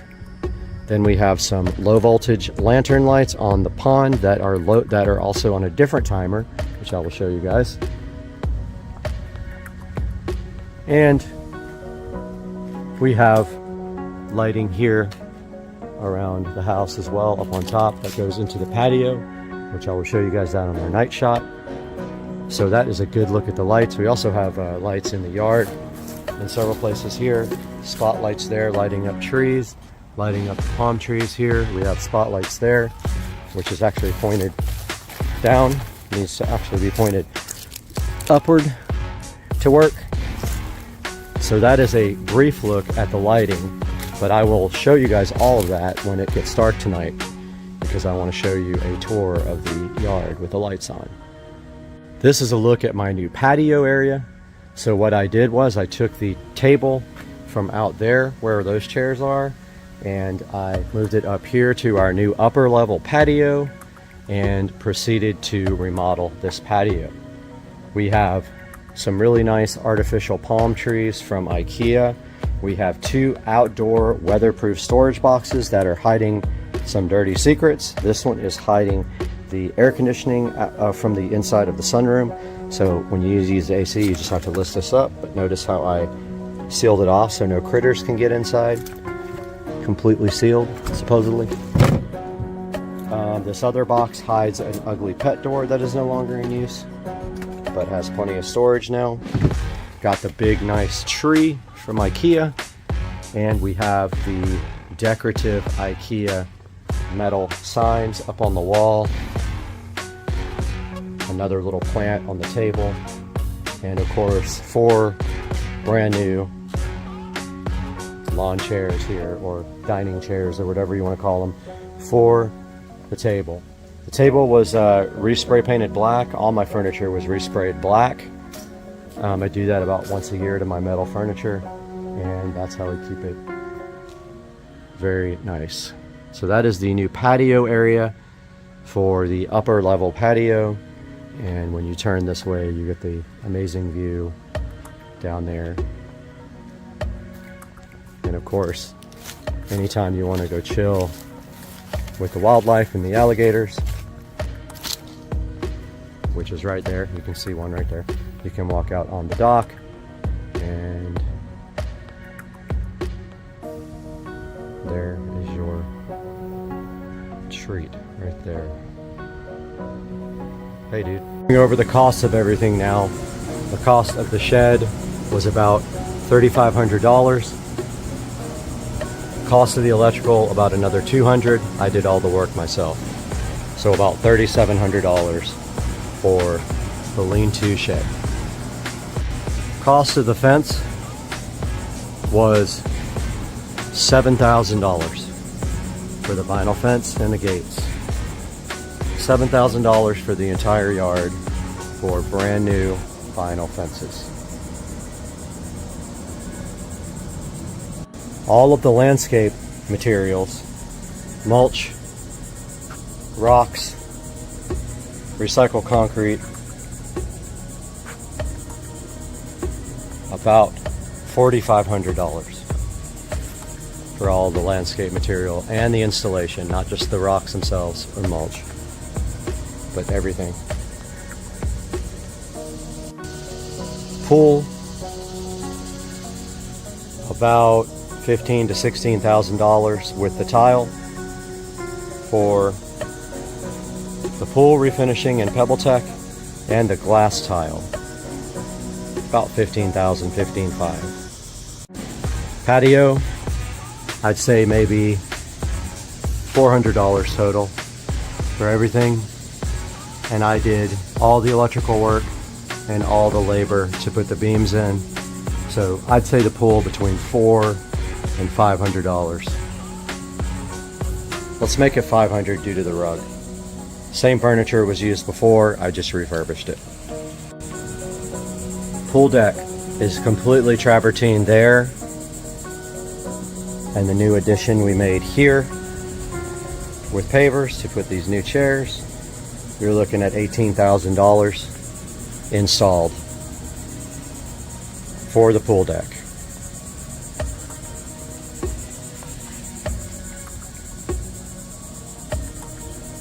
These cushions were around $200. I already had the chairs, so the cushions for the chairs about $200.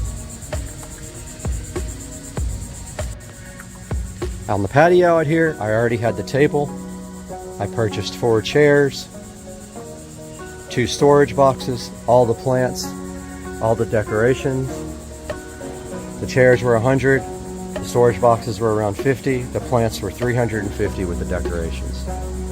So let's say, I don't know, 100, 354, 50, let's say $500 to remodel the patio completely. The big one, the concrete. All this concrete addition with the forming, that's both sides of the house. And on the other side of the house, the concrete was $8,000 for concrete and labor to form all this up. $8K, and it came out pretty good. Well pump refurbish I did on my own for about $15 worth of paint. And there is a video on that if you guys are interested. Came out really good. So about 15 bucks for that, plus my labor. Hoses and hose reels, maybe, I don't know, $80 each. And I have one on the other side, so $160 for new hoses and new hose reels to hold the hose up on the house. Landscape lighting refurbishing. 2 cans of paint at about $8 each, so $16 to refurbish the landscape lighting and these nice torch lamps. Moving on to the chairs and table. The chairs were about $360 and the table was $100. So to furnish this little area here, $460 in furniture is what you're looking at here. Hoses and hose pots here, maybe around $75 to $80 for everything, and I have 3 sets of those, the ones in the front yard, so let's call it $140 for the new hoses and hose pots. Brand new pool automation system, all internet based, around $8,000 worth of equipment here to get a brand new pool system put in with the most modern technology, salt system available, and that's what that costs, around $8 grand.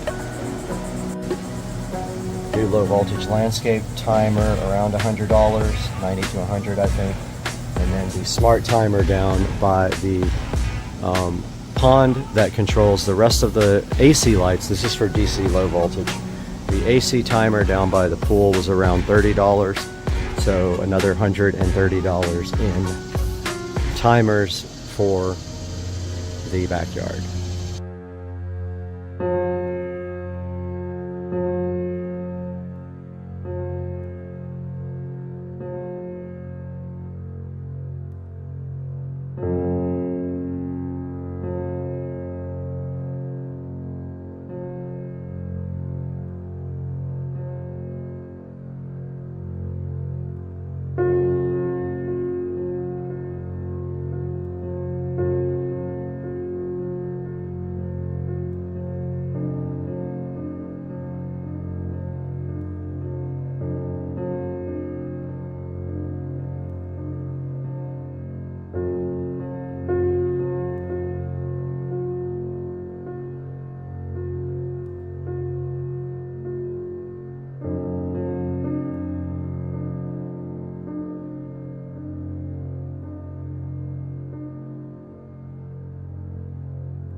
All right, guys, taking a look at the total here, we've got our plumbing coming in at 1,000, which I left off of the video, but it was there. The shed at 3,700. The fence at 7,000. The landscape rocks at 4,500. That's with installation. The pool at 15,000 for remodeling the pool and the tile. The patio at 400. The deck at 18,000. The cushions at 200. The upper patio level for 500. The concrete for 8,000. The pump refurb for 15. The hoses for 160. The lights refurbished was $15. Furniture at $460. More hoses for $140. Pool automation for $8,000. And timers for $130. And our grand total is $67,220 for the backyard pool remodel. And guys, I hope you enjoyed the whole series and this video, and I hope you like and subscribe. And I'll see you guys again really soon. Bye. Good morning, everybody. Supercar Street Racing here. Just wanted to give you guys a little bit of an idea of what XHP Stage 3 looks like. So this car's flashed with Stage 3, and right now it's on Sport mode. So you can see how it shifts. Shifts are very crisp. That was about 3/4 throttle. I like Stage 3. I haven't tried Stage 4 yet, which is supposed to be all race. When you have it in Sport, it will stay in 5th gear until, I'll show you when it shifts. So it's in 6 now at 80 miles an hour. So for driving around town, it's awesome. I definitely keep it in sport. But on the freeway, if you're not going to get up to 80, put it in D, like that, with that over to the right, and it will shift all the way up to 6 as soon as it can. Now, also, so the biggest difference here is that the shifts are optimized for RPM. They're also optimized for, they've also increased the line pressure quite a bit, and you can even, their recommend stage 3, I believe it is, for a single turbo car. So basically you can also still, now the cool thing is it also does rev matching and everything like that when you, you know, when you shift. It's very cool. That's manual. So I feel like, and I've driven a DCT before, I feel like this shifts it as fast, if not faster, than the DCT does on the 335IS or the M3 series, or the M series cars, M3, M4, whatever it is. But yeah, so that's manual. Okay, so perfect. We got a light here. So that's manual. And we're in one manual now. Traction control's on. I'll just run through the gears here real quick with you when we get a green light. So we'll start off in first manual. Now we're in sport manual. If you put it in D manual, D manual will actually still shift for you while you're in manual when you run through the gears. So you want to have it in sport while you're shifting. If you want to be completely manual, you want to have it over in sport. Do I recommend XHP? Absolutely. I flash it with my Android head unit. Now, as I previously stated that you could flash the MHD with this head unit, you cannot. And I learned the hard way because I tried to flash with it and it reboots the it actually shuts down the navigation system right in the middle of a flash, which is so annoying. And I actually rendered my car inoperable. I had to go home, get my little flash cable for the phone. I was at the gym actually when I flashed it, and I had to come back and flash the car with my phone in order to get the car running again. So that's XHP in a nutshell. Great little add-on app for the N54, N55 6-speed auto transmission. Pick it up as soon as possible. You will love it.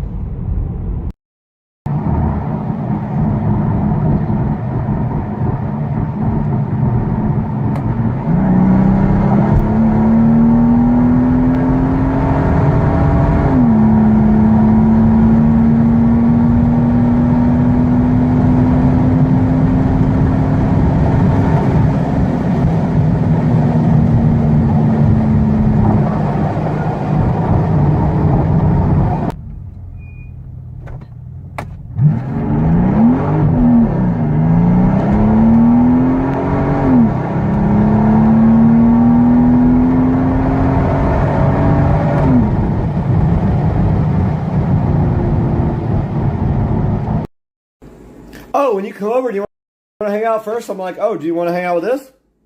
Oh, maybe this? Oh, maybe you want to hang out with this guy. Let's hang. Check out this dude. Oh man. Dude ruined my short hawkage.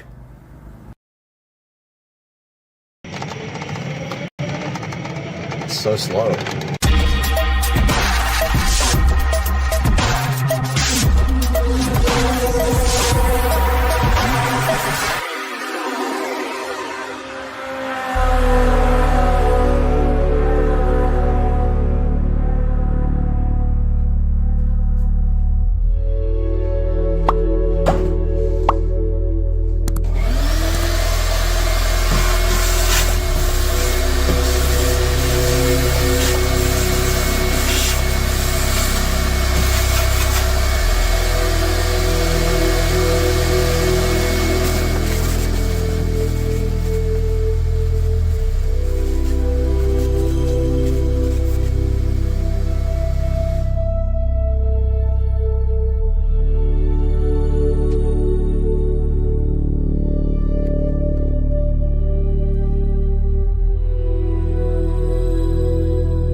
Alright guys, we are at a point now where we are ready to connect the battery to the solenoid and the controller.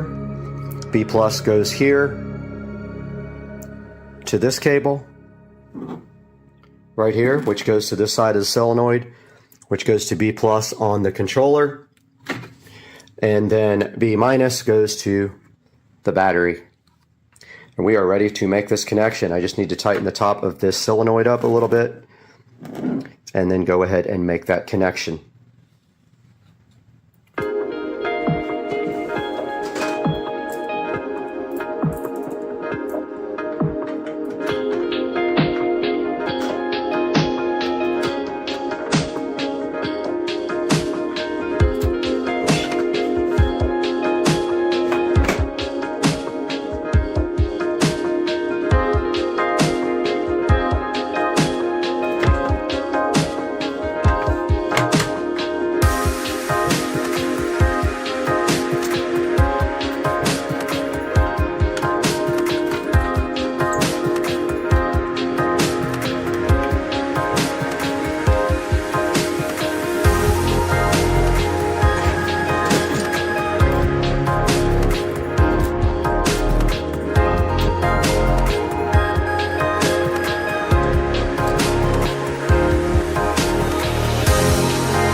Alright, we have power to our battery and our display is on. Green light's on, the eco battery. Should be able to access the controller now. Alright, we see our controller, our battery is at 13% there on our meter. It's interesting because no power lit up on the USB charger up there, which gets 48 volts. Wonder why that is. Not sure. Okay, now that we have onboard charging, all we do is plug in a regular extension cord to the charging port right here. So I'm gonna go ahead and do that. All right, we plugged in our onboard charger and we see that we have charging going on now, and there should be a charge light somewhere on there. I don't see. Oh, there it is. There is a charge light somewhere. I'm gonna go look for it over here.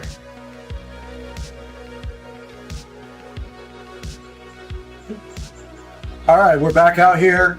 We have been troubleshooting the controller. We both have COVID. And so it's okay, we can hang out, but no, we've been troubleshooting. We had a couple wires reversed. We think we got it, and we're ready to start putting the controller back in the cart. And we did test that the motor actually works, and we're ready to go. So we're just buttoning some things up now, and it's going to be insane.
All right, here we go, everyone.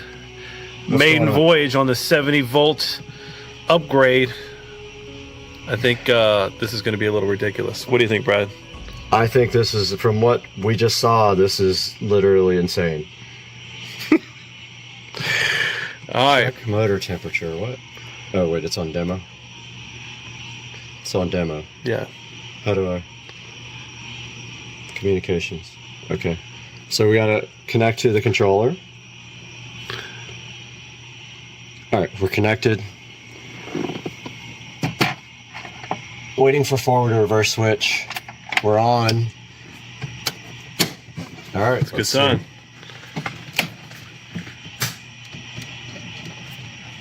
It's moving. All right, that's full throttle. No, it ain't. Just kidding. Can't be, not for what I did earlier. Got him. Oh, my lights don't work! Here, I got you. Okay. All right, Just slowly ease into it. It's so slow. Full throttle.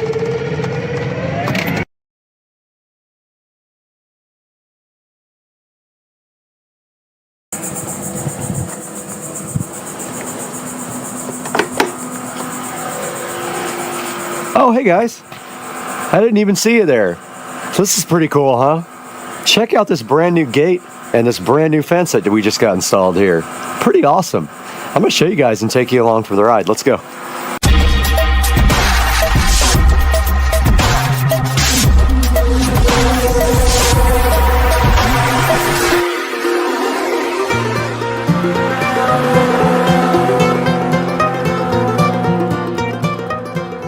Guys, welcome back to Supercar Street Racing on a beautiful Monday morning, and we were saved from that big hurricane. It is not going to get us, and we have something new outside, which you guys probably already saw, and this is for that, and we are going to be looking at this and unboxing this product today on the channel. Stick with us, man. I hope you guys are having a great day. You previously saw outside that beautiful new addition to the Supercar Street Racing compound in the backyard. And what is in this box today is a controversial product. You get a lot of different opinions about this online, and it's really hard to figure out which reviews are good, which are not. And at this time, I was not ready to do wired lighting to the top of the fence post caps. So what I did right here and right now is we bought these Dynaming LED post lights that have decent reviews. This is a 6-pack. We have 4, and we will have 2 left over to put on our fence, which is kind of cool. And if I like them, I'm going to order 2 more.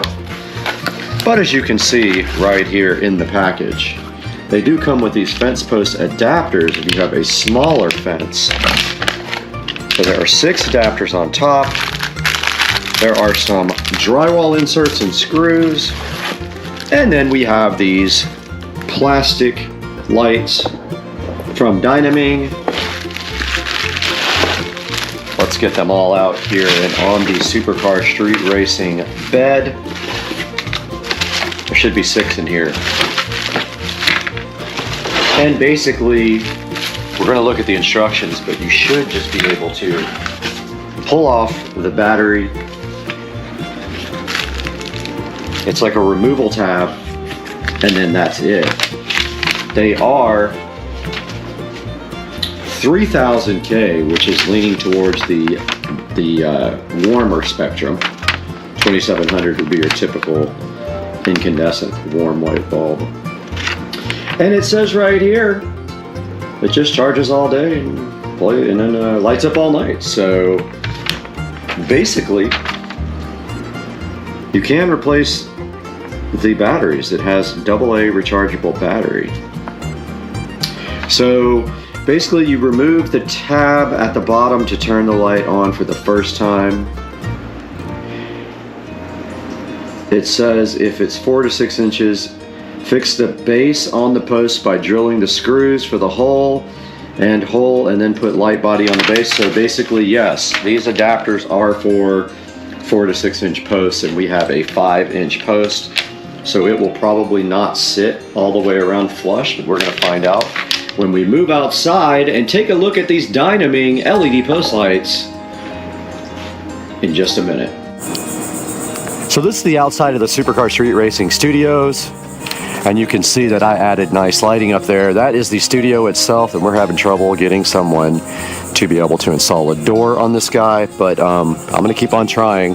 But as you can see right here, this past week, we got the new fence installed around the pool equipment and the air conditioning. And it's very exciting for a couple of reasons. One, it actually covers up the ugly pool equipment and it covers up the ugly AC system, but also it knocks the sound down quite a bit, and I can already tell a difference with the pool pump being on because you can barely hear it from outside here. Also gave me a nice place to put the grill. The grill just sits right up against the side of it right there. And we did get all this stuff installed last week, and it costs, I want to say, around, I don't know, $1,500, which is not bad. And now we have some nice LED solar fence posts to put on here, which should be awesome looking. So let's go grab those right now and take a look at how we have to install them on the fence. And if you take a look at any kind of fence like this, basically they come in different fence post sizes, and you just remove the cap right here. And the new LED fence post caps just go right in place of those. They started to glue these on, and I was like, do not glue them. And they said, oh, they'll come right off. But as you can see, it doesn't come right off. So we'll have to pry that one off. We only have 4. Unfortunately, there's no post over here. This is connected directly to the building there. So we will not be putting anything there, but that's okay. The main thing is the little door will be lit up, and over here it'll be lit up really nice. So let's grab those things right after my 9:30 meeting and take a look at them. All right, we are back outside in the Supercar Street Racing backyard, where it is absolutely beautiful today. And right in front of us right here, you can see we have these brand new solar fence post lights that we're going to be testing out. And I want to remind you guys that I did order these with the Asurian protection plan. Make sure when you buy anything like this, you have this plan, because these things will not last. They tend to say that they're waterproof, and they absolutely are not waterproof, and they won't last. But up here, all we have to do is remove this fence post cap here, and you can see the lights come with 2 different type of adapters. That one is way too big, but they provided this 5-inch, and you can either put a screw on either side. Now, do we want the screw facing this way or this way? It really doesn't matter. You're going to see it either way, but I think that way you won't see it when you're at the pool. And then you simply just take this light and you pull this tab out, just like this. You pull it out and it literally lets the battery touch, and it has a rechargeable AA battery right there. And now you can see that it has screws on the side that just go directly into that. So we put screws there, we put screws there, and that is the extent of what we need to do now.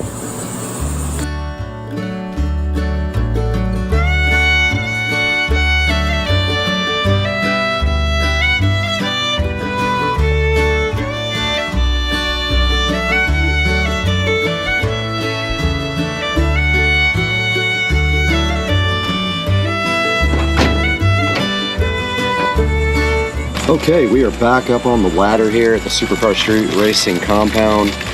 We have our solar fence post cap light right on top of the post there, where I'm opening these screws, and they gave us black and white screws, and actually silver, not black, not white. But the interesting thing is the silver screws are all really long. I guess it doesn't matter. The black ones, I guess, are designed to go through the sides, but that really is going to show. Let me take a look at the instructions. always fighting the batteries and GoPros that don't last, but we did go get some silver screws for the sides because I think that will blend in better than the black ones. There's nothing black on the entire fence, so I don't really understand the use of black screws instead of silver, and they don't give you any short silver screws. So I got something similar to mount both the light to the adapter. So I'm gonna go ahead and put first the screw there.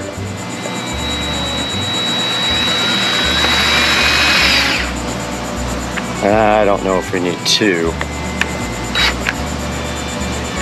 but I think one on each is fine. They're not going anywhere.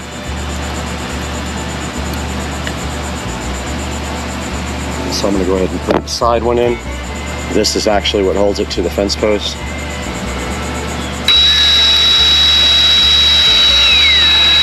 That is the only negative, is that you have to put a hole in your fence post.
Ouch.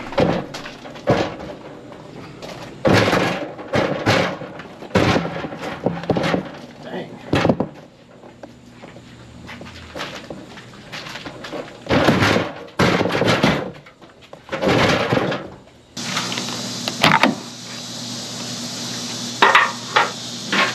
Okay, these posts don't have the... Damn it. Well, I dropped the light. Maybe don't work anymore. But this is going to be very difficult to get in. I may not be able to get this.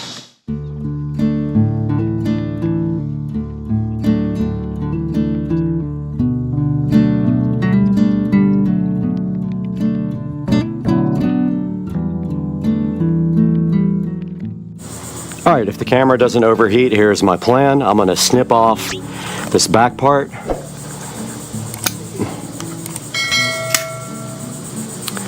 If I can, without breaking everything. Of course, I broke it. I broke that part, so that's gonna have to go to the back now. It keeps cracking. I don't know if this is going to work.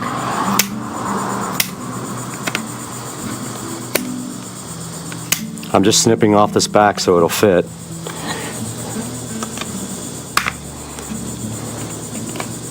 I don't know how long this is going to last. The camera keeps overheating, but I put some white silicone sealer there. And it still doesn't go all the way, and I cracked this side.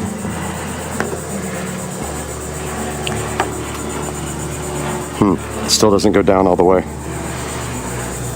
Oh, I guess I didn't cut enough.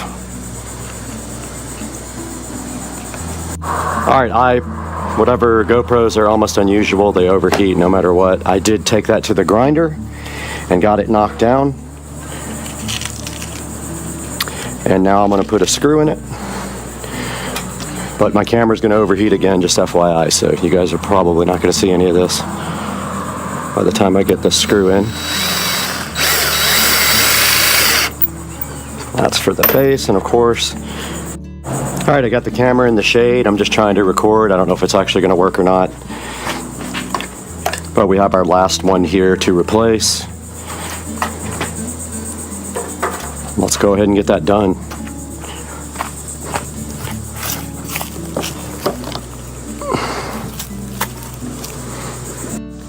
Guys, we successfully completed our fence post solar cap project, as you can see right here and right now.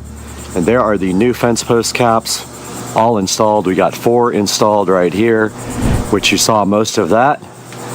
And then if we walk right down here to our other fence posts, which is the gate, we got 1 installed there and 1 installed right there. We had to do some work on this cap. We had to trim the back of it because it's right up against the house. I did seal that up with silicone sealer though. And now I am in the cleanup process, and so I will be picking up all the tools and the ladder and moving the ladder to the back for a different project.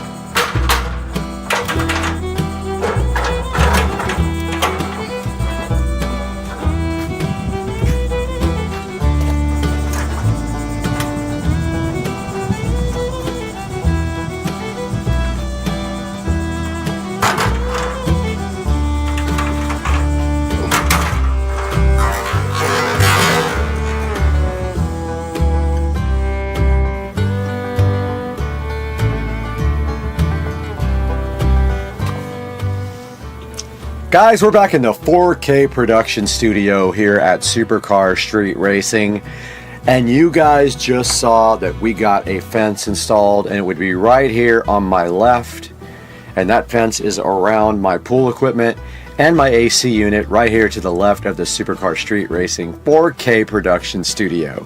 And now we're taking a look at what we did on top of this fence, and the fence already cost about $1,500. We wanted to top it off with some nice solar LED fence posts. I did look pretty tough and pretty hard for some that had decent reviews, were actually warm white in color, and also that maybe would last. Now, a lot of these don't last at all, so you're pretty much going to need to buy an Asurion protection plan with it when you buy these lights. They are going to fail eventually. They last anywhere from 4 to 6 months to a year.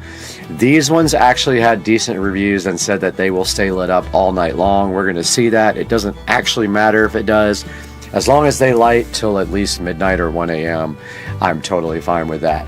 So this is 6 solar post cap lights, and they are $49. And there is also a promotion if you buy something else. It says, let's see, it says save up to 3% on Dynaming solar lights. So this company is Dynaming is the name of it, or Dynaming, however you want to call it. As you can see here, it has a 4.4 star review on Amazon. Not bad.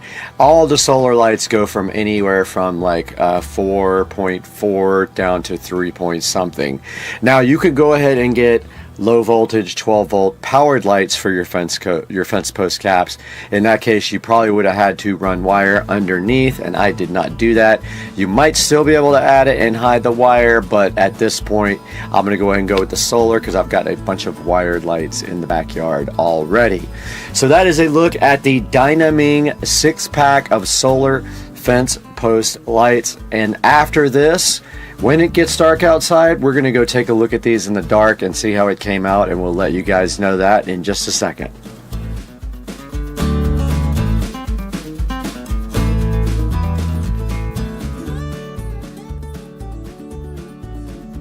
Lightning and thunder.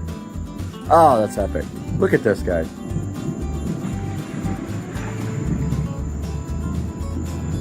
And tonight we are checking out the fence post lighting on the supercar street racing fence, and look at this. This is so perfect. I love these. Now I kind of want them on all of my fence posts, if not every other one. These are freaking great. So here you go, guys. This is the conclusion of our fence post project, and they came out so awesome. And we put 2 over here on the other side, right there. Check that out, guys. If nothing else, we're gonna get these on every other fence post in the supercar street racing compound. And we are just having the best night in Florida with the lightning and thunder. And as always, we appreciate you guys hanging out with us on the channel. Check that out. So epic. And we'll see you guys next time. Thank you for joining us on Supercar Street Racing. We love you.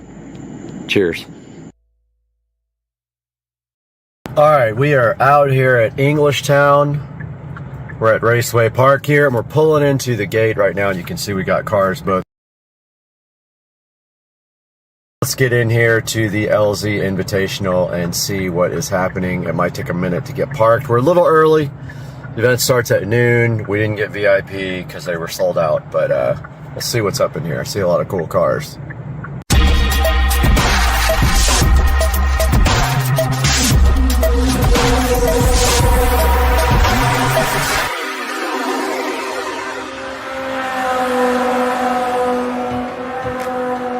All right, we're pulling into Raceway Park now.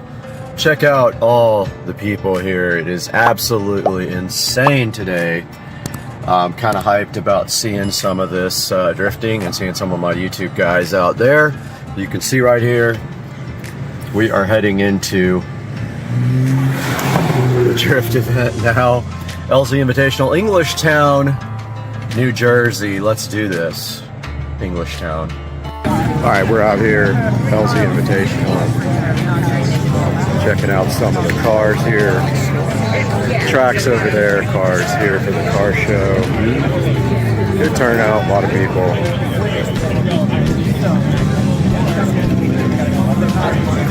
And this is the car show area. I think there is a lot of people here right now. Still people rolling in for the car show, parking. There is like thousands here. We're gonna go over here and check out all the booths. I see the Motion Auto booth. I see LZ MFG over there. Let's go check it out. All right.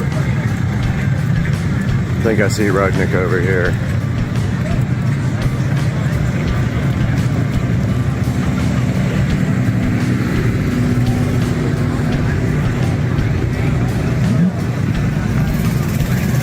Over at the Chrysler Miata shop.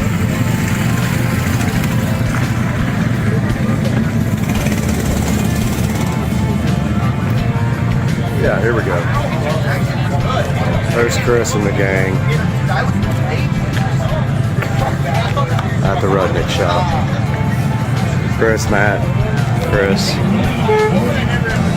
People are still coming in.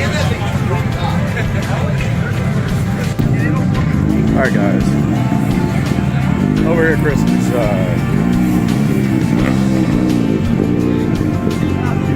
fellow YouTubers, out here with Chris. Chris, stop by and say hi. Here's a look at the Clean Culture car show. And maybe we'll do a little live segment here briefly, but there's tons of cars out here. Tons. All right, here's Chris's Z.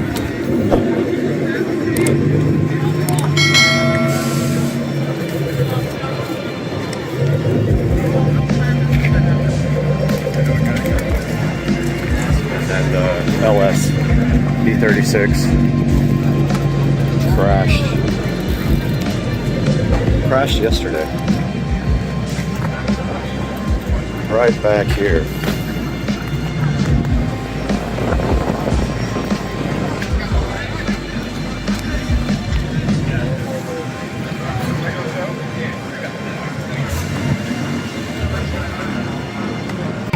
You're a fucking weirdo. I'm a weirdo, nigga. You're arguing me out of I told you if I touch you, I was gonna do so. I'm here, and I'm here. So then do you want to fight? So then do you want to fight? He's gone. Are you gonna send me all the money you sent me? Like I had to send you? Are you gonna send me all the money I had to send you? Bro, Joe. You're not gonna do shit. You're a pussy. I'm still standing right here. Flashing and everything. I'd have fucked somebody else. His girlfriend's hot. I don't care what he did. Still waiting for that video too. And on everything, if you just want to see it, like I said, I have full receipts. I really just had to fight this. We had our popcorn, that's all. We were just watching. I suspect the video. Oh, you gotta do it. You don't like. You really don't understand. Like everything I'm saying. Like, I want her to say something. She wanted to yell "fuck you, bitch" to me the other day at Sheets when I was leaving. Coming back. The cop. Coming back. No, he's out of here. They're gone. I'd fight his man. I've still been left on scene for the last day and a half. All right, they have started drifting out here. It is the loudest thing I've ever heard. It's like drag racing. You guys got no mufflers at all. Let's see who comes out.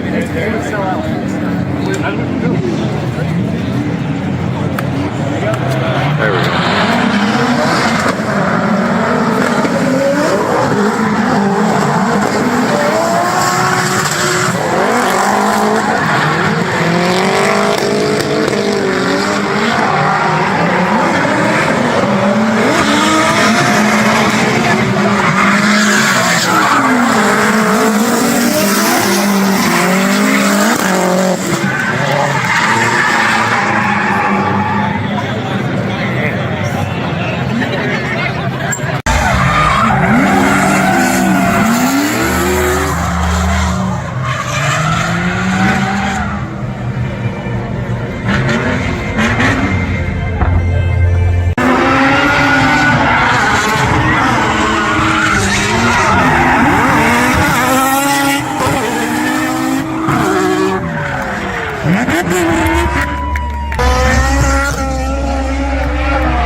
That's okay. No, it's fine.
There's a lot of action going on here. Here's Motion Auto. There's everybody else in the world is here. And I was going to say hi to Chris, but it's really busy, so probably leave him alone for now and go walk around and check out some of the car show.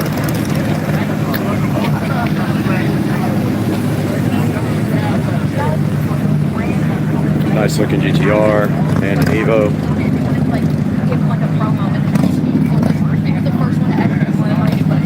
That guy has so much money, he's literally shitting it out. Cool GTR.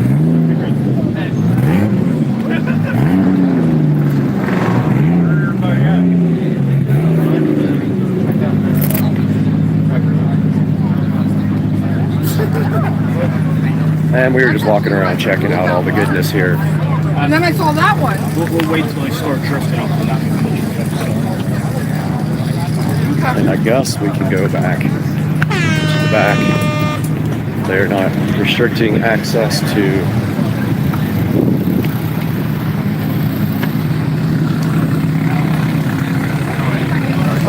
there's Samet and Chris.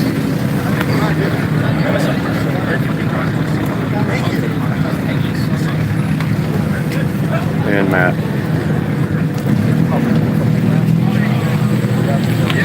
Doing photo ops, not going to bother them. But we will go back here, check out the rest.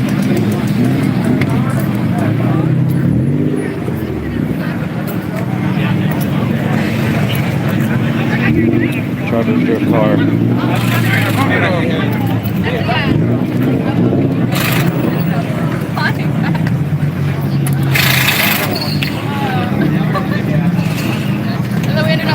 When you get to shops, you're just gonna have to work everybody.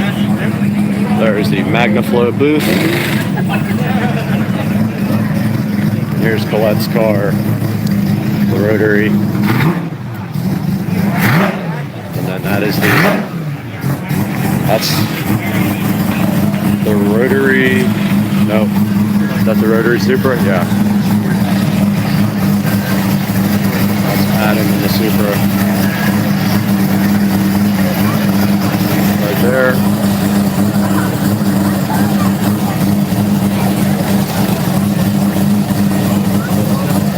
Doing a little bit of texting and tuning.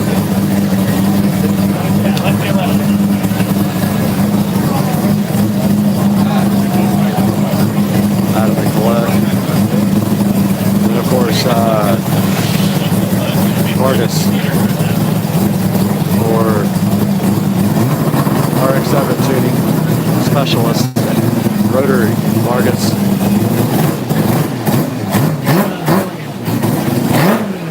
Thanks, Wicked.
Alright guys, so that was a look at my trip to Englishtown, New Jersey. Sorry, I do have COVID right now, tested positive yesterday, and I've been sick since Friday. So that was a look at my trip to Englishtown, where I probably got this that I have right now. I hope you guys enjoyed it. As you can see, I didn't do a whole lot of video there because there was a lot of live streaming I was doing as well, but I did get to go up and check out all the booths of the YouTubers that I watch all the time, and it was pretty cool. A lot of great drifting. I got to see everybody's cars up close, which made it super exciting. I didn't really buy anything. My plan originally was to buy something, but it never really happened. So I went out there with my buddy, and we stayed out there all day long and checked out all the booths, all the cars, the Clean Culture car show, and then we took off about 5 or 6 in the evening, and then of course I came home sick. So at the current time I am battling this, and that is it for today on Supercar Street Racing. Hope you guys enjoyed the video, and we'll see you next time.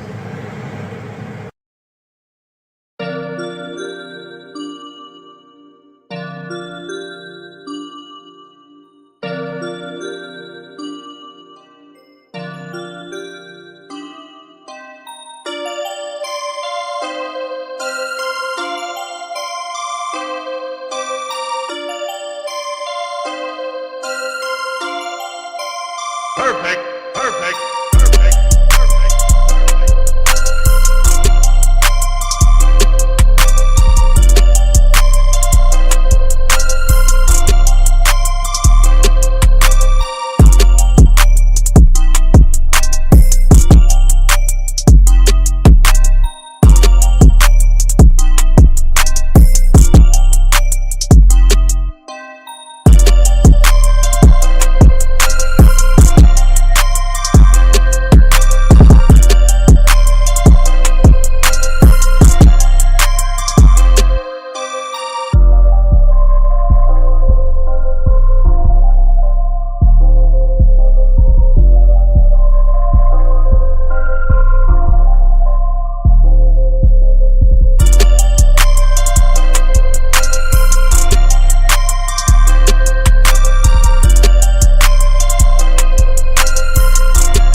right, the IKEA fairy did come last night, and I did get rid of the old couches. So our mission today is pretty simple. We are going to unbox all this IKEA stuff and set up my new furniture.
I did get everything unpackaged, and the hardware and instructions were in the last box tucked underneath the springs.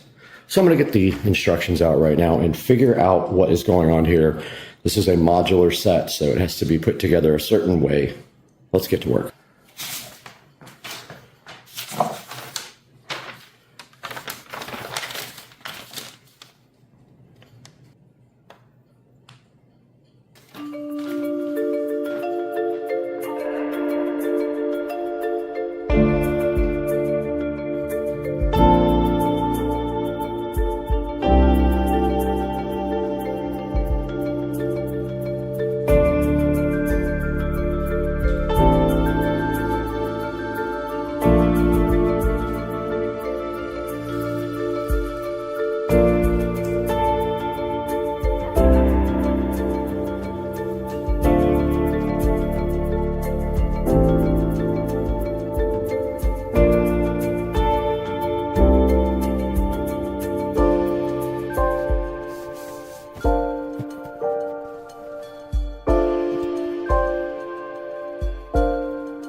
Okay, I had to take the ends off of both of these and swap them around. They are interchangeable, so I had to take this end off because it was configured for completely opposite. Move it over here and then take this end off and move it over here. So basically swap everything around before I start putting this back together.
Okay, this part of the project is done and the couch is put together. It wasn't too bad. I made one mistake that cost me maybe 30 minutes of extra time, but I got that fixed now.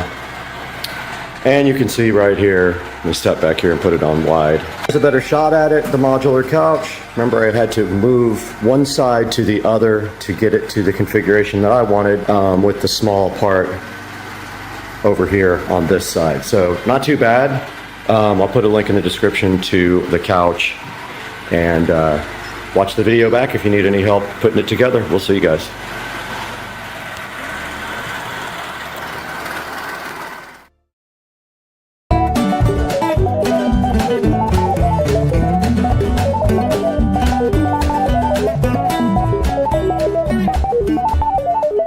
The film starts on Pandora, with Jake Sully, Sam Worthington, recapping his life since joining the Na'vi as chief of the Omaticaya clan.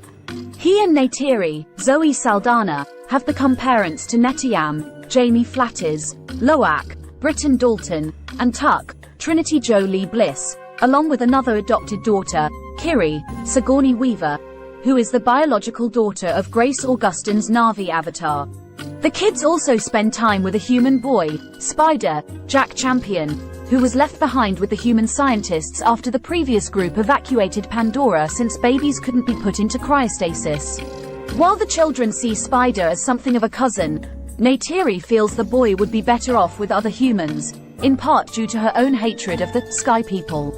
While everything seems blissful, Jake's happiness is quickly shattered when shuttles of RDA ships begin to descend upon Pandora, destroying huge parts of the forest and killing the wildlife. Jake and Neytiri get their children and the other Na'vi to safety, but Jake holds his wife as they watch in horror at the devastation left behind. 1 year later, Colonel Miles Quaritch, Stephen Lang, wakes up resurrected in his own avatar body. While he attacks his former teammates, all now in their own Na'vi skins, Quaritch soon realizes what happened after watching a video log he left himself before their previous attempted mission to tear down the Naivi's Tree of Souls before he and his team were all killed. After gathering their new weaponry, Quaritch decides to lead a team back onto Pandora with one goal in mind: killing Jake. The RDA has colonized Pandora and built a mining base, along with a settlement called Bridgehead City. Jake leads several Na'vi to fly their Ikran to attack the humans' aircraft and supply lines. Netayam and Loak attempt to join the fight, nearly getting severely injured in the process. Jake gets them to safety but chastises them for putting themselves in the line of fire. The group returns to their camp with the rest of the clan. Jake discusses with Neytiri how these changes are impacting their children's lives. Meanwhile, Spider joins Loak and Kiri as they go to the humans' research facility where Norm Spellman, Joel David Moore, and Max Patel, Dilip Rao, continue to work. Kiri talks to Grace's avatar as her body lies in the tank. Spider then notes that his Na'vi friends at least know their parents, while he knows and resents who his father was, Quaritch. Quaritch and his team arrive at their base and meet General Francis Ardmore, E.D. Falco, who updates him on their operations since his time being dead. Ardmore informs them of the advantages the Omaticaya have on them before telling them how they can gain their own upper hand. The team enters the forest at the exact same time that Jake's kids and Spider are playing there. While Kiri immerses herself in the nature, the other kids spot Quaritch and his team as they survey the former link unit for the humans and their avatars. He finds his skeleton inside the AMP suit where he was killed. The villains find the kids, and they realize they are Jake's kids because they have 5 fingers. Quaritch meets Spider and realizes he is the boy's father. Quaritch calls in Ardmore and her squad to come down while he takes the other kids as hostages. Jake and Neytiri are alerted to the scene, and both are stunned to see their nemesis alive and in a Na'vi body. Neytiri kills some of Quaritch's team before they open fire. She and Jake manage to get their kids back, but Quaritch and his surviving teammates fall back, taking Spider with them. Ardmore subjects the boy to a torture method to get him to disclose information on the clan's location, but Quaritch stops her and opts to try and get closer to Spider to earn his trust. He convinces Spider to ride along with him on their mission, or else the scientists will experiment on him. Jake talks to Neytiri about having to leave the clan now that they are being targeted. While Neytiri doesn't want to leave her home, Jake assures her that it is best for their children and the rest of the clan. He passes on leadership to another warrior, Tarsum, Keston John, and he leaves the clan with Neytiri and their children. They fly their Ikran and head toward the eastern seaboard to the home of the Metkayina clan of Na'vi. The clan gathers with their leader, Tonawari, Cliff Curtis, and his pregnant wife, Ronal, Kate Winslet. Jake requests shelter for the sake of his family, though Ronal and other tribesmen are quick to look down on Jake and his kids for their half-human heritage, as well as the potential of bringing their dangers to this land. However, Tonawari respects the accomplishment of the Torik Makto and allows them to stay, and also instructs his children Ernung, Philip Gelio, and Sireya, Bailey Base, to show Jake's children how to adapt to their oceanic surroundings. Quaritch and his team take Spider through the forest, with Spider becoming their translator for the Na'vi language that the team is still trying to learn. Quaritch also manages to link himself to his own Ikran, albeit more forcefully than the Omaticaya did. Jake's kids join Ernung and Siraya, plus Ernung's friend Rotexo, Dwayne Evans Jr., as they explore the reef. Siraya shows that they communicate with the underwater creatures via sign language, and they link to them the same way the Omaticaya link to their animals. However, when Loak attempts to connect to a creature, he is pulled quickly through the water and is thrown off. Meanwhile, Kiri has a more natural connection to the creatures and helps one of them interact with Tuck. Jake and Neytiri are shown how to fly the Surak, which can move in the air as well as underwater. Loak gets closer to Siraya, who shows him how to better his breathing underwater. He also takes him and his sisters deeper underwater by using creatures that provide air when resting on their backs. However, Ernung and Rotexo are antagonistic toward Kiri for her being considered a half-breed, leading to Loak punching Ernung in the face. Netiyam joins in the fight along with Ernung's friends, leading to Jake scolding his sons for their behavior. Jake forces Loak to apologize to Ernung. He does so, and Ernung invites Loak to hunt with him and his friends. They go far enough until they trick Loak into going after a creature, just before he and his creature are attacked by an Akula that kills Loak's mount before chasing after him. Loak attempts to swim back up before he runs out of breath, but the Akula attempts to go for the kill until Loak is saved by a whale-like creature called a Tolkien, named Payakin. Loak follows Payakin and finds a harpoon stuck in his fin, so he removes it and earns Payakin's trust. Jake speaks to Kiri, who has been feeling different lately due to what she has been seeing. She claims she can feel the heartbeat of the goddess Awa, and that it is mighty. Jake assures her that there is nothing wrong with her. Everyone then sees Loak return, and Tonawari scolds Ernung for leading Loak beyond the reef when it is forbidden, but Loak takes the blame for everything to spare Ernung from getting in trouble. Jake tells Loak that he has shamed the family with his actions, but Ernung comes to respect Loak. Loak tells his siblings, plus Siraya and the other Metkayina, about his encounter with Payakin, but Siraya informs Loak that Pakayan is considered an outcast among the other Tolkien. After Loak attempts to communicate with Payakin to learn more about his history, Siraya takes the others toward the cove of their ancestors, showing them how the land looks during the eclipse. She also guides them underwater to the Metkayina Tree of Souls. When Kiri connects herself to the tree, she is able to see and communicate with Grace.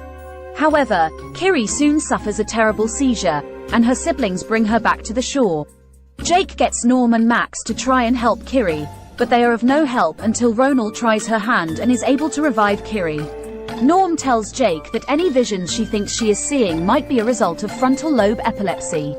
Unfortunately, Quaritch's teammate Lyle Wainfleet, Mac Gerald, informs him of a radar picked up off the gunship that Norm and Max came in on. The villains then meet up with a whaling vessel operated by Captain Mick Scoresby, Brendan Cowell, and Dr. Ian Garvin, Jermaine Clement, to give them more of an advantage, since they are already hunting Tolkien for anti-aging remedies. The Metkayina bond with their Tolkien, including Ronal and her soul sister Roa. Soon, Quaritch and his team show up. They mercilessly kill a Tolkien and threaten a Metkayina woman unless they disclose the location of Jake and his family. Spider becomes horrified and tries to get his father to stop.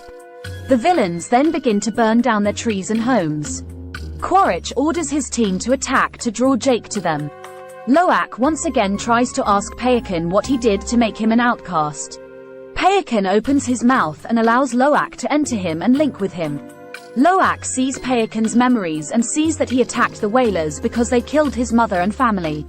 Loak attempts to relay this new information to the Metkayina, but Jake tries to shut him up so that they do not risk further alienating the Metkayina. Loak talks to Siraya about this, and she believes in him. The whalers begin their attack, launching harpoons filled with inflatables and piercing the fins of the Tolkien, including Roa and her child. After collecting their material from her, Ronal and the other Metkayina arrive, and Ronal wails in agony at the loss of her soul sister and her child. Tonawari and Ronal, along with dozens of angry Metkayina, turn their ire toward Jake for leading the villains to their land as they knew would happen. When Jake points out that the Tolkien will be marked for death with the Whalers' trackers, he tells the Metkayina to warn the Tolkien before more of them are killed.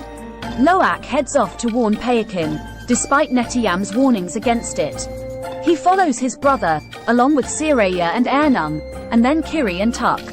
They find Payakin, already hit with a tracker. Netiyam contacts Jake to alert him, and he and Neytiri head off to rescue their kids.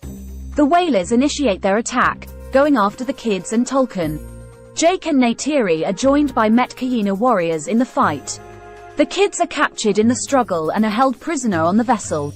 When Jake and company arrive, Quaritch orders him to stand down, holding Loak at gunpoint to show he's serious. Jake prepares to surrender himself until Payakin sees his soul brother in danger, so he leaps out of the water and slams down onto the vessel, taking some whalers down in the process. The Na'vi use this moment to charge into battle. With help from Payakin and the Metkayina, they are able to kill most of the whalers. Scoresby attempts to harpoon Payakin, but he manages to wrap the wire around their boat, killing the men and severing Scoresby's arm in the process. The kids escape, and Kiri uses her powers to manipulate the ocean environment to kill some whalers. Spider also turns on the other humans and rejoins his Na'vi family. In the midst of the battle, Netiyam rescues his siblings and their friends, but he is shot.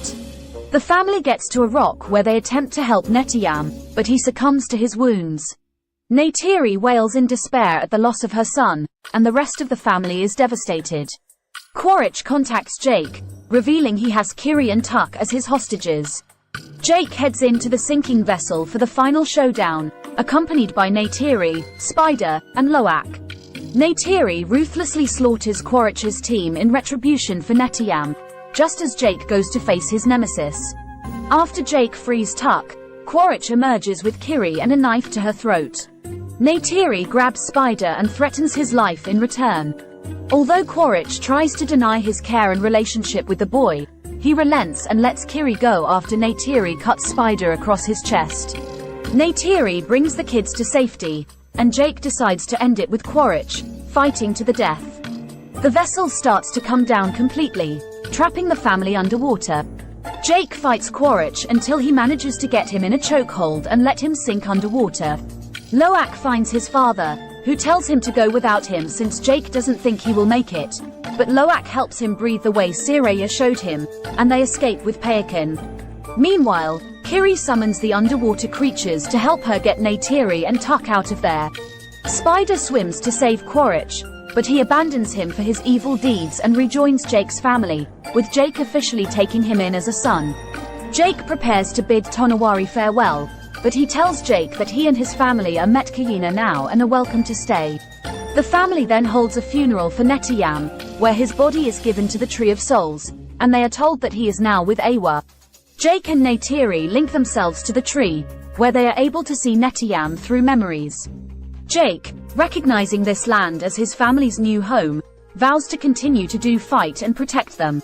Years after Jake Sully joined the Na'vi as chief of the Omaticaya clan, he has built a life and family with Neytiri and their kids Netiyam, Loak, Tuk, and Kiri, who is actually the biological daughter of Grace Augustine's Na'vi avatar, along with a human boy called Spider.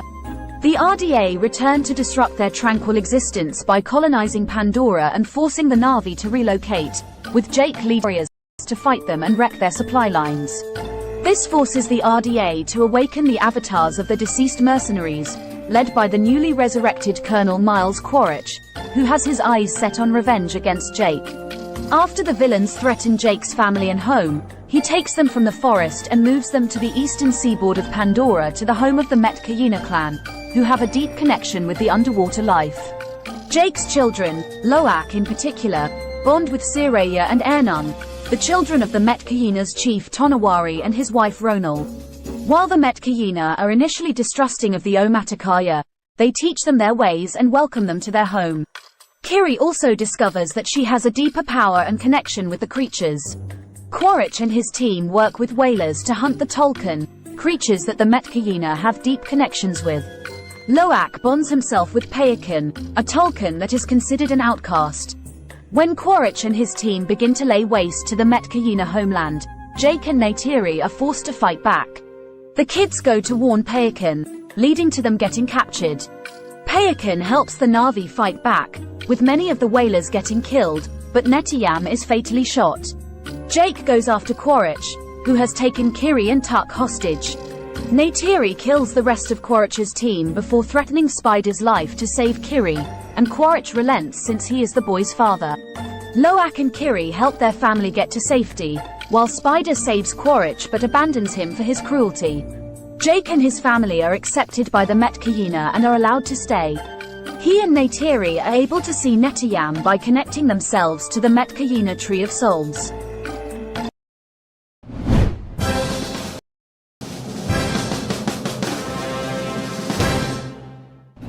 Hey, what's going on, everybody? Supercar Street Racing here. We're in Studio B, and I'm here with the Mucar 892BT. Mucar was kind enough to reach out and send us several products. We have a bunch of Mucar products to check out. This is one of them, the 892BT. A big, nice screen on it. It does everything you need for checking out your car. It's a full bi-directional scanner, so it can do resets and coding and everything like that that you need when you are looking at a OBD2 Bluetooth scanner. Now let's get busy with this today. We got a lot to do. Let's check it out right now on Supercar Street Racing now.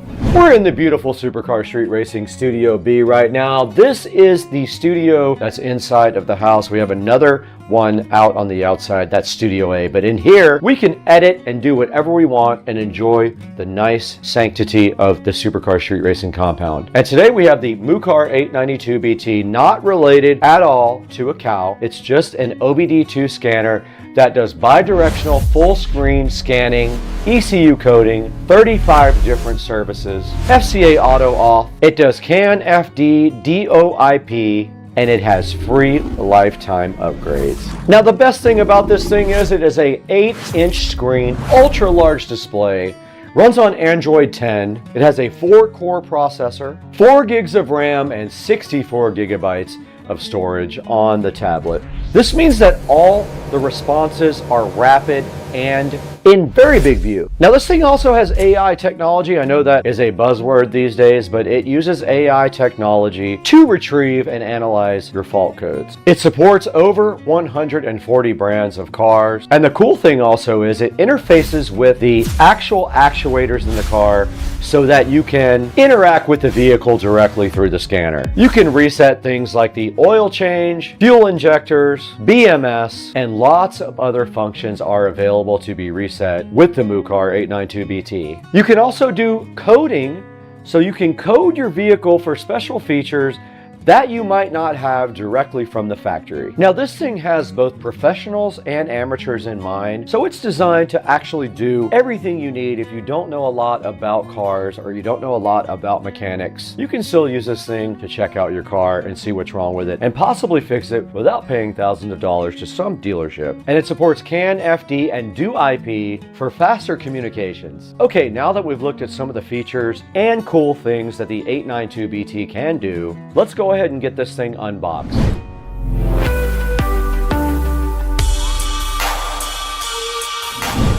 All right, everybody, this is the Mucar 892BT that we're going to go ahead and take a look at and unbox today. You can see right here, very clean on the outside of the box, and there's what the top looks like right there. Let's get it flipped around for you guys. And on the back, it just shows you a lot of the product details.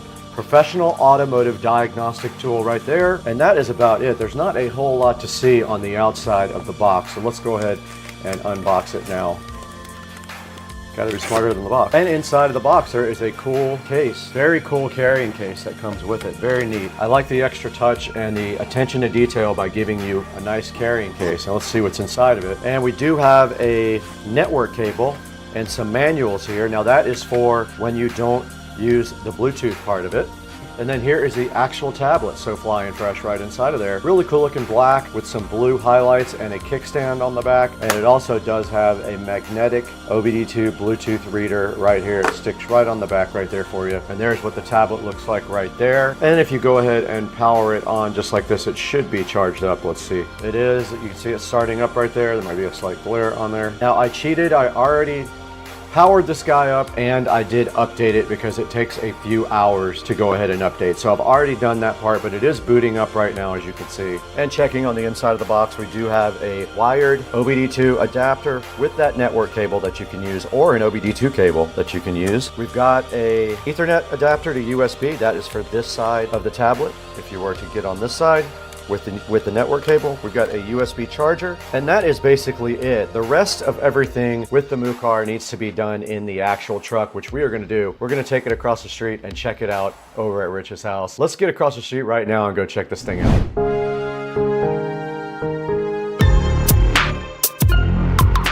Guys, we're out here in Patricia's Kia Sorrento again with the MUCAR 892BT. I have not even opened this yet, even though you guys will see that before this part of the video. I have not really opened it, but it will be edited out of order. Here's the MUCAR 892BT inside of its box, and this is a cool case it comes in right here. You can see it comes with this bad boy case. Let's get it out of the case and then get the case where we don't need it because we're not going there. Now, opening this, look at this cool presentation. You get this really nice case with the MUCAR 892BT. Let's go ahead and open that up and get it out of the box and out of its case. And inside we have an Ethernet cable there. I guess you have the ability to connect Ethernet if you do not connect via Bluetooth. Here is the actual tablet. There is a charger inside here as well. There is a USB-A to USB Type-C cable in here. There is a Ethernet cable, and there's the OBD2 adapter that goes from a male OBD2 to either a female OBD2 or your Ethernet cable right there. I'm